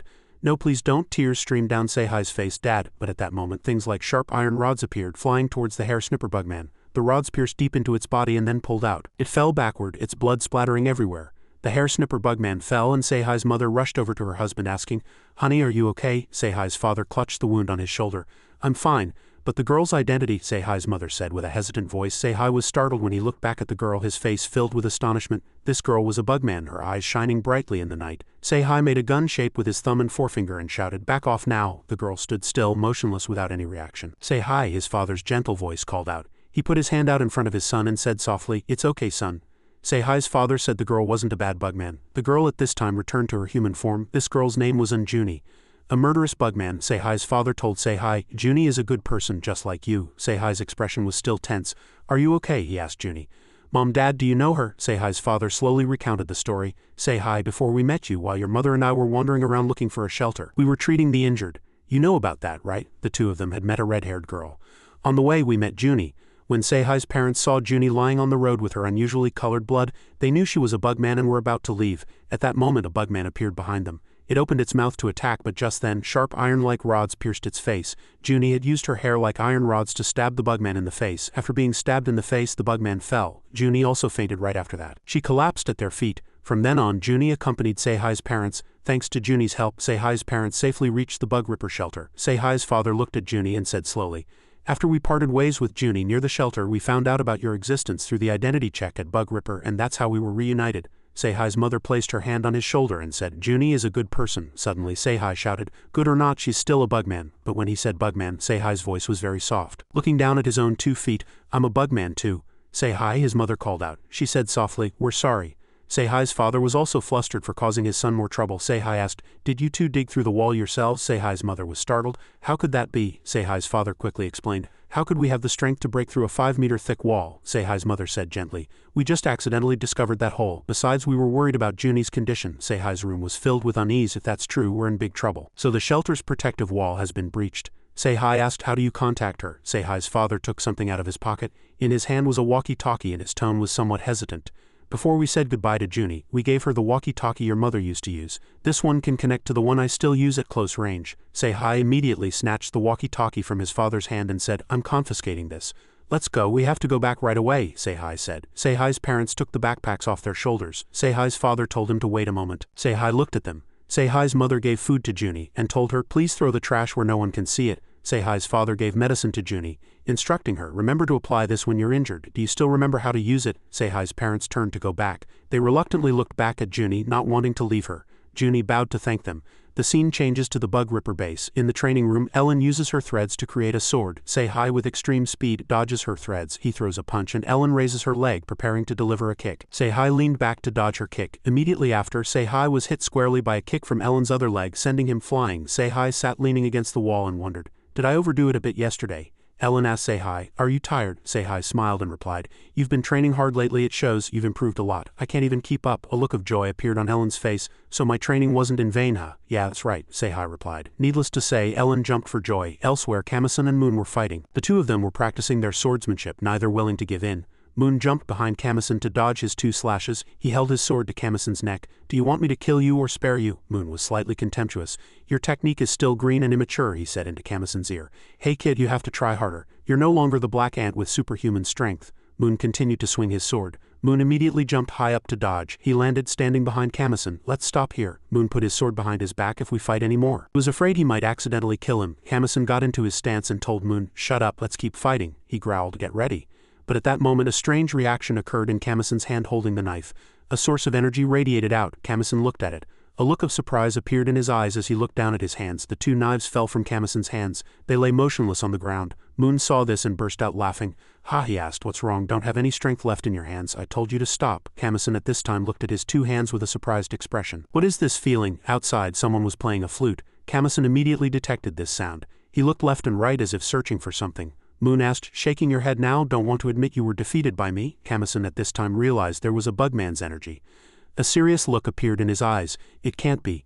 The place where this energy was radiating from was outside the shelter. Just as Kamison had sensed, outside the shelter 3 large insects appeared, each carrying a jar with a person standing on each insect. A tense look appeared in Kamison's eyes. It's here. He ran off shouting loudly to everyone, Dark Reaper, prepare for battle. John Lee took a deep breath, causing his stomach to swell up like a balloon.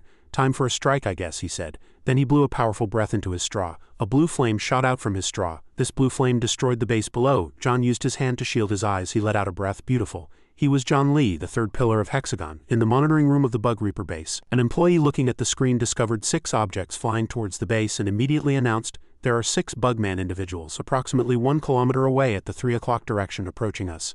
The head of the shelter's security team, Yu, sat with his legs crossed on the table and said coldly, zoom in and let's see. The screen zoomed in, first clearly showing the image of the 3 large insects. Then the image of the 3 bugmen standing on them appeared. The operator's tone became urgent. This is not good. Aim your targets. We will intercept them. Yu replied with a short word. Understood. The guns all aimed at the swarm of bugmen in unison. As John Lee took a deep breath, his stomach swelled. The face of the man watching the screen was filled with surprise. Yang hurriedly asked what was going on. They're attacking us first, he shouted. A look of disbelief crossed Young's face. From that distance, John Lee blew into the straw. A blue flame shot out from his straw, destroying the base's defensive wall. John Lee observed carefully. Damn, I missed. A large hole was torn in the defensive wall, he reported urgently. The defensive wall has been breached. Yu immediately gave an order. Issue a red alert. Inform everyone that the base is under attack. Young's face grew serious. He ordered, shoot them down. Don't let them get inside the base. The 2 guns in front of the base began to operate. 2 energy-filled shells were fired simultaneously from the muzzles, flying towards the swarm of bugmen. However, the 3 bugmen showed no reaction to the 2 shells. Suddenly, one of the bugmen charged towards the 2 shells. He used his mutated arm like a shield to block the 2 energy blasts. The cannons continued to fire energy blasts. That bugman blocked all the shells with his mutated arm. In the end, he destroyed all the defensive turrets outside the Bug Ripper base, and the turrets exploded. Sparks flew in all directions. Just then, a black pillar rose from the ground. John's face turned sinister. My beloved Hexagon troops, this John Lee will sink the Bug Ripper for you. Joy returned to his face. Lord Jangjon will be proud of me. The Bugman girl let out a long tisk. Don't even think about it. The one who will sink the Bug Ripper is me. Her face was filled with confidence. In a flash, Princess Juiam. She was a subordinate of the 6th pillar of Hexagon. Bang Seijin. Princess Juiam. Juiam John Lee, fire another shot like before. It's still crackling. I don't want to pass through a place like that. John Lee hesitated slightly, but he had already thrown away the straw. Juiam emphasized each word in a flowing voice. How frustrating. I'm so disappointed. I'll go and pick it up, John Lee said loudly. Stop whining, the bugman with the mutated arm said in an annoyed voice. Juiam frowned slightly, lowered her eyes and looked at him. The bugman with the mutated arm glanced at Juiam and said, let's just charge in, he emphasized his tone. I will open the way. He was a subordinate of the 2nd pillar of Hexagon. Na Son Ho Cushion. Juiam's face turned red as she answered, all right. They advanced together. Cushion said in a low voice, I'll go first. But just then a thorny foot was coming down on his head. By the time he looked up, he had already been crushed like an ant by that foot. The swarm of bugmen was flustered by the robot. What on earth is that? The head of the Bug Ripper Science and Technology Team Min was controlling the Bugman Slayer robot. Activate. The robot's eyes flashed at his command. The robot stared intently at the swarm of bugmen. John Lee remembered something. That giant lump of iron, the Bugman Slayer, could it be? At this time, Juiam took out a weapon from behind her back, but her whole body trembled uncontrollably. She said in a trembling voice, that's the guy who fought Lord Jangjon 2 years ago. Juiam jumped down and with an angry face declared loudly, in the name of love I will destroy you. But immediately after, Juiam was hit squarely in the face with a punch. She was sent flying by the Bug Ripper's blow. Juiam's face slid across the ground. It must have really hurt. Her beautiful face was gone. The head of the tactics team, Joe, wearing the Bugman weapon, the wooden gauntlet, said in a contemptuous voice, the love of bugs like you breeding will only harm the country. At this time Cushion used his own strength to lift the robot's leg that was pressing down on him. He gritted his teeth. "You lowly humans," a hint of surprise appeared on Min's face. He pushed away the robot's leg and shouted in anger, "How dare you step on me!" He transformed into a stag beetle form and growled, "You will pay the price." Joe said with a dignified posture, "Get up, you bugman." But at that moment a strange fragrance spread out. The fragrance flew towards Joe's face and he grimaced when he smelled it. He covered his nose with his hand and wondered, "What is that disgusting smell coming from that woman?" Ju-am transformed, her voice slightly angry. "I'm a lady, what do you mean disgusting smell, you bastard?" She was a clown stinkbug bugman. Her voice was filled with reproach. "You can't even tell the difference between fragrance and stench. I'll have to teach you a lesson." John Lee was still sitting on the insect. He observed carefully, his tone slightly bored. I'm the most dangerous one," John Lee wondered as he sucked on a human brain. "Why isn't anyone paying attention to me? Or should I just charge in like this?" But something felt off. He wondered where his opponent was. While John Lee was grumbling, a person appeared behind his back. "I'm right here." John Lee turned around and exclaimed in surprise. Oh, Woon placed his hand on his chest and said, "I'm your opponent." John Lee smiled and said, "All right." Woon opened the insect larva, Kakashumer. His arm immediately mutated. Following that, Woon delivered a strong blow to John's face. John was sent flying and fell flat on the ground. Woon continued to fully open the insect larva. Wings sprouted from his back, his legs transformed, and his remaining arm also mutated. Woon approached John and said, let's warm up a bit." John Lee stood up. "That's right, that's it." He raised the corner of his mouth and his face was filled with excitement. He wiped the blood from his face with his hand. "I was worried I would have to open it before finishing off all the humans." A dangerous glint flashed in his eyes. "But what's with that form of yours?" John Lee continued to speak as he looked at Woon. He had heard a rumor that there was a monster stronger than a bugman in the Bug Ripper. He paused for a moment and said, "To think it was a chimera, so you're that monster," Woon said in an annoyed voice. "You talk too much." "Because of whom do you think I became a monster?" Woon bared his teeth and smiled, saying, "You guys have to take responsibility." John Lee put on his glasses. His smile was filled with danger. "Of course I will take responsibility with all my might," he said loudly with a confident voice. "Watch carefully. I'll show you the power of a general." While John Lee was being arrogant, Woon had already moved behind his back at a very fast speed, quite skilled. John Lee hurriedly turned around. He was surprised. "When did Woon get there?" Woon shouted. "Hopper kick." He kicked John Lee in the face. John Lee was kicked and sent flying. He held his kicked face and smiled contemptuously. "As expected of a human. Attacking me while I'm opening?" John Lee asked in anger. "Do you want to play dirty?" Woon flew in front of him once again. "Of course, did you think I would wait for you to open?" Woon raised his blade-like arm. "I'm not a fool." Woon swung his blade and executed the mantis lasso, and a single slash flew towards John Lee's arm. The slash cut deep into his shoulder. Before he could react, Woon pierced his chest. John Lee let out a painful groan and all the veins on his face bulged. John Lee loudly called for a hummingbird. The hummingbird flew in and shot several poison needles at Woon. A hint of surprise appeared on Woon's face. He flew up and dodged the hummingbird's poison needles. After the hummingbird's attack, a huge pit was created on the ground. At this time, Woon grabbed the head of one hummingbird. He threw that hummingbird at another hummingbird, making them collide. Woon shouted loudly, "Get lost!" At this time, the hummingbirds dropped the water jars they were carrying. The 2 water jars fell to the ground and shattered. Woon quietly looked down. He was surprised by the sight before him. Woon observed from the air. He saw that John Lee was nowhere to be found, only the puddle and the pit that had been created when the 2 water jars fell. Bubbles began to form on the surface of the water. "Is he hiding in the water?" Woon said in an excited voice. He stood on the puddle and warned, "Be careful not to suffocate.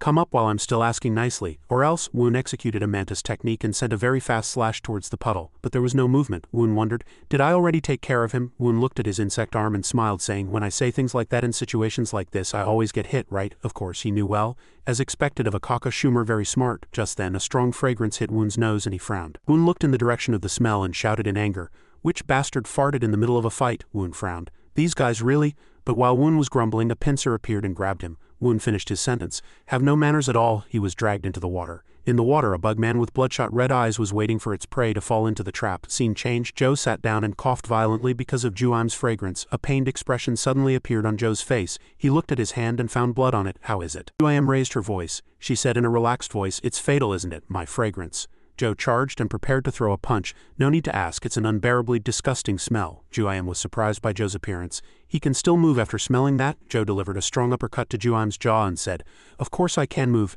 Ju-am's face was almost distorted by Joe's blow. Joe's face was filled with anger.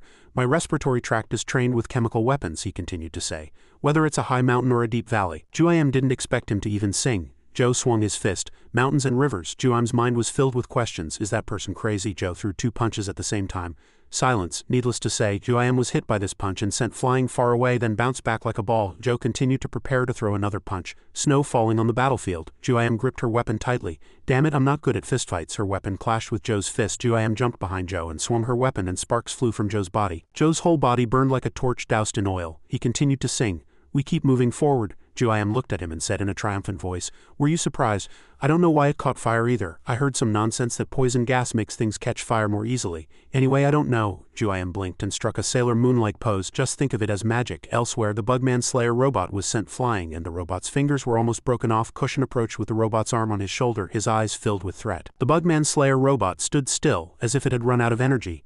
Min sat tiredly inside the robot as if he had no energy left. His gaze was blankly fixed on the floor where a broken lollipop lay. Cushion threw away the robot arm and slowly approached the robot. He raised his hand and switched his defensive ability to an offensive ability, jumped on top of the Bugman Slayer robot, and raised both hands high. Following that, he slammed down on the Bugman Slayer robot's body, causing all of the robot's parts to be separated from its body. Elsewhere, Woon was dragged into the water and could only make sounds. The one who had dragged him into the water was none other than John Lee. He was currently in his transformed state. Anger filled Woon's mind. This bastard, he must be excited. John Lee was a diving beetle bugman. He controlled his tail and stabbed Woon's chest. Woon immediately noticed a strange sensation in his body. He wanted to scream, but he couldn't scream underwater. Woon gritted his teeth in pain. What did he do? This isn't an ordinary attack. John Lee's two pincers released Woon. Woon's whole body lost its strength and he felt as if his energy had been sucked out by someone. His body was getting weaker and weaker. Just then, John Lee noticed something. He punched Woon in the face and shouted in anger. "Ah, disgusting." Woon was sent flying to the ground by his punch. The ground where Woon's back hit was dented. Woon laughed triumphantly. "How does the taste of low-quality food feel?" Immediately, John Lee attacked Woon's face. He unleashed a series of attacks. "The most disgusting blood I've tasted in my life, you monster." In front of John's continuous attacks, Woon could only block. Who's the monster? Woon thought to himself. He saw the way John attacked in the water. How can he be so fast? At this rate, he would surely die. While Woon was thinking, John Lee's pincer was about to pierce his forehead. Woon quickly dodged. He knew that John was a diving beetle bugman, and as long as he was in the water he couldn't escape from him. But Woon was out of breath at this time. "If I had known, I would have gotten that aquatic insect larva shot back then too." Dr. Man had injected Woon with a bottle of insect larva and suggested getting another shot of aquatic insect larva, but he had firmly refused, saying he hated water. Dr. Man answered, "That's why you should get it." Woon swam with all his might and reassured himself. "It's okay, this puddle must be shallow, I have to get out quickly." But suddenly, two sharp arms appeared in front of Woon's eyes. "Where do you think you're going?" John Lee said in a low voice. He grabbed Woon and said grimly, "You said you would take responsibility." His suction tube touched Woon's neck. He smiled and said, "Your blood tastes a little disgusting, but it's quite addictive, like the smell of feet. Let me taste a little more." He extended his suction tube, preparing to suck blood. Smiling, he said, "It'll sting a little." Woon wanted to shout, "Stop it, you pervert." As soon as John's suction tube touched Woon's neck, it stopped. He couldn't move his body, as if it had been invaded by something. A parasite-like mutation appeared on John's head. He couldn't understand what was happening. Woon saw the mutation on his body. The insect larva mixed in his blood had caused a side effect. "This is my chance." He executed a hopper kick to kick him and at the same time used his body as a foothold to swim forward. Woon successfully escaped from the puddle. He opened his mouth wide and took a deep breath. Woon turned his head, looked down at the lake and thought, "He's back in my playground, that pervert, just you wait." But John Lee flew up from the lake chasing after him. "You're dead," he shouted. "Where do you think you're going?" John Lee activated his insect larva fusion deployment. A giant sword made of insect larva appeared in Woon's hand. Woon charged and sliced his body in two with the insect sword. John Lee screamed in pain and fell into the lake. Woon told him to remember this clearly. This is what happens when you eat junk food. Scene change. Flames blazed all over Joe's body. Ju-am lowered her weapon, feeling that she was being truly disrespectful. She said slowly, "Using a method like this lacks the dignity of a princess. I thought I could finish you." But at this moment Joe suddenly sang, "A young soul has departed. There at that place the pine tree has fallen." Joe tilted his head slightly. "Have you forgotten my words?" He turned his head and looked at Ju-am. "Comrade, can you hear me?" Seeing this, Ju-am couldn't hide her fear. "How?" Flustered, she swung her weapon at Joe's face and shouted, "Die." Comrade Joe continued to sing, and Ju-am stared at him with wide, surprised eyes. Joe raised his fist, which was filled with flames. He continued to sing, "Can you see?" The next moment, a huge explosion occurred. Ju-am's weapon was sent flying far away and broke in two. Joe was already burned black at this point, his eyes empty but his mouth still singing, his two eyes filled with resentment. After finishing the song, he too collapsed, and Ju-am had already collapsed as well. Scene change. Min's eyes were blurry. He saw a broken lollipop on the floor. Cushion used the devil's iron hammer technique, slamming down on the Bugman Slayer robot with both hands, causing all the robot's parts to be separated from its body. His tone was contemptuous. "Bug Ripper is truly disappointing. If I had known your level was this low, I would have crushed you long ago." At this moment a gunshot rang out and Cushion looked towards the sound. Torpedo-like objects appeared behind his back. These torpedoes were numbered 1, 2, 3, 4 and finally 5. The Bugman Slayer Arosum appeared and surrounded Cushion, its tone slightly annoyed. "You have a lot of petty tricks," he said with contempt. "What are you up to this time? Don't even think you can defeat me with human technology." At this moment, Min unwrapped a lollipop. "I'll teach that guy a lesson so he can never mess with us again." Min opened his mouth, preparing to put the lollipop in. "You diabrotica bastards." A determined expression crossed Min's face. Laser Insectus activated. The torpedoes simultaneously fired powerful laser beams at Cushion. Even in the face of this attack, Cushion stood firm. His tone was contemptuous, just petty tricks, as he gathered his power. It's useless against me. Min was also pushed back by the power Cushion emitted, and the torpedoes fell to the ground. Cushion stepped on the robot Min was in. He said slowly, "Don't struggle, I'll teach you a lesson." At this moment a crack suddenly appeared on his leg and then his foot fell off. Cushion collapsed, his eyes full of surprise, and his head fell to the ground. Min said calmly from inside the robot, "Netizersi targets and destroys the weakest joints in the body. No matter how strong you think you are, you're just a bug. Modern technology will eliminate you in an instant." Min emphasized with a victorious smile, "Don't underestimate humans." There was still one hummingbird from the bugman swarm in the sky. It observed cautiously and then dropped a water jar. The water jar hit the ground and shattered. A bugman appeared from inside the water jar, and as the smoke cleared, his face was revealed. This time, two people walked towards him. "Is that him, the bugman Aura you were talking about?" One person asked the other frankly. "Yes. He's no ordinary guy, Kong Mi-sun." Minwoon, Ijin, and Sei-hee deployed. Minwoon suddenly asked Kong Mi-sun, "You idiot, what do you mean he's no ordinary guy?" Kong Mi-sun emphasized in a stern voice, "That guy is the third pillar of Hexagon Jangjan." A moment of silence passed, and Sei-hee's eyes were filled with shock. "That's Jangjan." He looked at them. "Hey, so that guy is the third pillar of Hexagon Jangjan. He had a very large and huge build." Sei-hee's tone was full of worry. "Look at that build. He hasn't even opened yet, has he? Right?" Minwoon looked up at Sei-hee and told him to shut up. An expression mixed with triumph and contempt crossed Minwoon's face. "We have to show our potential today. You stupid idiots, even ladybugs can catch those guys," Ijin said jokingly. "If it were Sung Ji-rang maybe." "Are you scared?" Minwoon immediately reacted, pointing at his own face with his finger. "You think I'm scared?" Minwoon shouted at Ijin. "Are you crazy? Why would I be scared? Do you know who I am?" A serious expression crossed Ijin's face. "You're right. I've fought Hexagon before. We can win." Kong Mi-sun had been silent until now, and he looked at them and nodded slightly. "Because we're here." Ijin's necklace activated, and Ijin immediately transformed. Sei-hee did the same, and Minwoon was slowly transforming. They all regained their full power. All three transformed completely with 100 of their power. 30 minutes ago the alarm kept blaring, and the Dark Ripper team was moving quickly. But a person appeared on the road. Kong Mi-sun and Ijin were slightly surprised. Io and Dr. Man appeared in the path of Kong Mi-sun's team. Kong Mi-sun asked coldly, "What are you two doing?" His tone was slightly annoyed. "Please get out of the way." Pio lowered his head slightly, a thoughtful expression on his face. Minwoon frowned. "What, do you have something to say? It'll be a big problem if we don't deploy quickly." Pio said in a low voice, "Team leaders Woon, Joe, Min and Sei have already deployed. Moreover, Team Leader Joe and Team Leader Min refused your help." Ijin's expression was full of doubt. "What does that mean?" Minwoon couldn't understand. "Refused. Are they trying to get themselves killed?" Kong Mi-sun's tone was firm. "The three team leaders alone can't handle them. One of them is emitting a very strong aura. We have to go." Pio said coldly, "In my opinion, even if you had gone during the last Dark Ripper operation, the situation wouldn't have been much different." Ijin asked Pio, "So are you telling us to just stay here?" Pio answered, "No, you have to fight." He called Dr. Man in a low voice. Dr. Man put his hand inside his clothes and said, He took out a detonator from inside his clothes. Minwoon was surprised to see Dr. Man pointing the detonator at the team. "What is this, you old man? You're very suspicious. I won't let you off if you press it." A long beep sounded from the necklaces of Ijin, Sei-hee and Minwoon. Minwoon was slightly scared. "Detonation, the restriction has been lifted." Pio said in a low voice. He said calmly, "After listening to Kong Mi-sun in the last meeting, I realized one thing. We made a wrong judgment." He lowered his head and said sincerely, "On behalf of Bug Ripper, I apologize to you. Please help us protect the humans and the shelter." Kong Mi-sun's entire team quietly stared at Pio. They ran past Pio and Minwoon hit Pio's shoulder and said in a confident tone, "Don't worry." Sei-hee was slightly worried. "Will I be okay?" The restriction was suddenly lifted. Ijin answered cheerfully, "Don't worry. If there's a problem, we'll help you." As Kong Mi-sun was about to follow the three, Dr. Man called him to stop and told him to wait a moment. He placed something in Kong Mi-sun's hand. "This is for you." Mi-sun looked at the object in his hand, his eyes full of shock. "This is...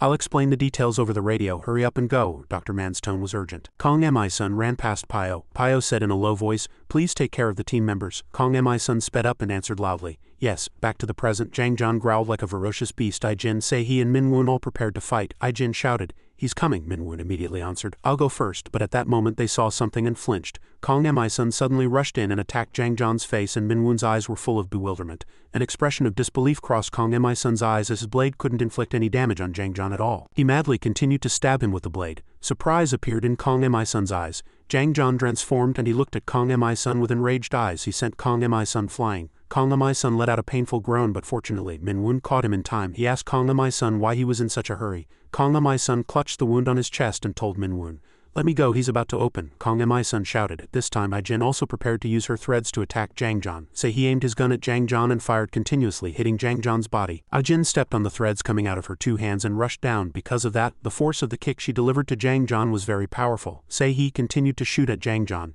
He wondered, But why is he so strangely calm? Ai-jin also agreed.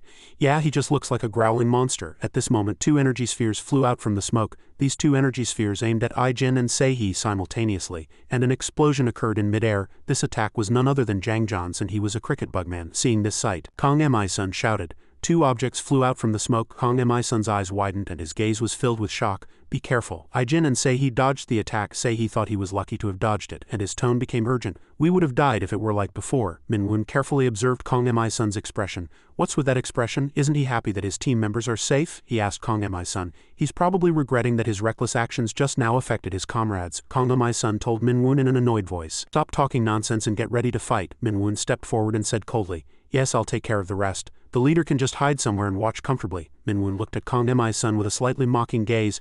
Anymore, he emphasized his tone. There's nothing for you to do. These words from Min-woon, Kang Mi-sun was shocked and froze. Min-woon told Kang Mi-sun to watch carefully how strong the team members are when there are no restrictions. Min-woon rushed forward with a whoosh and disappeared from in front of Kang Mi-sun without a trace. Kang Mi-sun's face was filled with anger. He gripped his sword tightly and cursed in anger. Damn it, the scene shifts to Jang John, who clenched his fist and raised it. He swung his 2 arms and fired bullets. One of his bullets hit Ai-jin's wing. Ouch, my wing, but fortunately the bullet only grazed her wing, and she could still fly. Sei-hee told Ai-jin in an urgent voice. Cover me from behind. Ai-jin immediately used her threads to wrap around Sei-hee's legs. She praised Sei-hee for doing well and told him to keep going. Sei-hee and Ai-jin moved nimbly, dodging the bullets fired by Jang John. Sei-hee used his second skill, Molt. He transformed his form into Scarlet. Sei-hee aimed his gun at Jang John. He fired a single bullet. The bullets fired by Jang John were like mosquito bites compared to Sei-hee's bullet. Sei-hee's bullet flew right in front of Jang John. Then the bullet exploded. Jang John jumped up and let out a ferocious sound from his mouth. He passed by Sei-hee and attacked him. Sei-hee seemed to have realized something, and Sei-hee's arm was in Jang John's mouth and he was aiming for Ai-jin. Ai-jin activated her second opening, Molt. She changed into her super palm form. In her hand was a sword made of thread. She lightly cut one of Jang John's legs with the sword. At this time, Ai-jin felt something strange. Jang John passed her and attacked. He landed on the ground and looked back at them. Sei-hee urgently flew to Ai-jin. At this time, Jang John stomped his foot on the ground. Ai-jin was surprised and looked back at Sei-hee. Be careful, Jang John flew behind Sei-hee. He grabbed the 2 of them. His gaze was fixed on the defensive wall of the Dark Ripper base. Jang John threw Ai-jin and Sei-hee. As soon as the 2 of them touched the base wall, they were electrocuted by the high-voltage current and screamed. Ai-jin struggled to control her hair. Her hair aimed at Jang John like an iron rod. Ai-jin's hair pierced his body. Ai-jin was enraged. You monster. They were both electrocuted, so why is this guy okay? Ai-jin called Sei-hee in an urgent voice. Sei-hee immediately understood her meaning. Got it.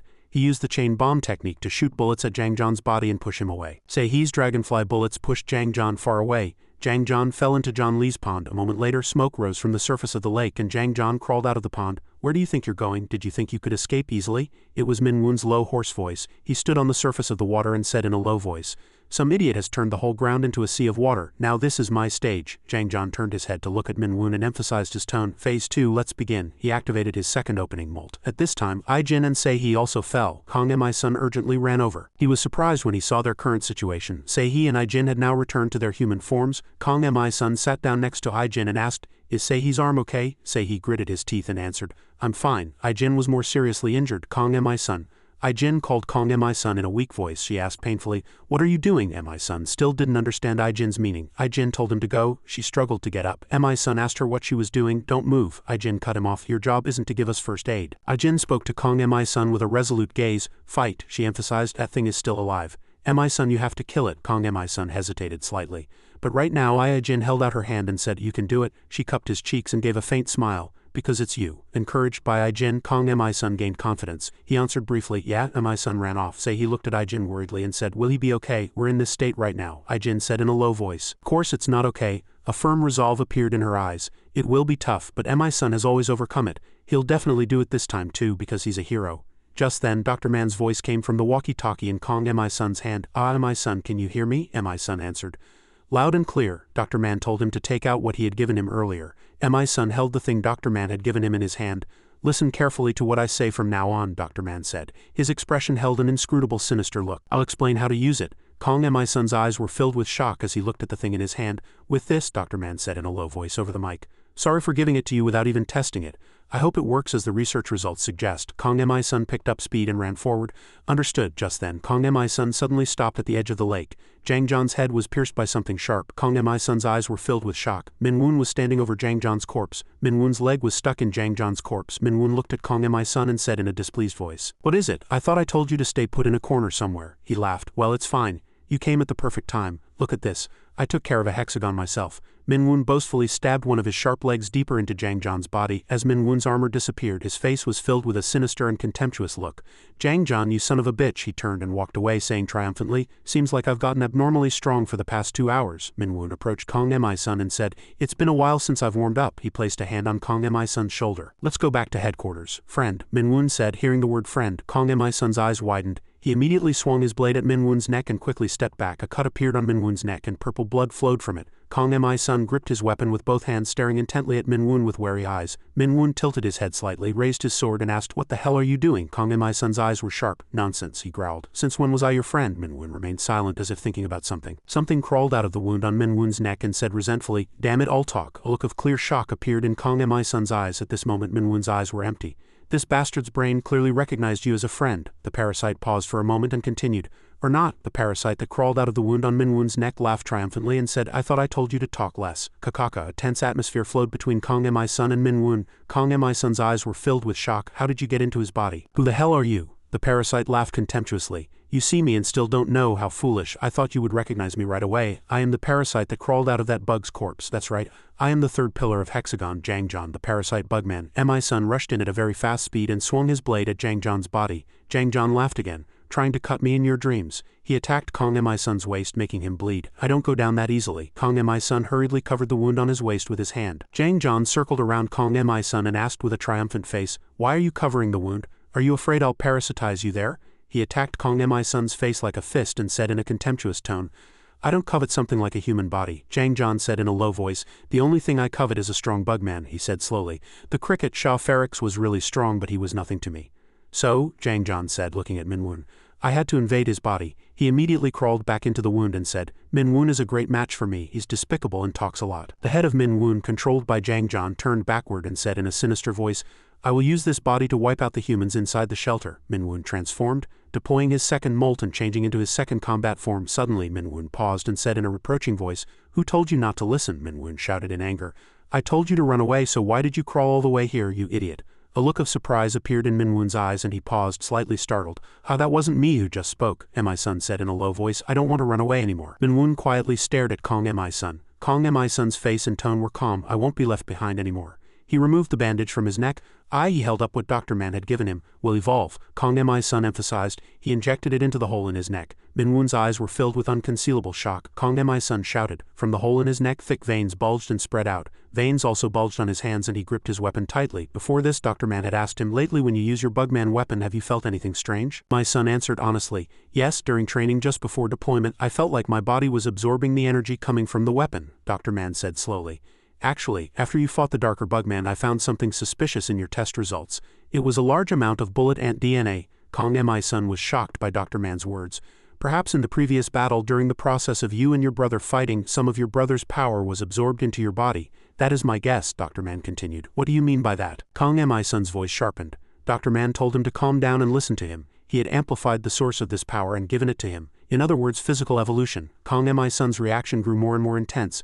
At that moment, Jang John controlled Minwoo's body and charged. You bastard, don't try any tricks. Power was released from Kong Mi-sun's body, directly pushing Minwoo back. Thick smoke billowed up. Minwoo looked at Kong Mi-sun at this moment and spoke in a shocked voice. This bastard, he paused for a moment. Is he a bugman? Kong Mi-sun was in a transformed state at this time. A red aura appeared on his body.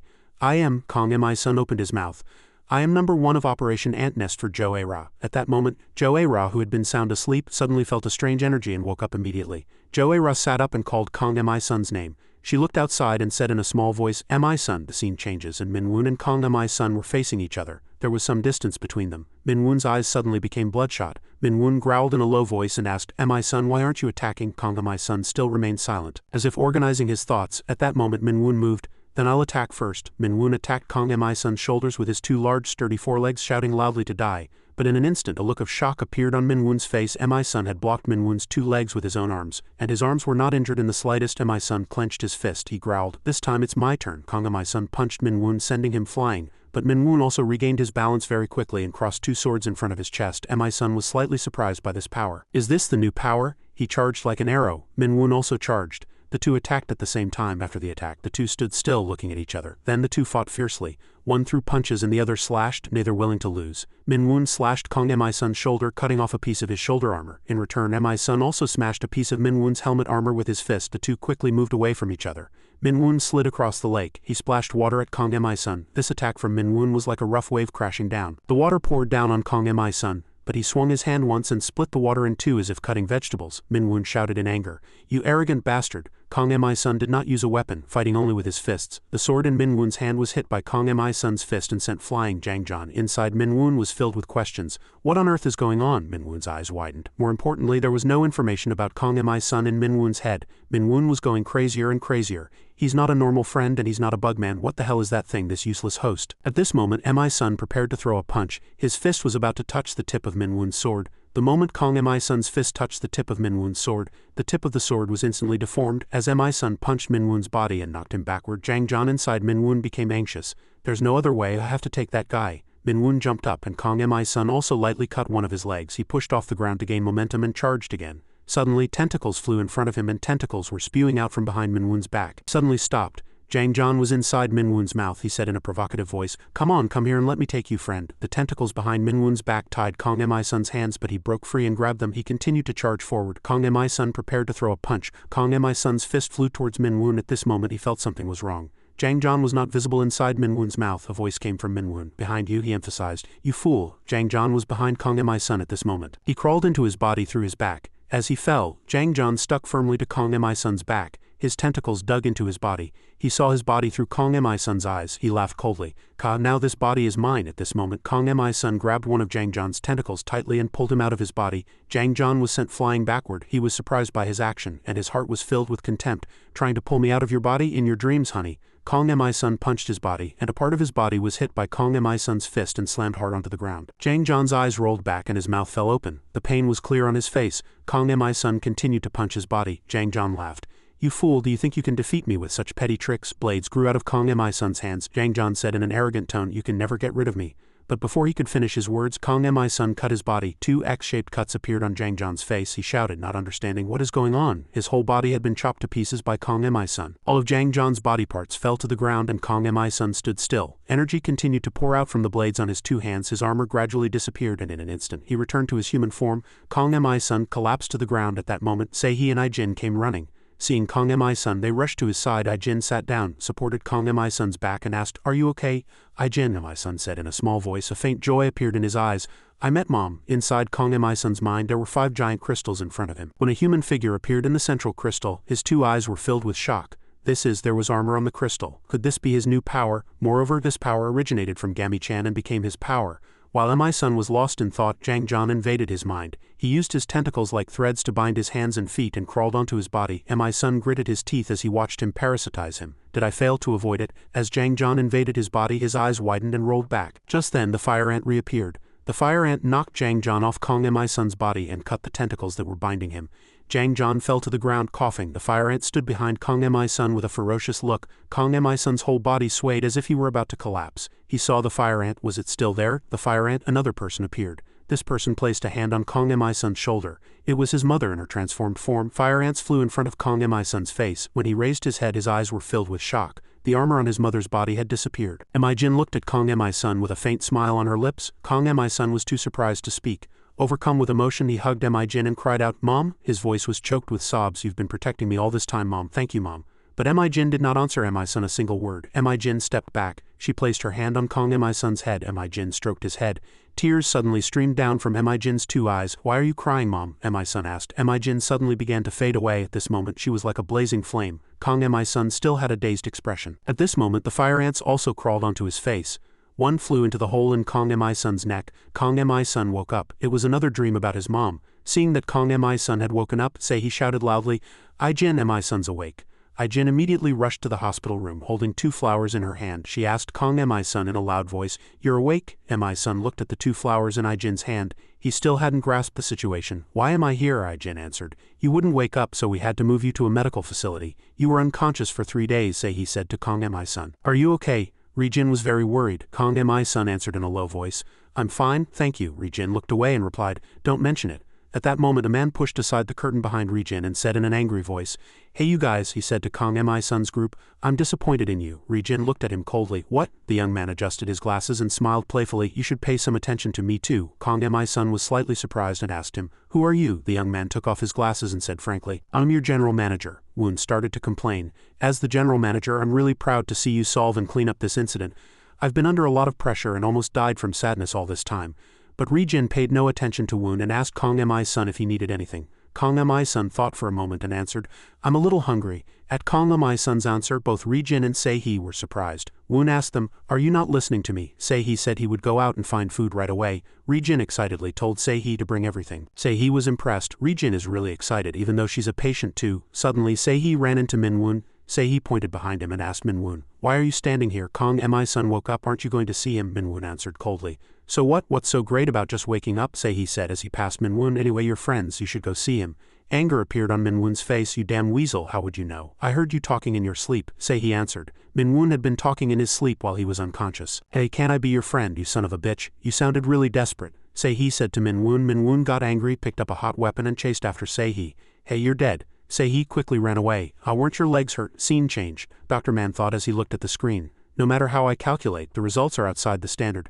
Something has definitely happened to Kong Mi-sun's body. I need to examine him as soon as he wakes up." At that moment his radio lit up. "I'm listening." Kong Mi-sun's voice was heard. Dr. Man answered the phone and asked, "Is that you?" "I see, that's good timing." Dr. Man glanced behind him. "I have something to tell you. It's about Jo-ra." At that moment Jo-ra stood up. "Excuse me, I have something to ask." Her voice was low. She asked where this place was. Dr. Man stood in front of the glass window tapping his cane and said to Kong Mi-sun, "Should I tell you?" Jo-ra placed one hand on the glass door and said in a desperate voice, "Please let me out of here." Dr. Man's glasses glinted as he looked at Jo-ra and continued to speak to Kong Mi-sun. "Or should I not?" The scene shifts to outside the base where employees were cleaning up the bodies of the bugmen. Cushion's head was thrown into a car. An employee looked up, his voice slightly weary.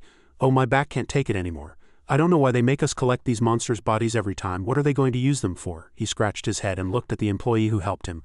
"I'm glad you're here to help. You're stronger than you look." That employee bared his teeth and smiled. "Ah yes, even though I look weak, just kidding. What was your name again?" The man asked. "I'm Seodong," he replied. No Seodong smiled brightly. He emphasized the pronunciation of No Seodong. Woon was holding a coffee cup and looking out the window. From this angle Woon looked really handsome. Rejin's voice was heard from behind Woon. "Try this too." Se-hee asked Kong Mi-sun if he had ever eaten combat rations. The two of them were competitively feeding Kong Mi-sun to the point where he was about to choke. Woon pouted his lips as he watched them. At this time Kong Mi-sun got up and put on his jacket. Se-hee asked, "Where are you going?" Kong Mi-sun answered right away. "I'll go see Dr. Man and come right back." Se-hee stepped forward and said, "I'll go with you." Kong Mi-sun asked Se-hee what was wrong. Se-hee's tone was slightly hesitant. He had something he wanted to ask him. When the two arrived at Dr. Man's room, the door was closed and an away sign was hanging on it. Se-hee was slightly surprised. "Where did he go? He almost never leaves his room." "Let's think about where he might be." Se-hee suggested they go there. The scene changed to the Bugman Corpse Disposal Center. The employees here were dumping Bugman corpses from a cart. A Bugman corpse was placed on a conveyor belt and dissected by the employees part by part. "I heard that this is where they sort materials to make Bugman weapons. He's probably here." And Se-hee said calmly. At this time a cart full of Bugman corpses passed by. The employee pulling the cart said, "Excuse me, coming through." And Se-hee nodded and said, "Thank you for your hard work." Kong Mi-sun was a little surprised and asked in Se-hee, "Are you okay being in a place like this?" And Se-hee answered right away, "I'm fine." A voice was heard and Kong Mi-sun and Se-hee listened. What did you say?" Dr. Man instructed, "The designated Bugman corpses can be left here. That's all for today, everyone can go home." A calm voice echoed. The older employee was puzzled. "We're leaving them without sorting. Is the pay the same?" The manager smiled and answered, "Of course you can both go home." The older employee's mood brightened. "I should have a drink today." At this time Seodong was staring intently at the Bugman corpse, his expression dark. The older man turned around and asked him, "What's wrong? Let's go back." He said the two words, Seodong. Hearing those words, Kong Mi-sun's eyes filled with astonishment. Seodong turned around and smiled. "Yes, let's go." But Seodong's expression instantly hardened when his eyes met Kong Mi-sun's. The two stared at each other without a word. Kong Mi-sun walked forward heading towards Seodong. "You bastard," Kong Mi-sun growled. He glared at Seodong, his killing intent threatening to swallow him whole. "What do you want?" Seodong was slightly surprised. "What's going on?" At this time Kong Mi-sun reached out towards Seodong. He squeezed his mouth shut and lifted him up. "How dare you!" Kong Mi-sun's voice was dark. Fury filled Kong Mi-sun's face, making his expression terrifying. He continued, "Did you drag the corpse all the way here?" The older man asked in a fluster. "What are you doing?" "Let Seodong go." And Se-hee quickly grabbed Kong Mi-sun's arm and asked in an urgent tone, "What's wrong? Let him go." Seodong gripped Kong Mi-sun's arm tightly, told him to let go and then continued to speak. The force Seodong applied to Kong Mi-sun's arm was very strong, as if he would break his arm. Kong Mi-sun was surprised and punched Seodong hard in the face. The force of his punch sent Seodong flying far away. Kong Mi-sun continued to charge. Seodong at this time barely managed to get up and say he immediately blocked Kong Mi-sun. He asked, "What's wrong?" Kong Mi-sun gritted his teeth and said,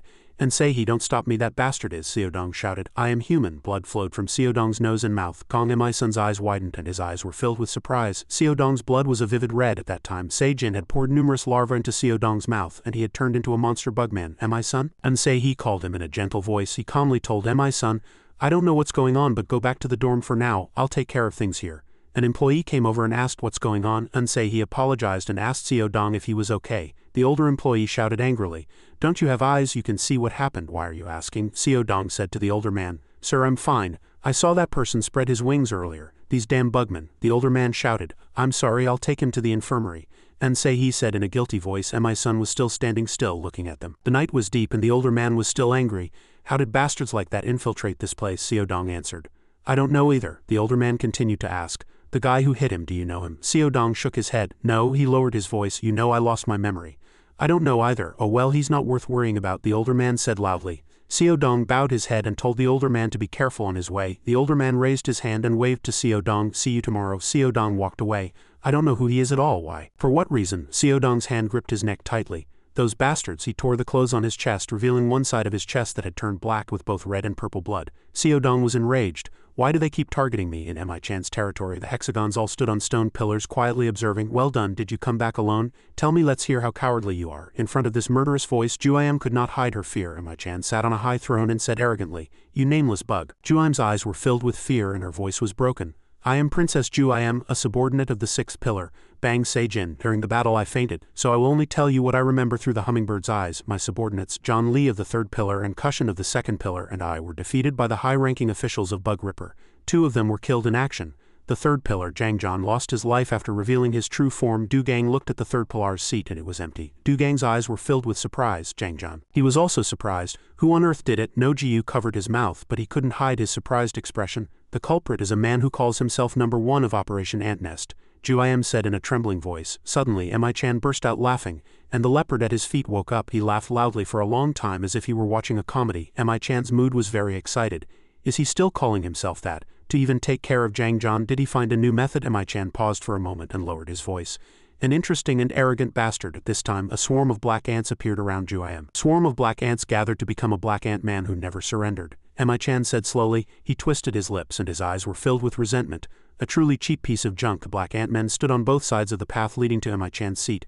"Well done, I will give you a reward," he said to Juayam in a low, hoarse voice. At the mention of a reward, Juayam's face brightened, but when she heard Mi-chan's words, Juayam's face quickly hardened. "From now on you will become a part of me." Mi-chan signaled the ant-men to gather with his hand. The black ant-men surrounded Juayam. Mi-chan ordered them to devour Juayam. The swarm of black ants rushed at Juayam. Her miserable screams echoed across the ground. At this time, Bang Se-jin's bracelet appeared and Mi-chan's gaze turned cold as he growled, "What are you doing?" The sixth pillar, Se-jin, successfully saved Juayam, but she lost an arm. Seeing this reckless action of Se-jin, Dugang could not hold back his anger. "This foolish bitch." Se-jin landed on the ground, her tone urgent. "I'm sorry, Lord Kojima," she said to Kojima. "This child is my only subordinate. I will sacrifice one of my arms. Please forgive this child." Mi-chan stroked his chin and raised the corner of his mouth. What if I don't want to?" The black ant-men surrounded Se-jin and Juayam. Mi-chan said in a low, hoarse voice, but the other guys seemed to be dissatisfied. A look of pain crossed Se-jin's face. "Please give me a chance. If I too return empty-handed." She paused for a moment and said, "I will offer my entire body to Lord Kojima." Mi-chan's tone also softened as he said, "You're okay, you have guts." Suddenly a swarm of black ants formed an arm and choked Juayam's neck. Juayam was dragged away. Her 2 hands were also caught by the swarm of black ants. She was hung in the air by the swarm of black ants. Mi-chan said in a sarcastic voice, "If it were me I would never come back after bragging, making a promise and failing." He reminded Se-jin, "No matter what the result is, come back here. I will decide then." Mi-chan raised his head, his face filled with pride. "I promise." Scene changed. The body of the cricket bugman was being lifted by a crane. Seodong was filled with surprise. "This is the first time I've seen such a big bug." The older man answered, "Me too." Kong Mi-sun was watching them from behind. Before that, in the monitoring room. "Who did you say you were looking for?" A voice flowed out. "No, Seodong. He's a resident who joined shortly after this place was completed." Kong Mi-sun's tone was cold. Kong Mi-sun asked Yang if he was human. Yang was slightly surprised by his question. "Of course, a bugman can never pass the shelter's registration process," Yang said slowly. You wouldn't know since you haven't experienced it. The process is very strict. The test result is 100 human. Yang asked Kong Mi-sun if he knew him. Kong Mi-sun answered briefly. A little, Yang said calmly. There's a special note in his hospital examination results. He has burn marks all over his body and he has no memory from 2 years ago. A sense of unease welled up in Kong Mi-sun's heart. He didn't know what to believe. Does he look like a bugman to you now? A low voice echoed beside Kong Mi-sun. Dr. Man stood beside him and said calmly, this bugman is big and sturdy. Kong Mi-sun was slightly surprised and asked, where have you been? Dr. Man answered gently. I had something to do, so I was away for a while. He asked, is the evolution okay? Kong Mi-sun answered right away. Ah yes. Before, the swarm of ants surrounded and protected my body, but now after the evolution it feels like I am changing myself. Kong Mi-sun looked at his hand and said slowly. Dr. Man made a hum sound. Kong Mi-sun asked, is there a problem? Follow me, Dr. Man said to him. Kong Mi-sun followed Dr. Man. He led him to a dark room. The door opened and Kong Mi-sun went inside. This place is, but the room door suddenly closed. Dr. Man watched him from outside and said in a low voice, I'm sorry, but I wanted to see your evolution with my own eyes. Just then, Kong Sung sensed a bugman's energy and quickly turned around. Something with a huge and deep resentment was approaching. As the bugman gradually revealed itself, Kong Sung's eyes widened in surprise. The bugman took one step after another towards Kong Sung, its appearance truly insane. Dr. Man said to Kong Sung, show me how you evolve. The bugman stared at him as if hungry for blood. Kong Sung asked, Dr. Man, what are you doing? Weren't there other ways to test me? Dr. Man answered calmly, what fight could be more fitting than a battle of bugman kings? Kong Sung looked at the bugman before him and asked what it was. Dr. Man laughed. Isn't it magnificent? A sinister expression crossed his face. That's a geek ante. The most powerful murderous bugman. It's almost a waste to use it for a test. Kong Sung's demeanor turned grim. He couldn't understand why a bugman was here. Dr. Man's voice became urgent. No time to explain. It's coming. The murderous bugman is swinging its arm back. Kong Sung. The centipede bugman's hand struck down hard. After the attack, the murderous bugman stood still, as if thinking about something. Kong Sung had blocked the murderous bugman's hand. Dr. Man smiled with satisfaction.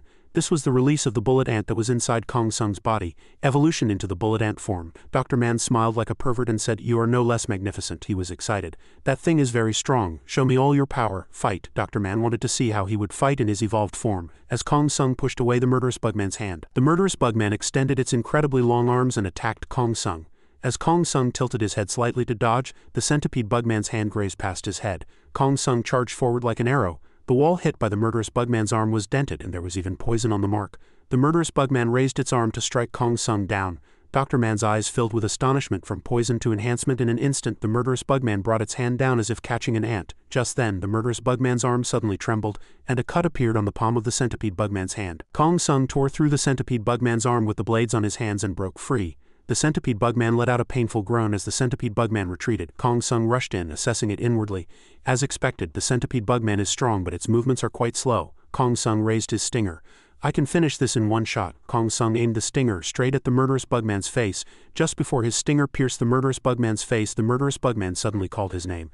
Mi-sun. Instantly, Kong Sung diverted his attack to the wall behind the murderous bugman. The wall was dented and partially cracked by his attack. The murderous bugman retreated far away from Kong Sung and watched this scene. Dr. Man was also very surprised and asked, did you miss on purpose? Why did you do that? It was a golden opportunity to see the bullet ant's stinger. Try again. Kong Sung suddenly swung his blade at the door, startling Dr. Man. The iron bars were cut off by him. Shut up, he growled. He asked Dr. Man what he had done to Joe-ra. Joe-ra? Just then, Joe-ra rushed in, shouting his name, Kong Sung. Dr. Man's expression changed. Damn it, I've been found out. Kong Sung aimed his stinger at Dr. Man and shouted in anger, you damned old man. Just then, Joe-ra struck Kong Sung with her arm, sending him flying. Kong Sung slammed hard against the wall with his whole body and slid down. Joe-ra continued to rush at him with extreme speed. Joe-ra shouted his name again, Kong Sung. Kong Sung looked up at Joe-ra and called her name. At this moment, Joe-ra punched Kong Sung in the face, shattering his helmet armor. This sight shocked even Dr. Man. Joe-ra continued to punch Kong Sung. Why are you just taking the hits? You'll really die at this rate. Dr. Man's voice became urgent. Are you trying to defy me? Kong Sung, Dr. Man said, almost shouting. But Kong Sung paid no mind to Dr. Man's words and just stood there taking the attacks. Dr. Man was too shocked to speak. Kong Sung glared at him, his eyes filled with resentment. His gaze frightened Dr. Man as if he were blaming him. Dr. Man became afraid that he was trying to make him regret by dying. Bug Ripper was the strongest army and it was the result of his most dedicated research. No, I can't let that happen. Dr. Man took a device out from inside his clothes. Yes, it was because of curiosity. He was extremely curious about what the geek Andy would look like as a bugman. After waking up, Joe-ra became more obedient. A researcher told Dr. Man the bugman levels are gradually decreasing, so he had no choice but to amplify it. At this moment, Joe-ra raised her hands to strike down hard, shouting, Kong Sung, forgive me. Joe-ra, Dr. Man shouted. Joe-ra. At this, Joe-ra stopped. Dr. Man pressed the switch towards Joe-ra and lowered his head slightly. Kong Sung still sat quietly without lifting his head.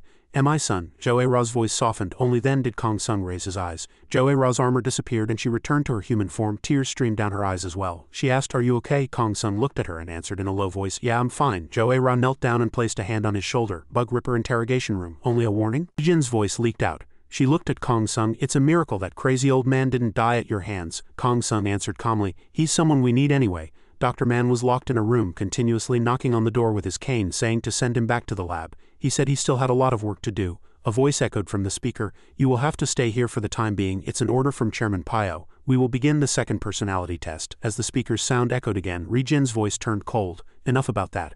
What food do you want to eat the most?" The speaker asked Joe-Ra. "Hot pot." Joe-Ra answered briefly. Ri-Jin and Kong Sung looked inside the interrogation room. Ri-Jin asked Kong Sung, "What should we do about Joe-Ra?" The speaker asked Joe-Ra the next question. "Who do you want to see the most right now?" Joe-Ra answered, "My younger brother." "Will she join Bug Ripper?" Ri-Jin asked Kong Sung. Kong Sung assessed, "We'll have to see. Joe-Ra can't control her reset state yet. She might get agitated if she meets people she has a bad history with again, like in Junie and Seo Dong," Ri-Jin answered coolly. "Then we'll have to consider it more," she said to Kong Sung. "I just met Seo Dong," Kong Sung asked her. "How was he?" Ri-Jin answered. "He really seems to have lost his memory.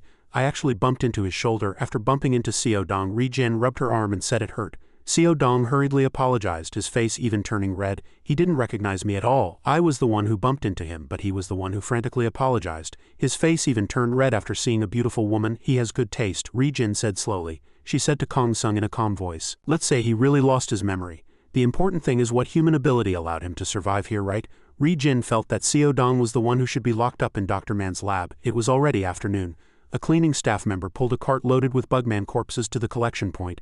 He dumped the Bugman corpses from the cart. Seo Dong swallowed as he looked at the Bugman corpses, his lips twitching slightly.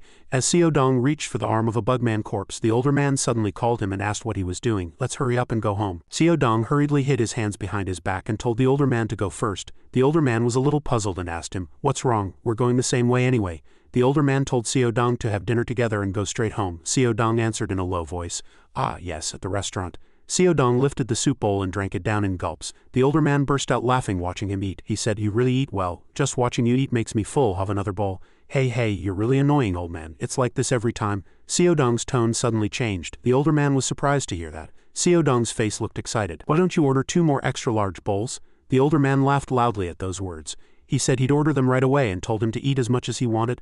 "Thank you so much, old man," Seo Dong said in a grateful voice. The older man turned and walked away, waving his hand to Seo Dong in greeting. "See you tomorrow." Seo Dong bowed his head to the older man, telling him to get home safely. He stopped abruptly as he was walking. Seo Dong turned around. He was now alone on the street. He suddenly disappeared. Seo Dong ran at a very fast speed. He looked urgent, as if he couldn't hold it in any longer. Even 10 more bowls of soup and rice wouldn't be enough. "I want it so badly. I have to eat it now. I have to eat that no matter what." With a crazed face, Seo Dong pushed through the bushes and a hole in the defensive wall appeared before his eyes. Seo Dong vanished in an instant. He was sitting on the ground doing something intently. It turned out he was deliciously eating a Bugman's corpse. He himself didn't know when he had started liking this. He greedily chewed on the Bugman's flesh as if he had been starving for a long time. Seo Dong said in an excited voice, "Ever since I started the Bugman corpse disposal job, I've always craved this taste, but I held back so well, really, damn it." Seo Dong's eyes filled with anger again.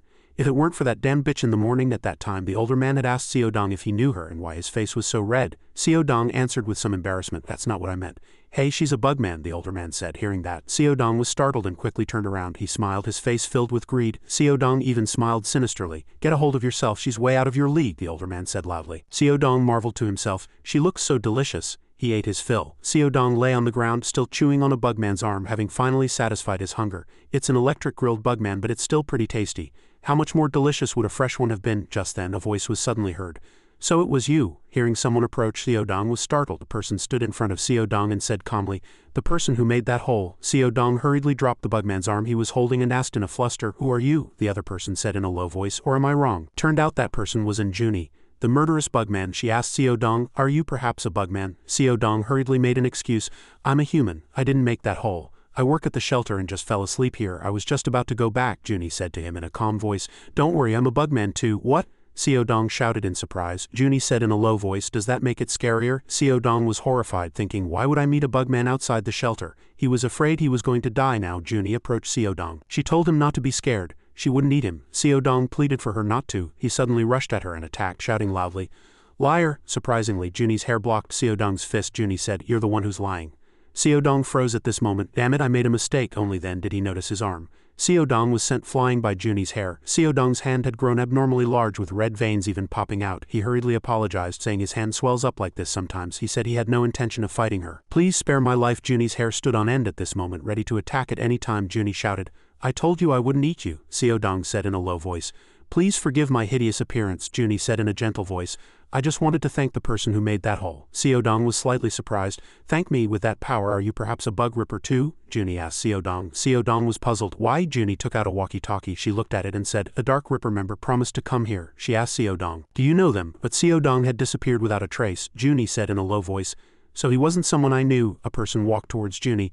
Sorry I'm late. I had to patrol the other side. Junie answered calmly. It's okay, I just arrived too. What do you think about that matter? The person asked. Junie answered indifferently. Yes, I want to try it too. An excited look appeared on Seihi's face. He asked her, really? Then there's something I need your help with. Junie asked Seihi. What is it? Seihi began to tell her the whole story. Seodong stood far away from them. He let out a sigh.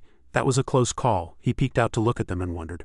Are Dark Ripper members now even going on dates outside the shelter? Just then, a speck of blue light fell in front of Seodong. He held out his hand to catch the light, wondering what it was. A blue butterfly was flying in the sky. These lights also came from that butterfly. Seodong looked up at the sky with a mind full of questions. A butterfly inside the Bug Ripper base. A man was running, screaming and asking for help. His face was filled with terror and he shouted loudly. A bugman appeared. A bugman chased after him. He grew more and more afraid, running with all his might. Help me. The streets were now in extreme chaos. A young man saw another young man on the street beating someone with a club. He shouted, Hey, what are you doing? The young man beating the person paid no mind and struck even harder. Die, die. His face was filled with anger. You damn bug, in the other young man's eyes. The young man beating the person appeared as a bugman. A woman's face was filled with horror. Oh my, why is he doing that? A Dark Ripper employee was holding a gun in his hand. His voice was cold. This is Route 19, Shelter 2. A bugman was found during patrol. A ruthless expression crossed his face. I'll have to eliminate it. The gun in his hand gathered energy, preparing to fire. An energy beam shot out, slicing through buildings. The woman clutched her head, tears streaming down her face. What are you doing in front of someone else's house? A low voice was heard. A look of surprise crossed the Dark Ripper employee's eyes. I'm Park Min of Dark Ripper. Minwoon, holding the Dark Ripper employee's gun, growled and asked what on earth he was doing. Cold glint flashed in the Bug Ripper employee's eyes. That's my question. He asked Minwoon if he couldn't see the bugman behind him. Minwoon turned his head to look at the woman. She had a terrified face and kept shaking her head. The employee emphasized, It must be eliminated immediately. Minwoon chopped him on the neck, knocking him unconscious. Minwoon let out a sigh. What on earth is going on? All the incidents occurring outside are suspected to be caused by a blue powder that fell from the sky. Accordingly, residents have been restricted from going out. Team leader Min and Jack have arrived at the scene and are investigating. Young said gently. Pio's eyes were filled with anxiety. For such a dangerous situation to occur without a direct attack, the bugmen were getting stronger and stronger. A warning broadcast blared from the speakers. Residents are restricted from entering or leaving. This is an announcement. All residents must not go out under any circumstances. And Seihi's mother said worriedly to her husband, All the doors are closed but I don't know what's happening. And Seihi's father felt uneasy and he didn't know if Seihi was okay. Scene change. Junie said in a surprised voice, A fight? Seihi nodded. Yes, to protect people. Junie thought for a moment. But who do we fight? Seihi smiled and said, I'm not telling you to fight right away, he said slowly. Controlling bugman instincts isn't easy. What I mean is you have to learn to control your instincts and fight to protect people. Can you do that? Junie answered Seihi's question with a short reply. Yes, at this time an alarm blared outside. A tense look crossed Seihi's face. It's a warning broadcast. What's going on? Junie told him to go and check. Seihi answered, Okay, I'll go first then. But at this moment the ground suddenly shook. Seihi wondered, Is it an earthquake? Junie suddenly saw something. She quietly stared ahead. She saw something huge approaching. It was heading this way. Scene change. Rijin asked Minwoon, Where's Dragonfly? He's better at moving speed. Minwoon answered confidently. Don't worry, I'm stronger than that scrap heap of a guy. You've got a way with words, Rijin said. She asked Minwoon if he could see anything. Where's this powder flying from? Minwoon answered. I don't feel anything. Oh what? I can see how great you are, Rijin said reproachfully. At this moment 2 objects appeared on Minwoon's screen. He said to Rijin.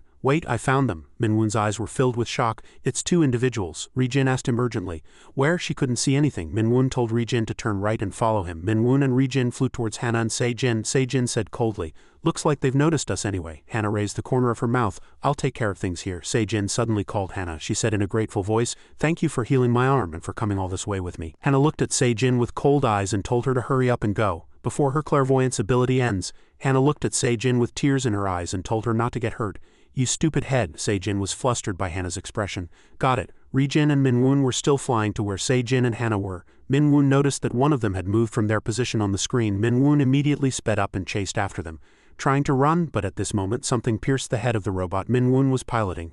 The robot exploded immediately. "Don't even think about touching my people," Hannah shouted. She also revealed herself. Ri-jin recognized her as soon as she saw her. It was the woman who had taken Se-jin back then. Hannah admitted it proudly. "Yes, that's me." Scene change. Min-woon knocked out the two young men who were about to fight. The two immediately collapsed. He furrowed his brow, a look of displeasure in his eyes. Mi Sun at this time was tying up the people who were hallucinating to a pillar. His face was covered by a gas mask. Mi Sun saw Min-woon. Min-woon passed by as if he hadn't seen Mi Sun. Mi Sun gave Min-woon a gas mask. "You'll hallucinate if you inhale this blue powder." Min-woon continued to walk. Mi Sun asked Min-woon, "Do you want to get hit? Are you listening?" Veins popped out on Min-woon's face, showing his anger. He snatched the mask from Mi Sun's hand. "Fine, I'll wear it, okay?" Mi Sun said slowly.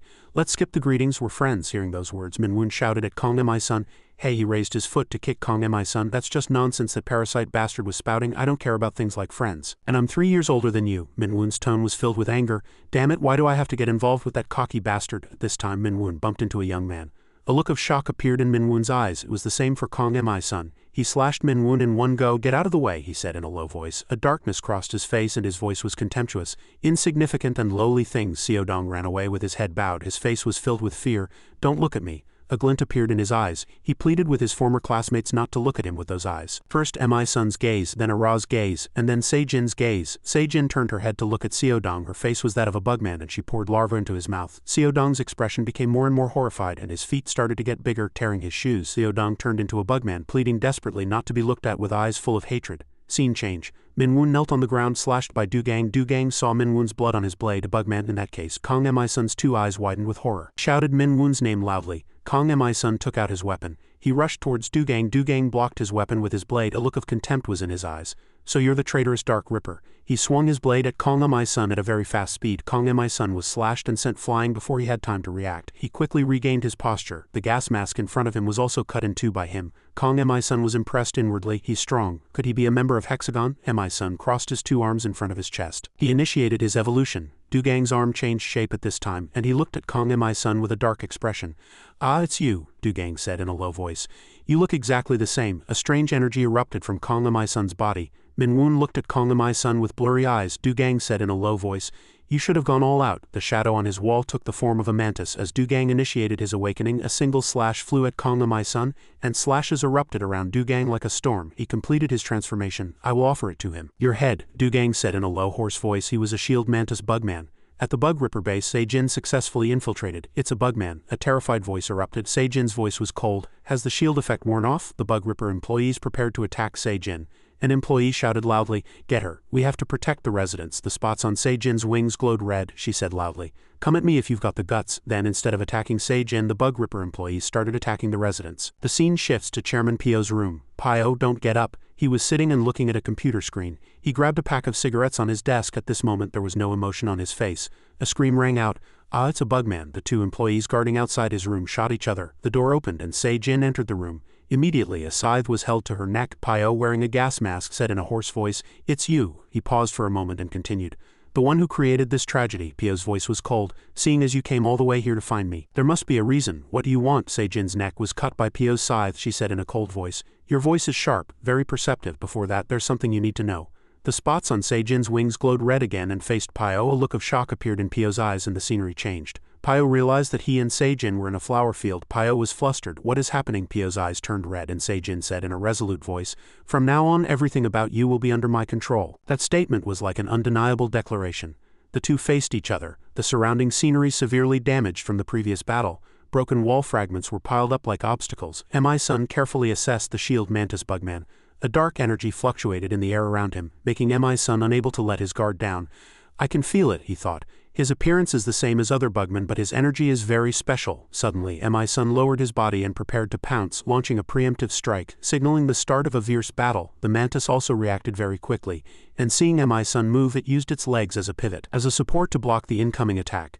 Mi Sun leaped up at this time, raised one hand high and rushed at the shield mantis. Unexpectedly, Mi Sun's attack was firmly blocked by the mantis. He swung his hand, sending Mi Sun flying backward. In the face of the powerful force, Mi Sun was involuntarily pushed back, kneeling on the ground with both knees and using the friction with the ground to stop himself from being pushed further. Hearing a sound cutting through the wind, Mi Sun looked at the mantis in surprise. He didn't miss a single moment and rushed in like lightning, attacking Mi Sun. In the blink of an eye, Mi Sun raised his two steel hard arms forward to block the mantis's surprise blow. The moment the two forces collided, a powerful repulsive force created a fierce storm. The tense air seemed about to be torn apart by the extreme power of the two warriors. A huge energy vortex created a mad whirlwind, tearing the surrounding landscape to shreds. Bricks and stone fragments flew in all directions. The light of energy flashed amidst the vibrations. In the center of the chaos, Mi-sun and the shield mantis stood firm, staring at each other with resolute eyes. The two were like two opposing forces in a decisive battle. Dugang suddenly said in a sarcastic voice, "A sneak attack, that doesn't suit you at all." The two swung their swords at the same time, and the sound of blades clashing echoed sharply throughout the space. One was a shield mantis bugman with a sharp green sword, the other was an adversary with a sword burning red as blood. A malevolent energy was blazing, and Mi-sun answered strongly, "What can I dare to do?" After speaking, he spun and threw a punch, hitting the mantis squarely on its left side. A red flame flashed as if it would tear apart everything in its path. The mantis quickly dodged, blocking Mi-sun's terrifying power. A streak of light cut across the entire ground, and soil, stones, and debris were split in two and scattered into the air.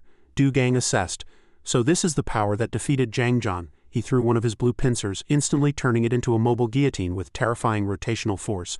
The mantis confidently provoked, "I won't go down as easily as that parasite." After speaking, the shield mantis bugman jumped into the air, stretching its body and emitting a threateningly sharp aura. The golden shield in his hand shone dazzlingly, rotating to create a deadly energy ring, and waves of sharp energy radiated out in all directions. It seemed as if it would tear the entire space apart. Dugang swung his shield and rushed at Mi-sun standing below, a sharp wind spreading around the shield like a guillotine. Mi-sun sent a sharp look towards the mantis. The moment the guillotine approached, suddenly the sound of loud footsteps rushed towards them from somewhere over here. Mi-sun nimbly turned on the tips of his toes, quickly dodging the mantis's deadly guillotine. Suddenly a giant hand flew from somewhere, grabbed Mi-sun's head and pushed him away from the mantis's second guillotine attack. No Seodong at this time switched to a mutated state, crouched down and charged, shouted as he ran, "Don't look at me, don't look at me." His footsteps were like a hammer hitting the ground, leaving cracks in the surrounding floor. In an instant, No Seodong took Mi-sun and disappeared from the shield mantis. He stood in one place in surprise and said to himself, "There was another one?" After speaking, he quickly jumped into the air and disappeared from the area. At this time, the figure of a bugman appeared in the sky. A loud explosion was heard and thick white smoke billowed from the bugman's direction. Ri-jin screamed and flew away. Hannah was following closely right behind. Her voice was provocative. "Are you tired already?" "I was just getting warmed up," Ri-jin growled in anger. "Get lost." Hannah blocked Ri-jin's way. HMPH. Ri-jin threw her weapon in front of Hannah. At this time, she noticed that the blue powder in the air had disappeared. Hannah muttered, "The blue powder isn't visible anymore. Did Se-jin succeed?" She spread her wings, looked at Ri-jin and said, "Can you get out of my way now? I don't have time." Ri-jin muttered, "Se-jin, was that Bang Se-jin just now?" Hannah swung her sword towards Ri-jin's spiderweb. She answered loudly, "Yes, a hexagon." The sharp blade, carrying an extreme poison, rushed relentlessly, but was unexpectedly easily blocked by Ri-jin's spiderweb. She asked Hannah, "Hexagon? Hey, what did you do to her?" Hannah answered coldly, "I didn't do anything. She just grew up on her own. Now get rid of this bug-like shield." Ri-jin was enraged by Hannah's arrogant attitude and growled in anger, "How dare you order me around? You're no match for me. Awaken now if you want to live." Hannah struggled to break free from Ri-jin's troublesome spiderweb. She retreated, her body still entangled in some of Ri-jin's threads. She gnashed her teeth, remarking on her disheveled state. Suddenly, the threads on Hannah's body tightened, and she was yanked back with a whoosh by a force from the other side. Ri-jin reeled in the web with one hand, ready to deliver a decisive blow to Hannah by raising her knee with her lower leg. She shouted, "I'll kill you gently with this." Just as she was about to close in, Hannah suddenly opened her mouth. "We'll become human again soon." Hearing those words, Ri-jin abruptly froze. She pulled Hannah closer and asked in surprise, "What do you mean?" Hannah explained, "That's why we came here." Ri-jin tightened the threads, her voice full of suspicion, not believing her. "How ridiculous. What's this nonsense now? You've made a complete mess and dare to talk in your sleep." Hannah still replied calmly, "It's here. The key to becoming human again." Just then, at a deserted construction site, something shot through the air, knocking down the barricades. Amidst the thick dust, Kong Mi-sun was thrown to the ground, his body aching all over, his protective armor shattered. He gasped for breath, his mind in a state of confusion. What on earth is happening? No Seodong appeared in front of Kong Mi-sun at that moment. He charged forward and grabbed his head tightly. No Seodong lifted Kong Mi-sun into the air with one hand and threatened him, looking into his eyes. "I told you not to. Don't look at me with those eyes," he suddenly growled, staring at him with bloodshot, murderous eyes. Dugang also appeared from somewhere, looking at the scene before him with a puzzled expression.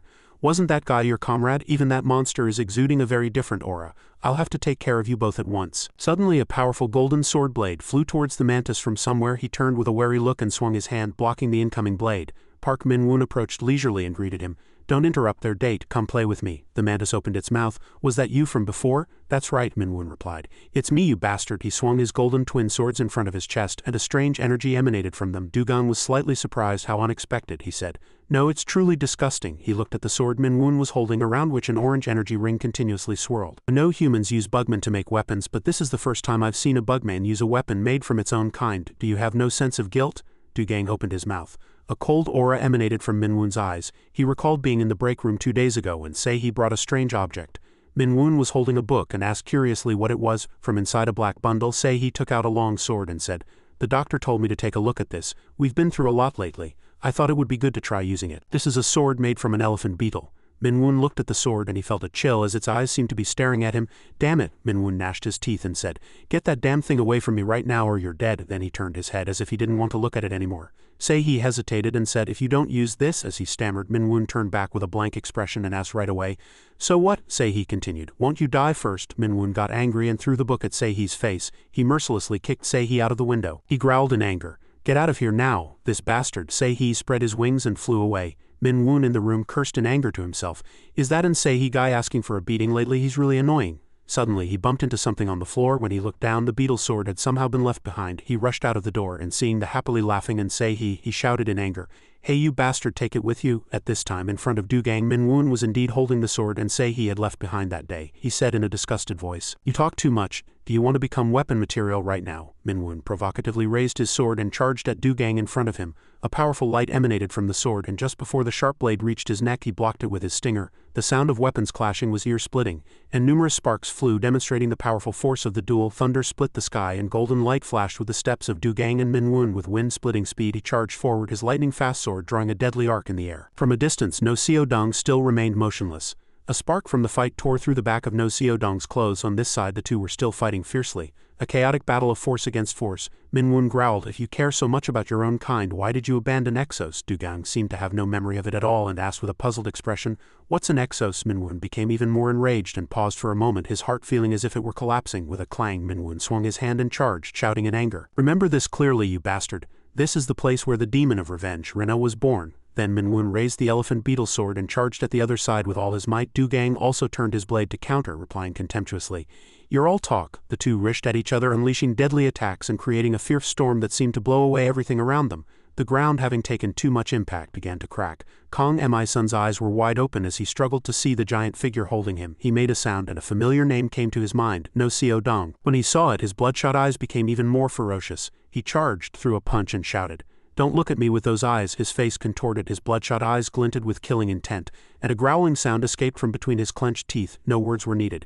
It was just the pure instinct of an awakened monster. With a cracking sound, a huge muscular arm squeezed his opponent deadly. Without a moment's hesitation, he brought his fist down on Kong Mi-sun from above. He raised his hand and growled a final warning. "Get out of the way." He grabbed Seodong's arm and thought to himself, "Damn it. I shouldn't have let that guy live." Then, using that force as leverage, he stabbed his fingers straight into No Seodong's body. He groaned in pain and let out a long scream. Outside, Rijin and Hannah were still fighting fiercely. Rijin pulled her threads and said, "Listen carefully. If you thought a few words of nonsense would work, you're dreaming. You're not getting out of here." Around Rijin, layers of defensive barriers were set up, blocking Hannah's escape route. She continued to deny it. "How can a bugman become human again? It's ridiculous." Suddenly, the image of No Seodong flashed in Rijin's mind. She was startled. "Could it be?" Hannah continued triumphantly. "Seeing that reaction, you must have figured it out. It's No Seodong." He was receiving a painful blow from Kong Mi-sun at this moment. Groaning, he angrily threw Kong Mi-sun out with all his might and said loudly, "Don't bother me." Kong Mi-sun was suddenly thrown away. He used a nearby pillar as a foothold, kicked off it, and came back immediately, punching No Seodong in the face. Kong Mi-sun charged like a whirlwind of blood. Each of his punches exploded like a cannonball, pouring straight into the huge body standing in front of him. Blood splattered in all directions in red streams, along with Seodong's enraged growls. He let out a painful scream, and the blood flowing from his face splattered on the ground. No Seodong seemed unable to withstand the continuous attacks, and he leaned back looking as if he were about to fall to the ground. Suddenly, a terrifying flow of power surged from within No Seodong's body. He let out a loud scream and his bloodshot eyes looked as if they would burst. Kong Mi-sun's eyes widened in surprise as he dodged the sudden attack of a strange creature coming out of No Seodong's mouth. He swung his hand and cut off No Seodong's tongue, and blood spurted from his throat like a fountain. He cried out in pain and despair. Kong Mi-sun delivered the final blow. "It's over, No Seodong." He swung his hand and instantly knocked down the monster. At this moment No Seodong was kneeling on the ground, having returned to his normal human form. Kong Mi-sun was so surprised by the sight before him that he couldn't help but be amazed, and a desperate final scream echoed. "I'm sorry," No Seodong said gloomily. "I'm sorry guys." At this time, only then did Kong Mi-sun pay attention to the fight between Minwoon and Dugang happening behind him. He turned around and stared blankly at the scene before him. On the other side, Minwoon circled Dugang's body like lightning. He quickly unleashed a series of deadly slashes, shattering Dugang's sword. After the fierce battle, their faces were covered in bruises. Their armor was shattered, and their faces were covered in blood. Dugang collapsed to the ground in exhaustion and pain. Minwoon glanced at the situation from the corner of his eye and finally smiled in relief. "Ha, won." Hexagon. Only then did he kneel down and collapse to the ground in exhaustion. Kong Mi-sun ran over worriedly and asked Minwoon, "Do you need help?" Minwoon gasped for breath and answered, "Don't interfere, let me savor the victory." He looked at Dugang lying on the ground and said in a tired voice, "I can't believe that monster is only the fourth pillar. If it weren't for this," he raised his sword and muttered. Suddenly, a familiar voice was heard. "It's not over yet." Minwoon looked towards Dugang with a wary expression and he said with difficulty, "I haven't done my second opening yet." Minwoon was shocked. "What?" Dugang continued. "Let me show you my power." Second opening. A strange and demonic energy emanated from Dugang's body. He stood up straight, and a whirlwind blew as a dark power surged in the space. Kong Mi-sun repeated, "Do you need help?" Minwoon couldn't help but spit out in anger.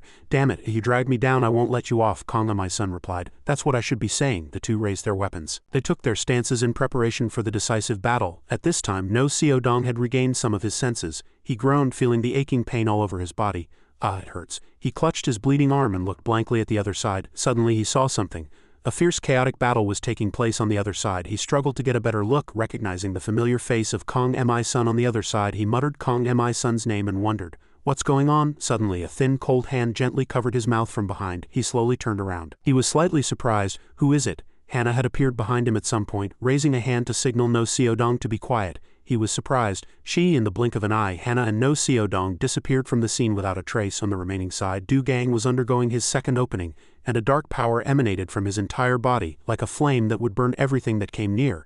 It was as if the shield mantis had entered the molting stage. When a bugman's power surpasses its limits, its skeletal structure changes to match that power. That was the second opening method Dugang was executing. His eyes flashed, and an evil energy continued to spew from his body. With a creepy sound, he said with difficulty, "It's been a while." The tense space seemed to amplify every sound terribly. Minwoon and Kong Mi-sun stared intently at Dugang with wary expressions. At this time Dugang had finished his evolution, wearing special armor all over his body and holding an extremely sharp sword in his hand. Dugang admired.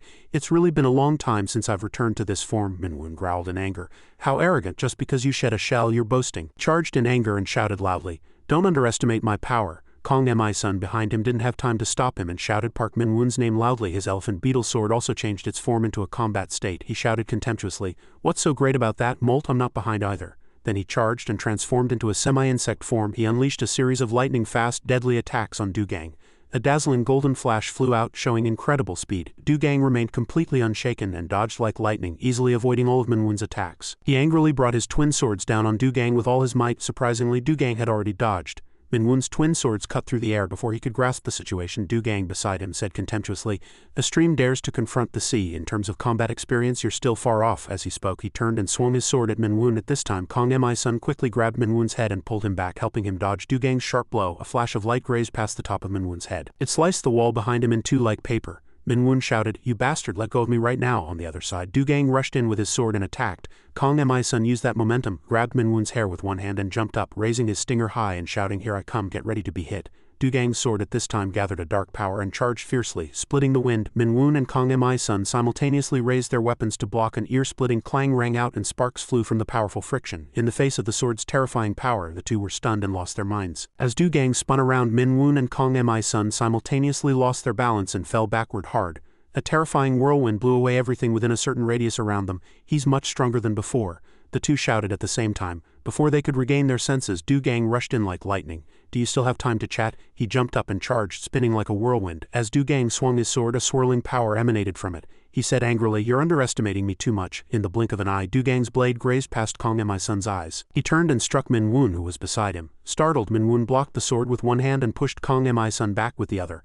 As Kong Mi-sun landed and barely regained his balance, he was horrified to see blood splatter beside him. Min Woon had been cut by Du Gang's sword, his lower body severed and blood sprayed into the air. He collapsed to the ground, his remaining sword stuck in the floor. Kang Mi-sun lost his senses and screamed, charging at Du Gang with all his might, ready to fight to the death. Facing Kang Mi-sun's numerous stingers, Du Gang dodged and blocked every attack with his sword. It created an impenetrable fortress. Just then, the stinger in Kang Mi-sun's hand shattered against Du Gang's sword, and Kang Mi-sun's last weapon was taken. He gave his opponent no time to rest. He charged forward, offering a final farewell. "I will send you off." On the final path, Du Gang charged menacingly towards Kang Mi-sun. Unexpectedly, a sword flew from somewhere and stopped just short of Du Gang's neck, making him pause. Kang Mi-sun had picked up Min Woon's sword and turned to close in on Du Gang. He paused for a moment and couldn't help but admire, as expected of his brother. "Unfortunately, your swordsmanship is too clumsy." Before he could finish his sentence, the remaining dagger from behind held Du Gang fast. A blood-soaked Min Woon leapt up from behind and growled, "Cutting me twice like a coward, it hurts like hell. Now have a taste of my swordsmanship and then judge." Facing the two twin swords at his neck, Du Gang admired,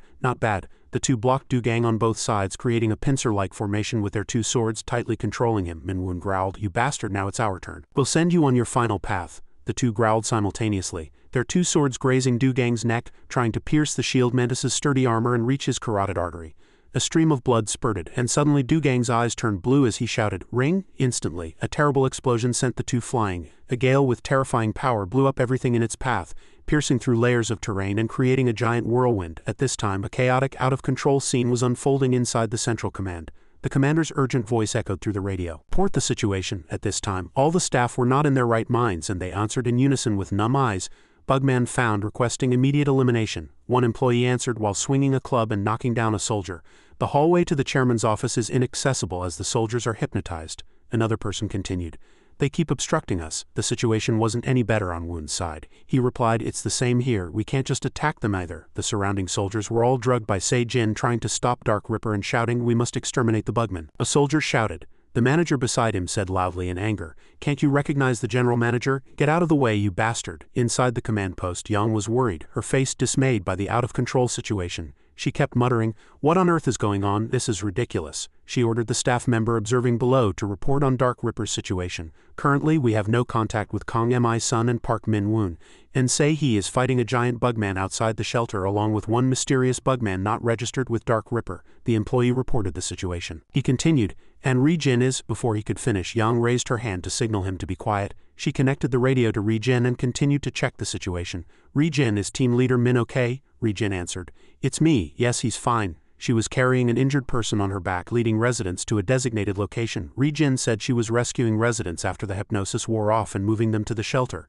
Yang was startled. What are you saying? Why are you going there?" Ri-jin relayed what Hannah had said in the last battle, that bugmen could become human again. Yang was horrified and stammered, "What, is that true?" Ri-jin answered firmly, "Believe me, it's true. Now is not the time to explain. Get moving, hurry." In the cell block, the alarm suddenly went off on its own. The loud alarm disturbed the inmates in that area. Jo-ae-ra shot up from her bed and anxiously asked the guard outside, "What's going on? I hear a commotion outside." She looked at the empty glass door and asked again, worried, "Hello, is anyone there?" Suddenly, a guard's face appeared at the entrance. Jo-ae-ra hurried to the door and knocked, anxiety welling up inside her. "Hello, what's happening outside?" As the iron door slowly opened, Jo-ae-ra's face turned pale. She looked up at the guard and asked in a fearful voice, "You're not supposed to open the door. I'm a dangerous individual." Jo-ae-ra stammered. The guard's previously lifeless eyes suddenly took on a cold glint upon seeing Jo-ae-ra, and he spoke slowly like a programmed robot. "Bugman found." Jo-ae-ra, still confused and not understanding what was happening, stammered with fear in her eyes. "Yes, that's right, Before she could finish, the guard pulled out a gun and aimed it straight at Jo-ae-ra. He said coldly, "Requesting immediate elimination." She trembled, and all the veins on her face bulged as a defense mechanism. Suddenly an ear-splitting sound rang out. Dr. Man appeared from somewhere with an iron rod and struck the guard hard on the head, shouting loudly, "How dare you! Don't you touch my precious Jo-ae-ra!" The guard, hit by the sudden attack, collapsed to the ground. She stared at Dr. Man in shock, speechless, while Dr. Man panted. He waved his hand, signaling her to come out. "Hurry up and come out." Seeing his trembling hands, Jo-ae-ra still had reservations. She hesitated and stammered, "I can't, I'm..." In the urgent situation, Dr. Man had no more patience for explanations. He shouted loudly, "Follow me, hurry." At this time, on Kang Mi-sun's side, Du Gang stood tall alone amidst the sand and dust in the desolate, ruined landscape of the building. The eerie sound of the wind accentuated the cold, terrifying landscape of the chaotic battle. After the fierce resistance from Kang Mi-sun and Min Woon, a piece of Du Gang's sword fell to the ground. He looked at Min Woon lying weaponless amidst the rubble of concrete and admired him. "To think I'd run into you guys after following the sixth pillar." At this time Minwoon lay in the desolate ruins, his body covered in wounds, fresh blood soaking into his clothes and staining his whole body. Du Gang turned towards Kong Mi-sun, his voice slightly disappointed. Is this how it ends? Kong Mi-sun lay fallen in the light that shone through the bloodstains and faint dust. The air was filled with the smell of iron, and every heavy breath echoed like the cry of an unyielding soul. Du Gang raised his sword. He offered a farewell. Then I will now take your head. He walked towards Kong Mi-sun step by step, each footstep echoing with the threat of death. He was lying on the ground, but his eyes burned with the will to survive even in this desolate situation. Kong Mi-sun grabbed the sword fragment beside him, and a thought flashed through his mind. Is this the limit of the bullet ant's power? He gripped the sword fragment tightly, all the veins in his hand bulging as he absorbed the power from the fragment. A voice called from behind. Hey! Du Gang turned around warily. Minwoon was already on his feet. His body was covered in blood, but he still hadn't lost his defiant attitude. He waved his hand and said arrogantly, Am I not even worthy of being your opponent? Come on, you bastard, if you think you're so great. This won't end easily. Du Gang was already annoyed. He turned and continued, persistent like a leech. If you insist. He didn't notice. Kong Mi-sun had already appeared from behind and quickly leaped to attack Du Gang. Hearing the sound from behind, Du Gang was startled and turned around. He swung his sword and retreated, narrowly dodging Kong Mi-sun's surprise attack. He growled, swinging his sword in anger. Using dirty sneak attacks, Minwoon quickly, with perfect timing, rushed in and grabbed Du Gang's elbow, blocking his attack range. He said shamelessly, What does it matter if the means are dirty as long as we win? Minwoon smiled with satisfaction. Du Gang growled, his voice low. Impressive, you damn bastards. Kong Mi-sun didn't miss any opportunity. Taking advantage of Du Gang's carelessness, he rushed in and aimed with all his might. A full-powered punch pierced Du Gang's sturdy armor. He groaned and lowered his voice, a cheap attack. Suddenly Kong Mi-sun shouted, Ring! Instantly, a miraculous power surged like a storm, concentrating on Du Gang's wound. He shouted again, Gui Ma! Instantly, Du Gang's body felt as if it were being torn apart by a strange power swirling like a supernatural gale. A scream that cut through the air echoed amidst the chaotic gale. In extreme pain, Du Gang, filled with surprise and horror, pointed at Kong Mi-sun's mutated arm and spoke, That arm how? Kong Mi-sun, without a word, slowly reached for Du Gang's mask. He grabbed the mask and pulled it towards himself. His eyes held a cold, deadly light. Du Gang was startled. What do you mean? He shouted. His whole body entered a chaotic energy state, his eyes burning red and emitting an aura of death. Come here, Kong Mi-sun said loudly. A red, bizarre energy ring blazed, surrounding Kong Mi-sun's body. It was like a flame that would incinerate everything it touched. Du Gang screamed in pain. He was horrified. This power was none other than Kojima's. In the strange energy from Kong Mi-sun acting on him, he saw the familiar shadow of his lord. Under a scream that grew smaller and then ceased, Du Gang completely turned to dust and disappeared. His soul and power gradually submitted before Kong Mi-sun's terrifying call. By the time the last flow of energy was absorbed by Kong Mi-sun, his two hands were already numb. The shield mantis's body and original power became a part of Kong Mi-sun. Minwoon stood beside him, too shocked to speak. He looked at Kong Mi-sun cautiously and opened his mouth. What on earth did you just do? Amidst the gradually subsiding vortex of light, Kong Mi-sun was revealed in a new, powerful, bizarre and mighty form. Amidst the current enveloping his body, ragged breaths echoed, heralding the source of a gradually awakening power. Ah! Groans continuously escaped from Kong Mi-sun's throat. The shield mantis's power swept through his mind, awakening another unparalleled power within his body. The power of the shield mantis. The mantis wings gradually disappeared in the air, leaving a naked Kong Mi-sun with an unknown power. Minwoon shouted in anger, Damn it, if you had a secret technique like that, why didn't you use it sooner? Seeing Kong Mi-sun remain silent, Minwoon paused for a moment. He opened his mouth as if he couldn't understand. An ant? No, should I call you a mantis now? How did you do that? Suddenly, Kong Mi-sun raised his hand towards Minwoon. He was startled, quickly stepped back and shouted loudly, Oh, don't touch me. Kong Mi-sun stammered, It was a gamble. I just had the thought to give it a shot. I didn't know I could absorb not just weapons but bugmen too. Kong Mi-sun vaguely recalled the battle he had just had with the shield mantis, Du Gang. The two stood silently before Kong Mi-sun's confession without a word. Suddenly, Kong Mi-sun coughed. His eyes widened and his whole body stiffened, blocking the dark energy inside him. He couldn't hold it back and coughed up a mouthful of metallic-tasting blood. Because of the energy raging inside his body, Kong Mi-sun found it temporarily difficult to control. He clutched his chest and continued to cough violently. Minwoon stood beside him and opened his mouth worriedly. Hey, Kong Mi-sun explained, It's rampaging inside me. That bastard. Minwoon was shocked by this sight, his face turning pale. He asked, Hey, are you okay? Kong Mi-sun wiped the blood stain from the corner of his mouth and smiled faintly. I'm used to it, it's just that the pain of being tortured by something inside my body. It's a bit shocking since it's been a while. He burst out laughing. Minwoon frowned and thought fearfully to himself, That guy is crazy, laughing while coughing up blood. An alarm rang from the central command. Minwoon turned his head and wondered, What? Why is the alarm ringing again? Kong Mi-sun clutched his stomach and opened his mouth. Let's go, it's not over yet. He lowered his voice. Suddenly, from somewhere, a mysterious black shadow rushed up behind the two of them. A warning voice rang out, It would be better not to go. The two turned around warily. Minwoon saw the familiar face and immediately frowned and growled, That bastard. Kong Mi-sun's eyes widened in surprise. Unable to believe what he was seeing, he stammered, At that moment the alarm from Central Command suddenly stopped. Yang asked urgently, "Where's that sound coming from?" The staff below answered, "The chairman's office." An emergency activation notice spread. "Attention all Bug Ripper members, activating protocols." Pio's voice echoed through the broadcast station. As the final activation was declared, the symbol of a bugman cut in half immediately flashed on the screen. Bang Se-jin stood in a corner observing the situation, watching Pio, who was continuously making announcements under her control. "From now on, humanity will," Pio said into the microphone with a blank expression. A mesmerizing blue light flashed in her eyes. In an illusion, Pio stood blankly in a corner looking outside. He saw another version of himself being controlled by Se-jin and asked in fear, "What is this? What on earth are you doing?" Se-jin appeared in the illusion and slowly repeated, "The human extermination protocol. In the worst-case scenario, the final measure to protect humanity is to blow up the Bug Ripper headquarters." Pio's face darkened and he asked, lost in deep thought, "How did you know that?" Se-jin explained calmly. "I read it in your consciousness." Her gaze turned cold as she declared firmly, "My plan is to destroy Bug Ripper today." Pio gritted his teeth, his body trembling with rage. He lowered his voice. "Don't be ridiculous. I don't care about your plan as long as I'm here. That will never happen." Pio's strong mental fortitude partially woke him from Se-jin's spell. A trickle of blood flowed from the corner of Pio's mouth. Se-jin's eyes widened in surprise. More and more blood trickled down from Pio's chin. The moment the drop of blood hit the floor, Pio regained consciousness. He shot up, quickly grabbed the scythe on the floor and rushed at Se-jin. She was slightly surprised and muttered to herself, "Did he escape my mental world?" As she spread her wings, the red spots on her butterfly wings immediately turned into weapons to attack the enemy. Aiming at Pio, a bullet was fired towards his face. He quickly ducked to dodge Se-jin's attack. Pio charged straight at her, his eyes filled with immense willpower and intense concentration. Pio growled, "I won't let humanity be destroyed." As he shouted, blood immediately gushed from his mouth and flowed back. Se-jin was startled. Is he trying to dodge the attack by biting his tongue? Pio was already closing in on Se-jin. He swung the scythe in an arc, and one of Se-jin's wings was immediately sliced in two. With the double-bladed scythe on his shoulder, Pio fought the dark bugman, shouldering the hope of humanity. Se-jin did not give up and activated her rapid-fire mode. She screamed. Instantly, hundreds of shells flew towards Pio. He spun his scythe to create a solid shield, blocking Se-jin's continuous attacks. His gaze held a cold, deadly danger and surprising composure. Amidst Se-jin's barrage, Pio rushed in like a whirlwind, flexibly swinging the scythe in his hand and immediately cut Se-jin's wings into hundreds of pieces. She was enraged, her empty white eyes filled with fury. Meanwhile, Jo-A-Ra and Dr. Man were escaping from the underground, guided by a strong intuition. Jo-A-Ra sensed a strange energy from deep within the collapsed corridor. She slowed her steps and stared intently at the end of the deep, dark hallway. Dr. Man, carrying the guard on his back, assessed the situation. "If the protocol is activated, all functions will stop. We have to get out of here quickly. By the way, I want to apologize for what I did to Jo-A-Ra." He hesitated. He turned to look at Jo-A-Ra as he spoke. "Can you forgive this old man?" But Jo-A-Ra had already vanished without a trace, and only the guard, dazed from a blow to the head, answered groggily. "Yes." He called out loudly for Jo-A-Ra. But Jo-A-Ra paid no mind, rushing like an arrow towards the source of the mysterious energy. At this time, a blue light flashed inside the control room.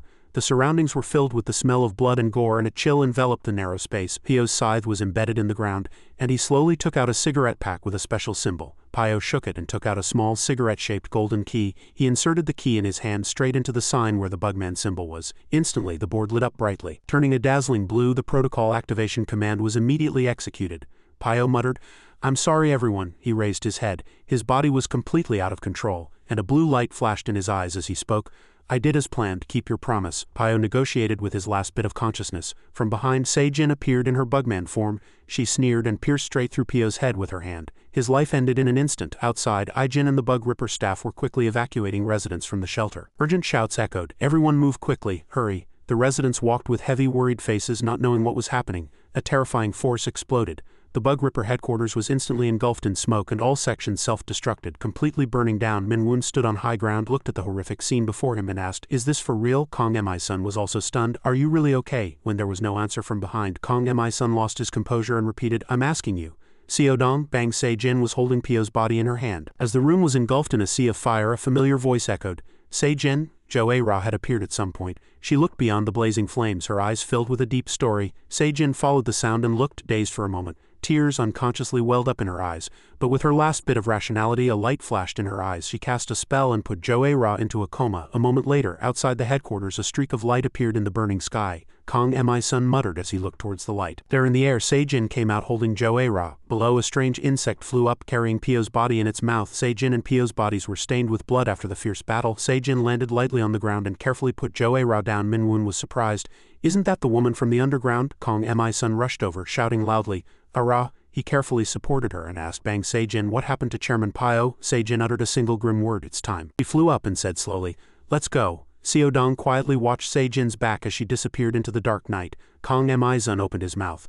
"I didn't think we'd meet again in a situation like this." He helped Jo-ra up and looking at Seodong demanded, "You're going to have to explain everything." At this moment a giant insect shot up into the sky from somewhere. Seodong looked at Kong Mi-sun resolutely and said, "First follow me." A moment later Jo-ra was lying unconscious on the back of the giant insect. She woke up groggily and saw the familiar figure of Kong Mi-sun before her. She called out in a low voice, "Mi-sun, I dreamed of Seijin, am I still dreaming?" At this time, Seodong was sitting on the back of the giant beast with Minwoo assessing the situation and announcing, "Get ready. We're almost there." The insect spread its wings wide and took Seodong's group to a desolate cliff. In the distance a small-statured girl was standing on the mountaintop observing the insect's flight path. As she shouted, her quick eyes twinkled with a mischievous light. She yelled loudly, "They're here!" The bugmen below the cliff immediately raised their heads towards them. Down the deep dark pit, the giant insect carrying Kong Mi-sun's group rushed straight into an underground passage at the bottom of the pit. As it landed, the surrounding dust and dirt immediately scattered in all directions, blurring the space. Seodong, seeming familiar with the place, quickly jumped down and shouted to the people behind him, "Get down, we're here." Minwoo followed, looked at the wet ground and grumbled in disgust. "Ah, it's so damp. What are you planning to do in this cave? It's not like your bugs, so why live here?" he whispered. He looked up at the bugman troop standing on the cliff and wondered, "Who are those guys? Don't tell me this is some new lawless zone." Minwoo began to distort the truth. Seodong heard him and immediately refuted, "Don't talk nonsense." Kong Mi-sun and Jo-ra followed them down. He stood next to Jo-ra and reminded her worriedly, "Be careful. There are humans here, but most are bugmen." Jo-ra jumped down and answered calmly, "Don't worry, I'm a bugman now too." He heard that and exclaimed, "Ah," a familiar voice was heard. "What took you so long? You should be on time." Ai-jin appeared from somewhere, happily waving her hand and greeting Kong Mi-sun's group. Seodong saw her and replied cheerfully, "Hi Nuna." Ai-jin was also surprised. "Oh, it's you." She excitedly approached and raised her foot in greeting. Seodong dodged lightly and said, "Long time no see." Ai-jin replied angrily, "Long time no see my ass, you ignored me." Seodong replied shamelessly, "We've met now, so that's all that matters," she said angrily. "What do you mean that's all that matters? You need a good smack to come to your senses." Kong Mi-sun was curious. "Ai-jin, why are you here? What about the shelter residents?" After happily joking around with Seodong, she finally answered comfortably, "Ah, you don't have to worry about the residents. Say he said to leave it to him. He has a new friend too. So I followed her here." Minwoo saw a familiar figure in the distance and answered dumbfounded, "Don't tell me the person you followed is that woman?" Hannah confidently walked out from behind. She was dragging a person completely bound in chains and waved her hand happily in greeting.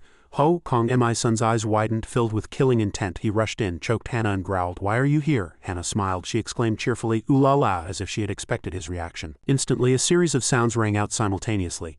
Jo-ra shouted loudly in worry. Mi-sun, Ai-jin also exclaimed in surprise.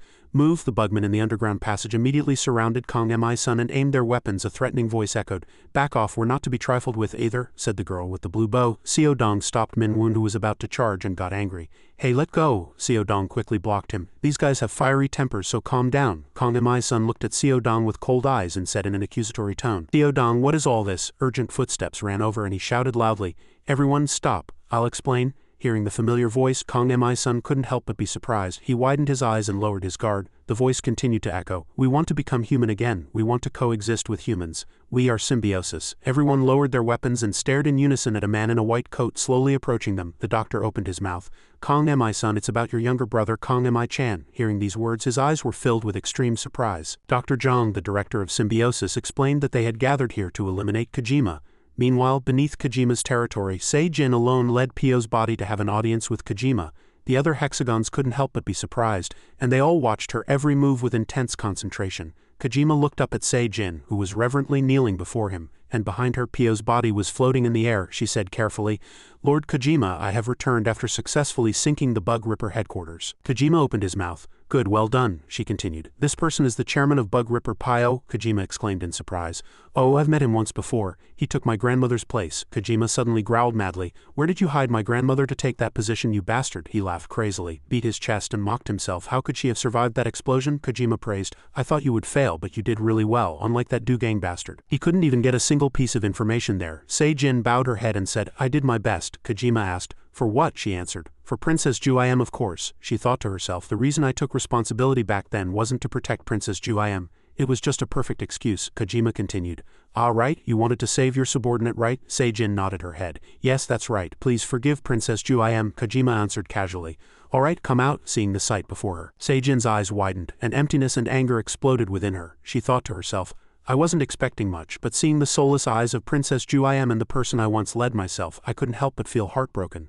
She hadn't originally expected much, but seeing Kojima's casual, arrogant and despicable appearance and hearing him provoke, now greet the prince, she could no longer control her surging emotions. She widened her eyes, contorted her face and cried out in agony. "Kojima, you bastard!" In an instant, Kojima rushed in, his large cold hand grabbing Seijin's face and slamming her hard onto the ground, growling chillingly. "Did you think you could deceive me?" He jabbed his fingers hard into Seijin's eyes and growled. "Tricks like this can't fool my eyes, you cheap bitch." Kojima applied more pressure, digging his fingers deeper into her eyes. She struggled in pain, crying out in the despair of being controlled. "Die, just die." The sound of something cutting through the wind rang out. Kojima paused for a moment. What's that sound?" Seijin continued to shout loudly.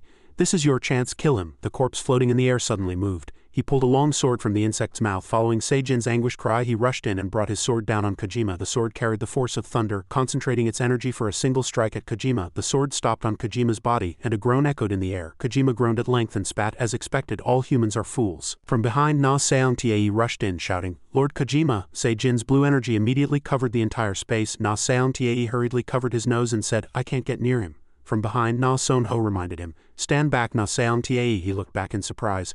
"Na Son-ho, what do you mean?" Son-ho explained. "Do you think Lord Kojima is someone who would be defeated so easily? Just wait," Son-ho growled. "I don't know what deal she made with him, but it's no use. Whether it's human or bugman or any other being." Kojima removed his fingers from Seijin's eyes and struck Pio hard in the stomach, making him groan in pain. Kojima growled arrogantly. "No one can eliminate me." Pio panted and said, "You think so?" He took a deep breath and the strange energy coming from Kojima's body was immediately sucked into Pio's mouth. Kojima was startled for a moment, then swung his hand and threw Pio far away. He slammed hard against the wall in pain and coughed with difficulty. A strange object was spewed from Pio's mouth along with blood. Kojima coughed incessantly, and blood from his nose and mouth dripped onto the floor. Kojima growled, "Damn it, these bastards." Numerous insects swarmed out from Kojima's flesh. Kojima shouted, "How dare you? What did you just do?" Seijin stood up, she said. "That is a gas made from the combined toxins of all the bugmen who oppose you. We've been planning this for a very long time," she continued painfully. "You who turn my precious friends into bugmen and threaten humanity must die." Kojima trembled with anger and muttered, "Damn it," he shouted and extended his ant-arm towards Seijin. "Who do you think you are, you insignificant things?" Seijin was frozen in front of the arm that was rushing in like a storm. Suddenly, Pio appeared from behind and stood in front of Seijin. He was cut by Kojima's poisonous arm in her stead. Seijin's eyes widened in surprise and tears welled up in them. Pio answered nonchalantly. "Calm down." His body slowly disappeared into thin air. He looked at Seijin one last time and urged her to keep her promise. Seijin recalled the promise she had made with Pio before. She had proposed to Pio that she would act as a bait, pretending to be a spoil of war, to make Kojima believe that Bug Ripper had successfully defeated them. "Help me draw his attention," she said. Pio admired. "So that was your plan. It's better than I thought," Seijin said as she looked at the poison dart in her hand. "Then leave the rest to me." Pio quickly snatched the poison dart from Seijin's hand. He turned the poison dart over in his hand and said, "It looks like a cigarette." Seijin was startled. "Hey, that's..." Pio stopped her and said, "I can tell just by looking. Leave this to me. I am the representative of humanity. Even though we are enemies, I can do anything for the future of humanity. You must survive and create a better world for humanity. Promise me." Pio's last words echoed in her ears, and he was swallowed by Kojima's dark power and disappeared completely from this world. The swarm of ants that had swallowed Pio scattered. A strange purple energy appeared and swirled around the swarm of poison ants. All the ants that inhaled that strange energy died. Kojima was surprised and flustered to see the swarm of ants around him disappear. A swarm of ants? Could it be that there was another toxin in his body? Taking advantage of his carelessness, Seijin flew at Kojima with her sword and shouted. She pierced his body with her sword and fresh blood splattered on Na Son-ho's hand. Kojima blocked Seijin's head with his hand and said, "Do you know the decisive reason why you can't kill me?" No. Seijin had lost her reason in pain at this time and only continued to mutter, "I will definitely kill you." She didn't listen to Kojima's words at all. When Kojima cast a spell, a blue light full of magic power was emitted from his hand. He repeated what she and Hannah had said earlier. "You want to become human again. Did you think I wouldn't know what you were planning? You can't kill me because you're chasing after such a vain hope." The energy in Kojima's hand grew stronger, and he said as he absorbed her power. Seijin closed her eyes and a single tear flowed down her face. She accepted reality and gave up on everything. Kojima continued, "I abandoned all hope long ago. I gave up being human for revenge," he muttered. Seijin's energy was gradually absorbed by Kojima. When he had completely controlled all of her energy and the surroundings returned to their original dark and gloomy state, he uttered one last word. "That's why." He knelt on the ground and Ka-seong-tae ran over in surprise and shouted, "Are you okay?" Kojima began to laugh madly. Ka-seong-tae stood there in a daze, not understanding his intention. Said with a laugh, "Ha ha ha, they're all just useless guys." Then he looked at Ka-seong-tae. He commanded, "Ka-seong-tae." "Yes," he answered. Kojima pointed to the swarm of ants and said, "Go where the swarm of ants is pointing." Ka-seong-tae was immediately excited. "Is that where those bastards' den is? I'll go right away." No, Kojima stopped him. He raised the corner of his mouth and his eyes were filled with a creepy madness. I will go myself. At this time, in the underground secret base, Hana was muttering in her lab. Seijin, I hope you return safely. A familiar voice was heard. Hey Mosquito, Hana turned around in surprise. Min Qian was standing outside the door and greeted her with a nod. I didn't expect to see you here. He recalled that after Captain Kong Jae-yoon's death, Exos had also collapsed that day. I was caught by Zipper's dad and suffered to death. What were you doing then? Min Qian approached Hana's workbench and observed. She answered, me, of course. I quickly ran away with 50 Exos slaves. Min Qian moved closer to the few test tubes in Hana's hand. What are you up to, always making those fake bugmen? Hana sneered. It's better than some guy who sided with the humans in the battle with the bugmen. Min Qian was hit where it hurt and turned around in anger, saying, Shut up, that was just for personal revenge, Hana continued. It's the same for me. I'm just doing my personal research. Our current appearance and our appearance when we open, which one do you think is our true form? Hana held up a bottle of purple solution and asked an irrelevant question. Min Qian looked at it and fell into thought, then said, If you're a bugman, of course it's the appearance when you open. We're just mimicking to live in human society. She put the bottle of solution on the desk and asked, That's right. But what if we can't mimic anymore? Min Qian answered, imagining himself lying on a soft bed in his thorny bugman form. It would be really uncomfortable. My body is all thorny, so I'd poke everything wherever I go. Damn it, how can I lie on a bed like this? Hana criticized. Is that the best your brain can think of? She continued. Symbiosis is mostly made up of bugmen who can no longer maintain their human form. Min Qian asked blankly. What? Hana continued to explain. According to the research results, even the small amount of human cells remaining in the body for mimicry are eaten by the bugman cells. Sooner or later, you and I won't be able to maintain this appearance. Min Qian made a foolish face at those words. She took off her glasses and said seductively, In that case, we have to live with the hideous appearance of when we open for the rest of our lives, understand? I don't want to lose this beauty. Min Qian's face turned red. Outside, In was still angry at Ji-dong. She lightly hit his arm and said, You said you would become a lone warrior and only care about your own victory. Ji-dong answered, How could I refuse after hearing such a large sum of money? In was contemptuous. What for money? Are you a mercenary? You're really like trash. Ji-dong was nonchalant. You didn't promise to give me money, so why are you so angry? Ara saw the two bickering from a distance. She admired. It seems like it's been a long time since they met. Inside the room, Hana shouted, He's the only hope right now, she said as she took off the paper bag on her face. When he was caught, he kept saying he would kill Seijin, so I had no choice but to erase all his memories and let him go.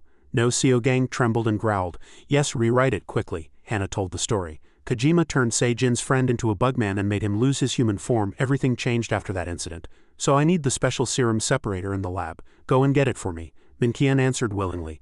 I'll just send a few subordinates. In another room, Kong Mi Sun was sitting in a room talking to Dr. Zhang. He opened his mouth. Dr. Zhang, it's been a long time. He answered politely. We should have met earlier, but there were a few things. Kong Mi Sun asked, Do you have any information about my grandmother? The doctor shook his head sadly. I'm very sorry, he continued. It's okay. He saw the doctor's arm and hesitated, then asked, Did he do that to you, doctor? He bowed his head. Yes, it happened in an instant. I became a bugman. Mi-chan must have hated me a lot since he was trapped by me for a long time. Kong Mi-sun sat opposite him with a thoughtful expression. He answered, It's not your fault, doctor. He's the one who became a monster. The doctor glanced at the wings firmly attached to his back and continued.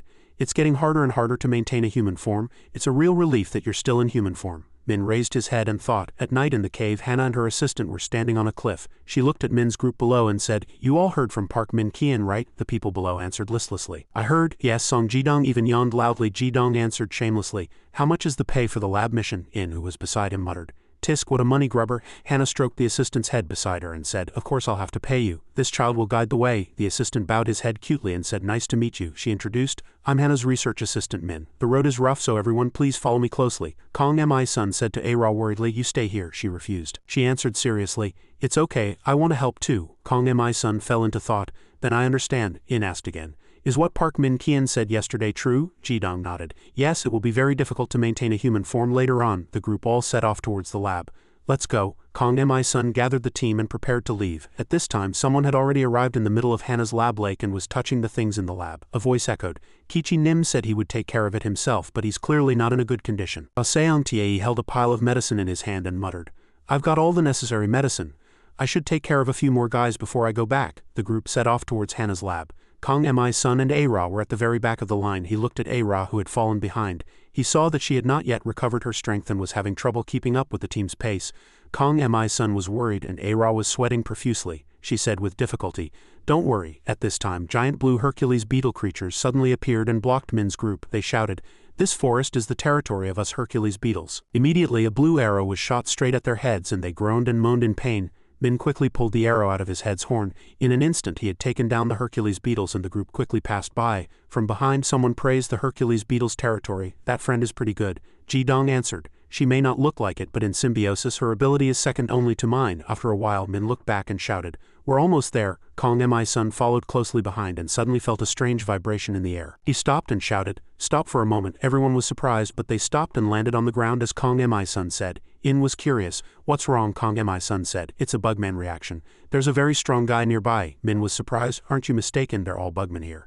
Ji-dong answered dangerously, "This energy is very different. I can feel it too." In was suspicious. "You?" The group fell into thought as they looked at the lab. That was the energy of the strong. Suddenly a loud noise rang out and a huge force exploded from inside the lab, blowing away the lab's wall. From the hole the figures of two strangers slowly appeared. Kaseong Tae and Antnest walked out from the wreckage. Seeing Kong Mi-sun's group on the opposite bank of the river, Kaseong Tae couldn't help but be surprised. He laughed triumphantly. "You've come to me on your own, traitors." Kong Mi-sun stared intently at Antnest, his eyes dangerously sharp. Min's arrow was immediately fired and flew towards Kaseong Tae's head. He looked at Antnest and commanded, "Antnest, go back." Antnest nodded and soared into the sky. In quickly rushed in. She kicked Kaseong Tae's body hard with her foot. The powerful kick shook the space, but Kaseong Tae easily blocked it with both arms. He growled, "You've saved me the trouble of going to find you."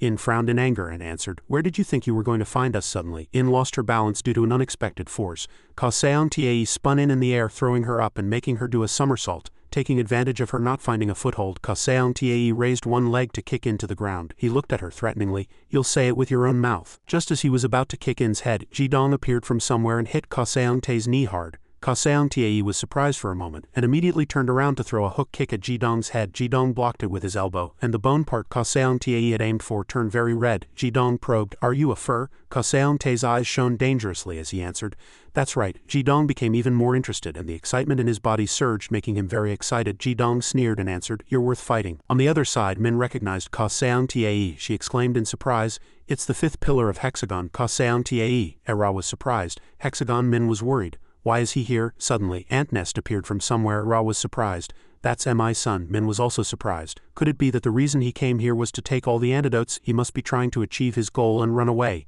Min immediately shot an arrow at Antnest. The arrow passed through his body without inflicting any wound, and judged that Se-jin's strategy had been effective. Hearing those words, a strong resolve welled up in Era. She whispered, her veins bulging all over her body as she prepared to enter her open state.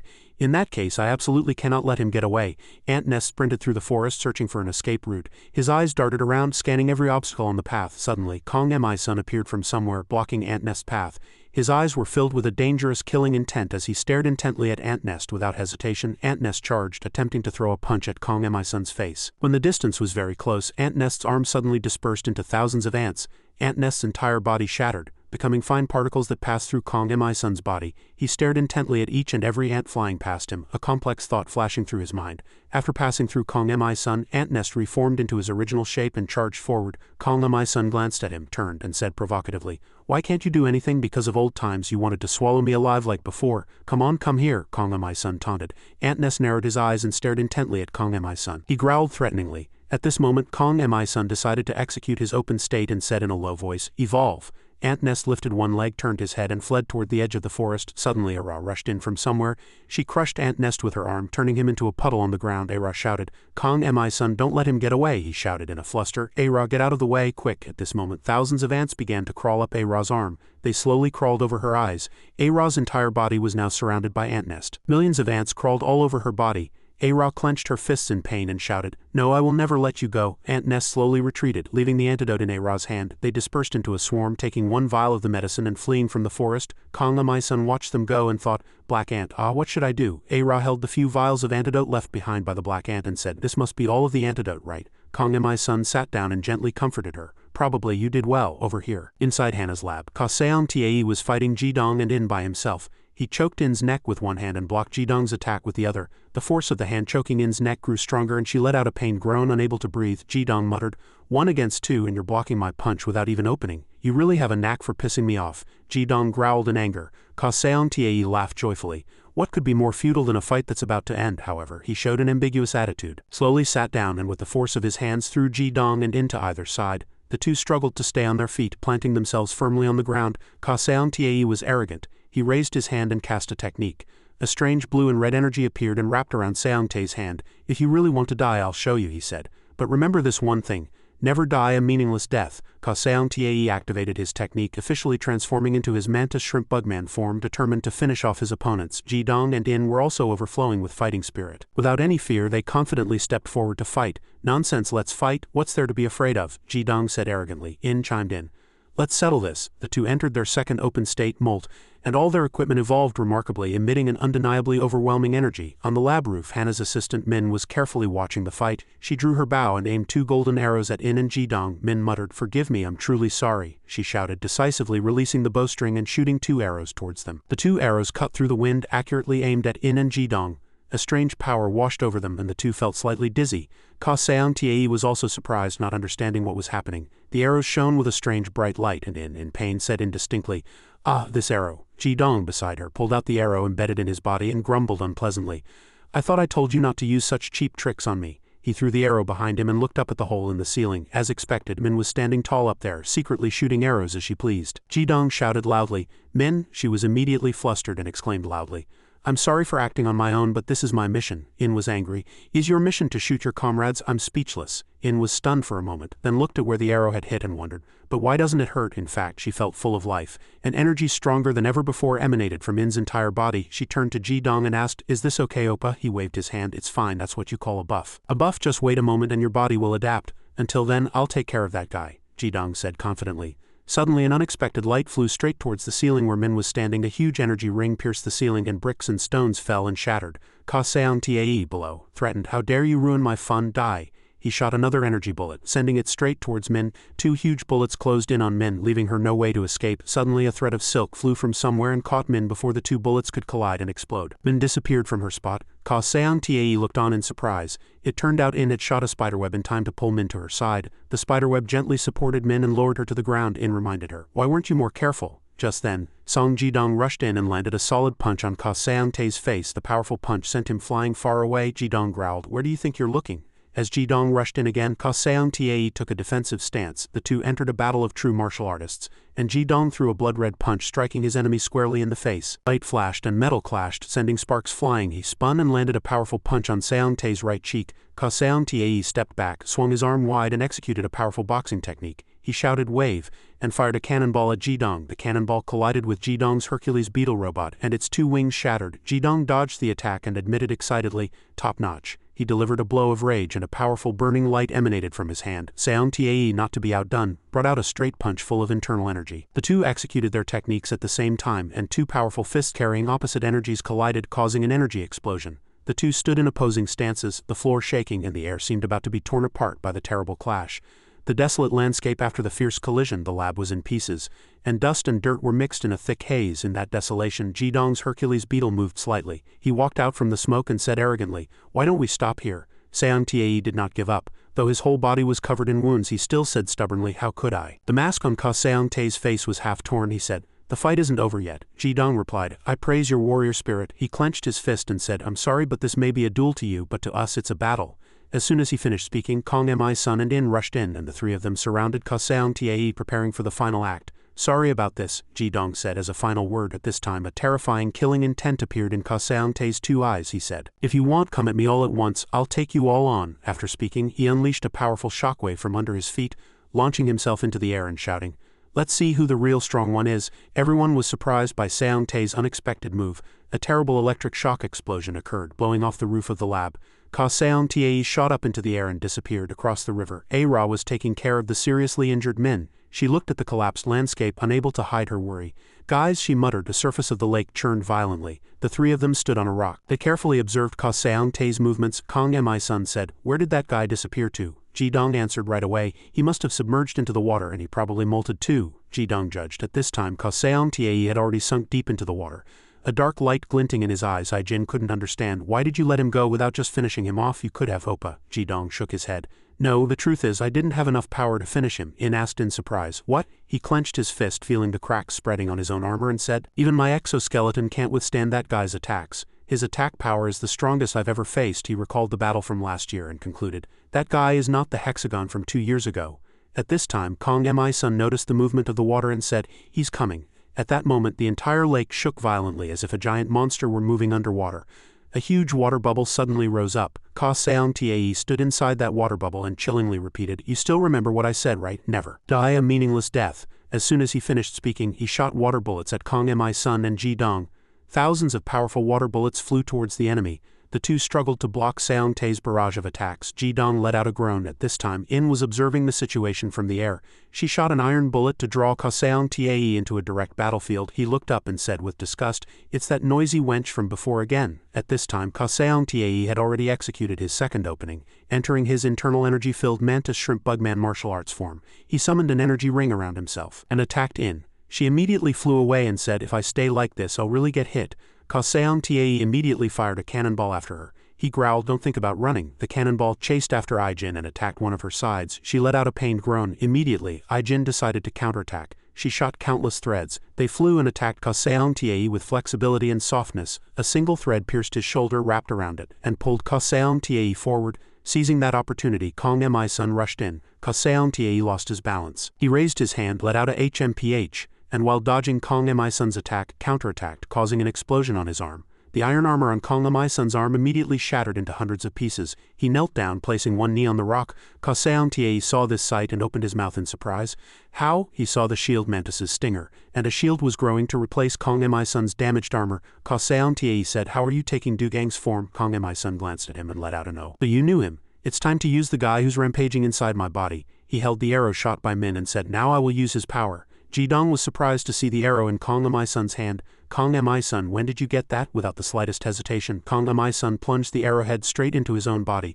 A terrible power surged from within his body. Kong Mi Sun shouted, "Evolve." Instantly, the power of the shield mantis was revealed within Kong Mi Sun's body. Ka Seong Tae saw this sight and laughed loudly. "Ahaha, I see. Interesting. I've been wanting to have a match with that fourth pillar, Dugang anyway." At this time, Kong Mi Sun had finished his evolution, and Seong Tae, unable to wait, rushed in and shouted loudly, "Come at me." Dugang. Kong Mi Sun was wearing the shield mantis's armor. Dugang's weapon, characteristics, and energy source surged, creating a new form. Kong Mi Sun raised his scythe, easily blocking the mantis shrimp bugman's fist. The two fought fiercely, and sparks flew from the fiery clash.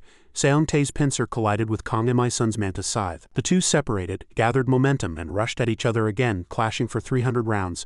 Every lightning-fast attack was blocked by the opponent. The two showed abilities that were not inferior to each other, as if it were an internal fight between the hexagon pillars. Ka Seong Tae shouted loudly, "I didn't think you'd be fighting in this form. It's stimulating. However, if you harm that guy's reputation, I won't let you off," Ka Seong Tae said. Kong Mi Sun replied, "Don't worry about useless things." Ka Seong Tae stomped hard on the water. He retreated and fired a barrage of cannonballs at Kong Mi Sun from close range. The dominant power was worthy of the name of the fifth pillar of hexagon. Kong Mi Sun swung his scythes, blocking everything, and created a solid shield to counter Seong Tae's attack. Kong Mi Sun retreated, then spun around, instantly moving next to the mantis shrimp bugman. The scythe of the Grim Reaper closed in, giving him no time to react. He swung his scythe and immediately slashed Ka Seong Tae's left shoulder, and blood splattered in all directions along the scythe. Ka Seong Tae counterattacked, landing a solid punch on Kong Mi Sun's stomach. A series of punches continued to fly, and the two simultaneously retreated, putting distance between each other. One with the scythe of the Grim Reaper, the other with the mantis shrimp cannon.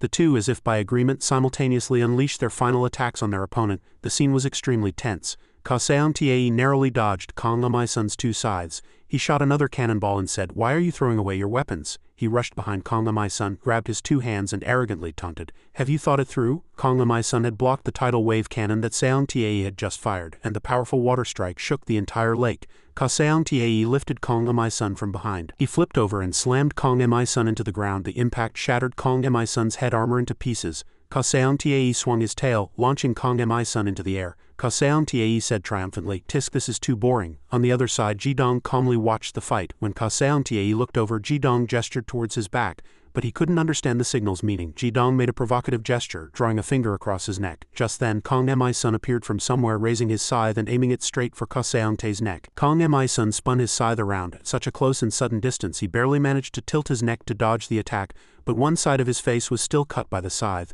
Kong Mi Sun held a scythe in his mouth and activated his special ability with one hand. A powerful red energy flowed out, enveloping everything it touched. Ka Seong Tae was in agony, his mind filled with chaotic thoughts.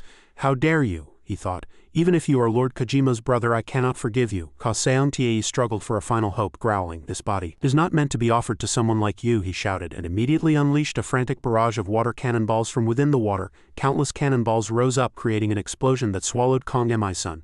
After the underwater battle, thick smoke and dust billowed up. The surface of the lake churned with terrifying intensity. Within the smoke, Kong Mi-sun's eyes glinted with madness and killing intent. Kaseong Tae looked up in surprise and saw the arrogant figure of Kong Mi-sun, standing tall like a grim reaper about to execute a death sentence. As Kong Mi-sun raised his scythe, only horror and despair remained in Kaseong Tae's eyes. No way, he was frozen. In the face of Kong Mi-sun's absolute power, Kaseong Tae had no choice but to accept his death sentence. Kong Mi-sun swung his scythe, officially ending the life of Hexagon's fifth pillar. He held Kaseong Tae's head in his hand, his eyes burning red with killing intent. Kong Mi-sun performed a technique absorbing all of Kaseong Tae's energy and power into his own body. When only a magical red vortex remained around him, it was a sign that the battle was over. Ji-dong stood on the riverbank watching Kong Mi-sun clean up the aftermath of the battle. The flashing red light and the power of the mantis shrimp bugman finally remained only as a faint band of energy. In, unable to believe her eyes, asked thoughtfully, "Is it over?" The two returned to their human forms. They stood on the riverbank, still unable to hide their amazement. In marveled, "How about that? Wasn't that amazing? That's Kong Mi-sun's new power," Ji-dong answered cautiously. "I've seen it once before. It's the source of an incredibly terrifying power." After the great battle, the sky began to brighten again. The clouds gradually cleared, revealing the desolate landscape after the fight. In supported the exhausted Kong Mi-sun. Ji-dong stood beside them disheartened and complained. "I'm sick of running errands," In criticized him. "Are you going to be picky about work now?" Min, the assistant standing beside them, spoke up. "If you're talking about the separator, don't worry. I grabbed it during the confusion before shooting you too," In praised her happily. "Oh, good job, kid." Ara ran over worriedly and checked on Kong Mi-sun. She said in a fluster, "Kong Mi-sun, you're bleeding," he answered in a tired voice. "I'm fine." Ji-dong saw the sun rising in the distance. "It's morning," Ji-dong said. "Let's go back too." Inside Symbiosis's secret mountain base, sunlight slowly streamed in through the opening at the top of the mountain. Min-woon got up, yawning and grumbling. "I'm so sleepy." As he yawned, the chain around his neck somehow snapped. Min-woon was puzzled.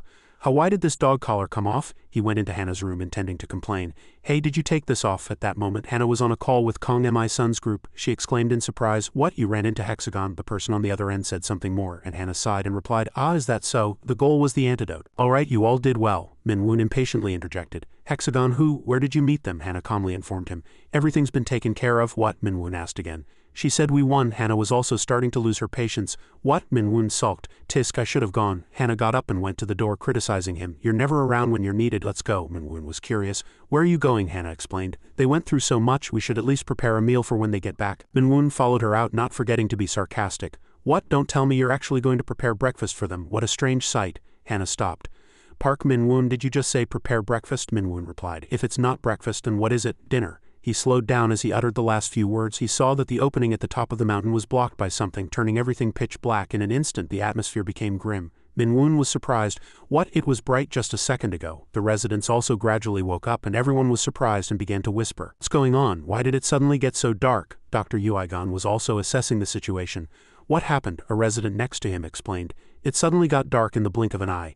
"I'll go check it out," a beetle bugman offered. He volunteered to fly to the top of the mountain to check the situation. He muttered, "What on earth happened? It's like something is blocking it." When he was almost at the summit, he saw something and could only let out a sound. "Ah!" A sharp scream echoed, and the doctor froze, unable to believe his eyes. The bugman who had gone to check the situation was now covered by thousands of small black creatures and was falling back into the base. The doctor shouted urgently, "Be careful." Someone else shouted, "I'll catch him." Dr. Yuigon stopped him. "It's dangerous." By then, the bugman's body parts had already been bitten into hundreds of pieces, and he was completely lifeless. Everyone's face turned white with fear. Min-woon shouted loudly, "Hurry and run, everyone, get out of here." At that moment, the number of black ants at the summit increased and a creepy voice echoed, "Ah, so it was here." Kojima appeared from somewhere with millions of ants. A crazed look in his eyes, a mysterious and magical blue energy emanated from his hands. He laughed loudly and shouted, "So this was the tomb of the trash." Thousands of black ants crawled out from somewhere and fell, attacking the residents of Symbiosis. Everyone screamed and shouted, "Ah, save me." Two unlucky residents were attacked by the black ants and their body parts were severed. In an instant, the two collapsed, managing only to leave a final word, "Everyone run." On another side, another bugman was covered by black ants, and from above, Kojima was fanatically slaughtering all the residents. The bugman warriors all rushed in, trying to control the situation. The mantis bugman, scorpion bugman, and drill bugman rushed in together as if by agreement. They all attacked Kojima with all their might. He remained completely unshaken and created a solid defensive barrier with the black ants. Under that shield, no weapon could reach Kojima's body. He touched his face and summoned an ant nest warrior from above. In its mouth was the box of antidotes stolen from Hannah's lab. Kojima looked at it and sneered. Slow as a snail, Ant Nest rushed in, adding its power to Kojima's. Having obtained the antidote, Kojima recovered his powerful original abilities. Ant Nest attacked all the Bugman warriors who were surrounding Kojima from behind. They were all easily defeated by Ant Nest, each letting out a painful groan. Kojima stroked his chin and calculated something. He said, "You guys look quite useful. Come here." Kojima summoned a blue circle and turned the Bugman warriors into his subordinates. On this side, Hana hurriedly ran inside and unlocked No Seogang's chains. The chains came off and the mask was removed. No Seogang rubbed his bound wrists and asked in surprise, "What's going on? Why are you suddenly letting me go?" Hana said a single word. "Run," No Seogang asked in a fluster. "What?" Hana explained. "Kojima has absorbed Seijin, so he'll know about us, you too. So hurry and run," she said coldly. Outside, Ant Nest was attacking a Bugman holding a baby. She shouted loudly, "No." Before Ant Nest could reach them, Dr. Uigun stepped forward and blocked the attacking Ant Nest swarm. She shouted loudly, "Doctor!" He spread his burning wings to block Ant Nest and shouted loudly, "All members other than warriors, run now." Suddenly a familiar voice echoed, "By warriors, do you mean these guys?" Kojima appeared in front of Dr. Uigun, surrounded by the ghosts of the Bugman warriors he had defeated. He laughed creepily, his eyes vacant, and said, "Hello old man, it's been a while." The doctor's eyes widened in surprise. Kojima immediately ordered the ghost warriors to attack the doctor, and he barely managed to hold on. In the face of his frantic power, he shouted loudly, and the doctor exclaimed in anger, "Kong Mi-chan!" Instantly, Kojima's hand was right in front of the doctor's face. It was a familiar motion he always made before absorbing someone. Kojima approached the doctor and said coldly, "You've built a gang in such a shabby place to kill someone like me?" His tone grew more murderous towards the end. The doctor calmly called his name and said, "Mi-chan, you are a disaster." Kojima sneered, and his eyes were immediately covered in a cold mist. Only an irrational madness could be seen in them. He answered, "I know that without you telling me.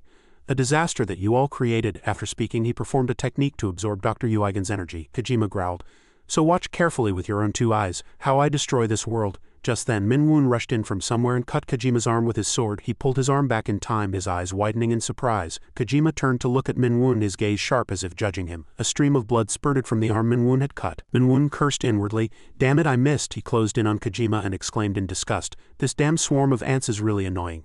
I'm going to get PTSD from this." Kojima couldn't see through Minwoon's identity and asked arrogantly, "What kind of bug are you?" Minwoon answered leisurely, "It's an honor to introduce myself. I once pledged loyalty to Qian Chung, but after being betrayed I have now become Rina, the demon of revenge. I'm currently your brother's best friend." He raised his sword forward and took a fighting stance. "I was always curious about what you looked like. In the end it's that familiar face. To be more precise, you look even more detestable than Kong Mi-san." Minwoon transformed into his Bugman form, not forgetting to add a few sarcastic remarks about Kong Mi-chan. Kojima laughed creepily.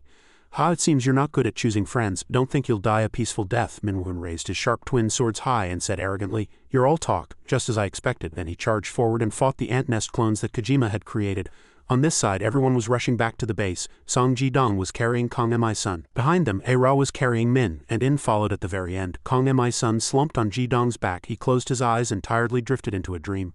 A youthful voice was heard. In his dream, Kong Mi-sun groggily woke up. "Hurry up and wake up," the voice continued. Kong Mi-sun was a child of only 6 or 7 at this time. In front of him, his younger brother, Kong Mi-chan, was happily bouncing around, pestering him to play together. An urging voice echoed, "Hurry." Kong Mi-sun smiled happily and answered, "Big brother's here. What should we play now?" Mi-chan propped his chin on his hand and thought, Let's see. Let's play Tiger Man." Kong Mi-sun happily agreed. Mi-chan pointed a finger at Kong Mi-sun and said, "Then you be Tiger Man." Kong Mi-sun was curious.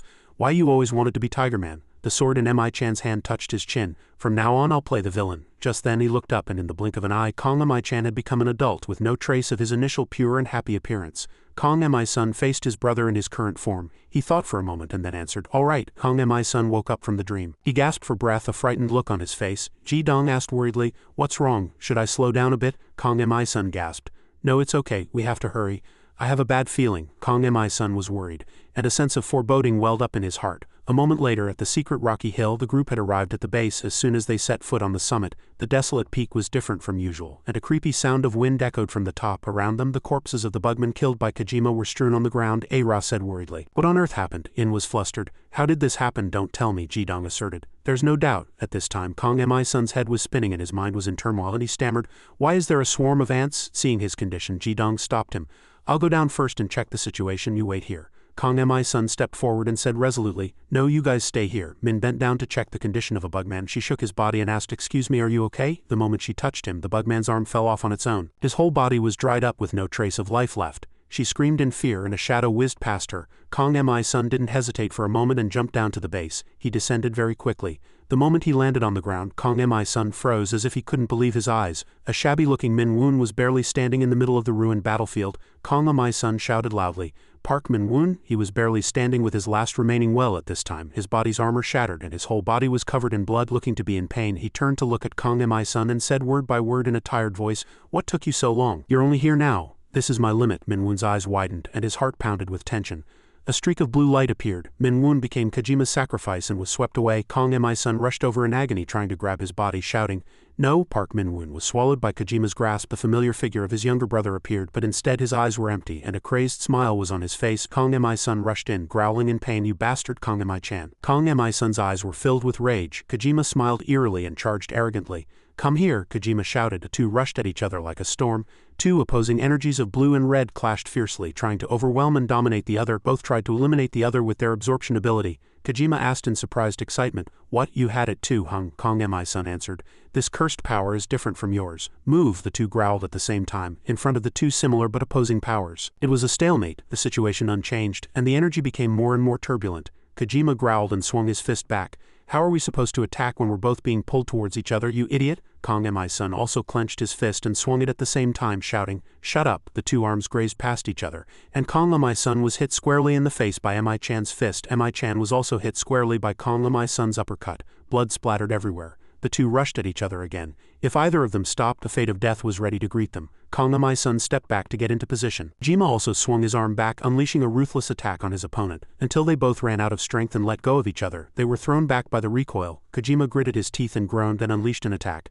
"I command the ant nest, attack Kang Mi-sun, tear that bastard to pieces." Kojima's ant nest growled. The ant nest rushed at Kang Mi-sun as instructed and he shouted, "The ant nest is useless." Indeed, as soon as the ant nest rushed at Kang Mi-sun, it dispersed on its own, making way for Kang Mi-sun to charge. Kojima growled in anger, "You stupid ant nest. I am your master. Carry out my orders immediately." Hearing those words, the ant nest rushed to attack Kang Mi-sun once again. They rushed in and tore him to pieces. Kang Mi-sun barely managed to escape the ant nest formation. He gritted his teeth and shouted, "Yeah, I'm used to being torn apart like this." Then he opened into his shield mantis bugman form. Kojima shouted in anger, What's with that ridiculous form?" He controlled the bugman warriors and made them rush at Kang Mi-sun. He raised his scythe to face them, and with a single slash he cleanly blew away the ghosts. It was an unstoppable, terrifying power. Kojima's eyes widened in surprise as he saw Kang Mi-sun rushing in like an arrow. He swung his scythe and slashed Kojima's body horizontally. He coughed up a mouthful of blood in pain. Up above, Ji-dong's group was cautiously watching the situation. Era heard footsteps coming from the mountain below, turned her head and found No Seo-dong desperately running out from inside the base. He was running like never before, his face drenched in sweat. She stretched out her arm to stop him.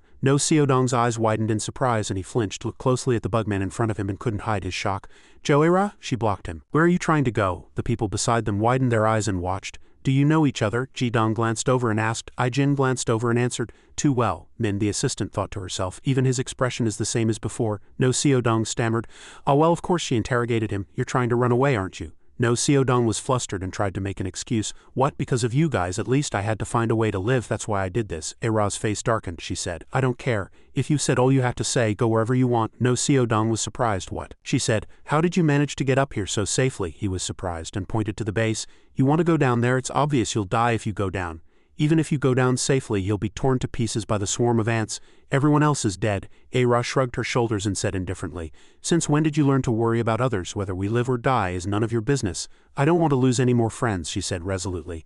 "Lead the way." No Seo-dong's face turned pale. He had no other choice but to accept. "All right, follow me." No Seo-dong opened his mouth with difficulty. The group followed No Seo-dong's lead and entered a secret passage. It was a door with long deep stairs hidden deep in the mountain. Ji-dong was surprised. "There was a path here? I didn't even know there was a path like this," Min answered.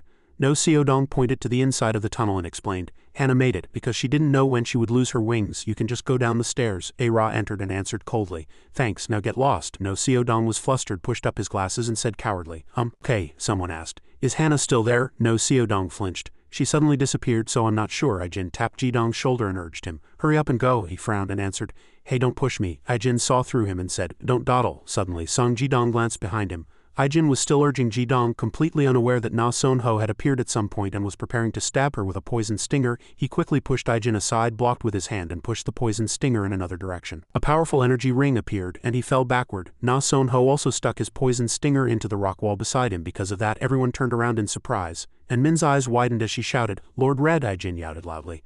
Song Jidong got up with difficulty and said in a low voice, "Yeah, are you still standing there? Hurry up and run." Song Jidong shouted with all his might. At this time, Na Sonho suddenly covered his ears with both hands. The first pillar, No Ji-yu, covered his mouth with his hand, coughed once, then opened his mouth and whispered. He took a deep breath and shouted, "Excuse me." As soon as he made a sound, a terrifying sound wave that pierced everything it touched echoed. The sound wave turned into a vortex, scattering the soil and stones on the summit in all directions. A feast of sound waves enough to create a desolate landscape in an instant. Song Jidong collapsed to the ground and looked up at Na Sonho, who was standing arrogantly beside him with murderous eyes. No Ji-yu covered his mouth and approached Ai-jin, who had collapsed on the pile of dirt. Affected by the sound waves from a close distance, Ai-jin lost consciousness and fainted. Down below, Kong Mi-sun and Mi-chan were fiercely confronting each other. He opened his mouth. "Do we really have to go this far?" Kojima had entered his open state at this time, wearing white armor all over his body, and a sinister light flashed in his eyes. Kojima turned and said sharply, "I will definitely show you Hung." Kong Mi-sun was enraged. "Kong Mi-chan, you!" Kojima shouted. Operation Ant Nest number 3. As he turned, his white hair scattered in the air. Thousands of black ants were surrounding Kojima's body. He opened and decided to show Kong Mi-sun this form of himself. Outside, after No Ji-yu emitted the ultrasonic waves, everyone was frozen in shock before his immense power. Min jumped up to avoid a fatal blow beside her. No Seodong gritted his teeth and held onto the ground with difficulty. Suddenly a centipede arm extended from behind and pulled No Seodong into the tunnel, and the soil and stones shattered and fell in pieces down the mountainside. With a single terrifying scream, space was severely destroyed and the landscape collapsed into desolation. No Ji-yu suddenly knelt in front of Ai-jin, who was lying on the ground, took off his mouth guard and cried in pain, "She's dead again?" Sniffle, sniffle, as if he wasn't the one who did it. He held Ai-jin in his arms, supported her head and sobbed, "Such a lovely lady, I didn't even get to say hello, it hurts so much." The pervert No Ji-yu cried sorrowfully. Suddenly a single thread of silk shot out from Ai-jin's shoulder. Over here, No Ji-yu was still lost in his own melodrama. He growled loudly, "It hurts so much." These 3 words followed his echo and became a terrifying force, spreading throughout the vast mountain space. Suddenly a thread appeared from somewhere, formed a magic circle and wrapped around No Ji-yu. The thread moved nimbly and rushed in front of his face, instantly becoming a divine thread and sewing Nogu's mouth shut. The thread was thin but had immense power. They followed their master's instructions and pulled No Ji-yu forward. He lost his balance, fell forward and planted his face in the ground. Just as he was about to kiss the ground, a streak of light shot up from below and hit his face. No Ji-yu groaned and muttered, "Ahem ahem." Ai-jin, who had shot up from below, did a graceful somersault and kicked the pervert squarely in the face. "Shut that dirty mouth of yours right now," she commanded. "My ears are ringing, you pervert," she growled and tightened the thread that had sewn Nogu's mouth shut. He let out a kook sound from his throat and his face turned blue with fear. Over here, Min was thrown back by the effect of the sound waves. She got up with difficulty, covered her ears, frowned and muttered, "I thought my eardrums were going to burst. It's a good thing I flew up in time to avoid a fatal blow." "Ah, is everyone okay?" she asked, looking back worriedly to check on everyone's condition. Seeing the sight before her, Min's eyes widened in surprise as she saw Ra's severed bugman arm on the ground. She looked around and muttered, "Ms. Ra." But there was no answer. Suddenly another sound wave echoed in succession. Min covered her head and said with difficulty, "Ah, that sound again." No Ji-yu emitted a continuous stream of sound waves and attacked Ai-jin directly. She dodged to avoid the soil and stones, which shattered and fell in pieces. Ai-jin counterattacked, shooting a spiderweb to catch No Ji-yu. The spiderweb stuck firmly to his mouth. Before No Ji-yu could react, she quickly moved behind him and ambushed him. He turned in time, and just as she was getting close, he swung his arm. He fired a sound wave cannonball at close range. Ai-jin had no time to dodge and was hit by Nogu's sound wave cannonball, slamming hard against a rock. And No Ji-yu fired several more sound wave cannonballs in succession, the terrifying power of which even pierced through the solid rock. Ai-jin groaned in pain, and Min at this time also transformed into her bugman form, rushing over in a hurry and shouting loudly, "Ms. Ai-jin." No Ji-yu at this time flew close to the rock he had pierced, muttered and threatened, "Did you hear that?" He was floating in the air, and the terrifying power of the cicada bugman was indeed worthy of the name of the first pillar of Hexagon. No Ji-yu continued, "This is my cry that shakes the heavens and the earth." On the other side, Ji-dong had collapsed against a nearby rock due to the effect of the sound waves. Na Sonho stood arrogantly in front of him and opened his mouth with a judgmental gaze. "Red hair, it was you." Ji-dong did not understand and raised his face, and Na Sonho continued, "The one who killed Dugang." He smiled provocatively. "Yeah, so? Do you want an autograph?" Na Sonho's smile twisted, and a murderous aura emanated from his whole body. A dark energy flowed along his body, preparing for a show of force. He growled. A low hoarse voice echoed, "Sign your tombstone with the last of your strength." Ji-dong also got up and answered refreshingly, "All right, I'll sign your tombstone and give it to you as a gift." The 2 murderous auras blazed fiercely, and the red and blonde hair intertwined like 2 dragons trying to swallow the sky. As their gazes met, a fighting spirit to swallow the opponent blazed. The ruthless fight between the Hercules beetle bugman and the hornet bugman was about to begin. Over here, No Seodong was lying unconscious on the ground, his face down with broken stones and dust scattered on his head. He opened his eyes with difficulty and let out a weak groan. The entrance to the subway in front of him was blocked by large rocks without a single gap. No Seodong woke up with a start, scratched his head and muttered, Damn it, I'm still in one piece, not a single scratch? A-Ra slowly walked into the deep tunnel, and with every step she took, drops of blood fell. Only then did No Seodong notice A-Ra in front of him, and seeing the bloodstains on the ground he seemed to realize something. A-Ra was holding the wound on her other arm with one hand with difficulty. Half of her elbow had been severed while pulling No Seodong into the subway. He let out a sound, ah. And his last memory before fainting was the feeling of a giant arm pulling him back. The two had fallen into the back of the tunnel together, and A-Ra's arm had been blocking for No Seodong when it was hit by No Gu's soundwave cannonball attack, causing her to lose her left arm.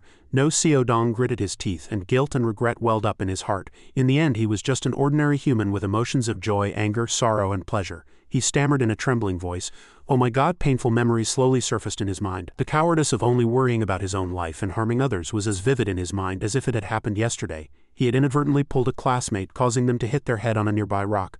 No Seodong groaned and looked at A-Ra, sobbing, "Why did you save someone like me?" A suppressed cry echoed throughout the cave. A-Ra was lost in thought, her head bowed in silence. A-Ra opened her mouth. "I don't know either." The more she spoke, the harder No Seodong cried, and tears streamed down his face. A-Ra just answered calmly, "I don't know why I did it either." No Seodong bowed his head. "I'm ashamed. I'm sorry. I'm really sorry." Inside the base, Kong Mi-sun and Kojima were still in a tense standoff. In front of Kojima's bugman form, Kong Mi-sun was surprised. That form was Kojima. He commanded arrogantly, "Watch carefully." Then he concentrated his energy. The nearby ant nests began to gather at Kojima's call, and he opened his mouth.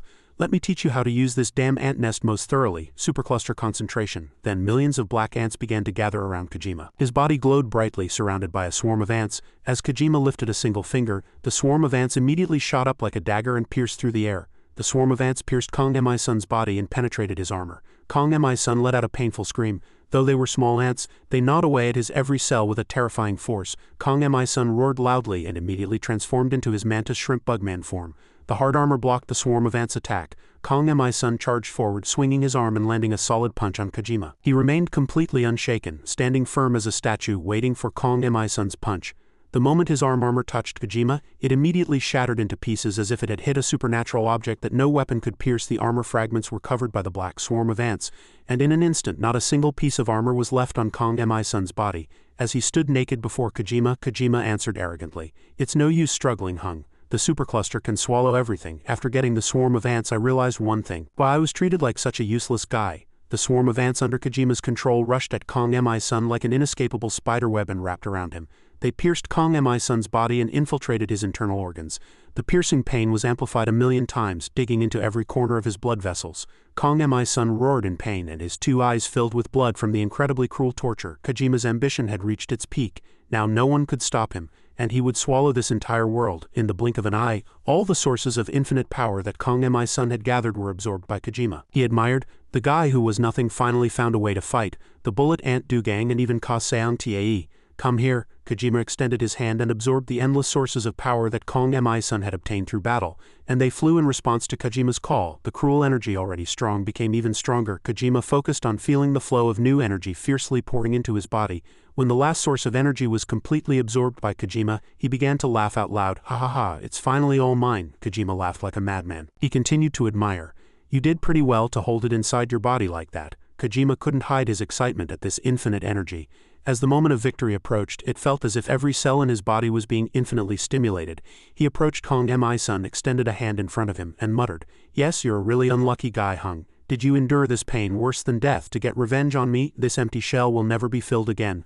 I will never let you stand in my way. Come here," Kojima said alluringly. Suddenly an unexpected force pulled Kong Mi-sun from his spot. Kojima grabbed at empty air. He looked around warily.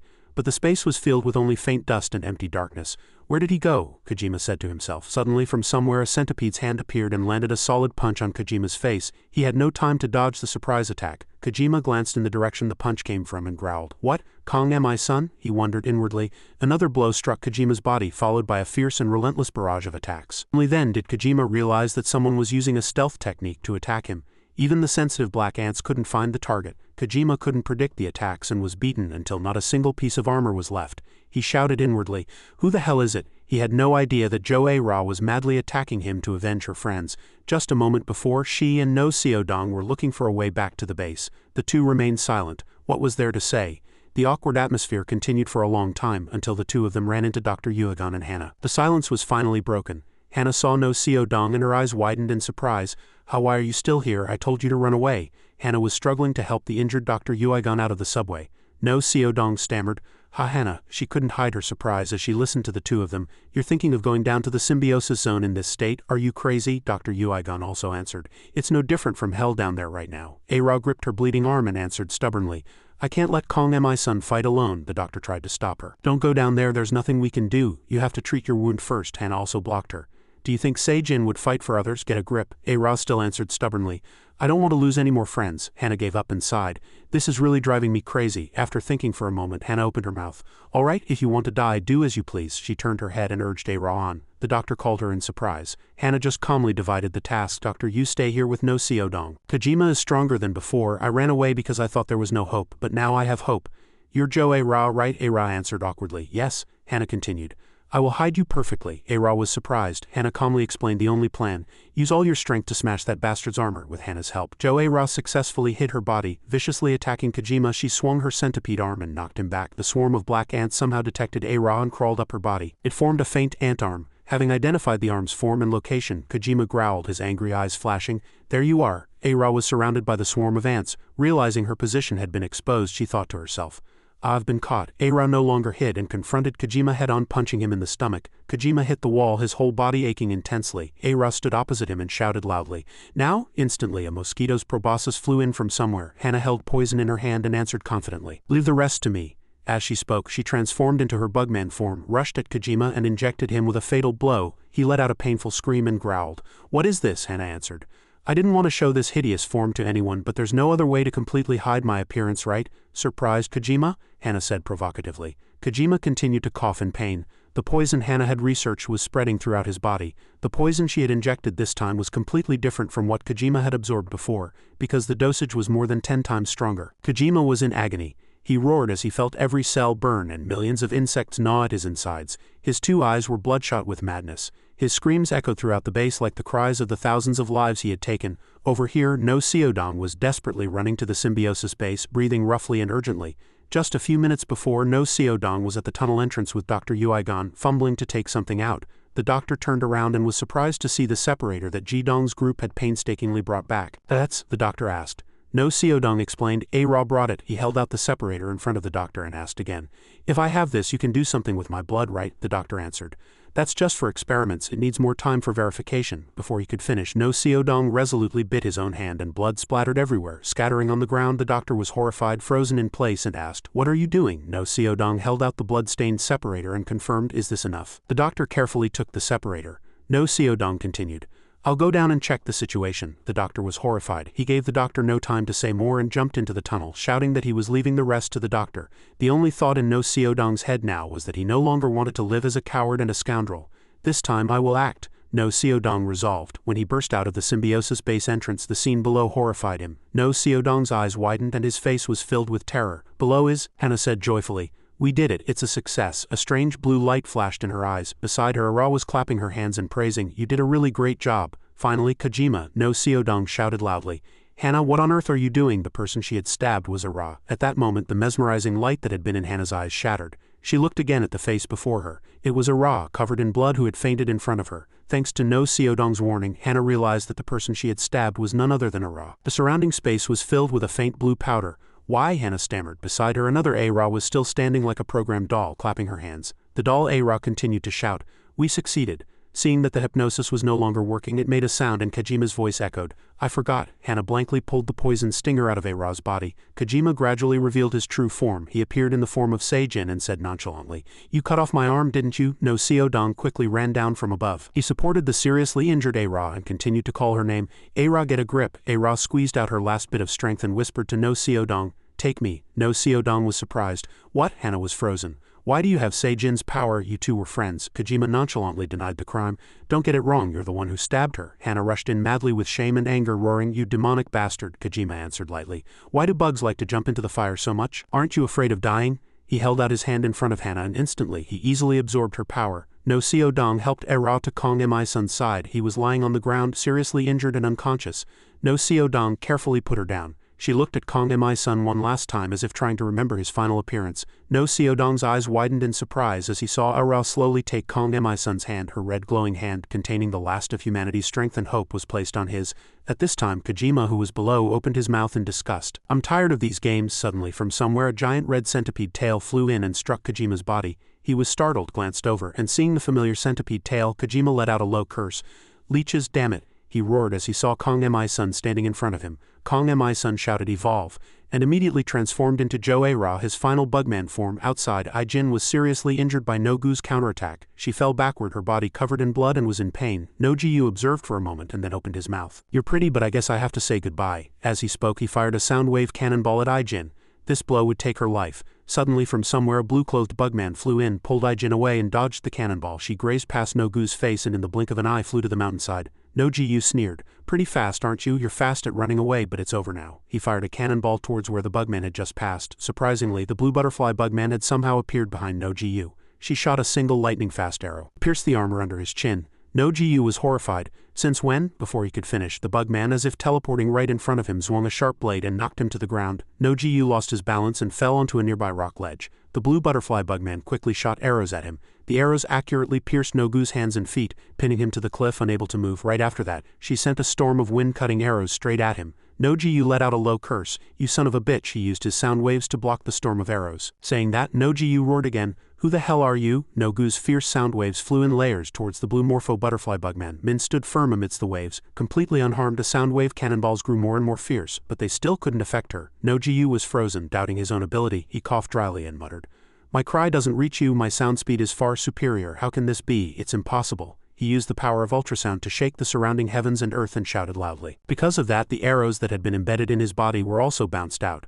No-Ji-yu initiated his second opening and evolved into an amplifier. His armor turned into an ultrasonic speaker, and his power was amplified 100 times. Before that, Min quickly escaped, before No-Gu's sound waves could reach her. Taking advantage of a moment when he wasn't paying attention, she returned to the cave where Ai-jin was hiding. Min muttered worriedly, "What should I do? Her eyeballs have ruptured and her eardrums have burst. The fur on her body prevented her bones from breaking, but her muscles are severely damaged."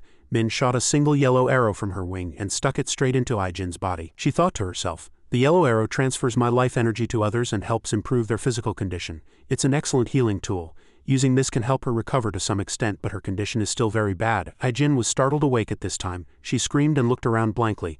Min immediately asked, "Ms. Ai-jin, are you okay?" No-Ji-yu activated the speakers on his hands outside, creating sound waves to find the mysterious bugman. He looked around and muttered, "Where did she go?" Min, inside the cave, heard the commotion outside and couldn't hide her worry. "He came back to find me," she thought to herself about the first pillar of Hexagon. "Red Nim is currently fighting a guy who seems to be the second pillar, so I have to fight that guy alone. Even with the second opening, I'm not strong enough to defeat him. Fortunately, I still have my speed." Just then Ai-jin lightly tapped Min's body. She spoke faintly, one word at a time with great effort. "Give it to me." Min didn't understand her meaning, hesitated and asked again. Ai-jin squeezed out her last bit of strength, opened her hand and said, "Give me all the arrows." Outside, No-Ji-yu continued to clap his hands, creating shockwaves to find Min. He kept clapping, the amplitude getting faster and stronger, and the waves successively destroyed the mountainside. The sound of something cutting through the wind echoed, and Min shot up into the air, drawing the enemy's attention. No-Ji-yu got excited. "There you are." He raised his hands forward and aimed at Min. As he opened and closed his hands, thousands of threads like a sawtooth net appeared in the sky. The threads multiplied, and in an instant they covered the entire sky. By the time he noticed, he was already completely trapped in a spiderweb membrane. No-Ji-yu was surprised. "Is this a soundproof barrier?" A familiar figure stood outside, and she spoke playfully. Hello, can you hear me well?" Ai-jin controlled the spiderweb from the outside and provoked him. "You were so noisy that I made a special soundproof barrier. You can clear your throat as much as you want in there, but don't even think about getting out."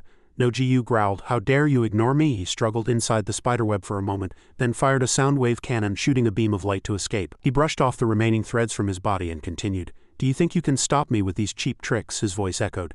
"As for me, the concert will now officially begin." Suddenly, he paused for a moment and looked at the thread stuck to his hand. He looked at the exhausted Ai-jin and spoke unpleasantly.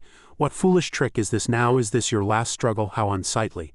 What are you going to do in that pathetic state?" No-Ji-yu continued disgustedly. He was surprised. "Don't tell me you're going to fight me in that condition." Ai-jin suddenly pulled out a golden arrow from somewhere. She sharpened the arrow on the cliff. Ai-jin slowly opened her mouth. "You can't enjoy the festival looking like this, can you?" Sparks flew from the friction, creating a burning arrow torch. Ai-jin provoked him. You should get ready to enjoy it too. From now on the fireworks festival will officially begin, she said dangerously. As soon as she finished speaking, Ai-jin stabbed the arrow straight into her neck and her whole body was engulfed in fierce flames. No Ji-yu was frightened by the heat and shouted loudly. Is she trying to self-destruct? Ai-jin answered. As long as this flame burns. I'm still far from dying. Her hair turned into a roaring flame. The strength of her whole body was covered in fierce, splendid flames. Ai-jin opened the power of the silkworm moth bugman, tiger moth form.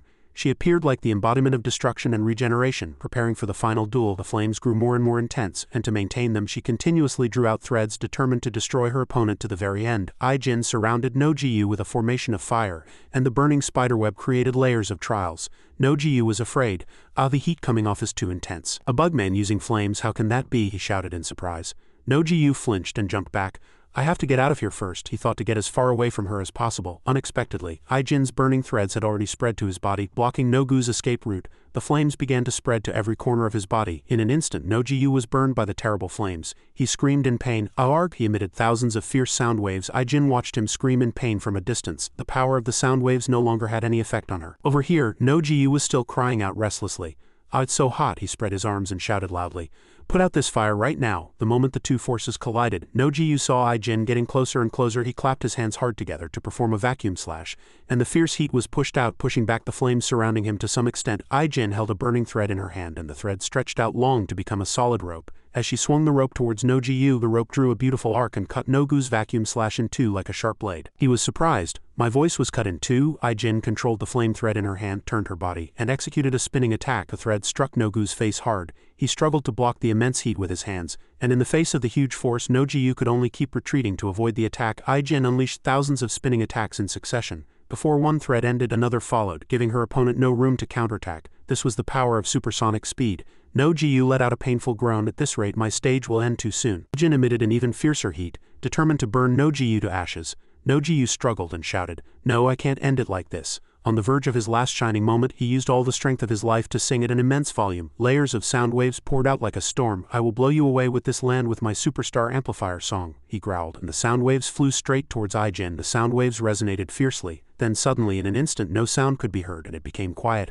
Only the crackling sound of the blazing flames remained. No Ji-yu shouted until he was hoarse. He opened his eyes wide in surprise and stared at the impenetrable solid wall of fire that blocked his sound waves. He was flustered. What the hell is this? Ai-jin had now reached a new level. Other people's powers were like child's play to her. Ai-jin provoked him. Use all the techniques you have left. Your cruelty will only make my flames burn more intensely. After speaking, she shot two flame bullets from her wings, flying straight towards No Ji-yu, who was standing on the opposite side. The cannonballs embedded themselves in No-gu's body. It felt as if hundreds, thousands of needles were simultaneously injecting fire into his body. His internal organs felt like they were on fire.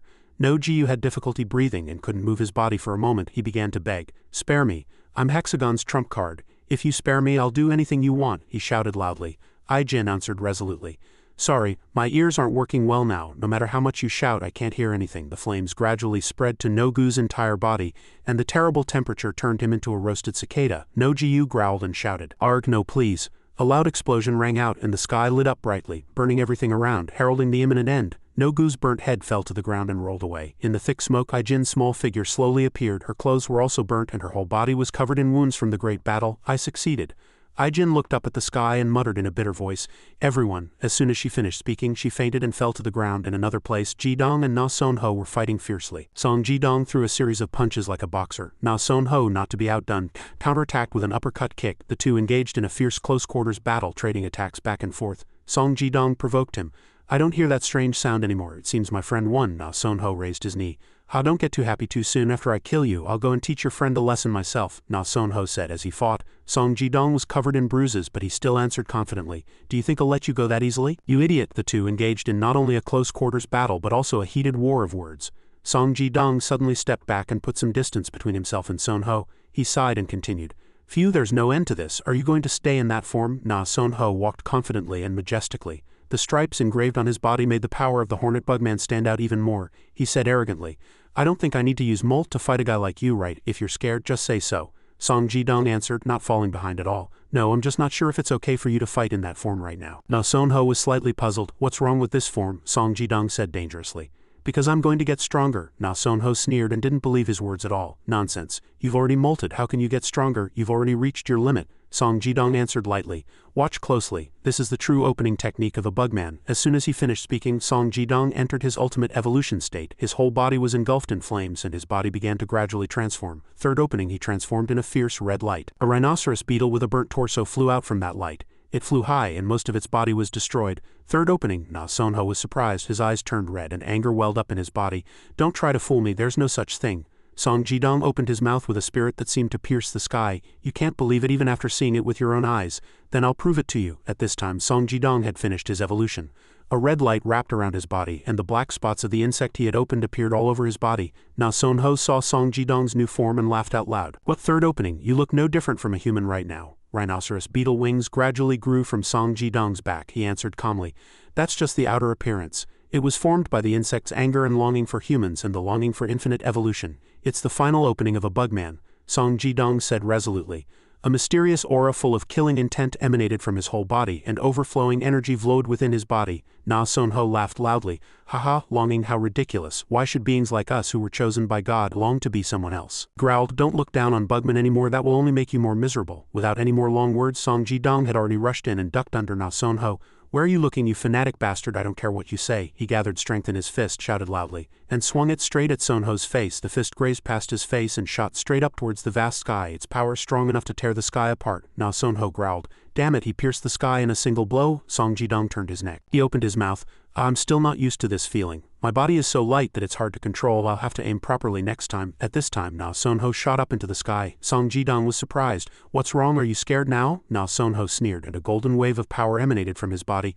Ha, I'll show you the difference in our abilities. Watch closely. After speaking, Na Sonho entered his second opening state, Molt. His wings spread wide like a cocoon wrapping around his body, and the stripes on his body seemed to become even clearer. Na Sonho entered his second state, Queen Bee form. A light flashed in Song Jidong's eyes. Ha! Then he burst into laughter at Na Sonho's hideous appearance. Ha ha, oh my god, you look so weird. Did God give you the wrong gender? Song Jidong held his stomach and laughed, pointing a finger. Now I know why you didn't use Molt. While Song Jidong was mocking Na Sonho spread his wings wide. The honeycombs on his wings turned into exploding barrels and began to fire the first cannonball. A bee appeared from somewhere and flew towards Song Jidong like an arrow. He reflexively leaned back to dodge it. Immediately, thousands of bees with sharp stingers swarmed from somewhere and attacked him. Song Jidong was surrounded by a swarm of worker bees, but he answered without being shaken in the slightest.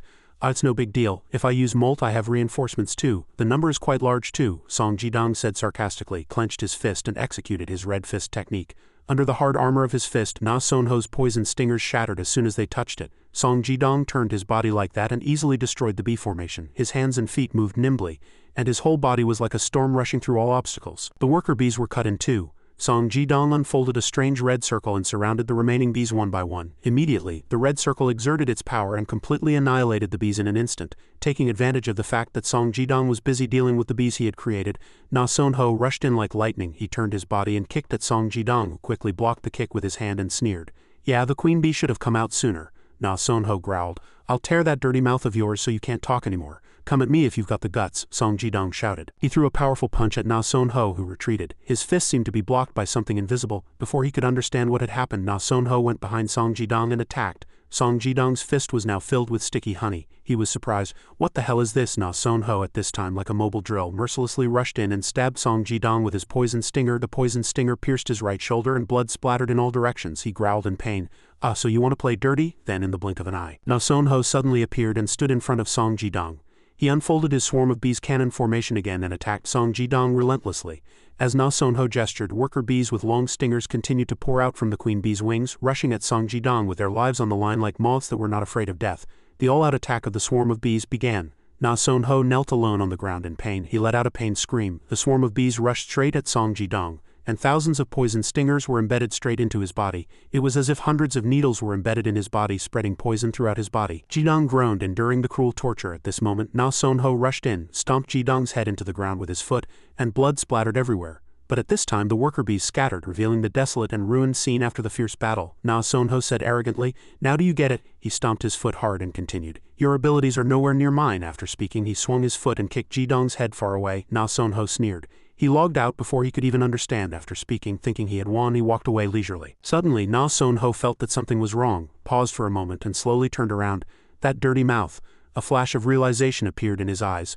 Don't tell me it's a flashback. As he expected, Jidong appeared from somewhere and threw a punch at him, and a familiar voice echoed loudly, "Come at me if you've got the guts." A powerful punch like a steel flame exploded on Na Sonho's face and sparks flew in all directions. It was as if thousands of needles were piercing his head, and the terrifying force was like a close-range grenade, scattering the enemy's flesh and blood in all directions. The battle only truly ended at this moment. Ji Dong, his face covered in wounds, retorted coolly, "Now do you get it? Your abilities are nowhere near mine." He swept his hair back, leaving Na Sonho's soulless corpse behind him. With a complicated heart, he slowly walked out of the ruined battlefield. Suddenly a familiar voice echoed, "Lord Red." Ji Dong couldn't help but be surprised to see Min and In, who were covered in bruises, in front of him. Min said happily, "As expected, you're safe." Ji Dong saw In leaning on Min's shoulder, almost about to faint, and hurriedly ran over, calling out loudly, "Jin, are you okay?" Min answered honestly, "Not really. She won the fight against the first pillar, but her eardrums are severely damaged." At this time, In also woke up groggily. Seeing Ji Dong, she habitually raised her hand in greeting. "You're here?" Ji Dong shouted in anger. "You idiot, you think this is funny?" Min mediated and said, "Don't worry, I'll be sure to heal her." Only then did Ji Dong calm down and say, "All right, I'm counting on you." In tiredly closed her eyes and, seeing Ji Dong's attitude, speculated this and that. "Is he cursing me right now?" At this time the three of them were silent for a moment, then simultaneously looked down towards the base, lost in thought. "Then all that's left is Kong Mi-sun's fight, right?" At this time, below the underpass, Kong Mi-sun, who had gained a Ra's power, was like a tiger with wings, and Kong Mi-sun's centipede arm was bizarre and extraordinary. No Seodong stood to one side, staring at the scene before him in horror. He saw Kong Mi-sun, whose whole body was covered in red centipede shell patterns, and stammered, "Is that Kong Mi-sun?" As he growled, the red stripes on his body appeared clearly on top of every mark. One of Kojima's arms was cut off by Kong Mi-sun. From the severed arm a swarm of ants disgustingly swarmed. He laughed madly and provoked, "How long are you going to keep this game up? It's time to end it."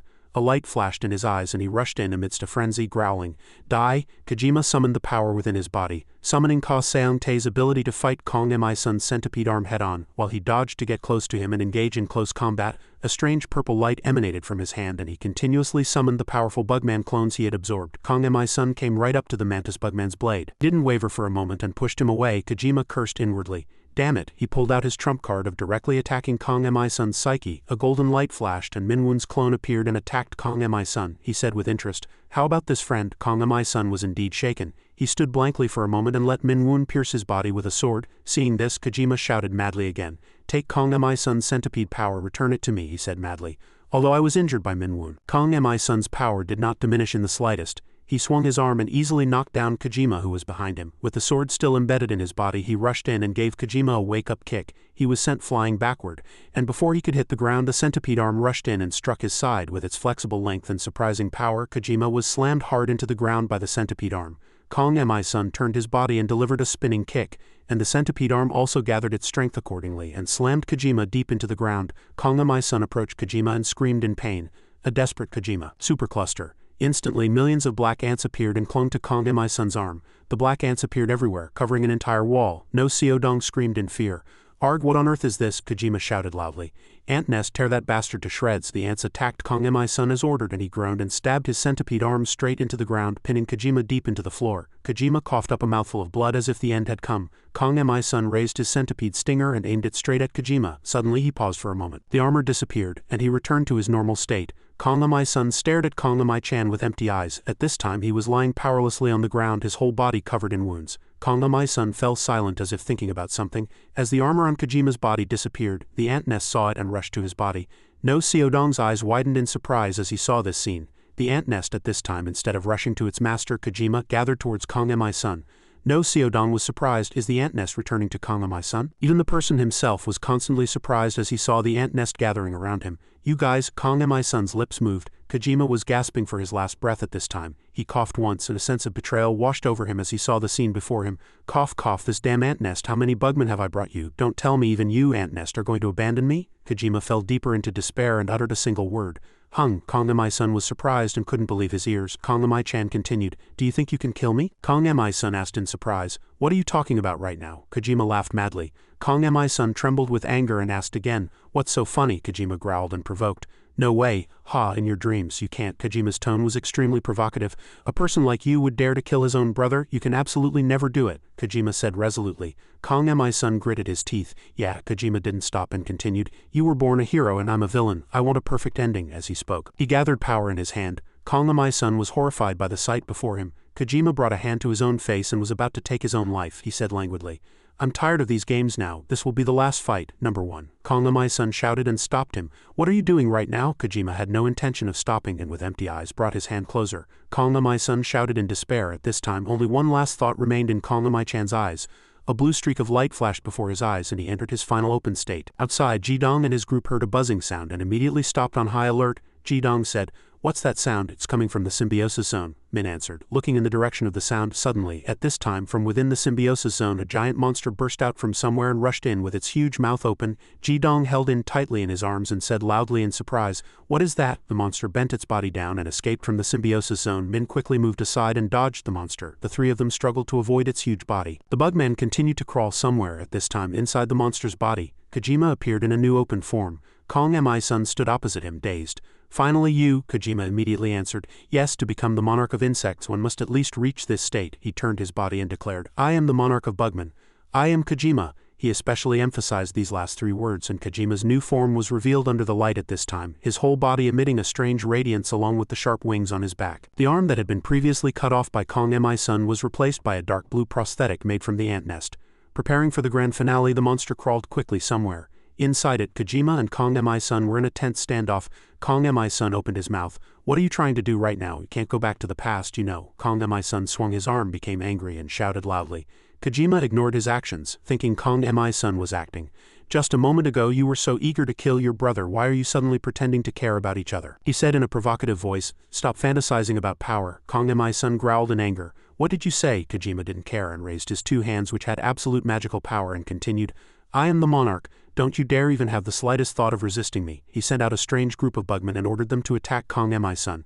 "Bugman counter," Kojima shouted loudly. Kong Amai-san was surprised and trapped in the bugman formation. They grazed past Kong Amai-san's body and blood splattered everywhere. The black ants on Kong Amai-san's body scattered and his eyes became bloodshot. Bugman counter swung its body and rushed at Kong Amai-san. He jumped up in time and dodged the dangerous attack. The bugman missed because of that and stabbed straight into the internal organs of the monster outside. It screamed in pain and coughed up a mouthful of blood. Kojima inside jumped up and closed in on Kong Amai-san. He looked at his brother in front of him and continued, "You've finally shown yourself. Ant nest operation number 1, Kong Amai-san, black ant bugman form." He had returned to his original form. Kong Amai-san's power increased severalfold, and a single gesture was enough to tear the bugman counter in 2. The black ant's eyes were cold and his 2 feet moved nimbly. When Kong Amai-san commanded move, his body immediately moved nimbly. He aimed his poison stinger right at Kojima, who dodged in time and avoided the dangerous frontal attack. Kong Amai-san's 2 feet stood firmly on the ground. He turned his body and shouted, "Move!" again, a deadly light flashing in his eyes. He swung his body with all his might, pierced Kojima's armor, and delivered a wake-up blow to him. Kojima was not to be outdone and immediately regained his composure, swinging his arm and ordering the remaining bugmen to attack. Kong Amai-san was nimble. He separated the black ant into small pieces, making it impossible for them to touch his body. Kojima was slightly intrigued and continued, "So that was how you controlled the black ant, but it's a shame," he said and shot a beam of light at Kong Amai-san. "Such cheap tricks are useless against me." He shot a beam of light as sharp as a blade. The beam of light carried an unstoppable force, leaving Kong Amai-san no room to escape. He blocked it with his hand and continued, "Yeah, I'll take it. Gather," Kong Amai-san shouted loudly. And the black ant immediately rushed in, wrapped around Kojima's power and swallowed it. The dazzling light shattered into small pieces and gradually disappeared under the dark tunnel. Suddenly a faint blue light appeared in the dark belly. Like a giant meteor preparing to burn Kojima away, a terrifying beam of light was emitted. He used a giant centipede as a shield to block all the terrible power that was spreading towards him.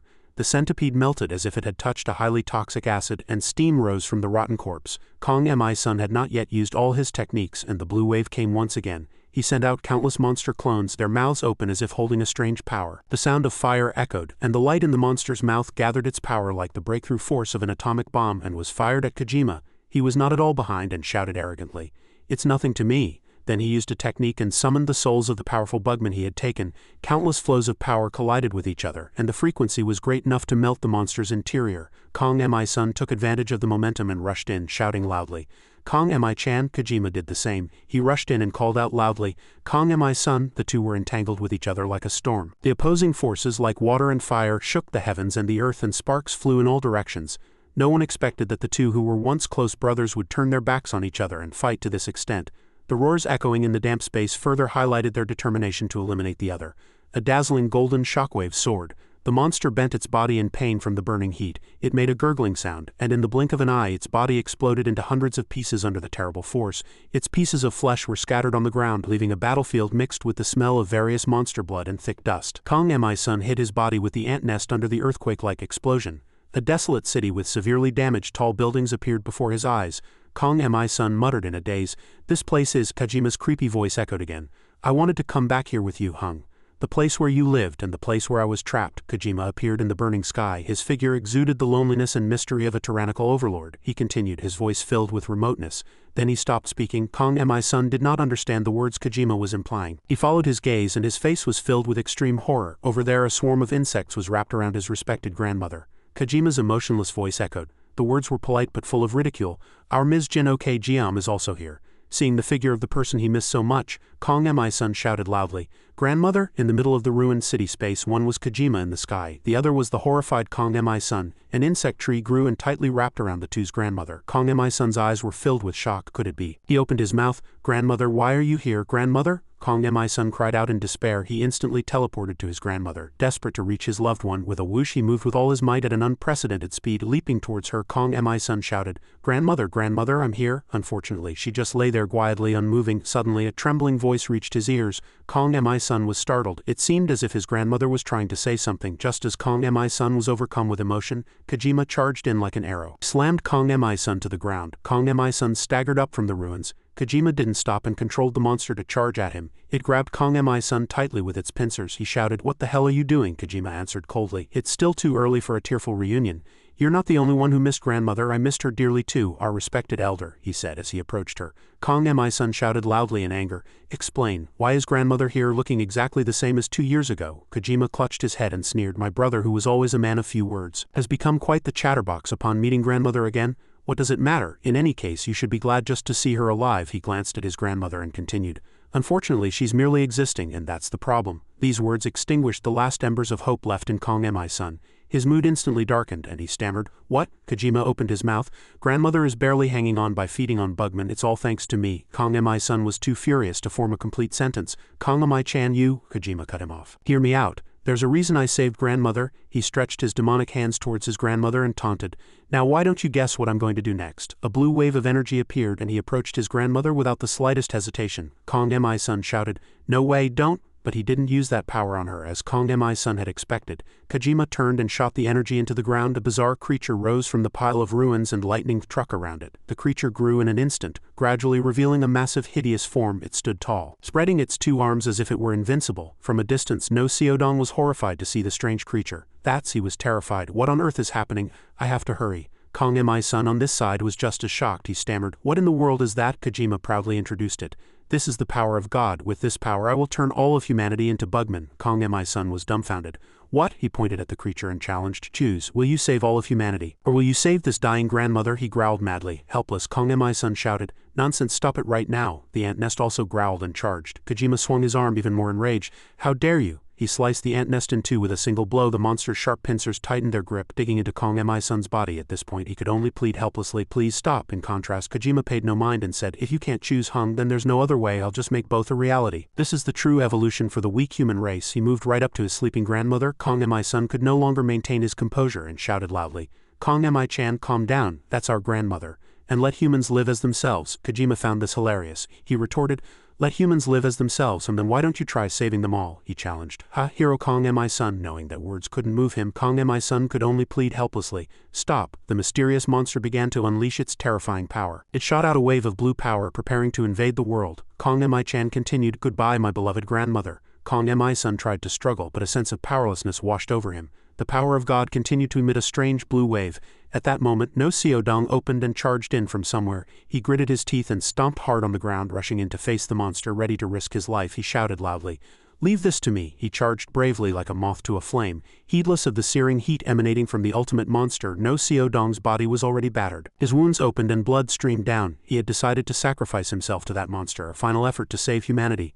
Bright red blood gushed from the giant monster. Seeing this sight, Kong Mi-sun growled in agony. the light of reason gone from his eyes. His head was ringing under the power of rebellion and no Seodong sacrifice. The monster holding Kong Mi-sun tightly was also torn in two. He immediately charged forward, risking his life. Every second was precious now. He growled, "Kong Mi-chan," and rushed towards Kojima, who was right next to their grandmother. Kojima shouted defiantly, "As if you could stop me." From somewhere both of his hands were blocked. Kojima glanced at the spirits of Park Min-woon and Se-jin holding him fast. A familiar figure with a gentle smile appeared and embraced him. Startled, Kojima uttered a word he had long forgotten.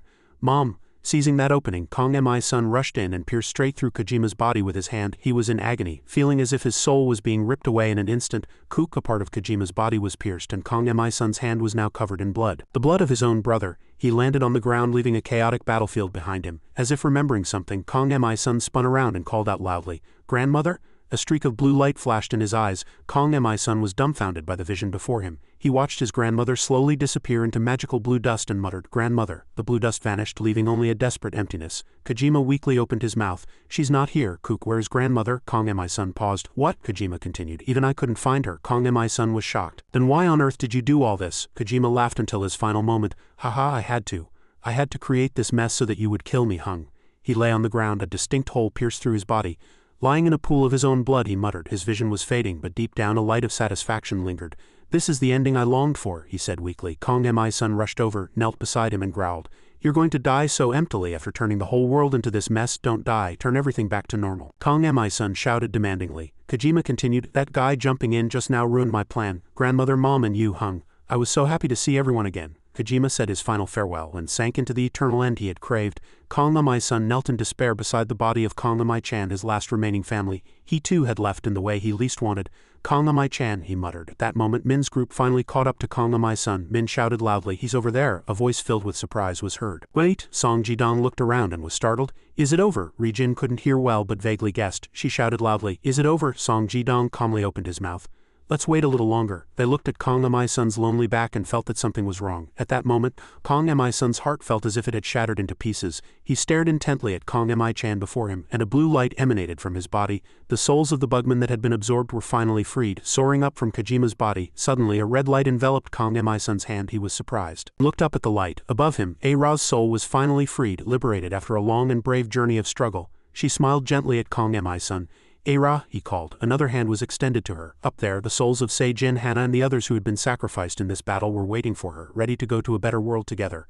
Era smiled brightly and took Se-jin's hand. The two souls vanished together before Kong Mi-sun's eyes. He knelt on the ground, feeling a desperate sense of loss. Tears fell as he watched his loved ones finally leave him. Suddenly, a familiar blade was extended before Kong Mi-sun. He looked up. Min-woon was standing beside him, bidding him a final farewell. Surprised, Kong Mi-sun called his name. "Park Min-woon." The two looked at each other as if they had 1,000 words to say. Min-woon suddenly turned his sword to the side. There his comrades who had fought alongside him still stood, reminding him that he was not alone in this world. "You guys," Kong Mi-sun muttered. Ri-jin and Song Ji-dong also stared blankly at Min-woon's soul. She called his name as if in farewell. Min-woon smiled and nodded in response, then his soul became a streak of light and disappeared. The journey of a brave warrior had ended. Kong Mi-sun was in even more pain. He covered his face, unable to bear the painful reality. The ant nest swarmed around him. He looked around and muttered, "Yes, this is a relief." Ri-jin looked at Kong Mi-sun and called out quietly, "Kong Mi-sun." He didn't answer, just looked up at the sky. Tears welled up at the corners of his mouth. Everything was over, under the blazing red sunset. The Great War had finally come to an end. The red light that emanated from the power of God had turned all the bugmen back into ordinary humans, but after losing his loved ones, Kong Mi-sun seemed to have lost his soul as well. He stood before a monument honoring the bugmen sacrificed in the war, caressing the familiar names with his hand. A speck of red dust landed on Kong Mi-sun's hand. He paused, staring blankly. A familiar touch landed on his shoulder. Ri-jin stood beside him and prompted, "Let's go," he answered quietly, his face still cold and emotionless. It was as if after that battle, Kong Mi-sun had lost all emotion and light. He sat in the car, looking at the streets blanketed in white. It felt as if he had 1,000 things to say, but no words came out. Kong Mi-sun had truly turned to black. Ri-jin drove Kong Mi-sun to a house in the suburbs. In front of the house, the two met an assistant. Kong Mi-sun approached and opened his mouth in surprise. "Are you a member of Bug Ripper?" The woman answered cautiously. "I'm sorry for being so late. My body was too weak, so it took a long time to get here. Please go inside. She is waiting for you." As if waiting for those words, Kong Mi-sun quickly rushed into the house. Behind that door was the person he had been waiting for. When Kong Mi-sun threw the door open, a brilliant light poured in and he couldn't react in time. Kong Mi-sun squinted and looked. Before him was the figure of the grandmother he had missed so much. She rushed to him, her stooped figure still the same gentle grandmother as before. "You're back, my dear boy," a warm voice echoed. Tears welled up in Kong Mi-sun's eyes. He trembled and his surroundings felt like a distant dream. He bit his lip hard, trying to keep the tears from falling. Finally the light returned to Kong Mi-sun. He smiled brightly, his eyes shining like stars after a storm. "Grandmother, I'm home."